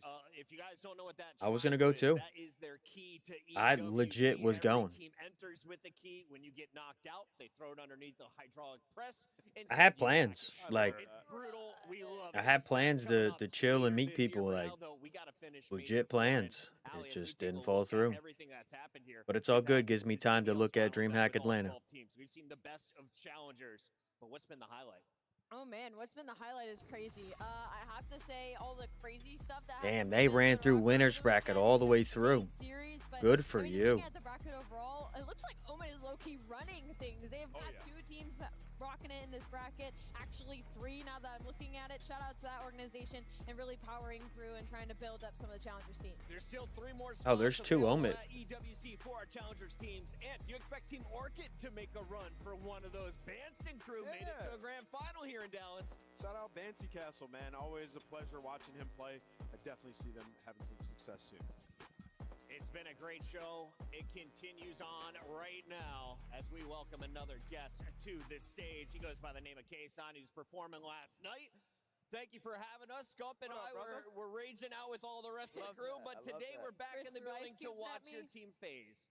Yes, sir. I'm super excited for the finals. We've been looking forward to playing Thieves again since Major 1. That was one of the best finals ever, right? It was a good one. Absolutely. And Allie, we're kind of expecting this one to live up to that same hype, right? Oh, 100%, because you know you go back to that final. Yeah, I gotta win, the fly biggest thing everywhere for I gotta Thieves do is it. that So their map pool wasn't as deep, and they were struggling. whenever to they destroy release, whenever it. DreamHack They Atlanta have is, I'm gonna spent start the looking. entirety of this season cleaning up those game modes and expanding their map pool for this moment. Kason, I'm excited to have you with us because it's game time. Are you ready for this one? Oh, I'm ready. We call it Hidden Heroes, and I'm going to bring up 3 stats from 4 different players. You have to tell me who you think each one is. These are our Major 4 MVP nominees, so we've narrowed it down to the best of the best. Would you like to start top left, top right, bottom So right? this is for all of Major 4, just for Just people Major playing 4 here. Yep. By the way, we suck at this game. One of them's Mercules. Let's go top. You know what? I feel like I know who bottom left is. Bottom left with a 1.29. I'm gonna go with MC. Is it Celium? Is it Celium? Question mark. It is teammate Chris Lair. Alley Cat, it's your turn. One of them's gotta be Merc. I'm gonna go bottom right, scrap. Bottom right. Is it an LA Thief? It is Scrap. Wait, the bingo! I got my little bingo done. That was I'm gonna go. Well done, Al. I'm gonna go top. I'm gonna go top left. Top left. I'm actually gonna go Envoy. I know he had a crazy search. No, That's he actually a good he pick. has a 1.8 in search actually. Well, on the weekend. We don't know if it's overall on the weekend. Don't worry. Backing This you is a up. Major 4 MVP candidate here. Whoa. Did you not see Graza. at the start of the day? He was Damn, are they all gonna be LA Thieves? to the map. Oh no. As we All right, take a look that means in top the right. Is it gonna be 2 and 2? It's gotta be Hydra. Show me a Frenchman. Show me Hydra. Nice. Yep. Well done, Alley Cat. 2 for 2 tonight. That is the best It's crazy. performance on the Not season. strong. We're jumping in to our best of 7 grand finals. I thought it would've Players been just everybody, getting like, ready out of the behind whole scenes. mix. Antho, talk me through this moment for those who have just walked in to the CDL Arena, the final event live right now. What should they expect? I mean, listen, you got a Dynasty in Atlanta phase up on that stage. They have dominated throughout the CDL era. And then you got the LA Thieves literally form this roster to take down this team and form a Dynasty of their own. This went to Game 7, Round 11 at Major 1. It's just been an electric matchup throughout this year. And, you know, now we're watching some phase highlights. Yeah, no, I asked for MVP potential. So the first one asked you about Sim Kason. I mean, I'm so happy to have him on the team. This guy is amazing. This guy's a he shooter. never surprises any of us. He's always gonna show up and do him. You know. Do you know when he's about to have a takeover series? Are there any tells? I feel like any series he can take over any given time. You just never really know. That's a good answer. It's never a surprise. I mean, listen. Kason, I want to ask you. If I can make Atlanta, I'll do it. I mean, you're so passionate. If it's doable, I'll do it. As you're talking about him. But when did you fall in love with the game? I mean, I really fell in love with it when I was growing up playing like COD 4. That was the first one I ever played. But competitive, Yeah. I would say MW2 is really when I got into it like heavily, and then ever since I have not looked back. I love this shit, man.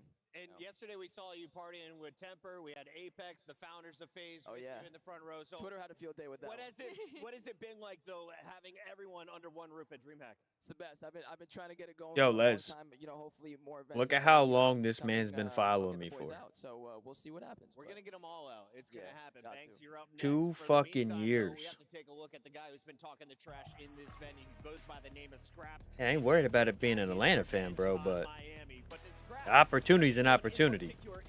It's a good thing to do. I mean, obviously, that's the easiest answer you've ever said. You, Rob, you've been following my channel for 2 years now. You got a founder badge, a gifter badge, and a 3-month sub badge. That's crazy. 2 fucking years. I can't wait to see what he does in this grand final versus FaZe. Yeah, Scrap. I mean, he'll paint the target on his back himself. Les over here with a year and 14 days. He'll walk right into it and come out with the W more times than not. And when you look at it, the last time they played, the guy led the Rob's body over here over 2 years. flying in that game 7. He wants revenge, and you can vote him into Team of the Year already. That kid is locked up. You're looking at the numbers. Those are the top 3 MVP runners. But right now, we want to get your vote on the year. Let us know your Scuff Team of the Year. Get your votes in by June 2nd, midnight on the West Coast. Kason, who you One putting in match Team to of the go. Year, bro? It's time. Who am I putting a team of the year? Like a Damn non-obvious right. one, though. To deal with me for 2 years? That's a lot. I give people credit. Like a low-key pick. 24 hours is a lot. Team of the it's like I have to be biased, but He wants to pick a FaZe member. I mean, listen, MC's a lock. I think MC has been insane. I would probably go Joe Deceives has been insane this year. If you want to pick any like sleeper pick, it'd definitely be Joe. Me either.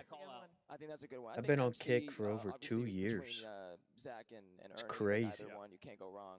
And people still come back to hang out. Built an insane roster. I mean, Paco's been. I mean, they're all. I mean, Thieves and FaZe have had a crazy year. Some of the biggest budgets are on the stage right now. Let's take a look at our bracket and how we got here as we have whittled it down from 12 teams to just 2.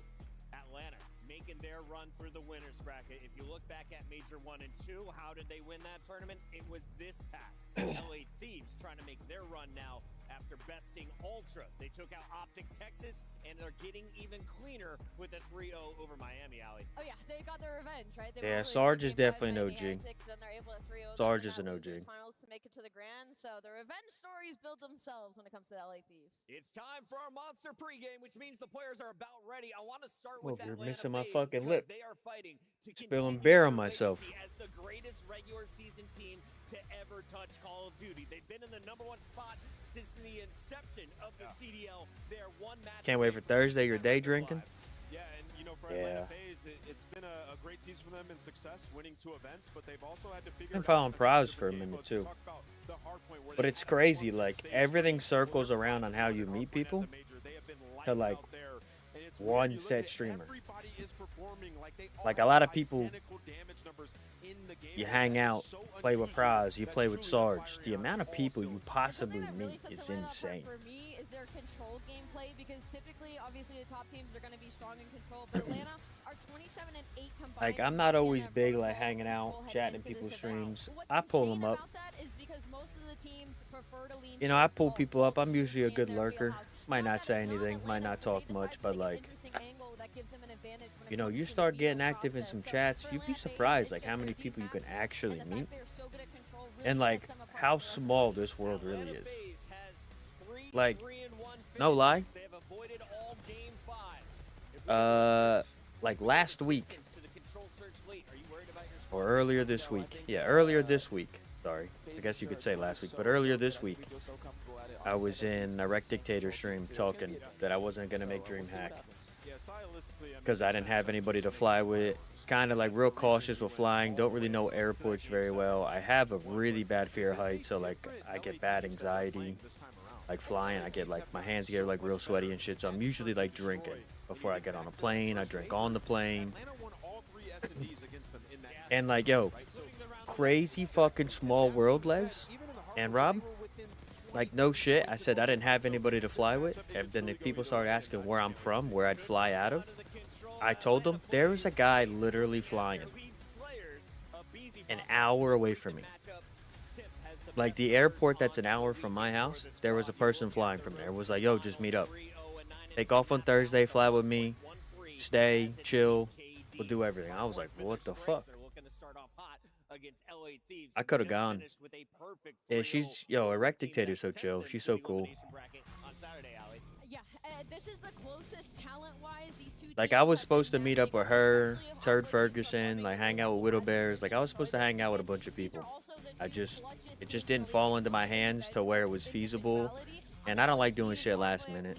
I should have just done it. Should have just made a fucking backpack of clothes and just went. Sitting at overall of a team high of like 30 clutches on the year, and Atlanta FaZe mirrors that. So for LA Thieves, this is the best that they have looked all year, and the closest, at least as far as ceiling goes. That It would have been a good ass event. Like, this would have been crazy. To be there in person, watch the CDL, watch Halo. Like, I don't know if I could have done both. Like, obviously you gotta watch Halo, right? You gotta watch both Optic teams, both teams you support. Gotta try to fit them in. Optic, Texas, they fell to the losers bracket. Made a little bit of run, got stopped. Optic Halo made a losers bracket run all the way to grand finals to win it. Like, that would have been insane to be there in person for all that shit. And like, I'm gotta do it. I gotta get to an event. I gotta get out there. I gotta take a little bit of a vacation. The only thing I do all year long is I go snowmobiling, but like, I gotta get something in the meantime in between. But like, shit is just so fucking expensive to go do.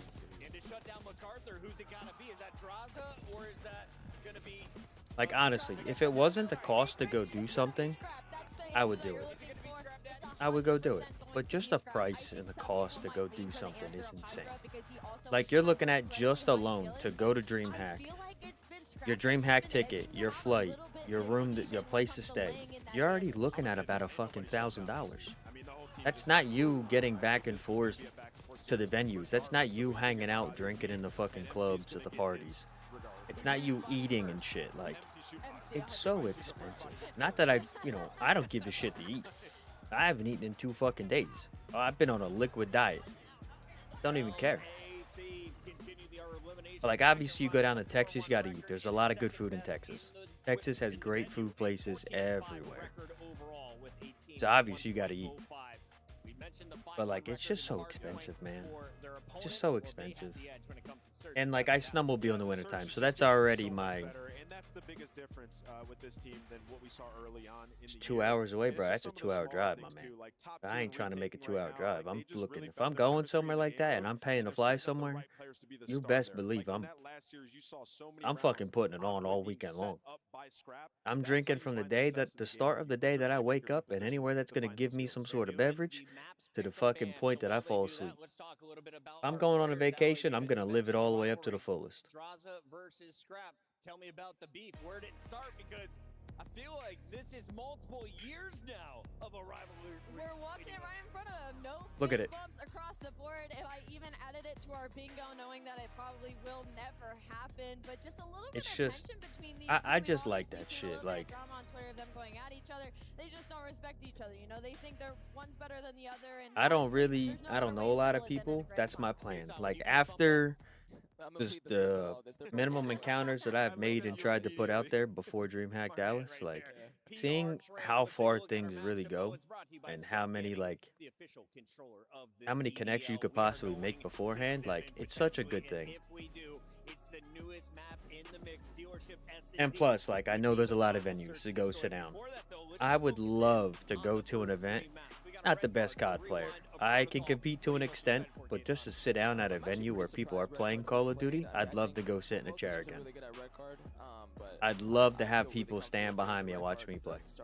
I mean, it just, like, you look at it, it's like the Vault gets banned by Atlanta FaZe, and that's like recent. Like, you saw LA Thieves look incredible on it the last 2 times that they played it, right? So Vito's getting like, one of the biggest things I've done as like far as like competing, other than like doing GBs and my wagers on here for Call of Duty and on stream, that's I the went thing. to a Is, I mean, paintball that is like a one of the complete biggest square paintball up in the tournaments in first New three Jersey, rounds. other You're than like talking the across the board, both of these NXL for teams, Atlantic best City. hardpoint, best I went SMG, to like best the info. second It's largest gonna be unreal. paintball tournament in the East Coast in like our state, and I played. Didn't place very well, but just to go there and play, like, the hell of an experience to sit through. There is one last thing to do here on this stage. That is our Scuff Pick'ems and Anthony Wheeler. You've been red hot. Yeah, I was trying to make a comeback, dude. I was been behind for a while. Man, this is a hard one, but it only makes sense, right? 2-2 split. We come down to a Champs Grand Final. I'm going to go with LA Thieves. They get it done here. Game 7. Sorry, LA Thieves. Storylines, bro. I'm here for it. Do we see two teams raising 2 trophies? I'm gonna be honest. After Major 2, I ran into Simp, and he had asked me if I picked them, and I said no. And then he made me pinky promise that I would pick them in the next grand final. So phase up, I'm going with the Atlanta boys. A pinky promise coming into fruition. Why is no one cheering for that? Why is no one cheering for that? You guys know my pick. Atlanta FaZe 4-2. Imagine. I'm gonna go to the front row as well. It's a lock. FaZe up. Atlanta FaZe, LA Thieves. I'm going with Nameless on this one. I think it's LA Thieves. We got a split here going into champs. Can we put double points on the line? No. Me and Chris for prediction? Absolutely not. Get come smoked. on. It's my season, baby. And on the stage for your grand finals, ladies and gentlemen, make some noise for Guy Blades. That's unbelievable. Here we go. It's the final checkpoint before champs. That's the 7. Will there be a second back-to-back champion? Or will FaZe secure their third major win of the year? What are we thinking? He is wearing an Astro hat. Like, the man could have completed his fit and wore a FaZe hat. No, he's wearing fucking Astros hat.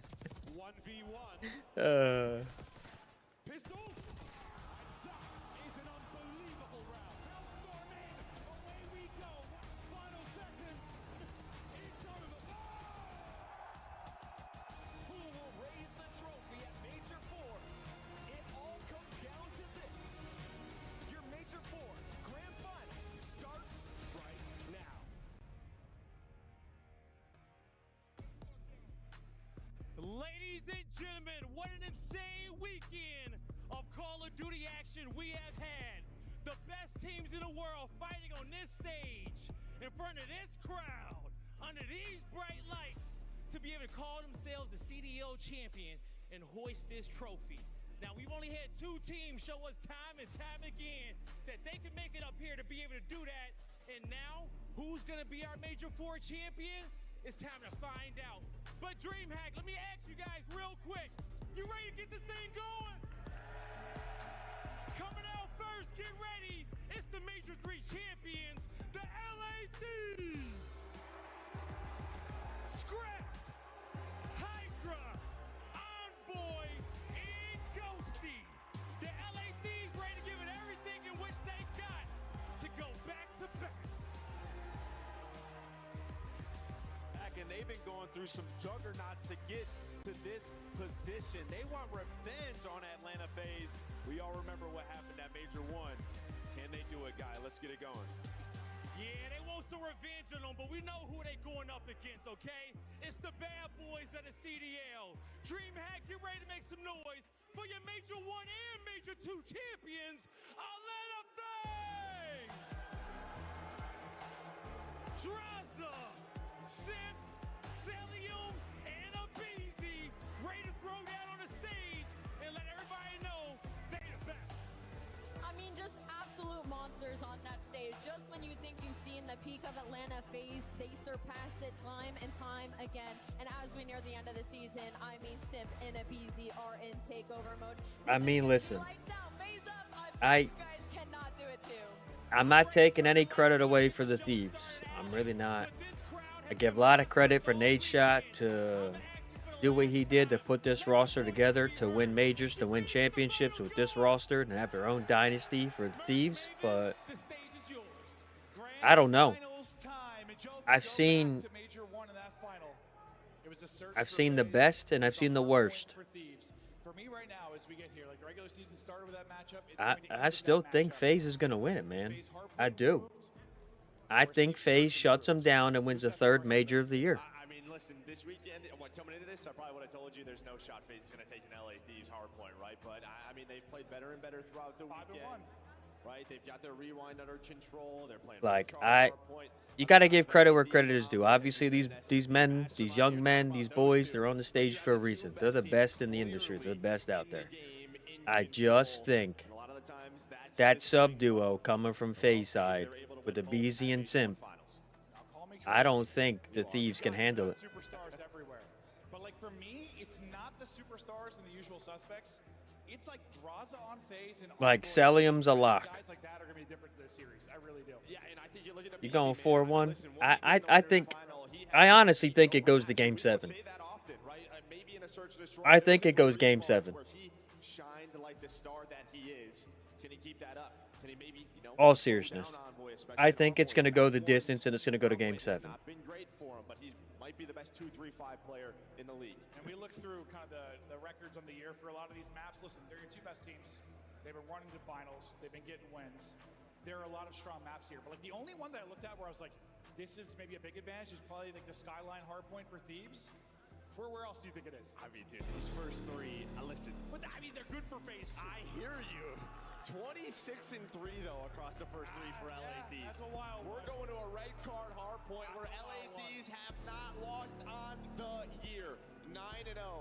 FaZe, if you want to test how good is your hard point, it's going to be right here. Map number 1. And this is a red card where sometimes they're great. I'm telling you, these two teams, it's a bang out. I'm going Game 7. For a war, a battle. Will it be a 2-2 split on the wins this year heading into champs? Will FaZe win 3 out of 4 and further cement their legacy as the greatest and most consistent team of all time? Here we go. Map 1, FaZe, Thieves, red card to Here it start. is. And as you said, Thieves have yet to lose it on the year. Can they slow down the improved hardpoint though from FaZe? Yeah, and I think the highlight for FaZe this weekend on this map has been the subs, right? They will stick with 2 subs. A lot of teams will bring out 3 to 4 ARs. Shooting. Try to slow the map down, take some of those longer range fights. But you're looking at Simp and Hydra. It just feels like those two understand this map more than anyone when it comes to raw slaying ability. But Draza, a nice start at 4-1. LA Thieves with some early time. As we're going to rotate here soon towards P2. Fantastic setup on the map right now for Thieves, but a multi from Simp. Not going to keep going. I thought maybe the triple there, but Hydra lurking. Hydra finding the kills. No opening yet in rotation for Atlanta FaZe. Ghosty trying to make sure of that, working with Scrap to shut down any transition play from FaZe. But, well, they're pushed forward far, and the spawn's going to happen to back down for FaZe. They have a bit of a split. You pick it up on one side, you pick it up on the other. What a stretch there from Thieves. 4 dead, all the control in the world. FaZe fighting for their first point.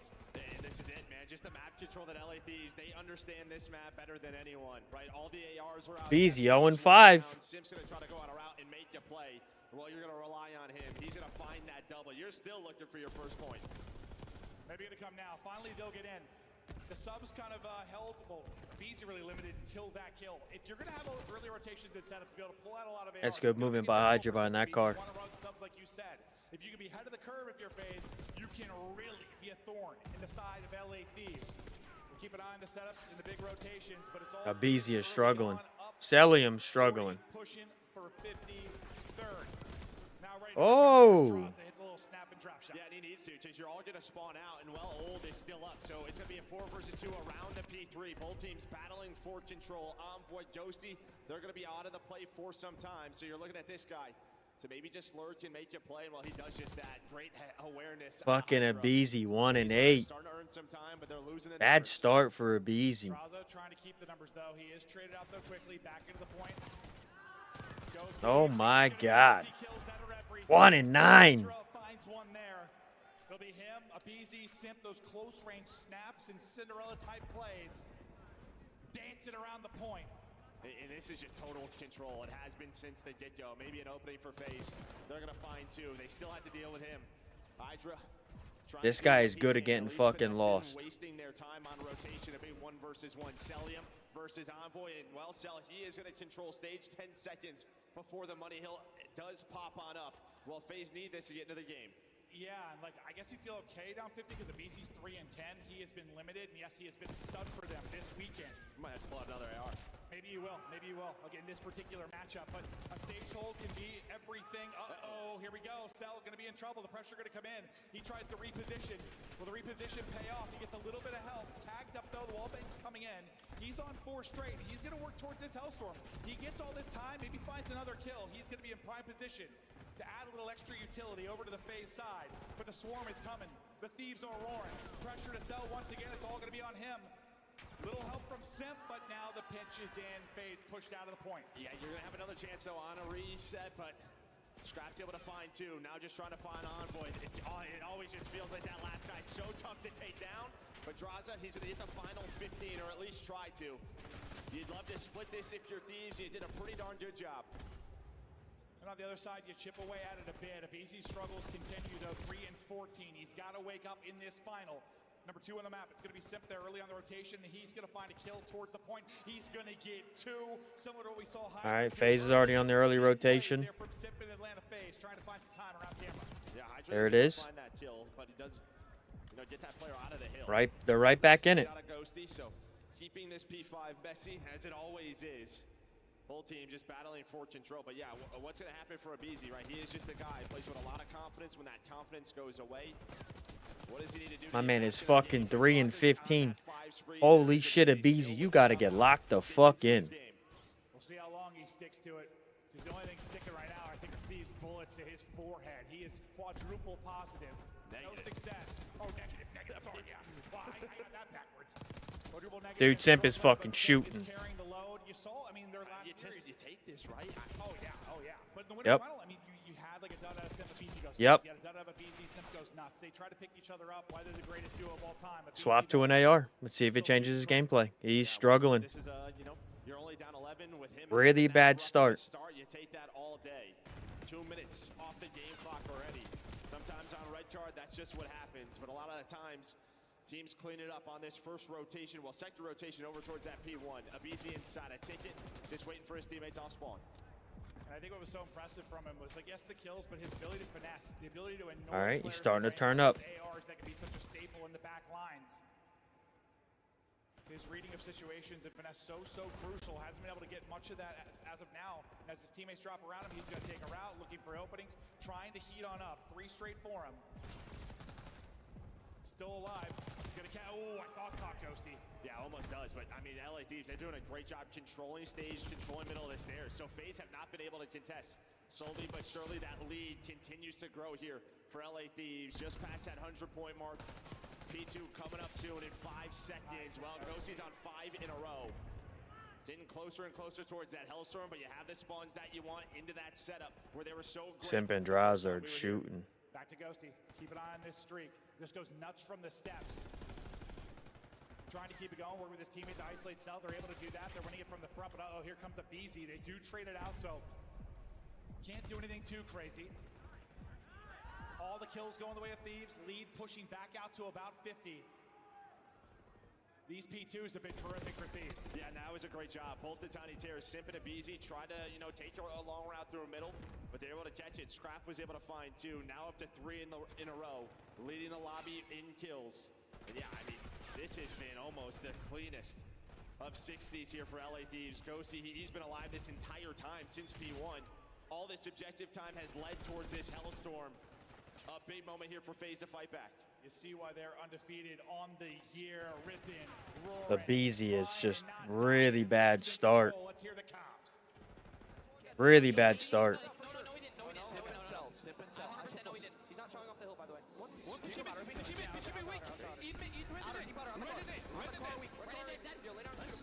there. I'm actually, 2 out at one time. Nah, I'm not subbing anybody out.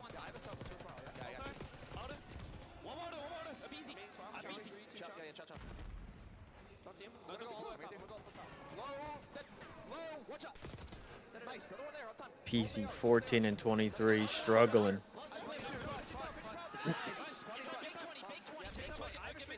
Thieves are shooting. Let's flip that guy. Let's flip that guy. One left. Two of them. Another one here. Nice. Shout, you already showed. Use weak. No, they flip. Nice. It's Draws and Draws. He's already behind us, I'm pretty sure. I'm clearing him. Oh, he's in you. EP2. Alright, first guy EP2. Yo, I need help. Already out of us. Yo, just everyone. Right up. Yeah, I'm camping S1. Yo, low streak. Yo, P2. One's zero. Absolute time draws. Yo, listen. 2 mid hedge. On time draws. And yellow. Yeah, you're gonna streak. Draws and yellow. Minute that week. Yo, come in. Oh, storm coming out. I don't see I'll tell you where they're at. Middle. Payphone and 2 time. One got payphone 2 time. Payphone dead. Just cut the top. One shot, absolute. I got one. There's one in low streak. Yo, low streak, first guy. One shot. He's on the hedge. Did you make them split though? Yes or no? Yes. Nice. I'm trying out with you. Only one quad. Weak. Low right. One red hedge. The rest their side. Hedge. One shot. 2 of them. I'm just living. I gotta live. Just stay alive. We really need time here. That's side. Top. He's still to their side. To their side. 2 of them. Weak. Go. Yeah, I got one. Another one there. Sim. Mid hedge. Top mid hedge. Don't do. I'm in trapped here. Nice. One's in you. Here. Okay, go research. I'm going to take it. Yo, I have to payphone cut. There's one in payphone cut. Nice. He could be lights. One double just behind. Yo, he's elbow. He's on out. the camera. Hey, yo, one's gonna be payphone. Last 2 minutes. After that. I'm running in chairs. Yeah, I hear you. I have the pitch. Nice. I have time. I'm staying on chairs. Yeah, elbow. I'm not I have the pitch. Same. Everyone breathe. Pick up my elbow. I have the pitch. On top. Yo, Draws is top. You hold that. SP's I'm pushing down. Nice. Go Paco. Dude, they Scrap is frying. Straight on 32, lead growing again for Thieves, close to putting away the map 1. I mean, Draws made a massive play early in that stage hard point, but Thieves answer back behind the streak. They are battling, and this is a fantastic hold of camera. Every single second feels like a dagger. I mean, Scrap is frying, but how good is the communication to LA Thieves? Just so many back and forth. Envoy and Ghosty just calling out the strats, calling out names, where they're going. And of course, you just sprinkle in Scrap yelling at him. Dead after dead is LA Thieves, 16 points away from taking map 1. Up nearly. Fucking shooting by the Thieves. God damn. Superstars doing it. You're getting a full team effort, but wow, this is why you paid those guys to be in the roster. Looking to shut it down here with the final 15. They have outplayed and outclassed in the map 1. Good thing for FaZe, no strangers to dropping the map 1. Typically the team B, and that's when they bounce back after. Nice little stretch there from. I mean, it ain't over yet. Too late. We'll see. Close to having that nutty comeback in the map 1 of the winners final. Yeah, it's been a crazy weekend. And well, It ain't over yet. That extra AR, but I think it's just a little too late. This is just maybe the one team where you can't do that. You have that second sub, and seems to go against them. LA Thieves, Oh, he got in there fucking clean. on this map. Nobody squares up with them. FaZe trying to do it again. Well, it just did not. There comes a Beezy. He's activating. Still fighting though. Nope. Trying to clear the player out of the point. 13 still needed for Thieves. This would have to be perfect, and well, what's been perfect is Thieves P2. Their P2s have been nuts. Cell's getting out the 5 straight. Maybe he can earn a streak to make this more manageable. This has been a bit of a terror. An incredible stretch from FaZe. Hold on. Too late, or is it another insane comeback? We've had so many this weekend, so many this past month. Is there another one maybe coming here? Ghosty maybe playing spoiler. They have to fight through now. Thieves are inside. Scrap is I don't know. He is roaring. P2 is That's map 1. P2 is where it is. Wow. Wow. 10-0 now on the year on right. Wow. And that is the reason why they may never see it again for the rest of the year. I'm getting a beer for that one. Holy fuck. Versus this team, but for FaZe, I mean, their vault has gotten away for them, right? This was the one worry for FaZe coming into this tournament, was just sort of map selection, their map pool when it comes to hardpoint. They've relied on Rewind. They will have that later on, but we just got to get there. Well, no, they won't have. They'll have Hacienda later on, so it's going to be a tough one for FaZe. Yeah, maybe just pull out that third AR a little late. Listen, they found success behind. They always want to run more subs. FaZe always want to play with more speed, get in your face. But it was incredible finesse, incredible angles and setups from Thieves to kind of limit those play-making ability from FaZe. BC, I mean, he gets going. I bet he was before in 16 or something to start out. Definitely heats on up. But then Simp starts to slow down once a BZ gets going.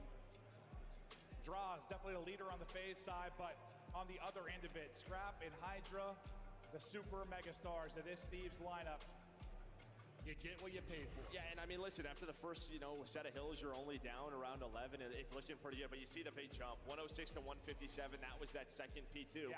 And then FaZe, they had stage control, but that is where that streak comes in. Allows LA Thieves to split a good majority of that time. You flatline a bit if you're FaZe to round that game out. Yeah, if it wasn't for the streak, I mean, maybe they got that time, and we got ourselves a game. You saw the comeback kind of starting as well, just, too late. They only needed, 15 for the win by the time FaZe started to get that little stretch going. We'll check out some of the highlights. Impressive win from Thieves, but I think for FaZe, it's like, I don't know, they knew what they were getting into with this map one. I'm not saying they chalked up as a loss by any means, but this is one that favored Thieves. It is their search and control game that got them the win at that major one.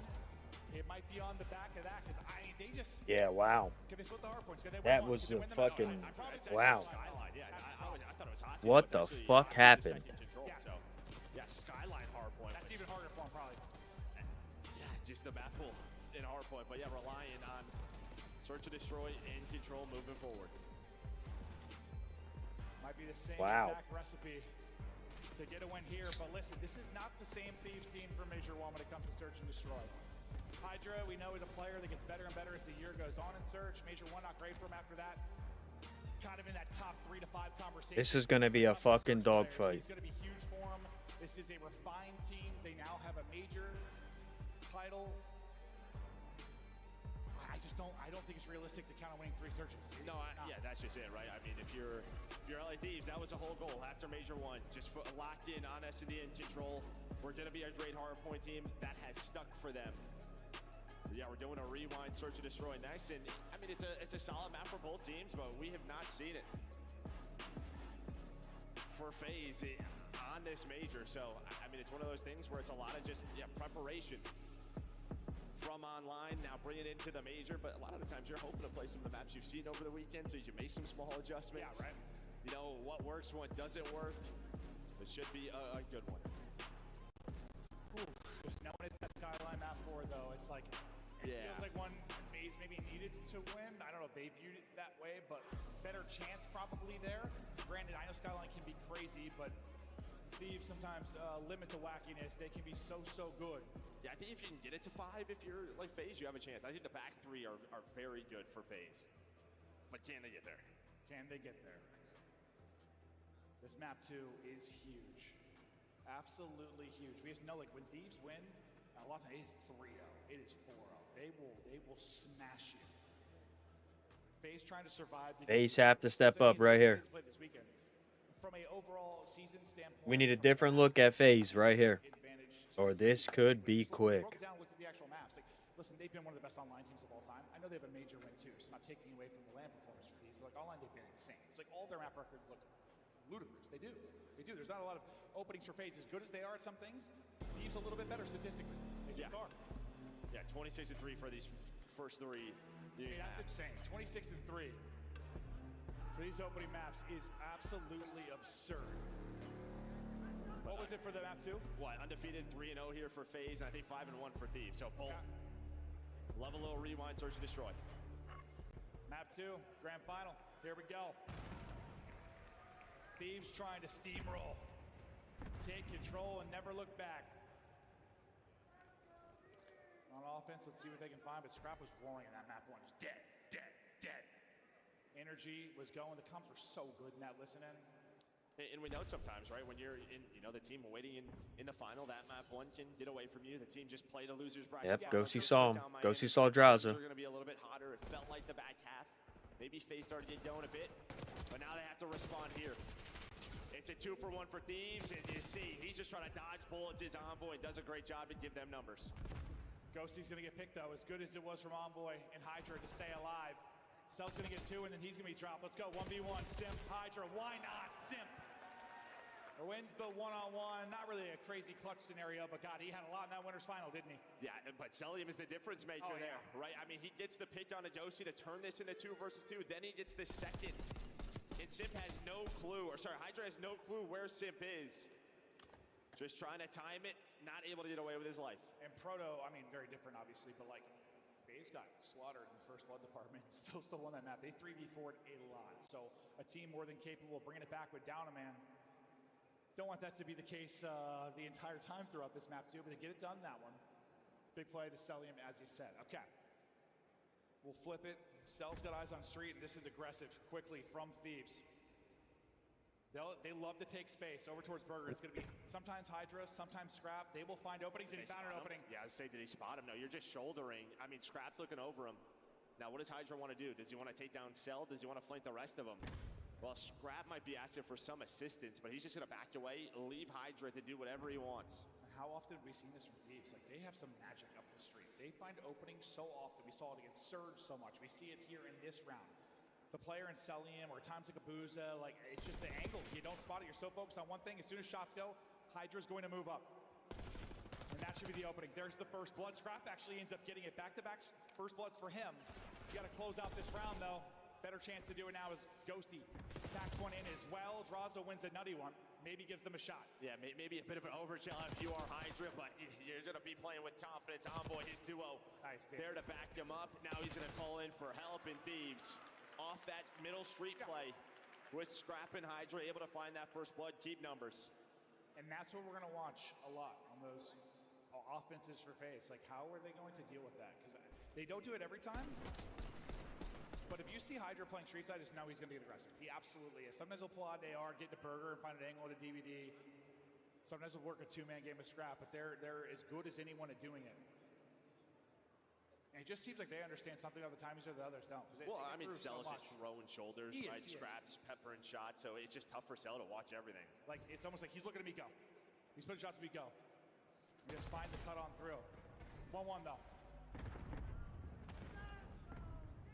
Scrap, all the first bloods so far. Looking to maybe find another. He's trying to square up with Simp. Simp gets the spot. Scrap gets the info as well. Oh, Simp takes some shots there. A lot of shots. And he's going to have to call for backup. Abisi's going to rotate over. So he's going to reach in, but Scrap, he's going to continue to push forward. He wants to take gunfights. Looks like they're trying to maybe double chow this. Scrap's got to be careful. He wants to chow anything, but you're hoping for a one-on-one. Now comes the help from Hydra. Abisi's going to push it out and find the opener. And no Scraps there as well. I think Simp's taking 200 damage in the round, but he's still going to be alive. Back towards the B-bomb protection. Taking space will also be number 4 in Draza.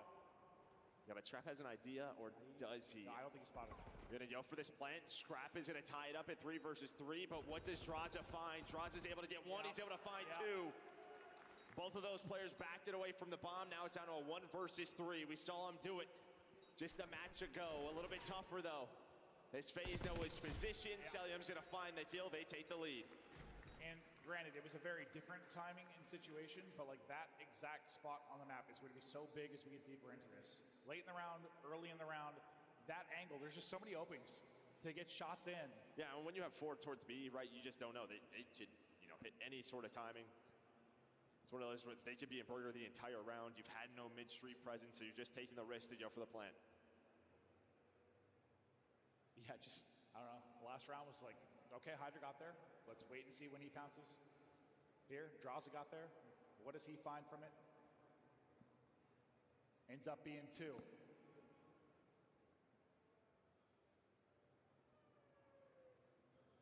Abisi able to get that first blood, so on the board in that regard, but up 2-1 in the scoreline.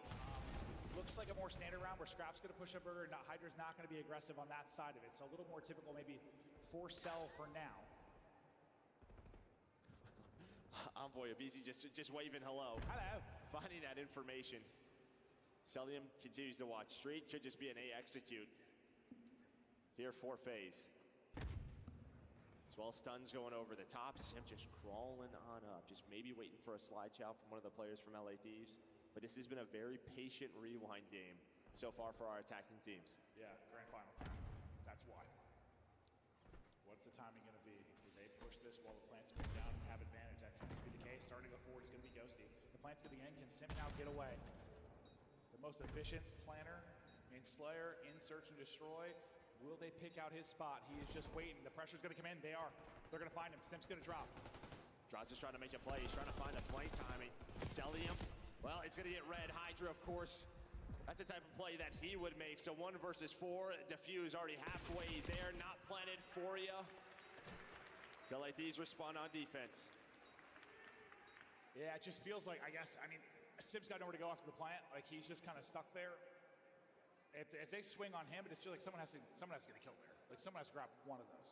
Yeah, it's just tough. I mean, maybe there's a chance he can get away somewhere, but yeah, he's opting to play a bit of an off angle, waiting for a slide chow. But yeah, Josie just reads it. Good stuff there from Josie to open it up, and then yeah, Draws is like, I don't know if I'll try to do something. That Envoy and Ghosty pushed up, right? Like, I don't know if he could have really backed out of that. Yeah, it's just a risk. Maybe you could run through Gen, slide through the door. Just yeah, he has no help. I thought the second they swung on him, like someone was going to get a pick on one of the players. Just no one got anything.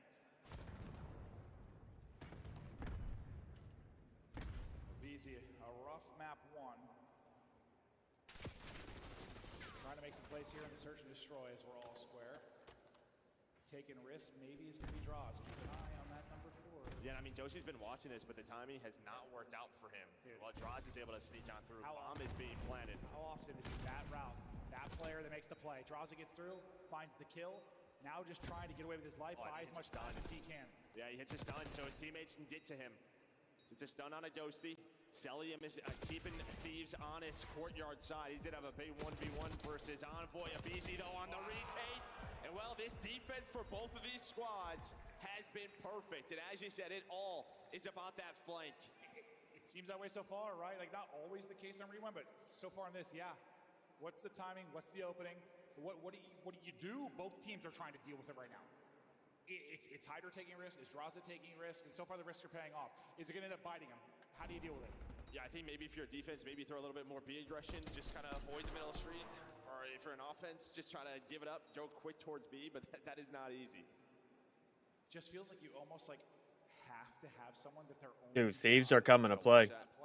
But then at the same time, if it is an aggressive type defense, and you have a 4-on-3 somewhere else because they're posted, it can end up hurting you.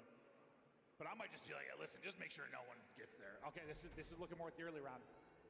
Hydra is going to be playing there with Scrap. Can Cell get the spot this time, or will the timing be there for Hydra to get through? So let's watch Cell's POV and see how this plays out. Hydra's waiting. He wants to hit this cross, so it's probably like...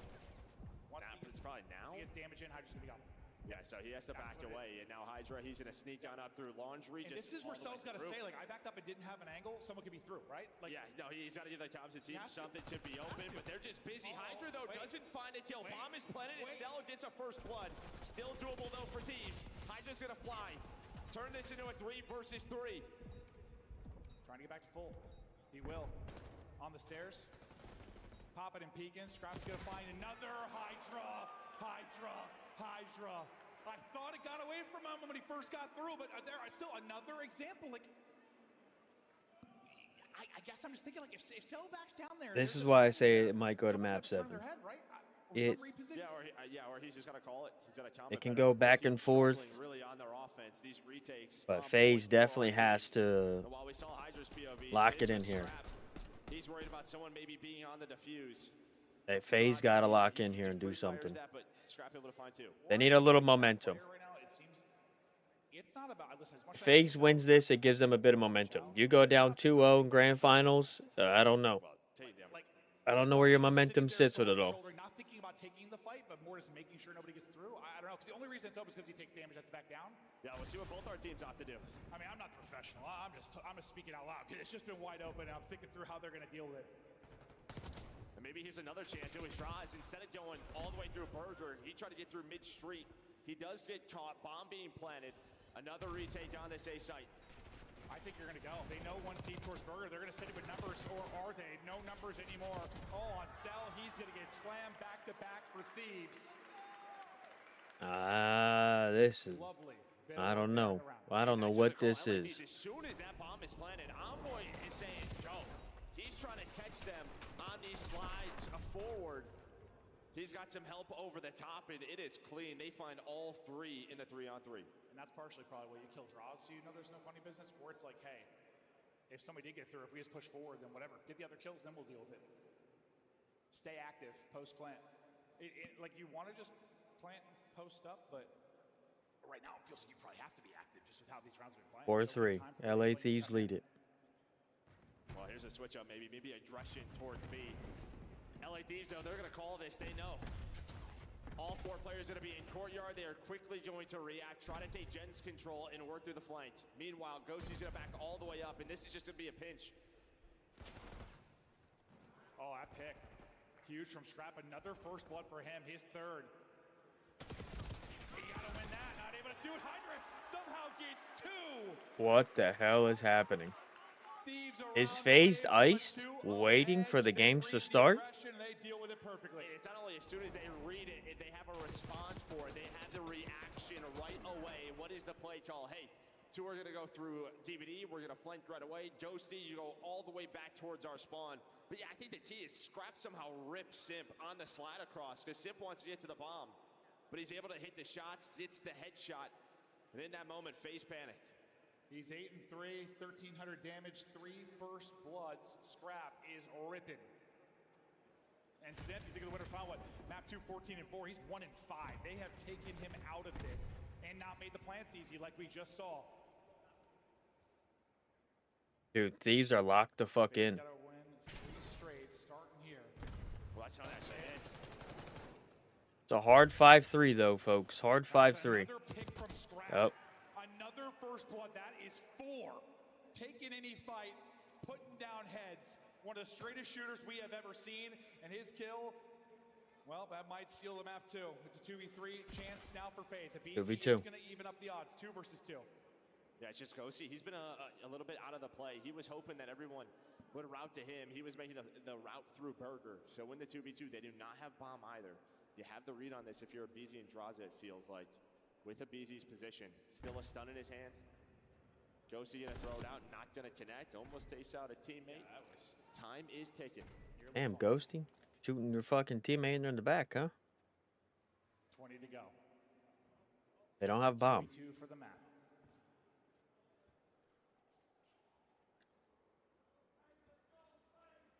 Here goes Ghosty. Here goes Hydra. Bomb is recouped. BZ spots the info. He's at the one-on-one. BZ's gonna win it. There comes FaZe.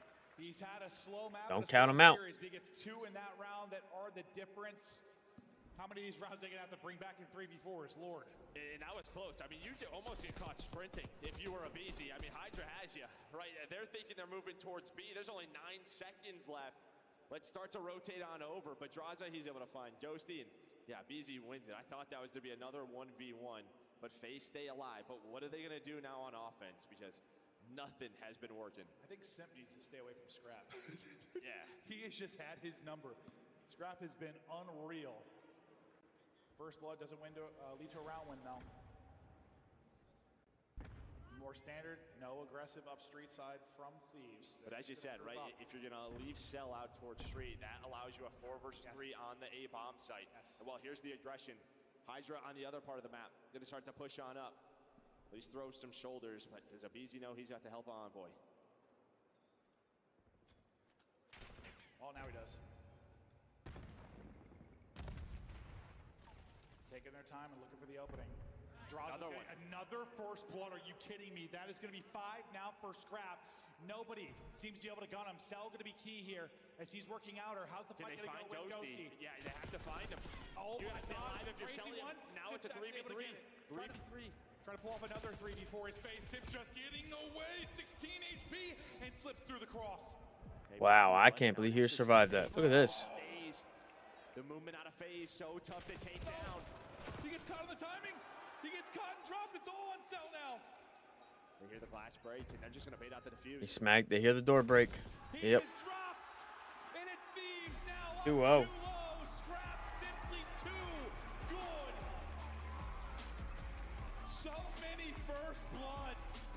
And what they couldn't do in the grand final in Major Rome is take a search. Well, they've already got one up here, and they are looking to run through this FaZe roster. And this is what I was talking about, right? You're hoping at this point in the tournament you at least play another rewind search if you are FaZe. So, right, I mean, they lost one earlier to C9, maybe have some micro adjustments, but doesn't seem to be working here whatsoever.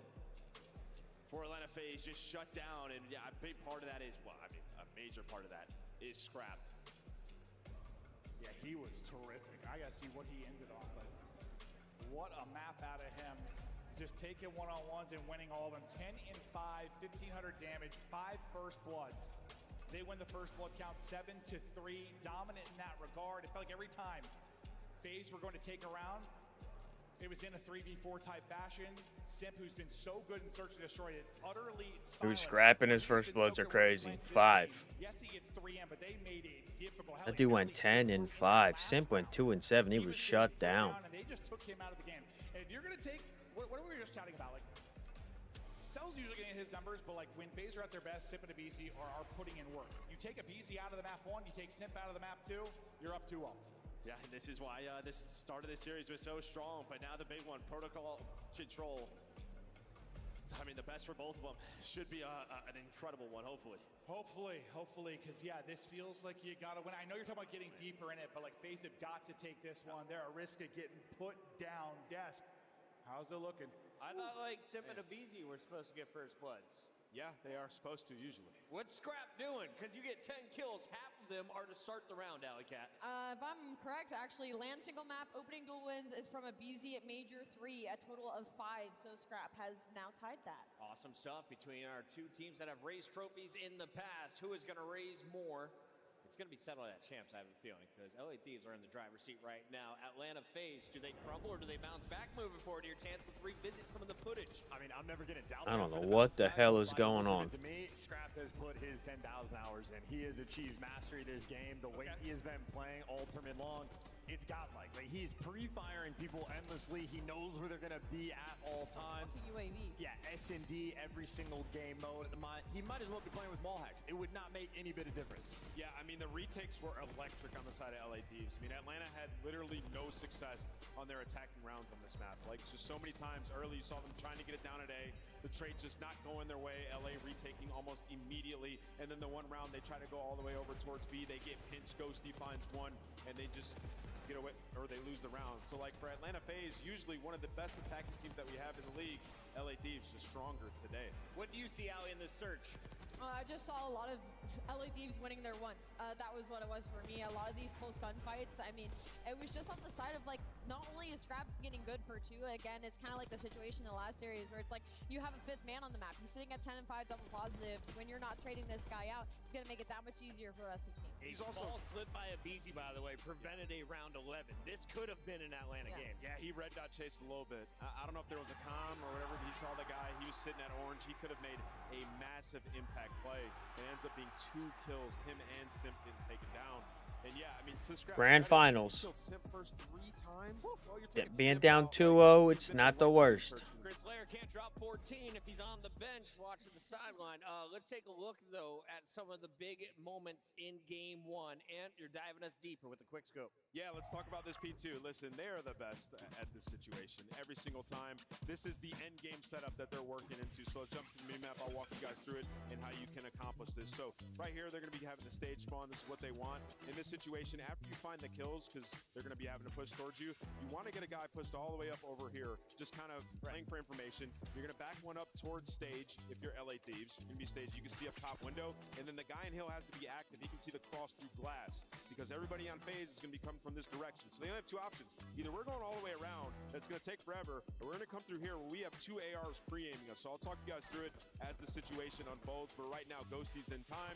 We just want to find these kills, and then we can get to our setup, right? Layers. We got to take our time before we can get there. Hydra finds a beautiful 2-piece. Number 5 in the remap. Scrap turns around to kill the player that's on the pinch, and now we have to be active around the hill while taking space. You see we push all the way up, and Hydra get to their base. Now, guys, we're in the end game setup. I'm Ghosty. I'm getting time. I can see the cross at glass. I got a player at stage. You can see top window. You have no choice but to take a route all the way around, and you see who's there. Scrap's there, finding kills mid. Nothing you can do.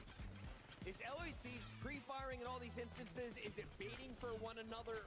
It felt like they were kind of playing with their food, bringing Atlanta into their crosshairs. I mean, I joke about like the wall hacks. It's they just know the timings to a T. And if you're playing against a good team, they like just have the instincts to know exactly where they are, where it's going to be coming from. And if the pressure's not there, they know what the secondary read is. So when I say dialed in, it is like 10 out of 10 right now. Scrap is final form. And they just assume the positions instantly. Yes. Right? Like, Hydra gets a 2-piece. Okay, I know what we're about to do. Yeah. Done. Like, it's the highest level Call of Duty match. You saw it in your clip, too. Like, Scrap was the one filling in when he's hedges. He's constantly turning to check. Prior to that, it was Envoy in that spot. He's constantly turning to check mid-map. It's anyone in the right spots. All 4 players are doing the right things constantly. One-word answers. We have a game 3 ready. Scrap. Who drops the most kills? Scrap. Scrap. Copycat. Cellium. This is not about to be some 4-0.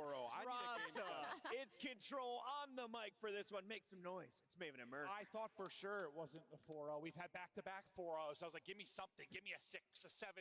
I don't know. I'm starting to get nervous, man. I think this is getting intense. You know, don't know a Skyline Hardpoint. I mean, that is where LA Thieves. This is getting intense. Right, versus Surge was on Skyline Hardpoint. So, yeah, we could have that repeat. It just feels like these two teams are so good that, like, whoever is playing better in that particular hour, that particular moment is going to get the edge. Thieves are playing better right now, and they have got the edge. Granted, it's a best 7. It can be a long series, but, like, is this winnable for FaZe? Absolutely. Can you just survive to the deeper part? You said it right at the beginning. Can they get deeper in the series? So often that is a recipe for success. We just talk about best of 5s and then being Team B. They win. Going down 3-0? I don't know. You can't rely on some of your strengths, though, against a team like Thieves because they're just better. Yeah, we've talked about this, right? What's at stake? $150,000 plus first overall seed. And that is a big deal when it comes to chance time. We saw the bracket. First seed, you're going to play Breach. Second seed, you're going to play Optic round 1 at Champs. And I think Scrap knows he's fighting for the MVP as well. Yeah. It's like, if FaZe win this, you have to give it to Cell, unless, like, Simp has some insane moment from here forward. He's been good this weekend, but he'd have to be nuts, right? And, like, win probably tournament MVP to get the season 1. If Scrap wins, this is his. It is his 100%. Especially what he's doing in this final right now. He knows it, though. He's playing like it. It's his MVP. He wants it. He can smell it now, up 2-0. There's blood in the water, and Scrap is hungry. Thieves are really good at Skyline Hardpoint. Well, Simp's got to get hungry. He has got to lock it in. If FaZe does not do something here, I mean, for how many years? this is going to be one embarrassing grand final. Yeah, this has to be it for FaZe. And even like last year, it seems like This is where it starts. If you're going to compete and you're going to play, it's right here. I know they own that matchup, but, like, at the end of the year. Fuck, are we fucking playing? Yo. The fuck just happened to the game? Optic with the extra AR sometimes, like, it would catch FaZe when they would want to stick with 2. Here, that seems to be the case a little bit. I'm curious to see what Abyss is going to do in some of these respawns going forward. Yeah, I mean, that's just all based off your scrims, right? Your sort of 2 SMG setup probably has better results than when they try a 3rd, 4th AR. Yo, this is them playing. Why are these guys still talking? I think we have a bit of an issue, just like with our switcher getting over to the game. I think they're hopping into it. We'll find out in a second. For now, we're going to see a fly through a protocol seemingly till the end of time. If you didn't know what the map looked like, we're showing it to you over and over and over again. Bear with us, and hopefully we'll be good in just a sec. What do you mean you think they've already been fucking playing? I think I'm just seeing black screens. I've got no idea. I'll let you know as soon as we can. Oh, well, we have this, like, data feed, and I can see... Oh, they're playing. Yeah, they're 100% playing. All right. Sorry, everybody. We'll try to let you know what the deal is. Okay, gameplay's coming back up. Here we go. All right. Yeah. We are good. Envoy already on 5 straight. Simp on 4. Yo, Dallas, figure it the fuck out. What are we doing? Taking advantage early, and Hydra looking to get involved. B now. You got to get BZ active. BZ's got to get active. The sub duo's got to get active.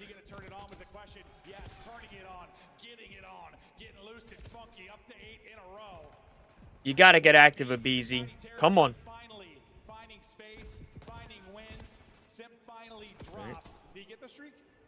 Or was he short? No, he was short. He didn't get the streak. No streak. He's 9-3. It's insane. 50 seconds to work with. A big set of kills here to put pressure on. BZ's trying to get pinched, but it could be onto him. It's him and Cellium. What does a BZ find while him and Cellium win the there's 2 dead. To deal with the player on the point. But there is still Scrap alive, and he's trying to get to 15. He's at the help with Ghosty. Oh my fucking god, Ghosty is fucking shooting. He's trying to play his life, and while LA Thieves, they were trapped. They get out of it. They find 8 kills in a row. And that is your good control teams. You can be pinned into hell. What the fuck? You just need one moment, one play to get out. You blink and the round is over. So as much as, yeah, that start was awesome. Well, okay, start of what we watched was awesome for FaZe. Thieves get out of it and they close it out. An incredible play there from Ghosty. I mean, yeah, it was what, 15 to 9, 50 seconds. They just won everything. Yeah, well, Scrap gets them out. Then they were able to push up the map. I thought of BZ and Cell. With those two, maybe it slows things down, but the ARs. FaZe, what are we doing? Wake the fuck up. They needed to secure B. Thieves on the board first in the series and in the map. Scrap Yep, Scrap. Another first blood. Can't deal with both though, but Draza working up towards B here early. Got a BZ to work with. We'll see what they can get done objectively. Is FaZe sleeping? Well, it's just like a two-man split, right? Envoy and Hydra are saying, we'll just deal with the guys in the spawn. We trust you right now to win the gunfight, Yeah, and look. they do. Look at. I mean, yeah, LA Thieves, there is just so much trust in one Simp another. was just 9-3. He's now 9-7. Abizi is even. Sim getting farmed now as he tries to find another thing. The whole team getting farmed. Already up 7 lives. Thieves simply too good. FaZe have got to get something going quickly. Something to get out of here like Thieves were able to do. Still, the pressure is in. They are just slamming them up 10 lives now. The next wave is in. Envoy now involved in the action. Damage in, kills through. Ghosty's got one directly underneath, but BZ's double. Maybe your chance to get out, but you've only got 30 seconds now to go. And Hydra lurks mid this entire time and turns it into Look at this shit. He's just slowing down the progress. Only one player now, and they have to find Hydra. Where did he go? Celdium can't find him. You just regen your health. You wait for your teammates off spawn. Sim's trying to do what he can. Trying to just will them forward. At least get this A objective done. Him and Abizi, they're able to take down 4. Only 11 lives. This will have to be clinical after They did the exact same thing. Yeah, basically they have to. Right as it finishes, you get 1 kill. Ghosty, his life so valuable, trying to stay up and get some help. Great help there from Envoy. Make sure you don't go 2 dead. Okay, now you go 2 dead. Might go 3 dead. Drop shot to the drop. Are they going to steal around? Ghosty, though. What the fuck? The difference maker may be in the defense. That, too, though, slows it down so much. I mean, you would have had 3 to 4 on the point. What are we watching? Done, but now you have a chance. And Scrap almost lines up the double. 12 versus 6. You're going to pause the clock, but that is not the problem for FaZe. It is the life count. Ghosty, just unbelievable. He's 10-11, but he has had the kills that matter most. The FaZe player forward is off the point. No respawns remaining. 4v12, nearly stealing one. 3v11. Now the theft, well, it's 3v10. 3v10. Ghosty still here. I thought another double for him. Abizi and Draza 2v9. somehow pull this off. Best of luck because you only have 1 tick done. Even if they 2v4, I don't know if you can get the point done quick enough before the spawn comes in. Yeah, Well, that 1v8. is going to be done. Oh, on Abizi. 1v7. Damage in. Hunt is in. 2-0 edge. Around away 2-0. from the series edge. And I mean, it just feels like, I mean, you had some good moments in your phase in the opening round. You had a chance there, but Ghosty's doubles. Yeah, I mean, listen. Win knocked out of you because you're thinking Simp. Fucking big by Hydra, this 3-piece. You round 1, you're in a spawn trap, but then it's the ARs. You lose that round. That's tough to deal with. You have that opportunity. Just feels like all the clutch moments right now going to the Thieves, boys. I mean, Cell is 8-14. They spawn trapped them like they were playing the Challengers team. They had them pinned in through 4 or 5 spawns. I might be exaggerating a bit, but it was a bunch of waves. That was truly incredible from Thieves. A step ahead, 2 rounds ahead, and looking to win another break off. And of course, it is Scrap, shooting and looting. That's the issue right now. I mean, just the guns. Draza is able to respond. He's trying to get going.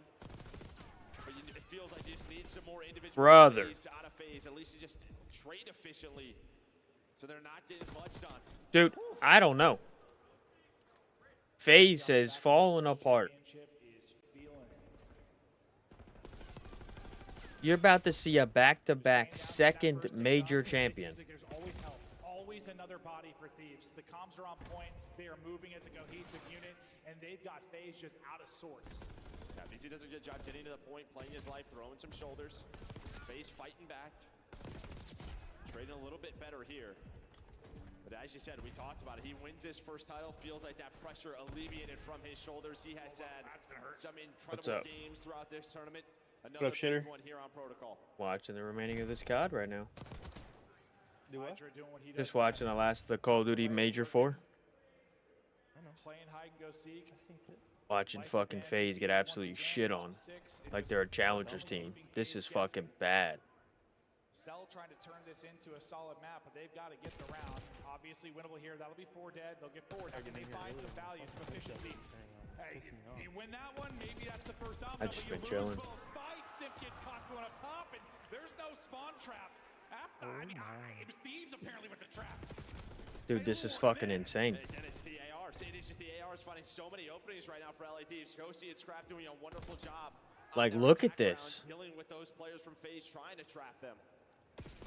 Still alive in this if you are FaZe. 1 minute and 20 though for LA Thieves and life advantage. It feels like that same situation. There'd be a player to help with that with Thieves. There's always another body. They can close it out here. Speaking of bodies, they've got 2 on it. They'll lose Ghosty. A nade is going to hit. Simple find another. So just giving these players remaining around it the utility, exhausted, and perfection from FaZe to keep this hunt up. This is fucking. Envoy hoping to lurk, but that'll get I don't even know. You bring it back in the lives now. Great stretch there from FaZe. Maybe they're heating up, but You go down 3-0 in grand finals, like this is tough to come back from. Yeah, they were able to find For sure. you said, who was lurking. Even though it's. I was saying it was going to distance. He said 4-1, but I don't even know if this is even going to go anywhere near that. Could be a fucking 4-0. Lives are tied. Unfortunately, hit the wrong player. 6v7 now, advantage over to Thieves. 6v6. 6v5, FaZe up. 1 life. All right, 6v4. Big moments here late in this one. Don't read this guy taking zip or hear him. Oh no, he didn't. That's fucking. Not missing, but well, they get shut down. All right, so. All right. FaZe fighting back. Some big gunfights late. It just, but like. The hard point. Like you just go down big. Yeah, and I think there's one moment there behind 2-1. Triple. We're gonna see this, and I think he's so quick up the stairs. I think he blocks the spawn. That's what he's thinking in his mind. Is that aBeZy can't get a close spawn. He's so far pushed up, but aBeZy spawned in before that, so he just doesn't expect him to be there. And aBeZy gets that 1 kill, and that's the only kill they need. At least to alleviate some pressure from the B point being captured by Thieves. Yeah, I was just hyping up the nades, but it didn't go how I thought it would. No. Well, a lot of times, I mean, that is it when you're retaking. Yeah, who's got a trophy? Like who can connect with their nades when no trophy is on the point, but unfortunately team kill. Doesn't end up mattering though, as FaZe get the round win. Cell has really turned it around. He was getting bodied early. He's picked it up. Now he's stabbing people, taking chunks of flesh. Oh shit, okay, Sim. Okay, Sim. FaZe seem to be roaring. Finally, some positive momentum over the last few minutes. Well, you're matching ARs, right? Sim pulls one out. He did it like the end of the final round. So again, just trying to adjust, trying to match LA Thieves, saying we can do this. A great break off. They find the first 5 in the round. There is 1 player through though. That's gonna be Envoy. Just is he gonna be too late? But maybe he will make the transition easier for his defense. That might be the case, but clean so far for FaZe. Already up 5. They only lost 1 player. I'll make it 2 now, but aBeZy looking for info. aBeZy getting caught or not? He might be all right, but hunting him down is gonna be Ghosty. Does Ghosty get there? Is aBeZy gonna be able to turn in time to take that fight while he's able to stay alive again? aBeZy finessing, Simp is there on the help of the situation where it feels like Thieves always had the extra body. Seems to be now going the way of FaZe. Oh shit. They're trading more effectively. They've got space towards B. it could get turned around. Envoy's in their fucking spawn though. Yeah, but it's the Tiny Terrors trying to will him back. You had 5 in a row from Sim, 6 in a row still for aBeZy. Trying to find Envoy.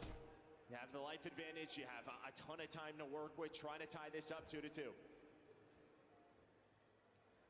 Trying to earn the streak. What's the timing gonna be? Does he get through or does he get caught from behind? He's gonna get through. There's 1. There's still 1 behind you there, aBeZy. Yep. Will drop on 8 in a row. Nice little snap there from Draws. Thieves still trading. Still have the lives to do this, and that's a big moment. They get 3 dead.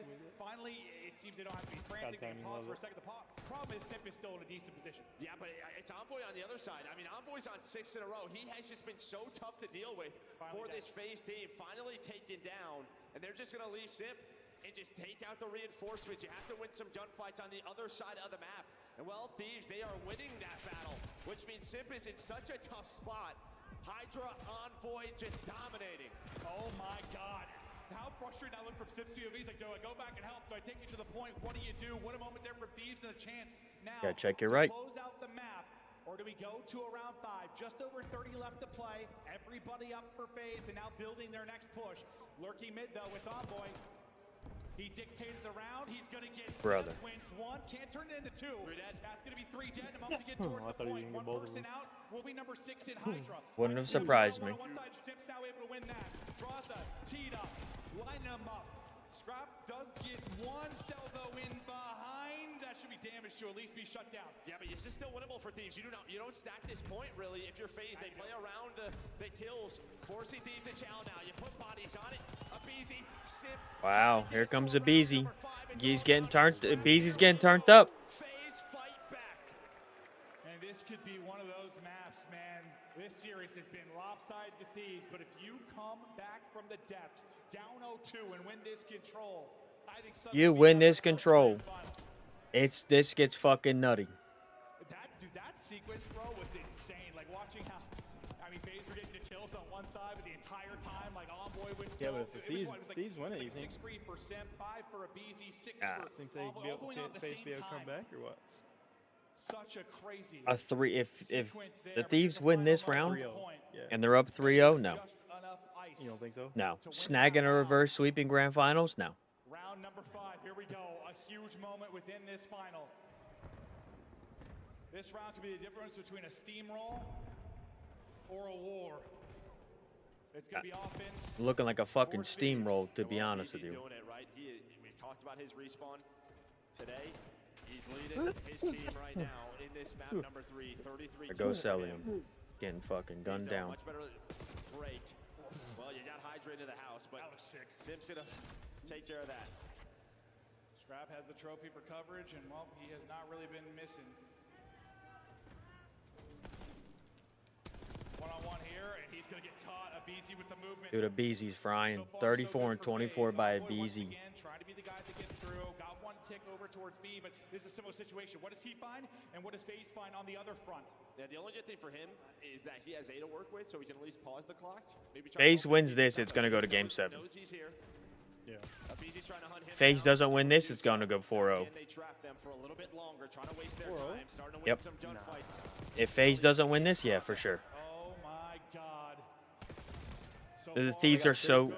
No, it's a hardpoint skyline. And Thieves are really good at hardpoint skyline. They had one moment where they took over, and maybe this is that moment. Getting back out to A, no progress yet, but this will be the moment they'll try to. Not gonna read the guy laying on zip. And this is what's so tough with playing Thieves, though, is their communication is so good. I thought Hydra was just going to be L-triggering that. That's the thing. If FaZe wins this, FaZe has a chance to come back. Thieves win this, it's gonna be 4-0. All depends on this map right here. Like, FaZe is starting to get started, but I think it's too late.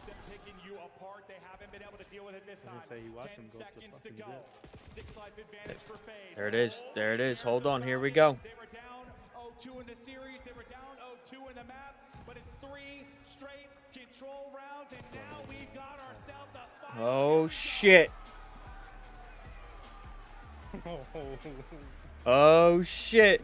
It has been a weekend of comebacks, bro. Like, how many 0-2 comebacks in control? How many 100-point Gotta take a comebacks piss. in hardpoint? Romy, that's one reason why you wouldn't be able to go pro. What? Can't put beer in them cans. Nah, you can't.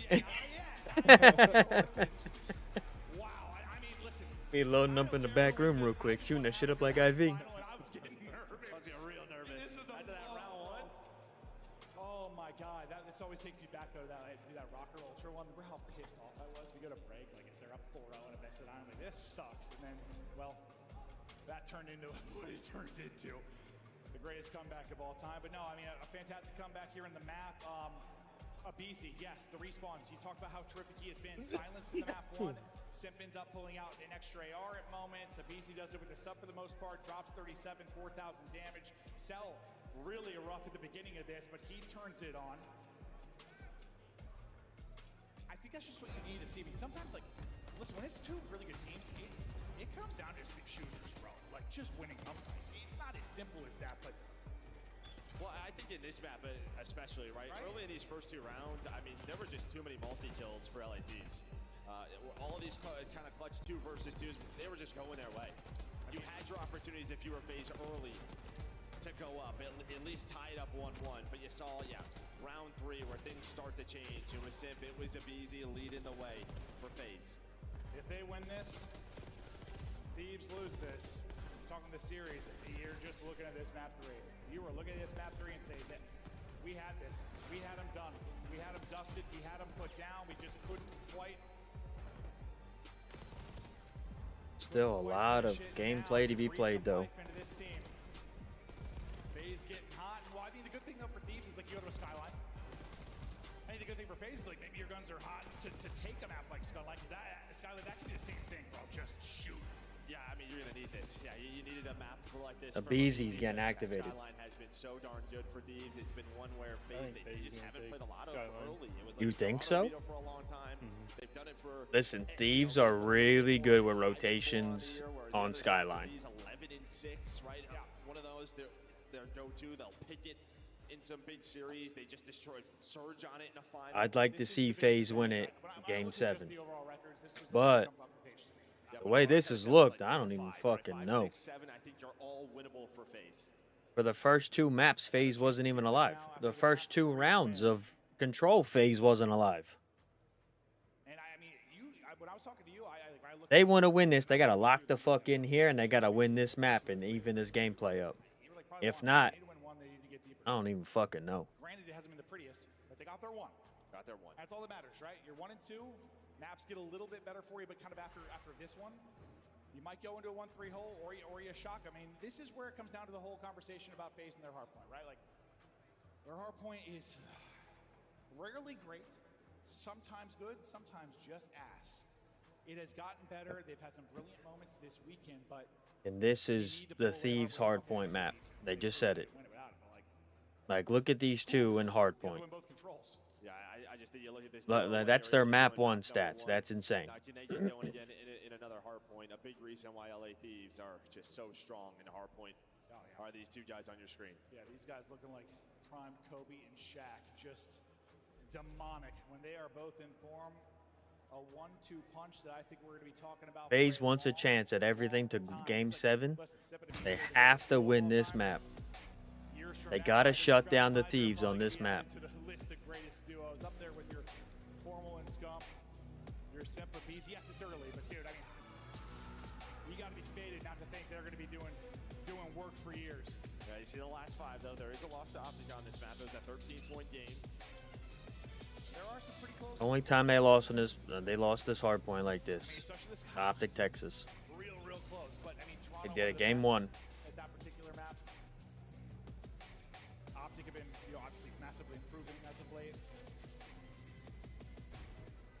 Okay. Whew.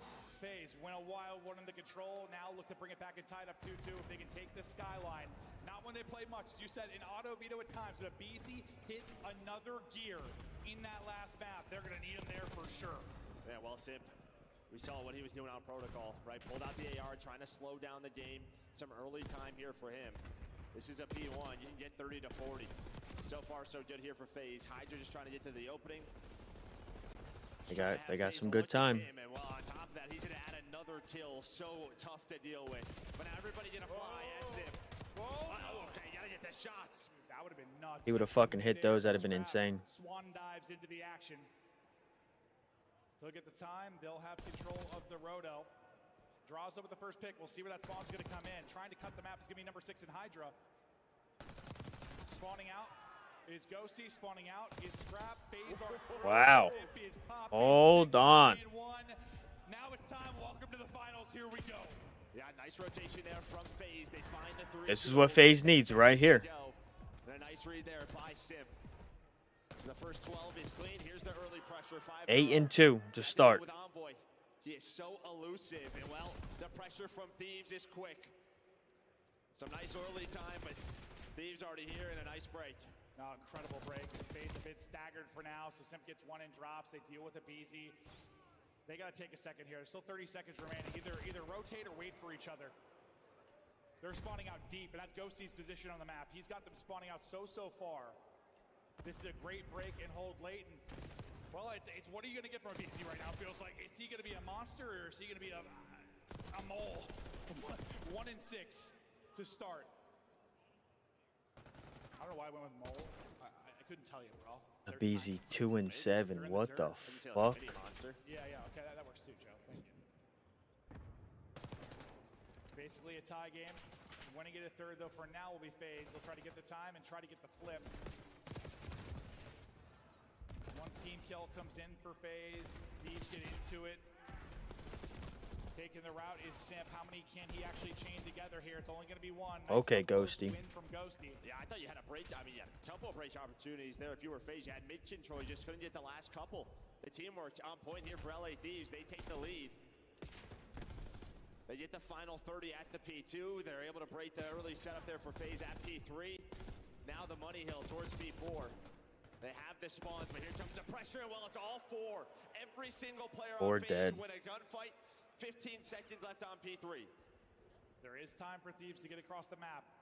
Maybe influence spawns and get some kind of break. It's going to be Envoy, his POV to maybe do that, but he's going to get lasered. No opening for him yet. Next hard point now popping. Look at number 1 on the minimap. That's Celium that's going to find a flank through. He's going to get 1 or 2, I think, or at least get the info over to Abizi. Cell's got to get a couple. He's able to get 2 before he's dropped. That ends up being huge. What the hell is that win from Hydra? That centering is unbelievable, and this opens it up. The ARs, though. Well, Cell's going to find 2 right off a spawn, and on the hill is Simp. 14 and 5. A slow map 1 and 2 for him. He's also got a minute in the hard point. The man is doing it all, and now Abizi, we know what he's doing, coming for that booty. He was about to fucking grab him. He was about to do it. He'll fucking do it. Oh my god. Oh. Mr. Statistics. The guy is a beast. Guns are hot and FaZe is frying. Draws finds another. Yeah, I mean, they're just trying to find Envoy, and where he went, there was still 15 seconds left on that P4, so you break up some of that time. But into the P1 goes FaZe. It's Simp again. The man just doing it all. There comes Draza, heating up. And I think this is, again, FaZe wins this. It's going to go to Game 7. So often, like, you're just used to going down in series. You're used to getting deeper in series and bringing it back. Never die, never out of it. FaZe are up. And wow. Let's hear the comp from FaZe.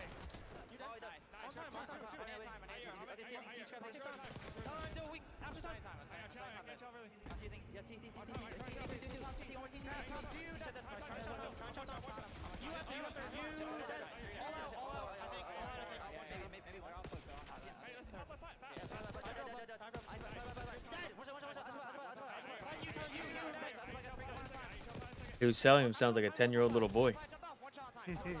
Yummy, yummy, yummy, yummy, yummy, yeah. There, right there, right there, right there. Oh, fuck Celium. Goddamn vase in that shit. Oh.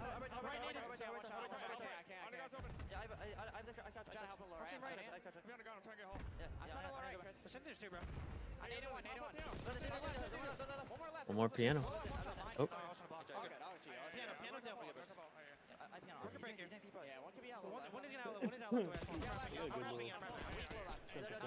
Yeah, I mean, they got a good amount of time, but there's still a lot of time left. Thieves could take the lead with this hill right here.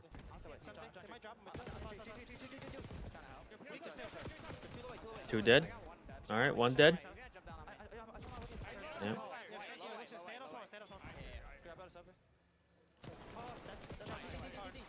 Oh, and the team kill. Doing your own fucking teammate there. Guy's running on the route. They don't even read this guy running on the ground. Oh, shit.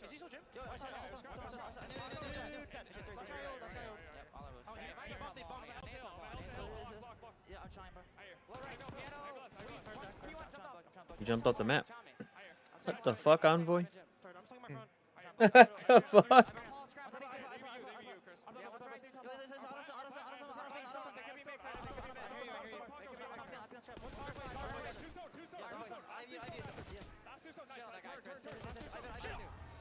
One more, one more.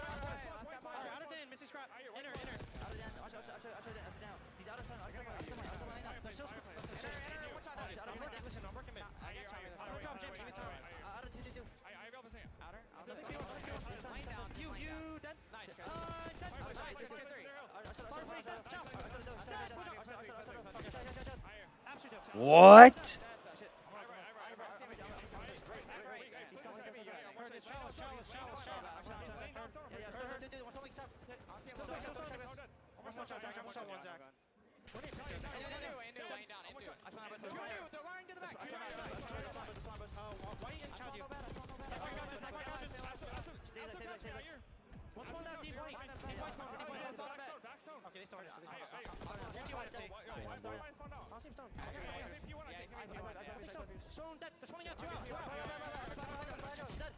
Wow. Okay, Celium.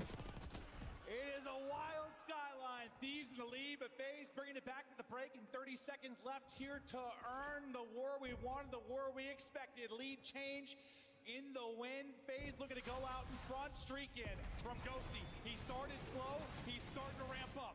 Well, he just had so much time at the P2, able to earn the streak. Gonna try to find the final 15, give yourself map control. Well, Ghosty called in the streak, so he's still lurking. Was hoping to get a freebie off spawn, not gonna happen, but Thieves regain control, take the lead. FaZe, a huge break for them, because it felt like the game was getting away from them 2 times at P2. They just got broke too easily. Yeah. That flips the game for Thieves, but you continue to fight if you're FaZe. Oh my God, Cell is turning it on, 28 and 16. Sure, he doesn't know what the hard point smells like. His Sip's got 2 minutes to go, but he is frying. What a map from Sip, by the way. 26 and 17, about to eclipse 2 minutes in the hard point. No hard point time, but he's frying. He's trying to keep everybody off it. Sometimes you just need that one Slayer. One's gonna get through though and get a spawn in for Thieves in the backside of this. Pressure to Abeezy. Beezy's struggling. So good for Thieves. Can they do it again here? And well, it's Scraps. Scraps able to find a triple, and it was Hydra that finds the timing underground to flip the spawns. Huge time for the Thieves right here. Big time. And I got P2 on hold. Their teammate instead, Hydra finds the timing. Oh, waiting for him. 207. Hydra, a little panic melee. Now you flip. Okay, if you're FaZe, can you hold a P2? Yeah, and can you at least like not go 4 dead and get fried to the point you can't even battle back or keep it messy? They've just been smoked from this position. I just taking a route. Within this map 4, 200 points for FaZe. Like anybody's even looking at Vince. No, look. Been so good on the breaks, and they do it again. Not even looking at him. Hydra looking for more, and he's gonna find it. His teammates all gonna drop, and he will be traded out. FaZe not the point for now, but they've held spawns. Yeah, well, that's it. You just dealt with the first push. Now, can you get pushed forward? Cell, well, fastball. 5 in a row is Cell. Looking for number 6, but it's his teammate in Abeezy who finds a double. And you just finally are able to layer the map. It just felt like every single time Thieves, they just had you trapped towards the back and you broke right away. That's going to be a freebie on Envoy swimming. 20 points now from the map victory. They had to step it up here at the P2, and my God, have they stepped it up. Thieves will now try to hold him in. You're going to get to, what, 240? I mean, we have seen some incredible You got to get the P3. Another one here if you're Thieves. Scrap can be... You want to win it, FaZe, you got to take P3. In the kitchen, looking to cook. Pressure to Thieves to hold. 1 break, and this map is done, and we are tied up in the best of 7. Taking her out. His draws around one side. Zip able to get an entry. That'll be answered back. We'll see if draws. What is the timing be like? Is it going to get picked up? Well, they know he's there. Yeah, that's all Hydra. Hydra just goes out middle of the map, and he says, "Hey boys, I gave up." Thieves can win it right here. Thieves can win it right here on this hold. Then they react, able to find Draza. Thieves holding on. FaZe near break. 15 seconds from going up 3-1. Here we go. Easy with the first draw. Hold on. FaZe can win it right here. FaZe can win it right here. Get tied to series 2-2. Holy fuck. It's going to a goddamn game 7, ladies and gentlemen. I told you they were going to win it. Called that shit. Wow. FaZe is heating up. We got ourselves a series. They have lost a couple of close ones, and there's another one. Sip 2 minutes and 47 seconds in the hill. Yeah, the guy's not considered an MVP, sure. Best objective player in the game. He does it all, but it's Cell with the slang. Sure, he's got 4 seconds in the hard point, but he's got 36, 29 non-traded. A sensational map from Cell. But this is just, this is just Titans going at it. This is awesome. That's a hell of a map. Yeah, finally a lockdown second hill if you were FaZe. Third time's the charm, right? Third time is the charm. On the other 247 soaking for Sim. He still puts up the damage, has 2 minutes in hill time. FaZe fight back. They come alive after that 2-0 comeback on Protocol. Yeah, he has 2 minutes. It's crazy. But you needed it. You needed it. If they would, if FaZe would have lost that Protocol, they were losing this hard point. It would have been a 4-0 sweep grand finals. The control has slipped away. It has slipped away into control. 2-2 now. And you said FaZe just had to get to the deeper part of the series. Well, they did that, Joe. We got a red card. Hacienda dealership. 2 searches to close it out. Thieves, listen, they already took 1 search, which is better than the last time they met up in a final. How many more can they take? Yeah, I just think you're a lot more equal in the red card search and destroy, right? Hacienda control. It's just, to me, this is split 50-50 on how this ends. Oh my God, grand final here at DreamHack. We hope you guys are enjoying the show. Listen, it's going to go the distance. Who's going to win it? It's going to be red card. I think FaZe wins it. Goes up 3-2. I'm going red card FaZe. These take the Hacienda control. FaZe take the dealership S&D. You think FaZe takes it off? Yep. FaZe takes it map 7. 4-3.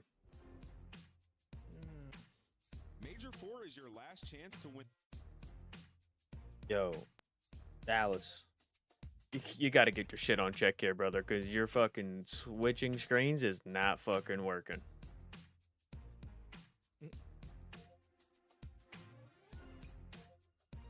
Yeah, look, you guys are way behind. Your slideshow production is not working out. CDL champs. Visit scuff.co/CDL to sign up now.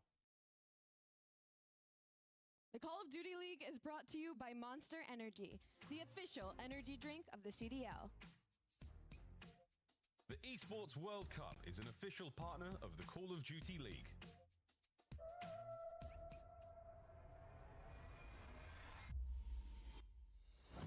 That's in-game footage. You can't even get the fuck on top of the well like that.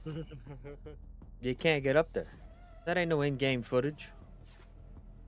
Neither is that.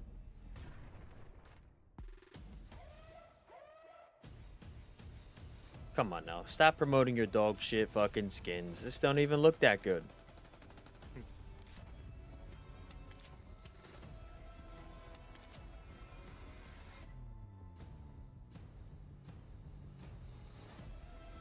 Yo, chat, don't spend money on that.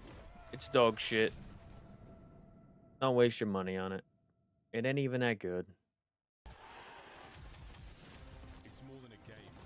Just a Monopoly and Call of Duty trying to steal more money for people for dog shit skins. Don't buy it.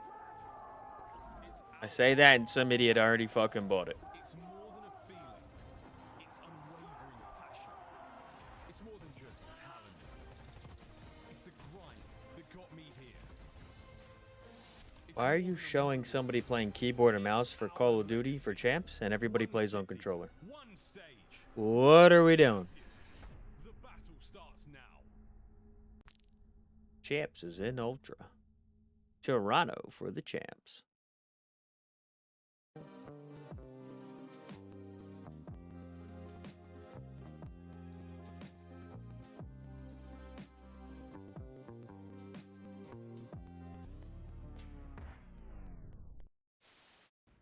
Buying one.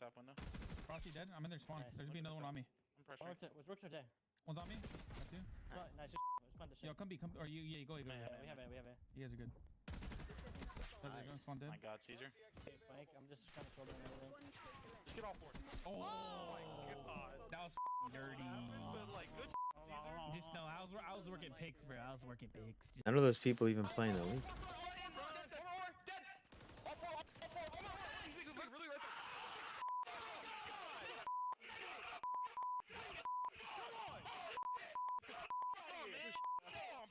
Yeah, got me.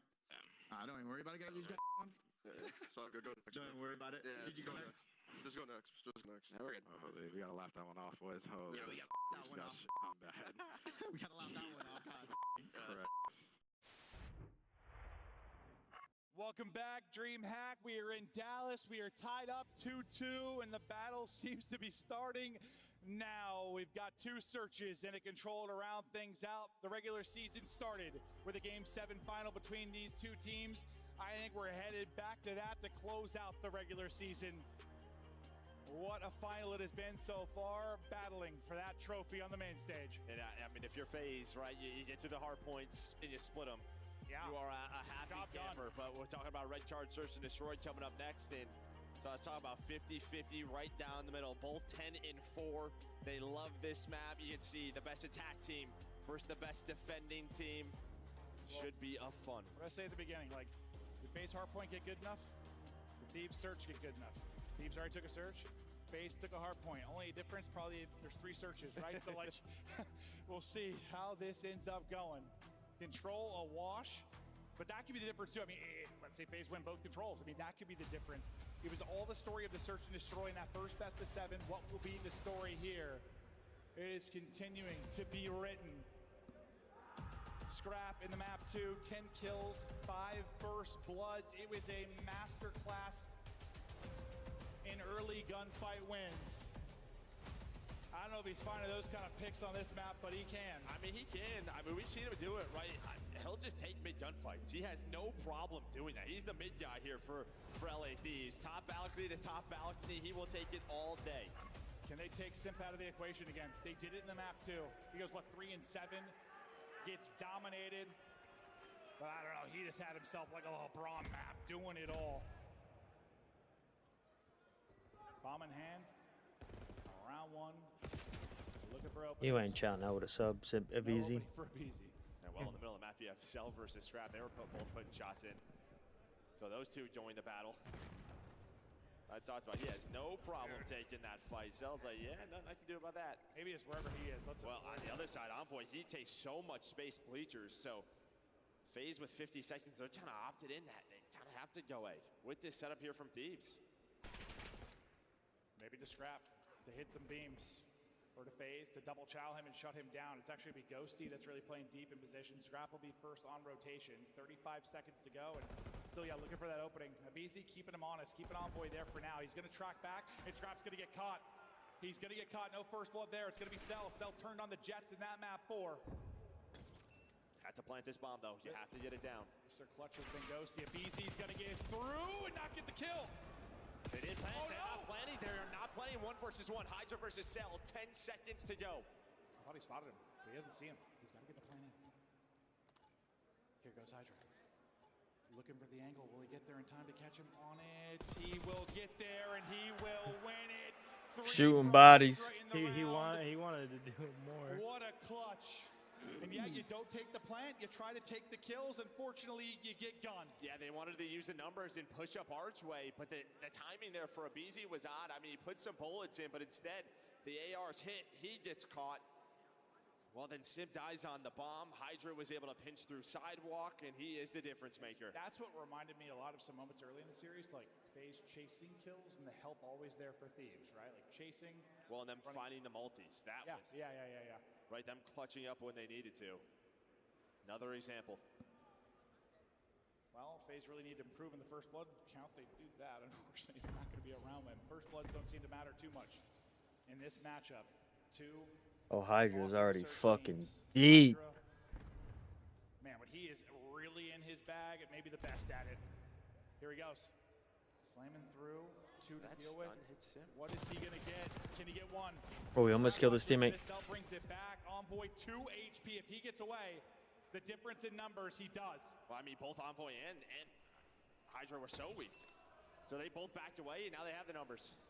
No plant going in yet. You're waiting for the retake. Oh, what do we got here? A little cheeky spot at the wall bang. Normally, that's Hydra showing that. with the help of Coach Sender. This time it's FaZe. He's like, I'm out of here. I'm getting shot by a ghost. My name's Ghosty. Fucking wall bang there, huh? You can shoot that? Good to know. Good to know. You know how hard it is from this side to get. You see me doing that later tonight, folks. You know why. You know where I got it from. But it's going to slow him down. Hydra's already ahead of this. Already ahead of this. All night. Out. Cheater, all that. Oh, yeah. Cell 1v3. Spotted. Bro. Dropped. Thieves up 2-0, and they couldn't dominate the search in the first best of 7 back to Major 1. They're doing it here in this one. Yeah, just sort of these chaotic scenarios where normally FaZe is so strong, you are living through them if you are Thieves. Another one where Hydra gets away with sub 50 HP. Ghosty's got Envoy's got 5 HP. How'd they You're both staying up. How both get out? What the hell? Like, one of them's got to die, right? Yeah, but you just had the crossfire, right? Ghosty was looking over him, making sure he's the protector. Hydra 4-0. Tiny Tears 0-4. You'll take that all day if you are Thieves. Back to the offensive look. Cell's going to take the gunfight, and I think maybe just backside because he lost that in the first one, right? He gave up that first blood, so doesn't want to overchow. Same with Cellium. it's like you want to continue to play with that confidence. He wants to take those fights, but sometimes it's just scrapping the other side. It's like, they're both the best at it. FaZe has to win this S&D to stay alive. So patient. Catches him. They have to. If it's going to go to a Game 7, they got to win here. Cell able to finally take that fight first scrap. They're taking him out of it. Cell just electric in these last 2 maps. Envoy wiggling like a little worm. Will he be able to pop and play spoiler? Hydra's going to get Doesn't one, even check he it. won't pop onto anything. Hydra yet to drop. You are 5-0, so you could wait this out Whoa. if you wanted to. Just play for your Hellstorm. But Abizi's going to hunt you down. And yeah, I think the reason you're seeing so much patience is because a lot of the times on Red Card, both of these teams love to show immediate flank pressure right through bleachers. We saw it in round 1 from Envoy and Hydra. It's the same thing here. But this time, Hydra just stayed beat. So FaZe were able to work up, and yeah, Josie gets caught by Simp with that first blood. Then Cellium the second time, he's able to find Scrap. Oh, he said this one was 50-50. Thieves up 2-1. Hydra finally dropped. The Tiny Tears get on the board in that round. Scrap wants to square up, maybe take a one-on-one on the offsite, but now they're going to group up and they're going to bully their way forward. You got bodies here if you're FaZe on defense. Only person staying honest is what Easy over towards B. He's happy to play that. Good shots, Ghosty. What the hell? Seems like Thieves are pretty committed here. The fuck? 30 seconds off the clock. Trying to see if maybe they can find someone in the middle of the map. That player is going to be Simp number 2.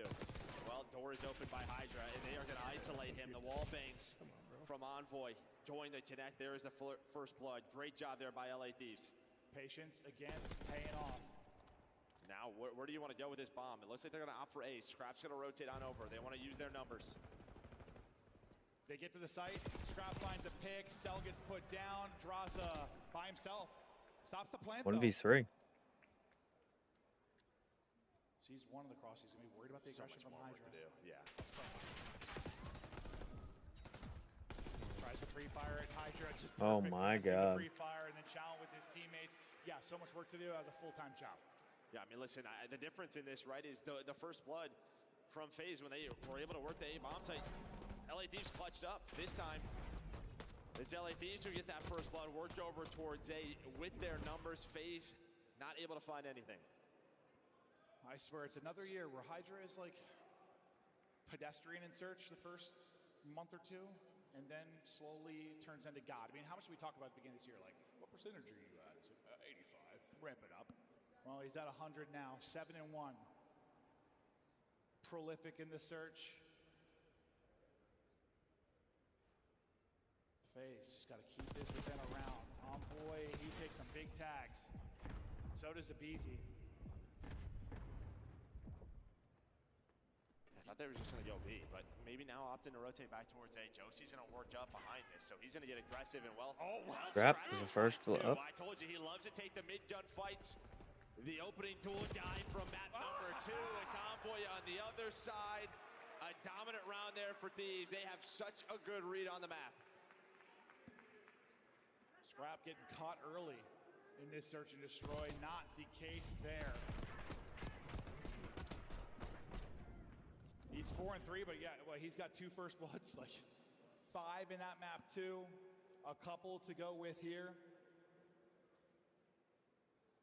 And again, it's just the attack. I mean, FaZe have found nothing on both offenses, whether it was on Rewind, whether it was, and now it's here on Red Card. That is just props to Thieves. They've done their homework. They absolutely have done their homework. I mean, Simp is in hell. 3 and 7 in that map 2. 1 and 4 here. He's been a lock for like double digits, literally this entire qualifier, this entire year. And they are shutting him down, making him look average.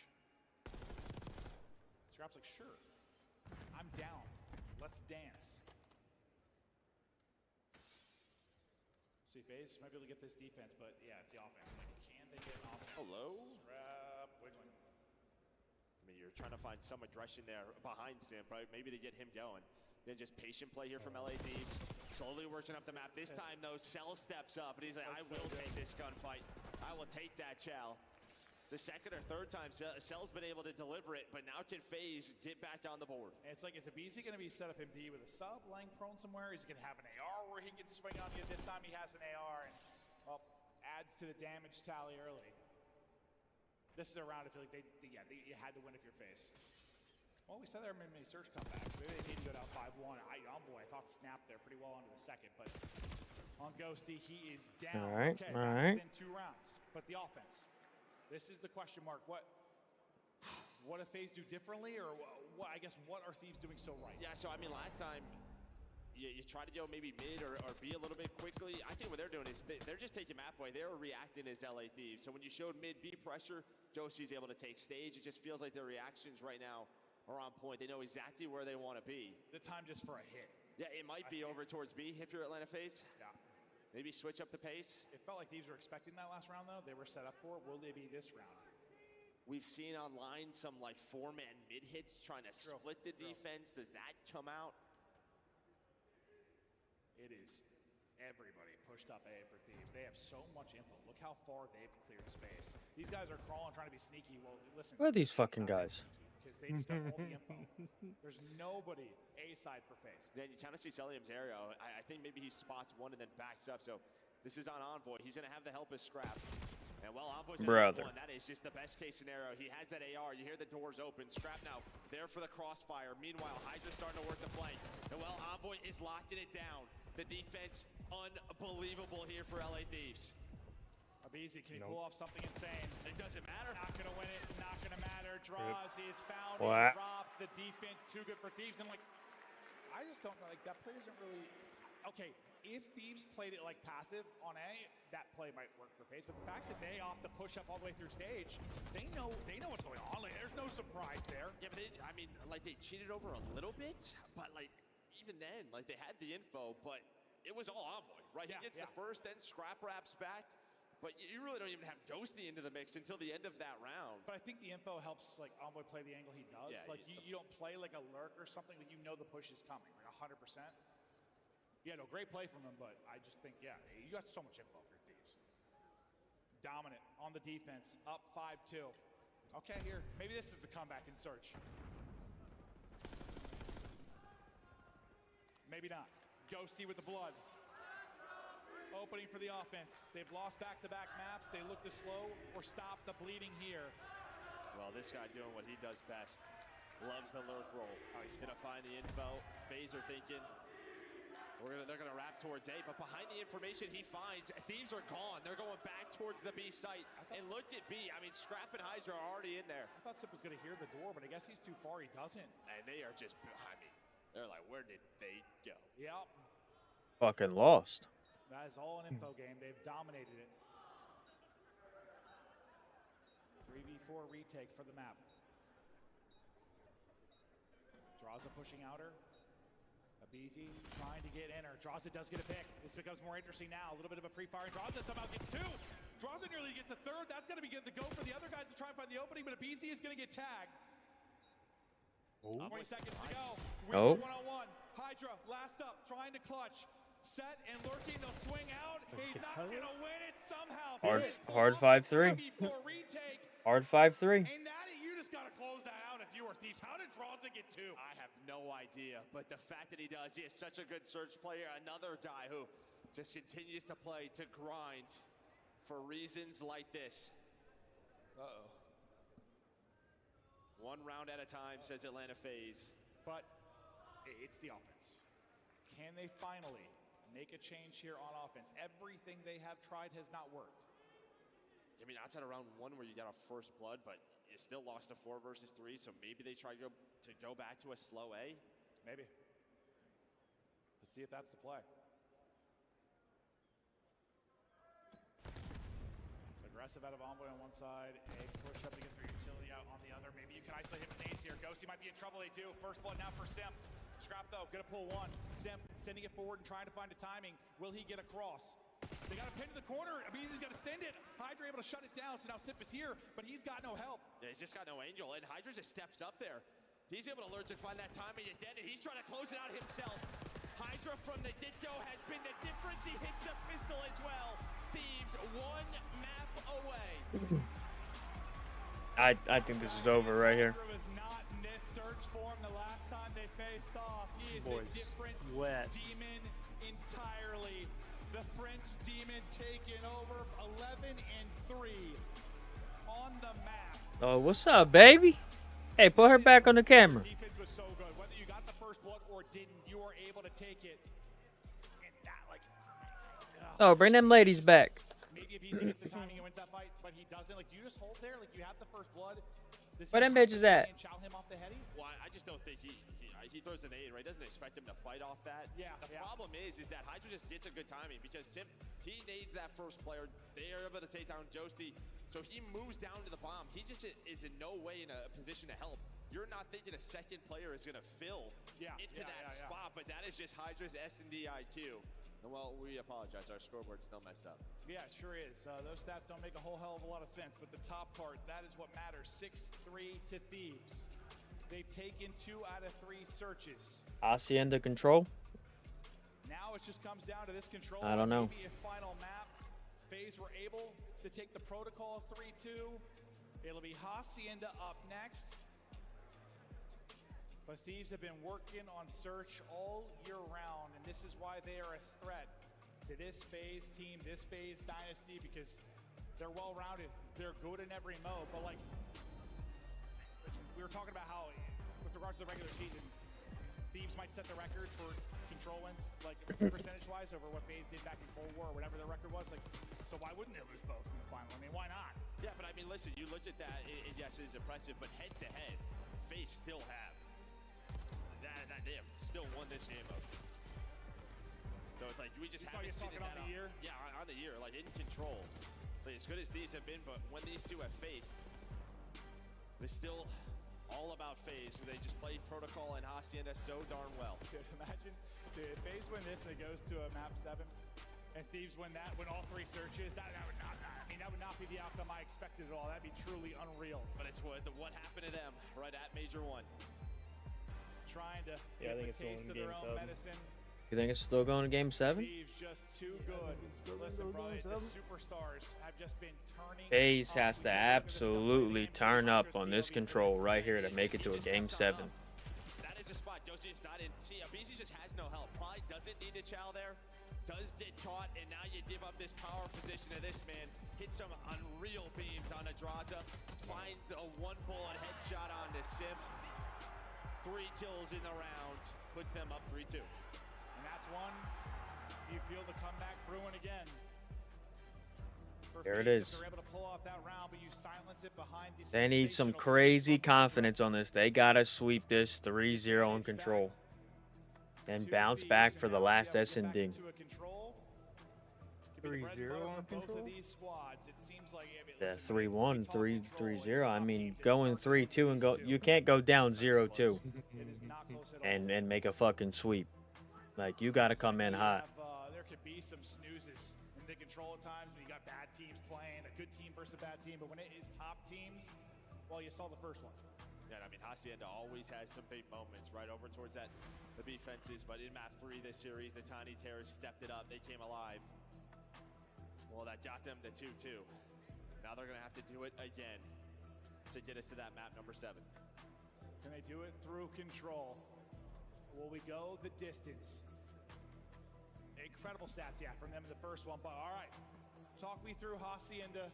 Who you looking at? I mean, is it those two? At least for the FaZe side? I mean, I think so. I mean, you can say whoever the heck you want. I think for FaZe, that's fair. Yeah, you look at their offenses, right? You and I, we've casted a whole bunch of this with them on the year, but just recently, like, their offense sometimes looks pretty darn good. You can't go down 0-2. Especially this could be the map that sends you home. You can't go down 0-2.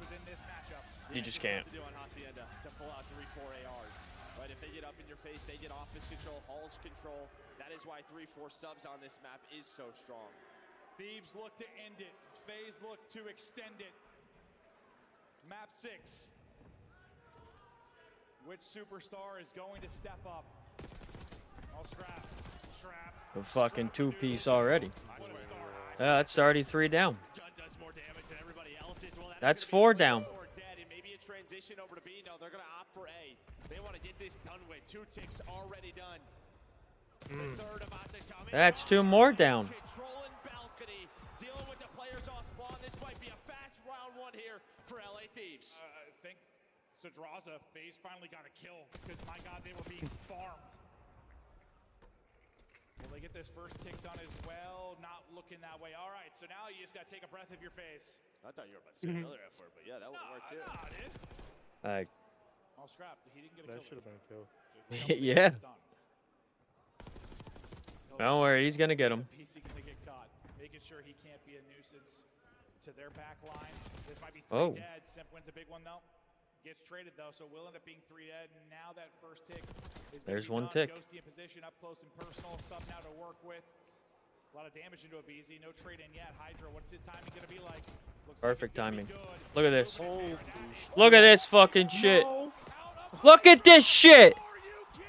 Oh, your boy. Holy fuck. Wow. Round 1 is done. Hydra just hits an insane fucking quad. Yeah, fuck it. Look at this. 1, 2, 3. To the knife. 4. All 4 dead. Round 1 Thieves. He took over in the search. What the fuck are we doing, FaZe? Don't get too excited. You were up 2-0 in the last control. You were dominating in that, and then it got away from you. Take a deep breath. Keep the foot on the pedal. This time you got to put FaZe away.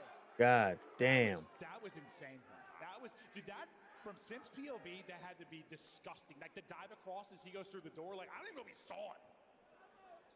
Jesus, 9 and 3. What a fucking start. Guy is a sick joke. Hydra right back to it. Right back Brother. to it. Okay, all right. I thought he was about to snag a 3-piece there. I'd have been like, yeah, this is over. Ghosty, what the fuck are you doing? What are you doing? Chain together a couple. So Ghosty made that a little tough on himself. Stunning himself. And while FaZe, they're going to try to slow this down and work this B point.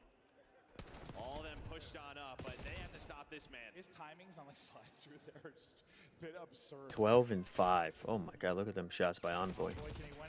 Okay.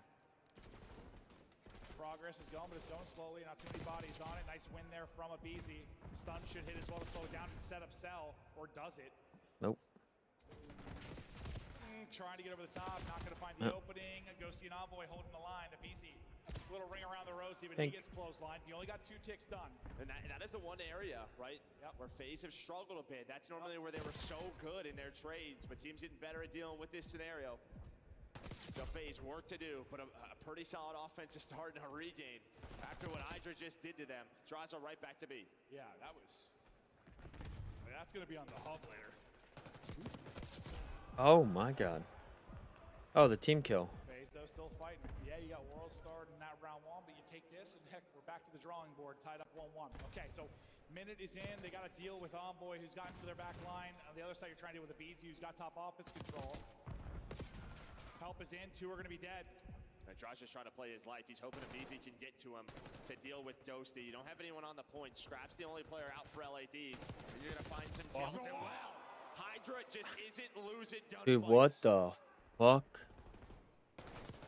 This guy is on some next level shit. Turn this into just help them get out, really. You got a minute to work with. Hydra is frying. Hydra's still finding kills. What kind of damage can Sim do from the other side? He's going to have to lock. His teammates are dropping.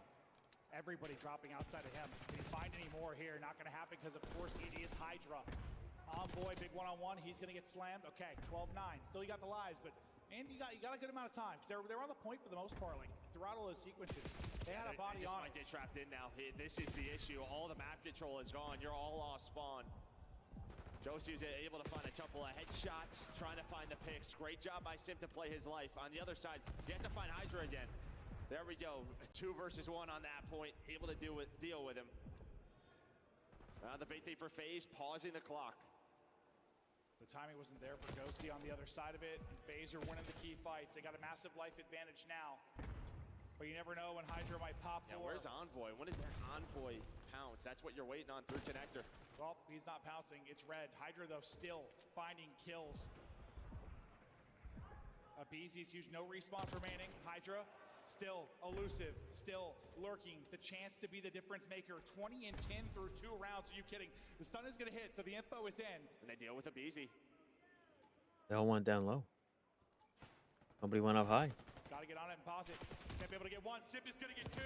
Sip going huge here. Who's left? It is Ghosty that holds the line. Shit. And Ghosty that takes the round.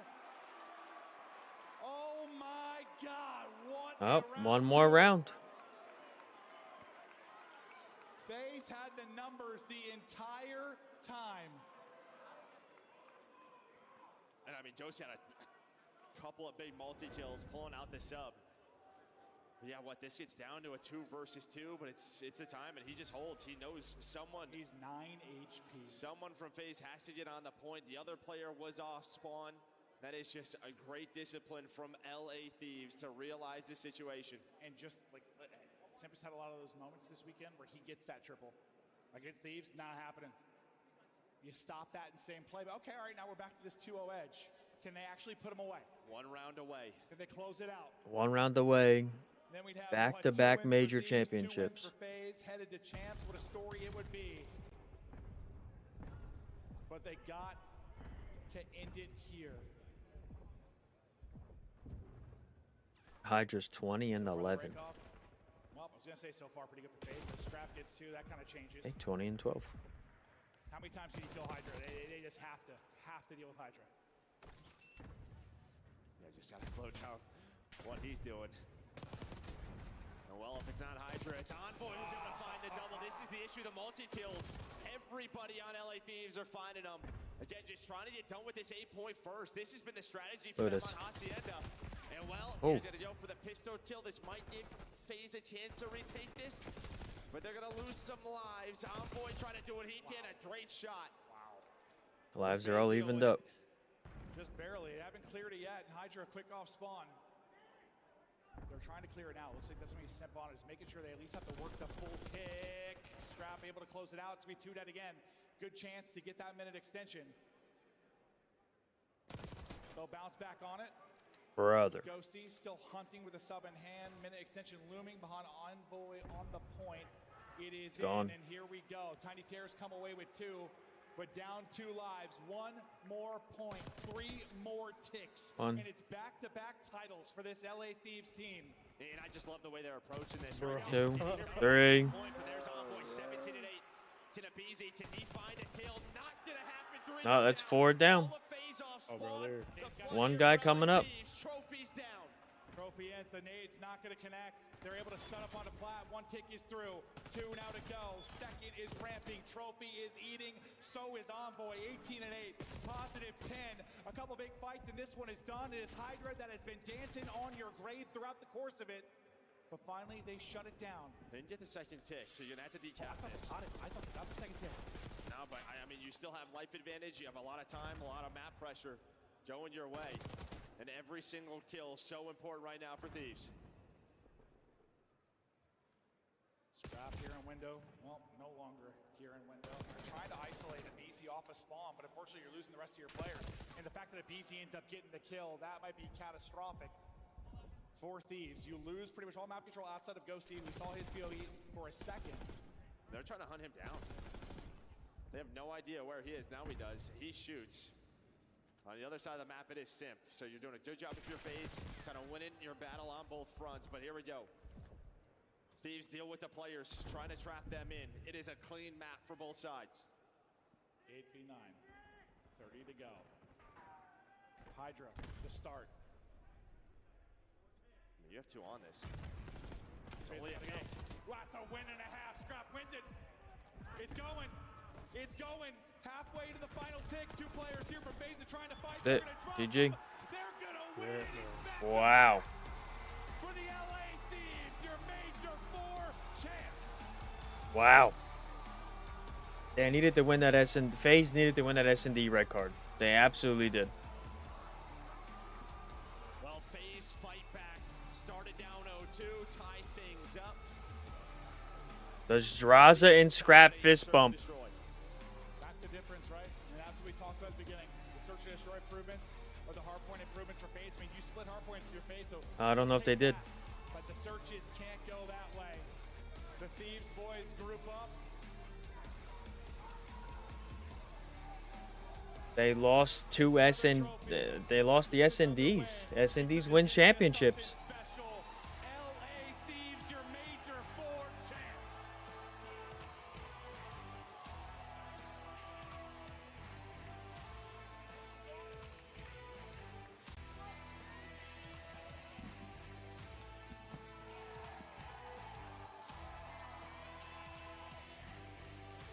They came out fucking hot. FaZe was sleeping the first 2 maps, tied it up, and just couldn't fucking finesse.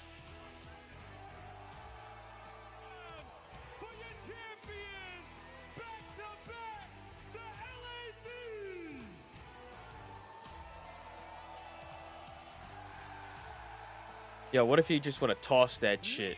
Just said, fuck it.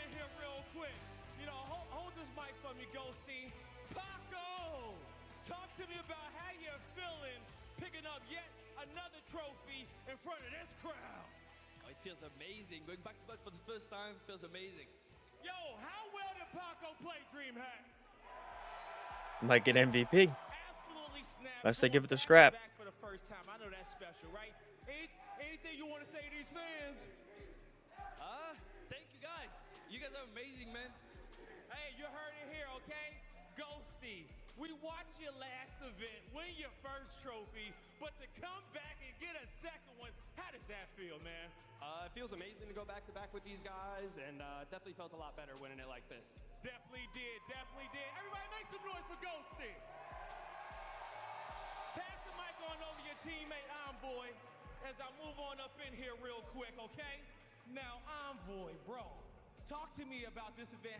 What does this win mean for you?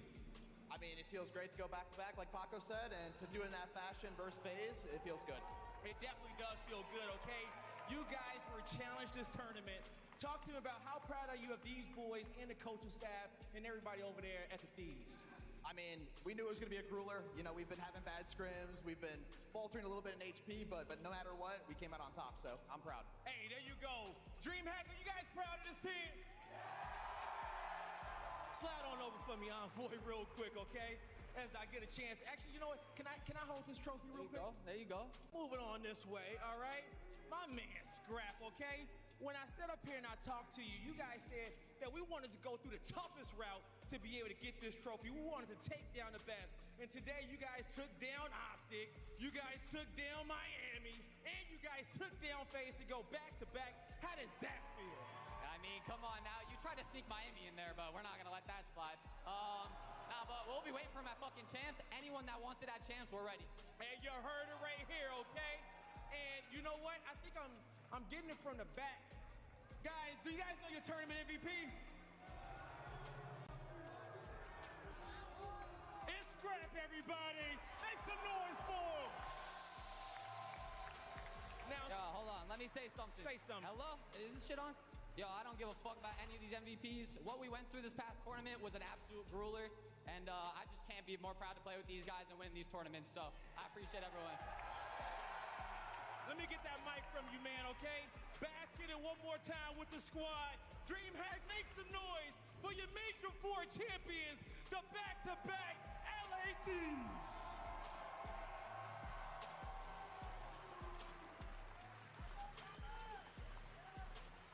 Man, Scrap making it really tough for us to sell that MVP sponsorship, but it's another one tonight. LA Thieves lifting the 4th trophy of the season.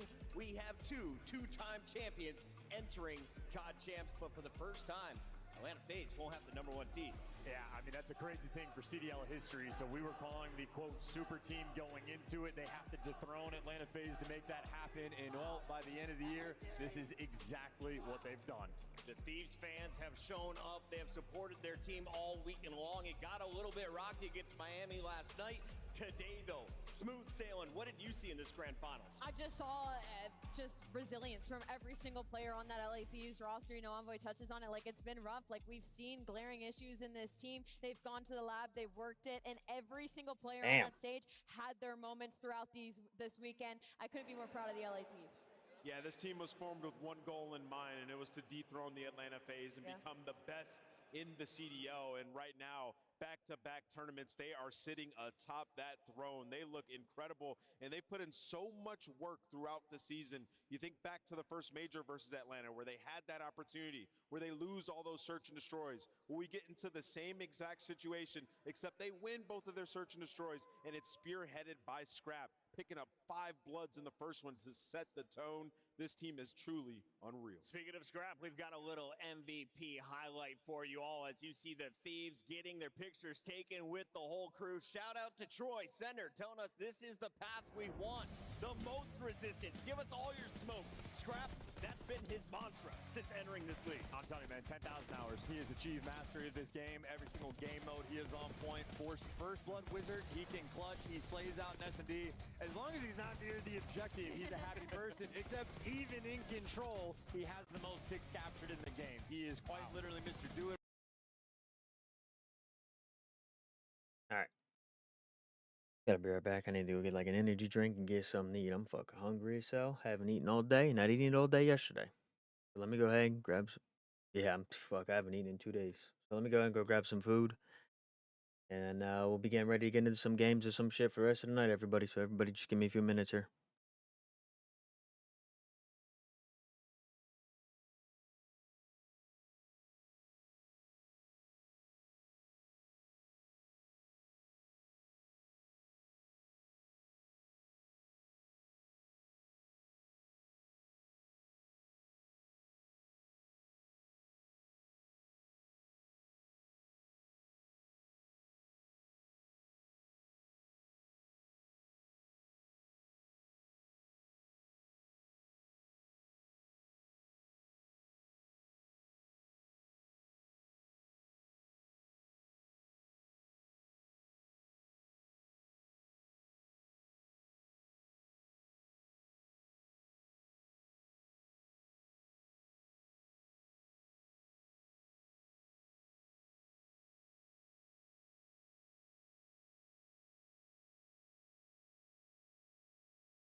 Hello?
What do you mean you hear zero audio? There's nothing going on.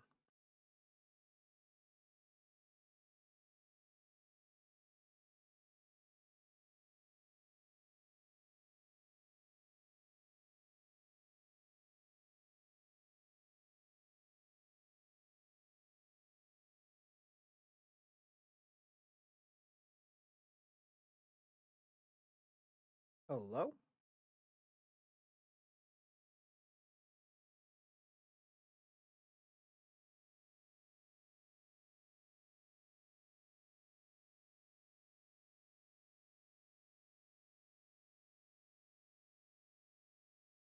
Who took a nap? Did FaZe lose? Yeah. FaZe got their fucking ass beat.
Yeah, FaZe got their fucking ass whooped.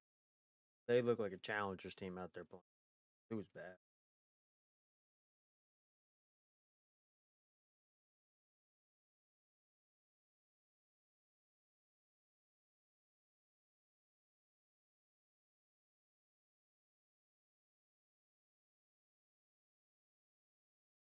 Like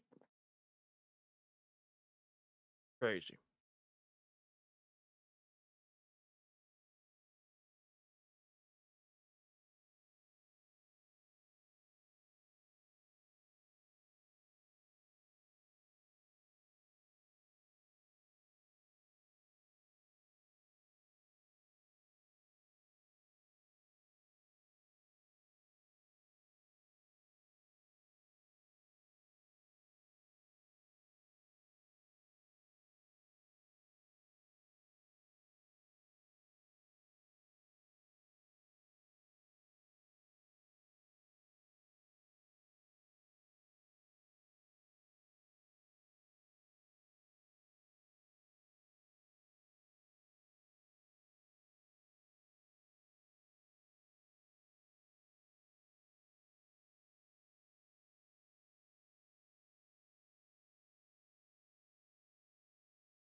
That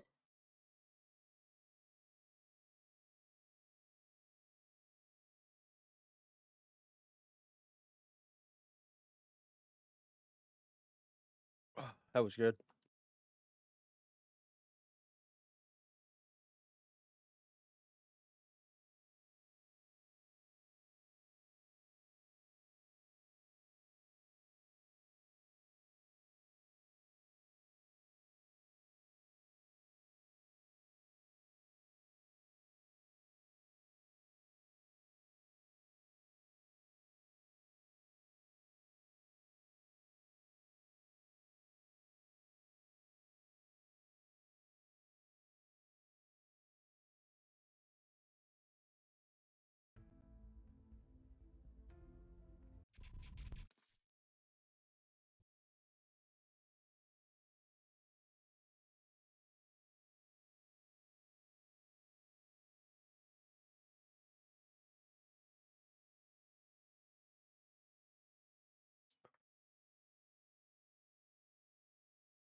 Gotta love cold pizza.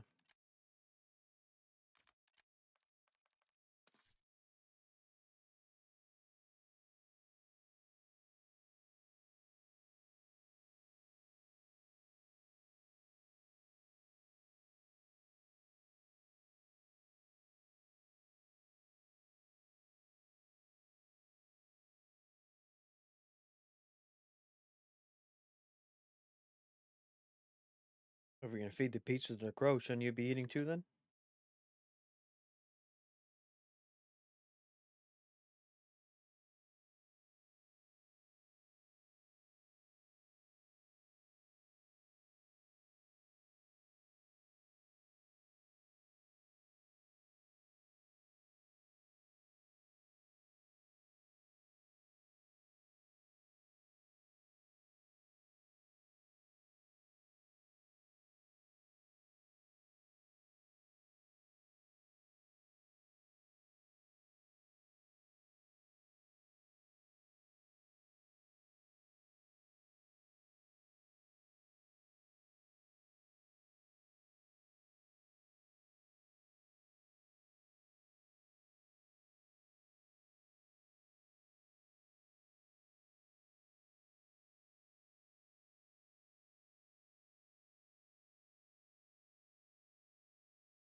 I'm full.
Welcome back, Rob. Welcome back.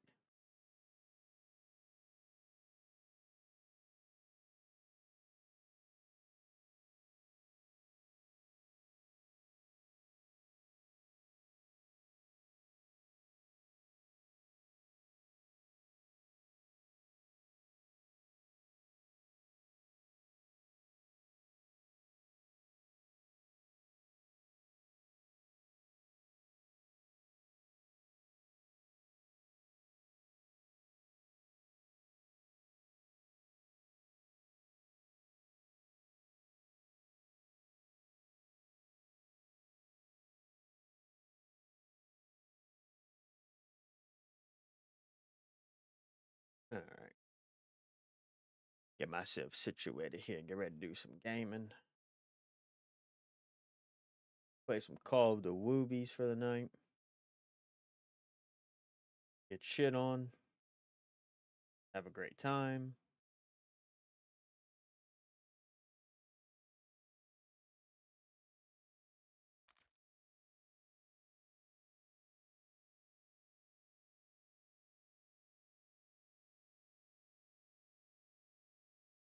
What's everybody got going on for the holiday? We got anything good going on or what? I don't think I got shit to do, to be honest with you.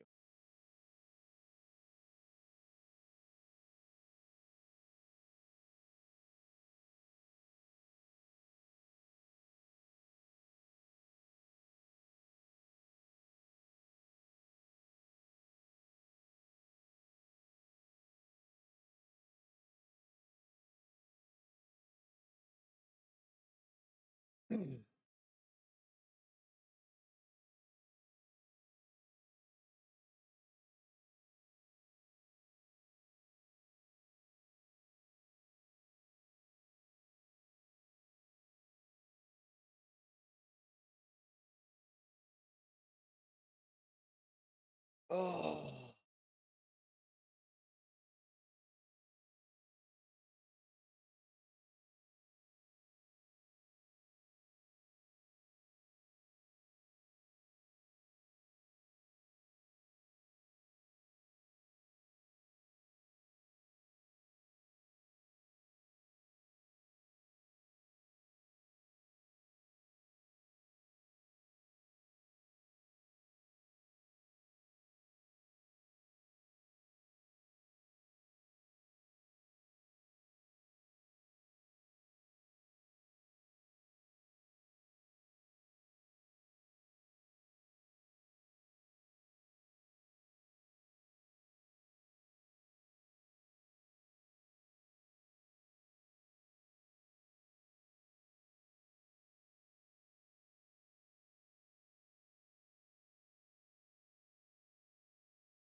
What the fuck is going on with this shit?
I think I'm ready to go.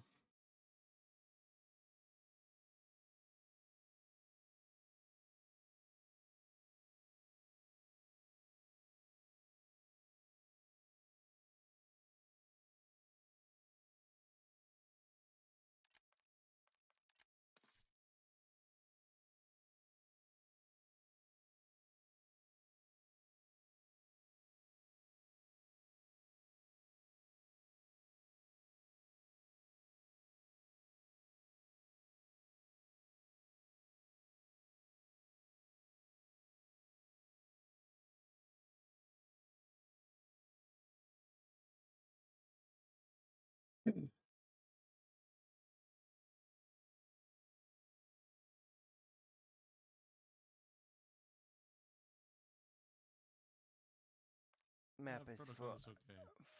for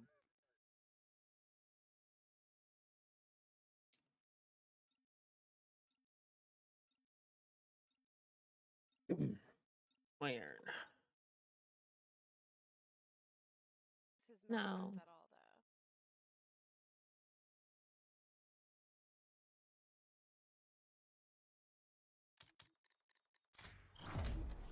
Weird. No. yeah. No. Yeah. Absolutely not. Why not? Oh shit, he's up there, he's up there, he's up there. He gets him for me. Save my life. Save my motherfucking life.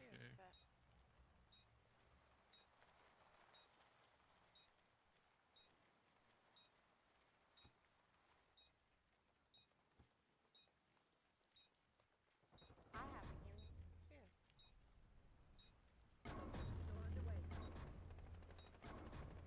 He's a helicopter, helicopter, helicopter.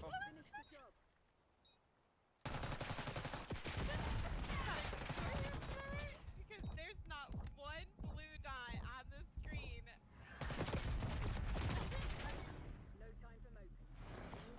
Yo, Dead King.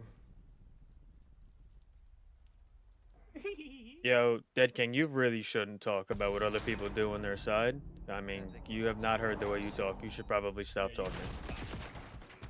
You touch it for sure, buddy.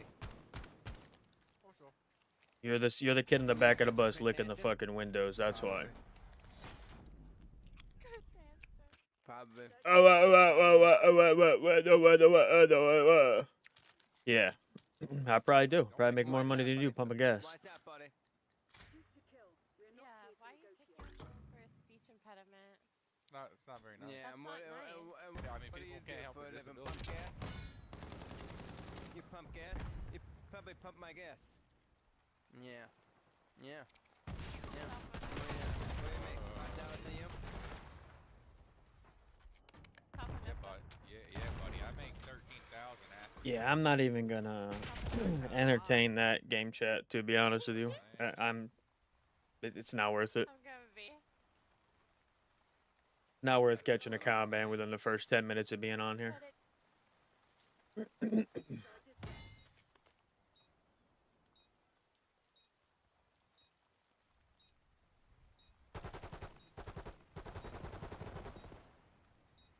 Nice fucking job. Yeah, I could tell you my teammates are Helen Keller for sure. This is bad. This is bad. And I got her alcohol fetal syndrome child on my team too. This is crazy. Well, you got the Oh god.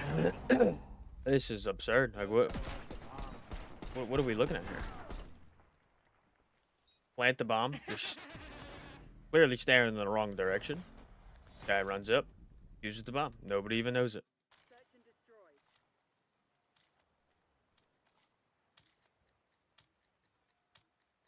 Oh, how did he know?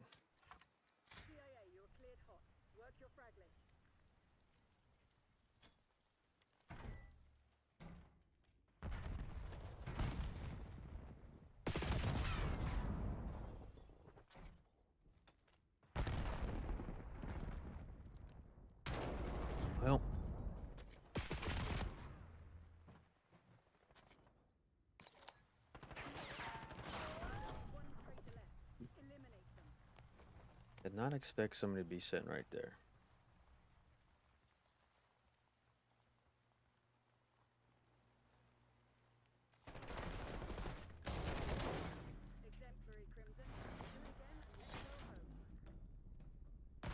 Notice how it doesn't say we'll swim shady, it says Kim because she's not swim.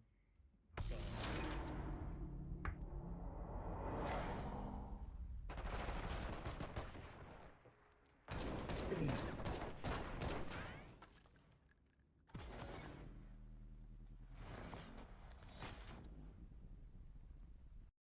Search and destroy.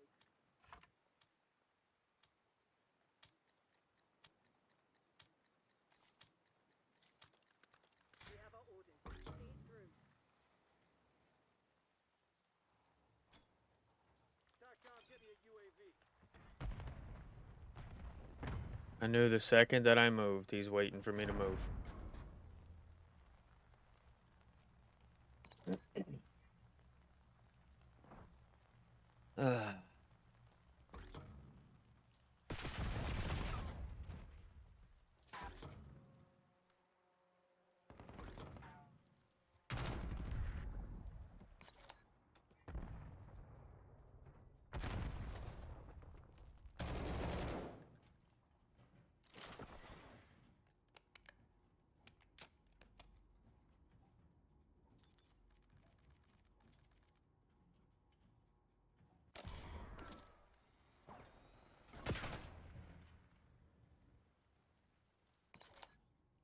MTC's nearly dry. Get serious.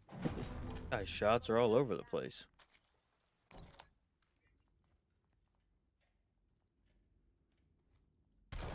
Oh, except for on that guy, huh?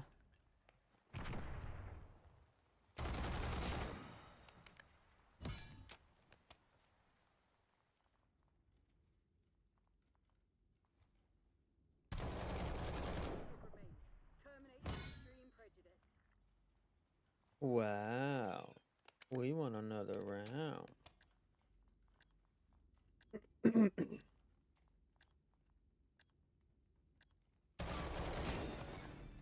on their back foot. Don't let up.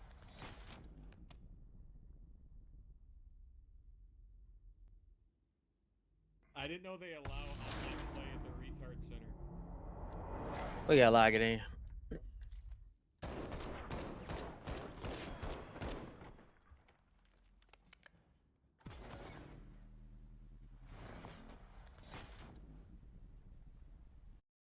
Search and destroy.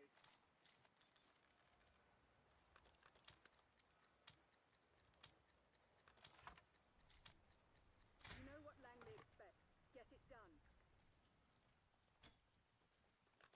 SATCOM, establish counter UAV overflight.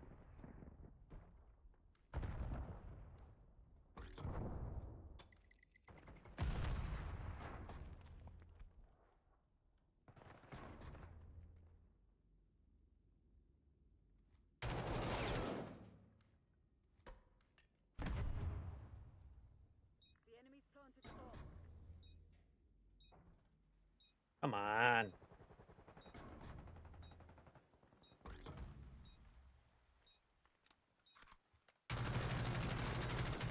What the hell am I doing?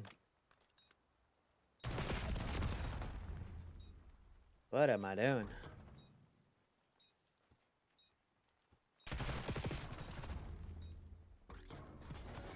Not your best work. Clean it up.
How'd I do it?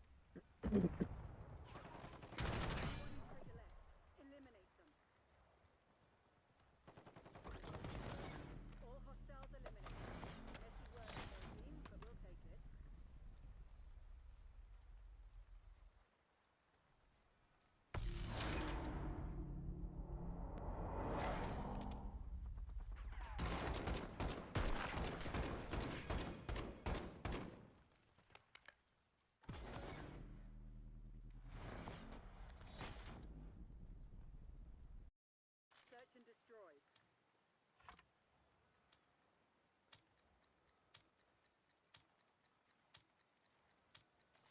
Work quick and clean. No witnesses. I'm like, who?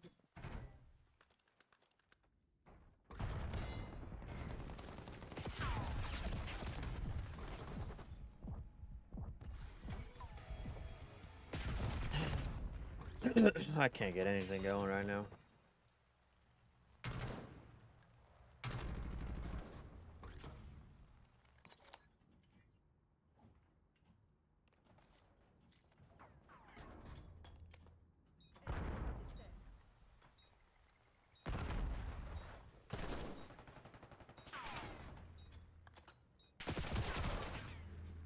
Can't get anything going right now, folks.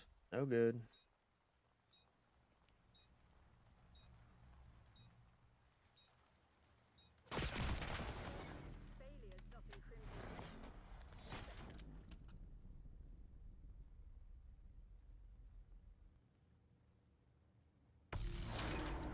Appreciate liking the live stream. Thank you. Welcome on in. Playing like hot ass right now. Bear with me. I'm 6-6. I'm barely winning gunfights. I'm just. Search and destroy.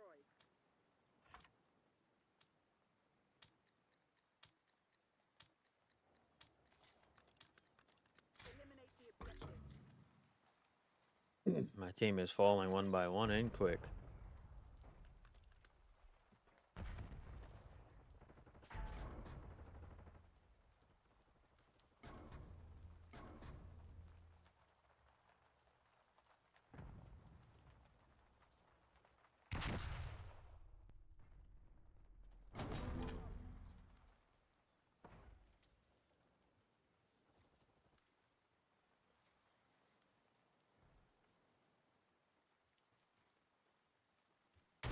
Oh, what the fuck? There's another one.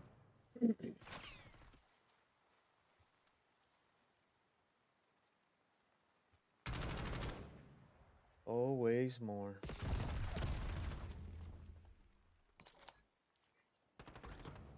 I ain't no good.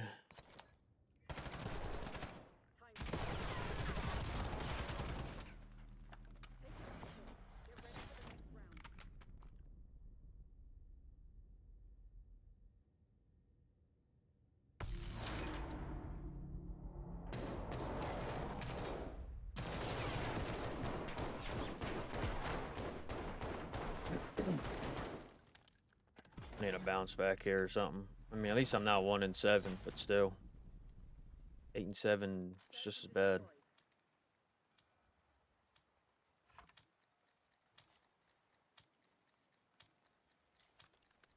Remind the fugitives that action. Fucking lit me up.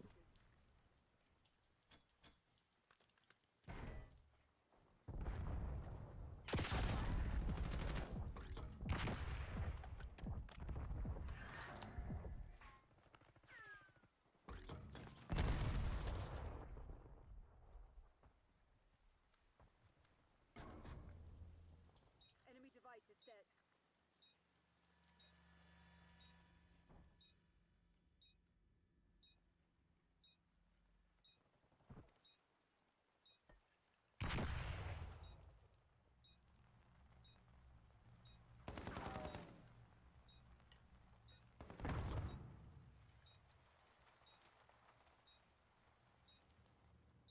Oh yeah, ladies and gentlemen, I'm playing like shit. Hell yeah.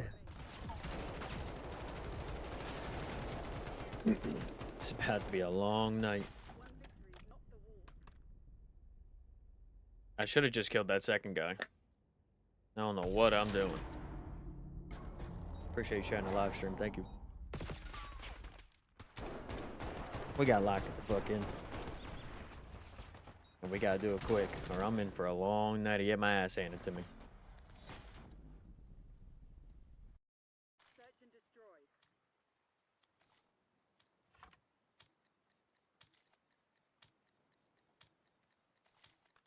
Destroy the objective.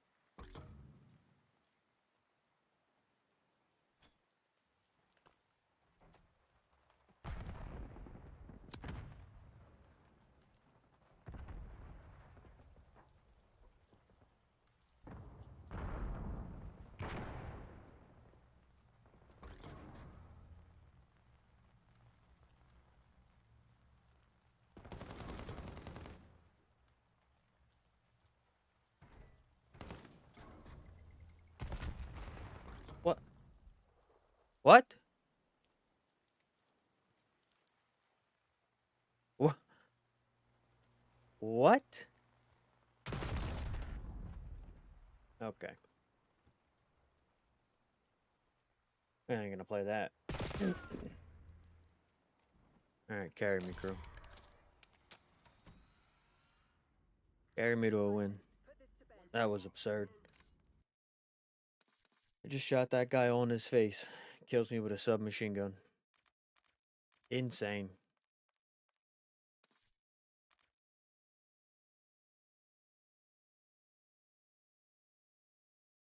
Crew, I'm in your game.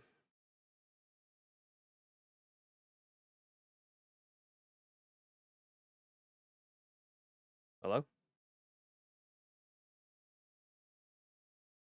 I'm in your game. Time for you to, yep, time for you to carry me.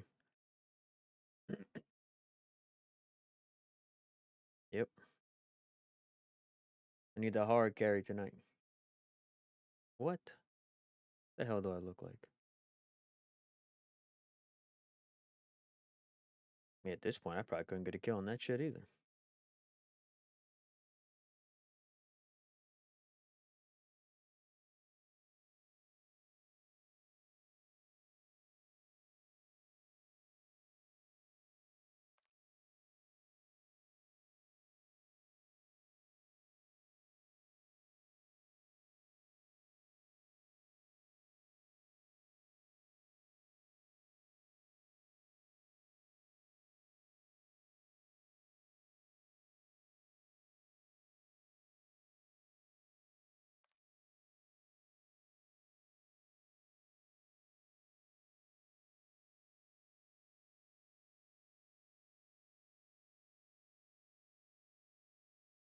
See what we can do.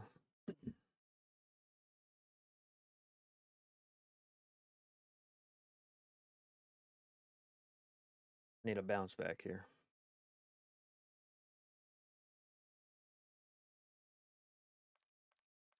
Need a little bit of a bounce back.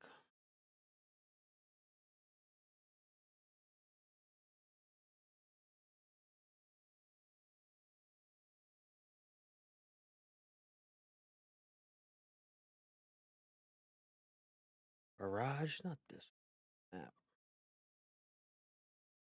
Are you kidding me?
Oh, what the fuck? Who's laying down on the corner by B site?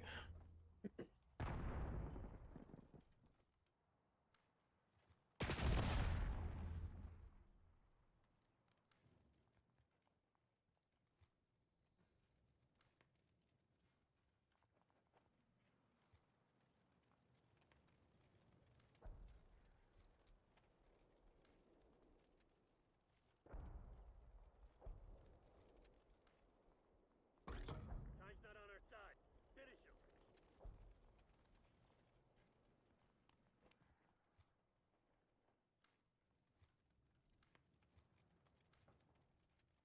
I couldn't tell you. Oh. Well, found one. We find one.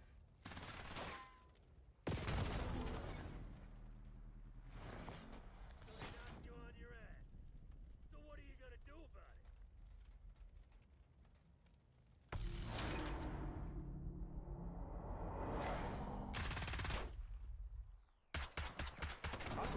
That man was lost. That was that boy talking. He didn't even know our game. Bro, it's just game garbage like that, bro. Search and destroy.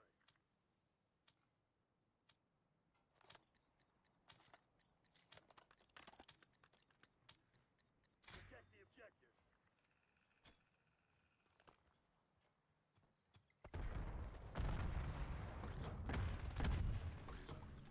That's in our spawn.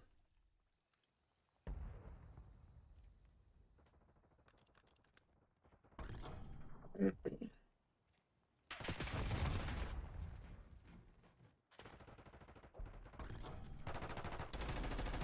don't really know what's going on. TDM when this game was starting up, so I ain't like anything nothing ever, but I got you. I got you, gang.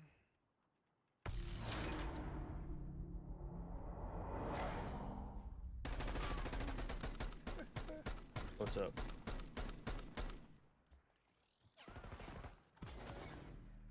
Turn me up. They should. I don't know. People get confused real easily on this.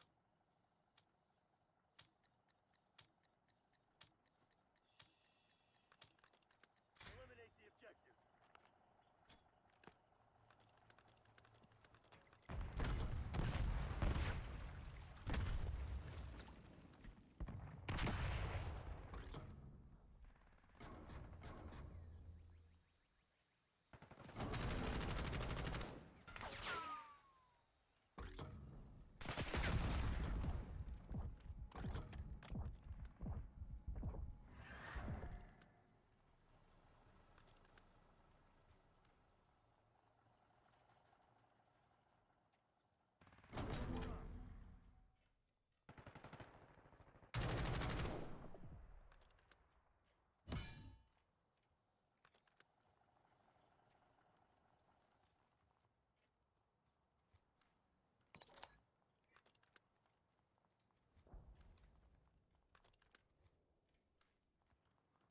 MTC's in the red.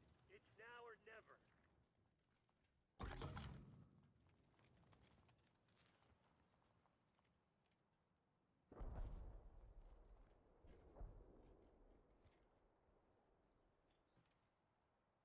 We're setting up the bomb. The bomb's been planted.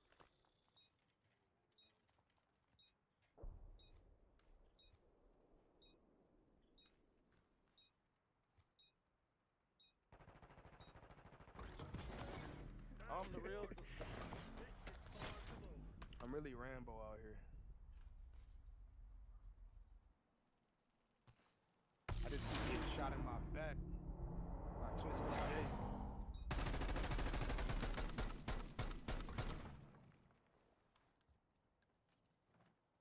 Wait, who you say? You said you Sylvester the Cat? Sylvester Stallone from Rambo. Search and destroy.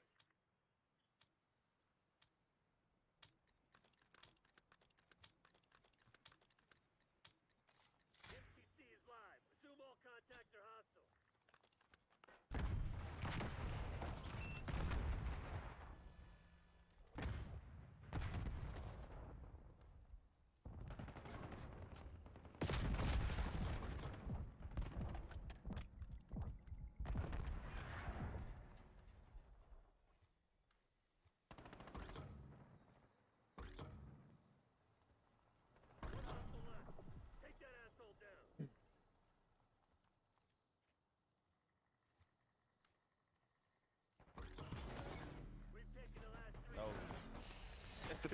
heard the pain. Squad. I'm outside, man. Everybody keep dying. 0 for 2, 0 for 1, 1 for 4. Hey, Chinese, man. I'm gonna He need said, you "You to- barely doing something." You barely doing something. He would have trying to put the blame on I got everybody so else. much weight to carry on my That's shoulders, crazy. man.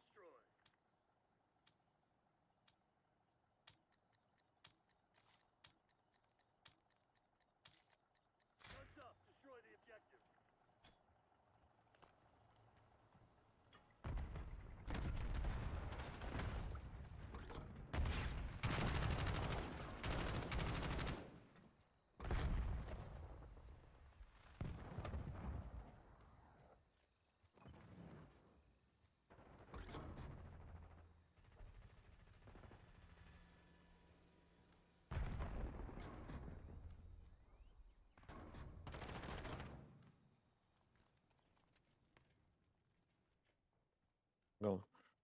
Chasing me. Gonna be by big.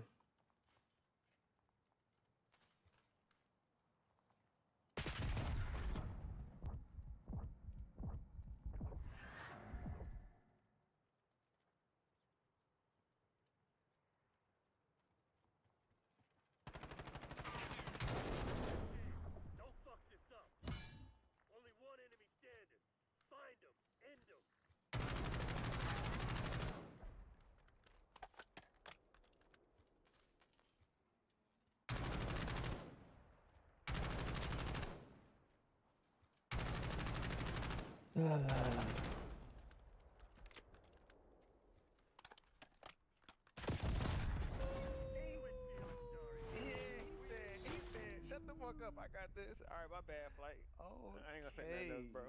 You got it, big dog. Okay, Flight. Show me something then. You got it, big dog, Flight. Shot him in the That dude was just eating bullets, or was that just me whiffing shots? That don't make no sense. Shot him the first time, tagged him up the second time. Like, bro, how many bullets does it take to kill one dude?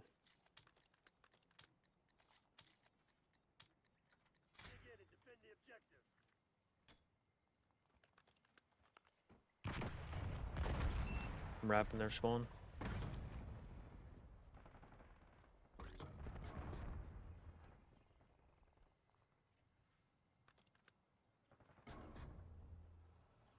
Looks like they're trying to hit big.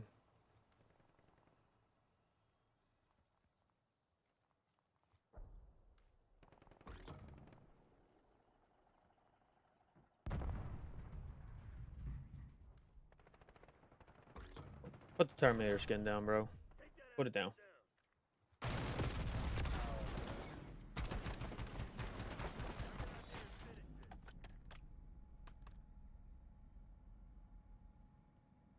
Push up, bro. Push them niggas. These niggas weak. You supposed to push up, bro. Because you would have never got shot in your back if you would have pushed up. I like how this man's trying to give out comms, but he is dead every single time. He's trying to coach the team on the sidelines.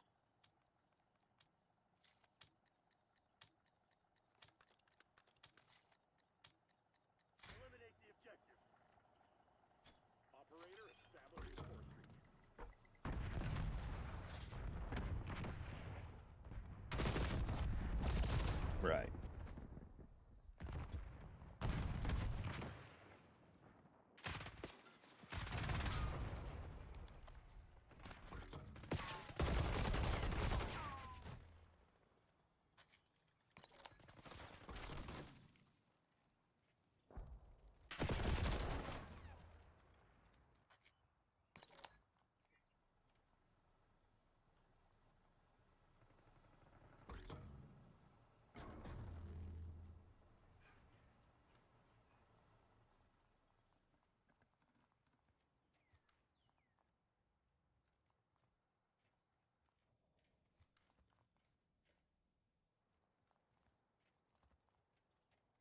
Clock's ticking, Black Ops. Close this shit down.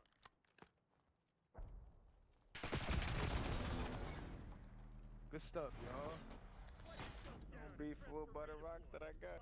I'm still keep you from the blood.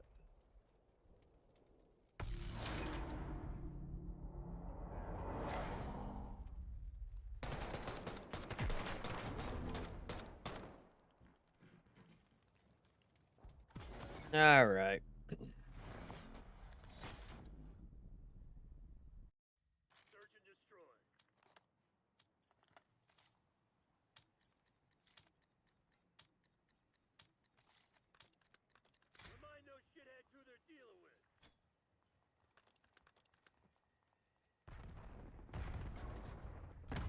Two Russian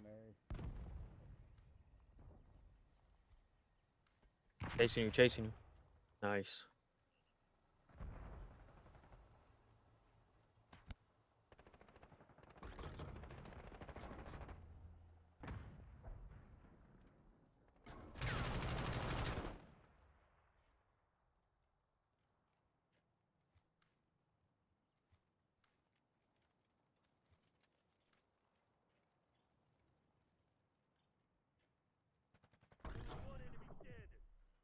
Yeah, probably.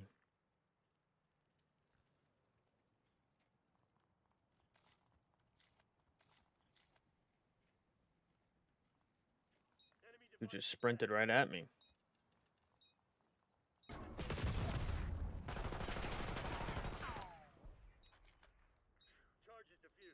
Bro, these niggas be playing on 60 FOV, like.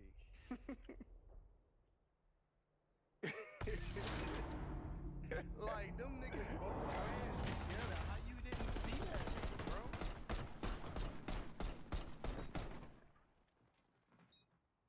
Guys yapping. Like, he probably would have cleaned Vocabulary's not very strong. Killed the nigga on the bomb. Ain't that about a bitch, folks?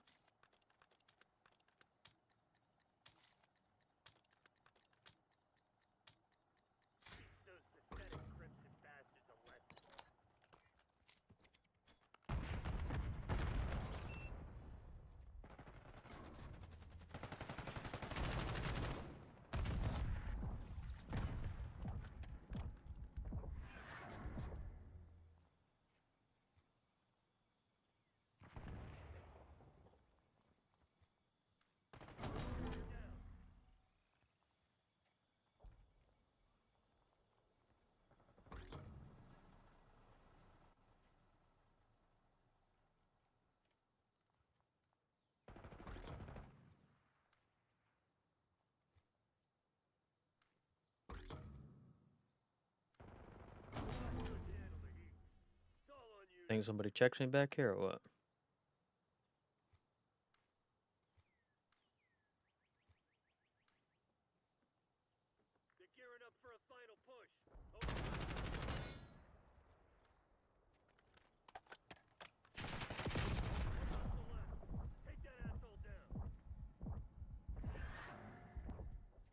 Yeah.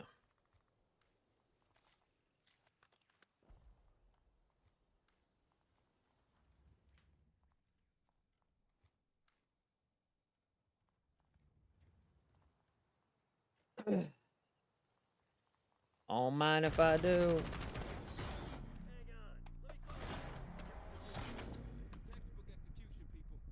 Damn. That's me, bruh. Don't mind if I do. I'm trying to shoot niggas across the map with an SMG. That's me, bro. That's a 1v3 right there. I'll take it. That gets me amped up. Fuck, that's me, man. I'm so proud of you. I'm so ass.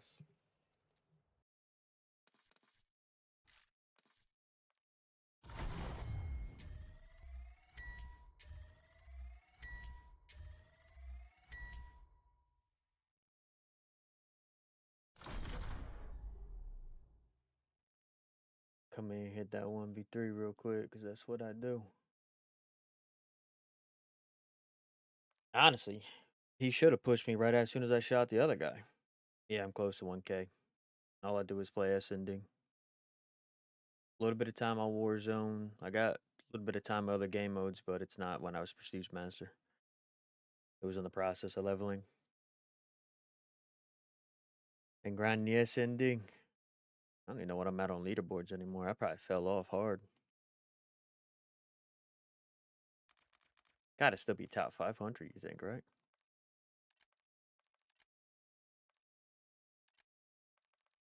$490. Wow. Still sitting top 500. Beautiful.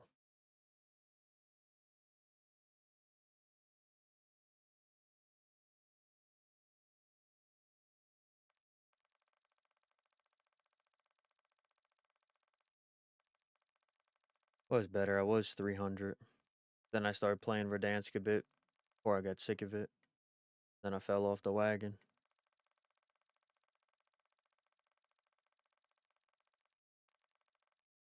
I was trying to see how many more wins I got to climb the rankings, but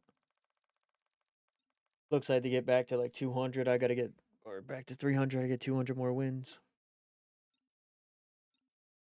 So might not be doing that anytime soon.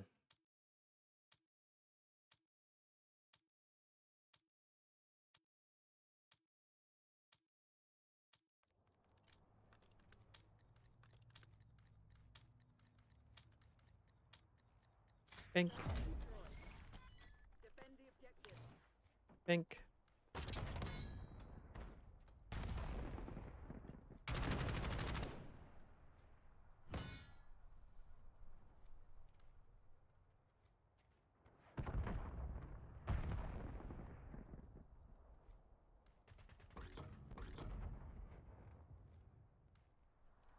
Hostiles have planted the bomb. There's only one traitor left. Eliminate them. Deactivating the bomb.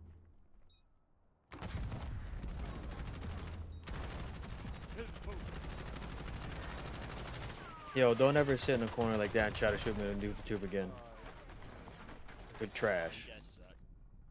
You're honestly trash. I know they do.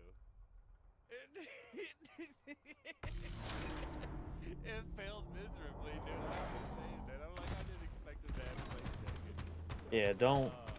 That sucked. Don't ever do that to me. Don't ever do that. That's crazy.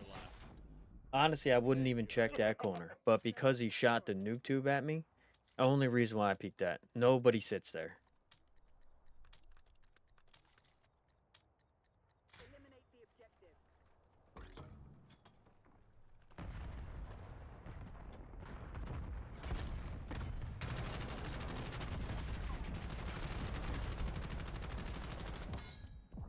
He's behind me in my spawn. Dude just ran down mid for free.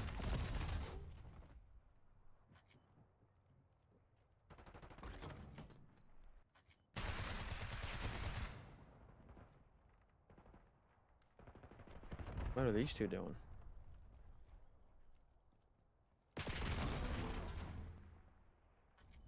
Brother.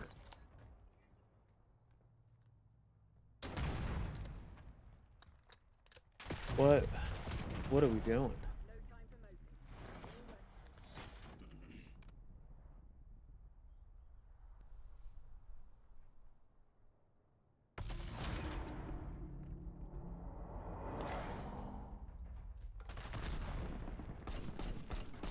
He gets the kill. You ain't gotta teach me. I've been doing it Okay, since guy. Modern Warfare. I always expect somebody running flakjack nowadays.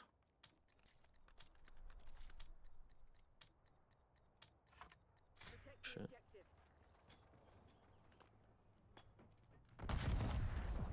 Ooh, that guy's mad. I'm getting reported.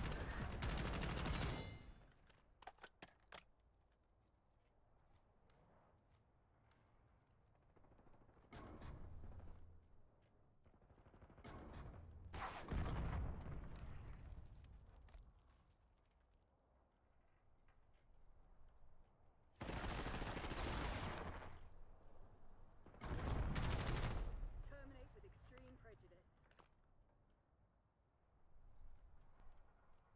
Dude, I'm so tired of losing to submachine guns and I'm shooting first.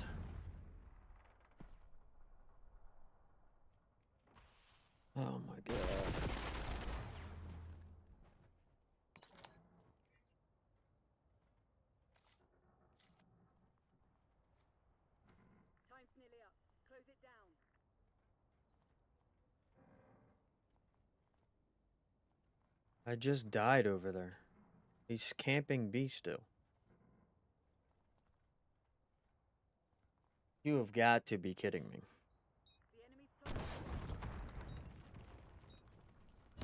What the hell kind of lobby are we in?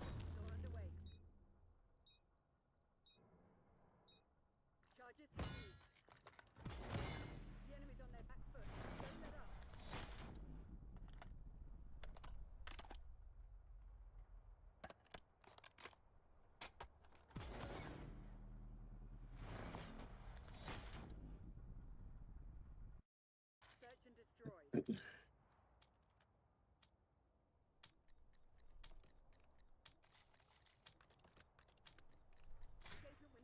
Go, go, go!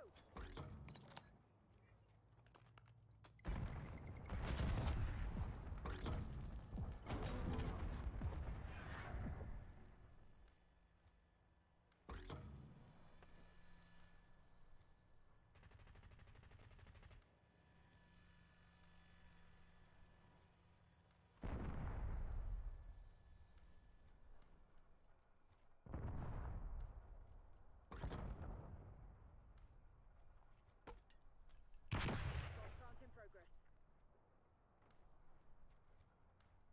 The bomb has been planted.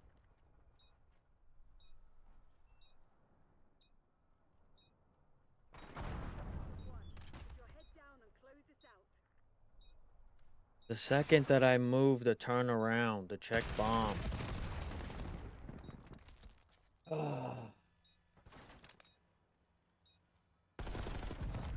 He must have hit it with you directly.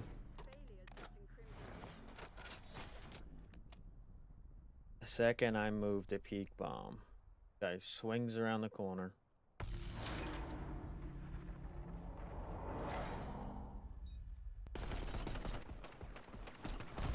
Crazy.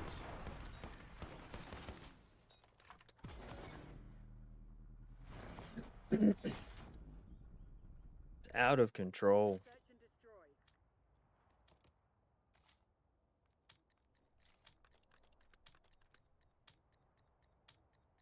All targets declared hostile. Happy hunting, Crimson.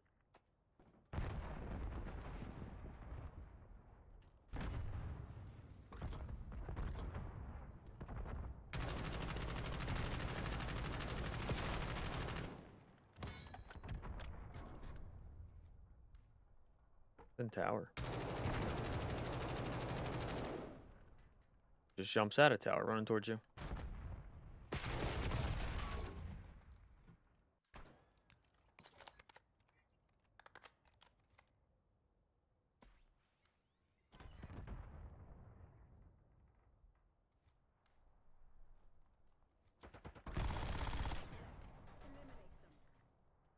Person's throwing a grenade into the building.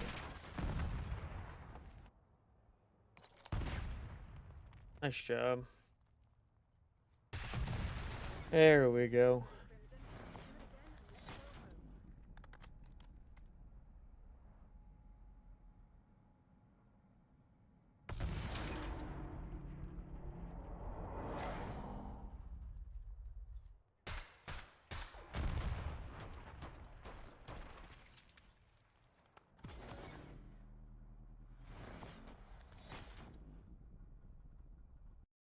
Search and destroy.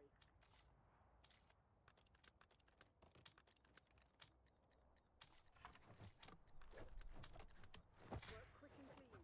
No witnesses.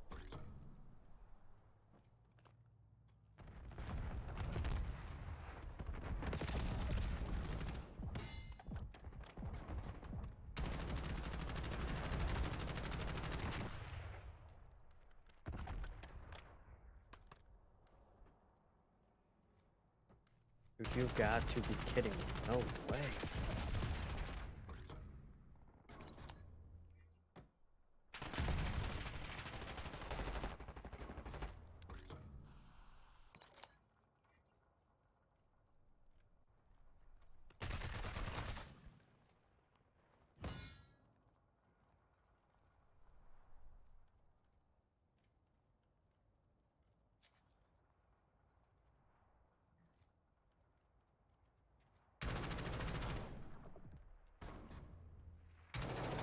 Ooh. Good job. Good kill, good kill.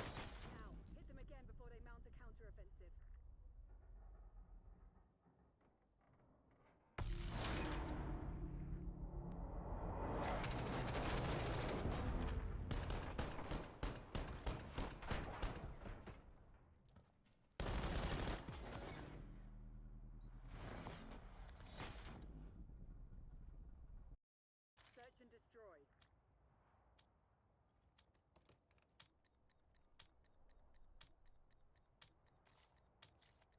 You know what Langley expects. Get a UAV on three.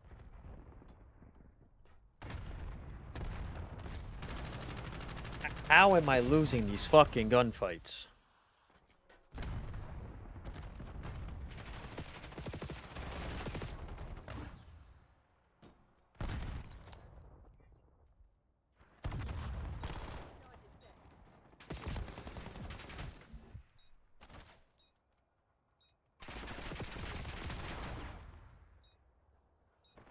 What's a UAV?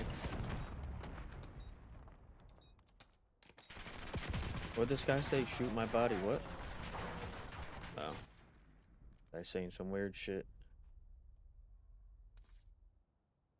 Saying some weird shit.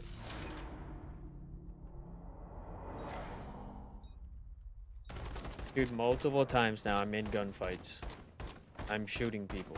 Like, I'm legit putting bullets into these kids. Can't kill them. And I'm shooting to the wall, I'm hitting my shots, like, can't kill them. Destroy the objective.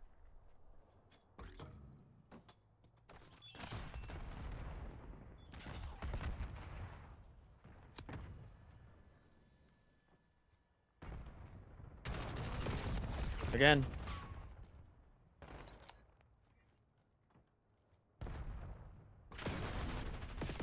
I don't fucking get it.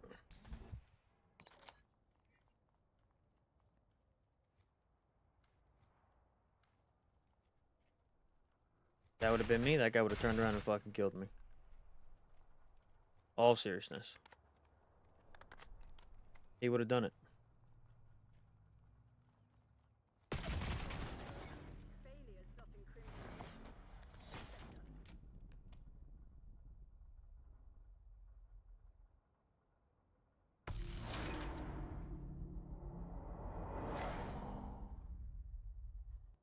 It had to have been AFK.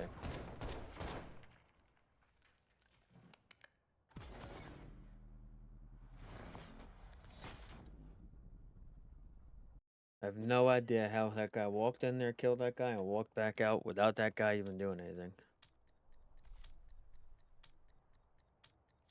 Defend the objective.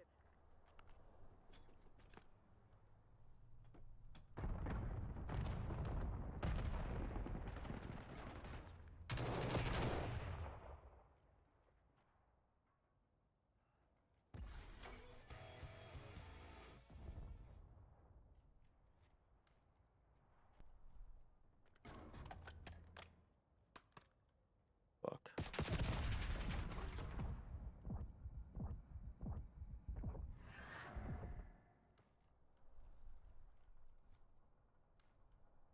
Enemy device is set.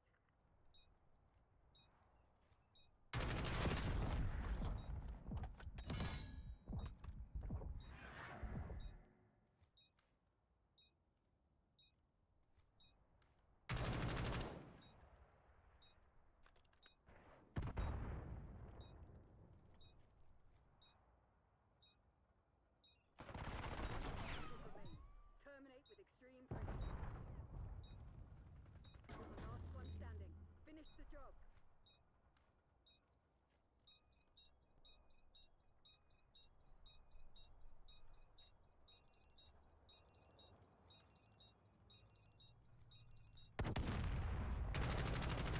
Don't know where he was. I don't know if he was in the room sitting in the corner already watching bomb, like.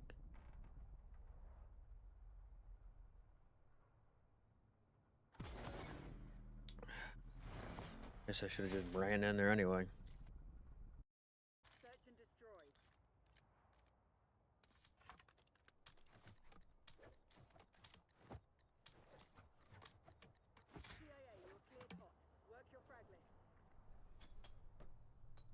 Shoots that interesting wall bang.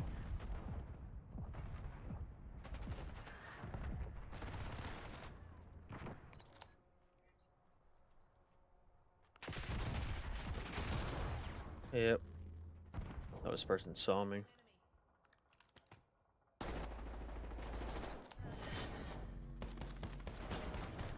Brother, you went 3 and 8. There's no way you're trying to type in game chat when you go 3 and 8.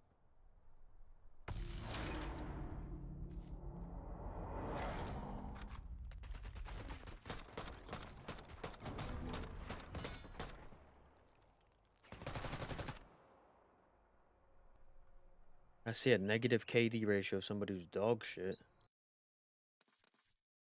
How you gonna chirp going 3 and 8? Talk about easy. Brother, what did you do? What were you shooting at? The birds?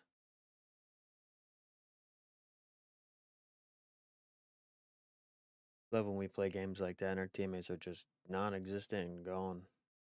Game doesn't even get refilled because it's too late. But I tell you what, if I was solo queuing, it would have tossed me in that game.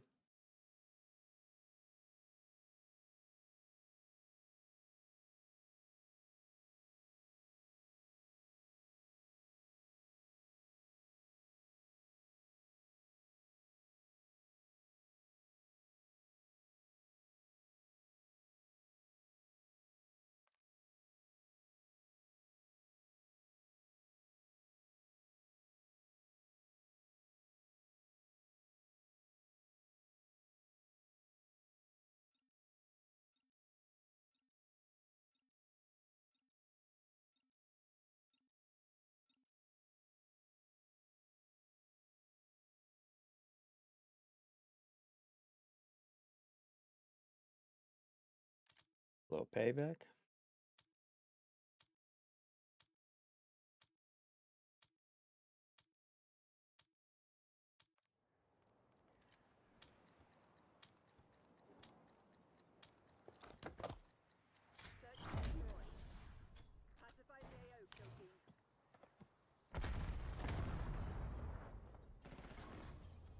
Let me have my fucking. Oh my god. Tim Tech.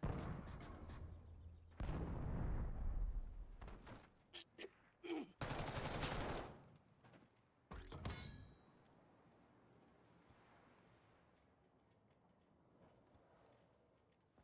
a kill team of 1. Put your head down and close this out.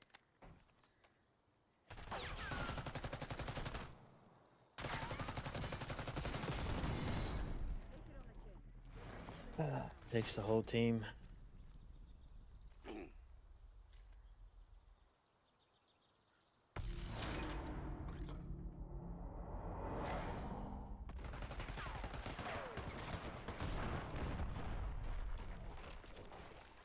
Crazy.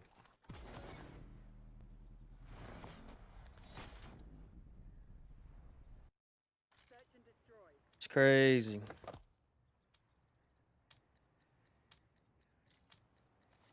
Yeah.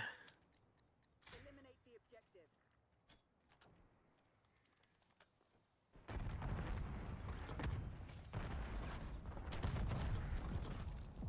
Brother, put the rockets down.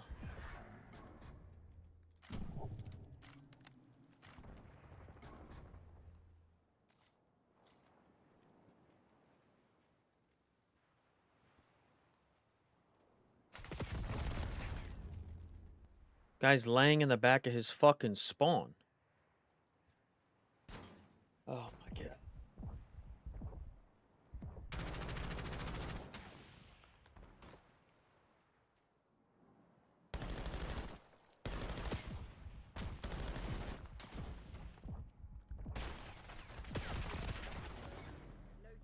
I have no idea.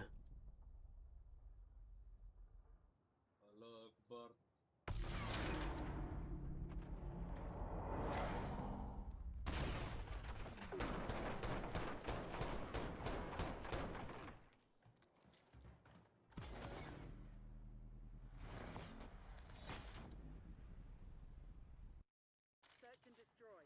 I have no idea how you didn't kill the first guy or the second guy. Protect the objectives. Call of Duty doing its thing, that's for sure.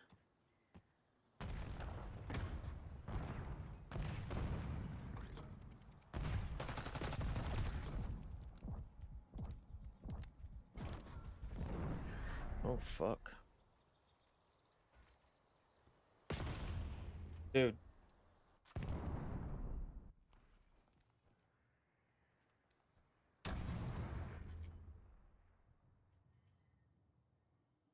Hostiles have planted the bomb. One traitor left. Eliminate. We're deactivating the bomb. Bomb defused. Sophie fooled. One down, not the wall. What the hell just happened?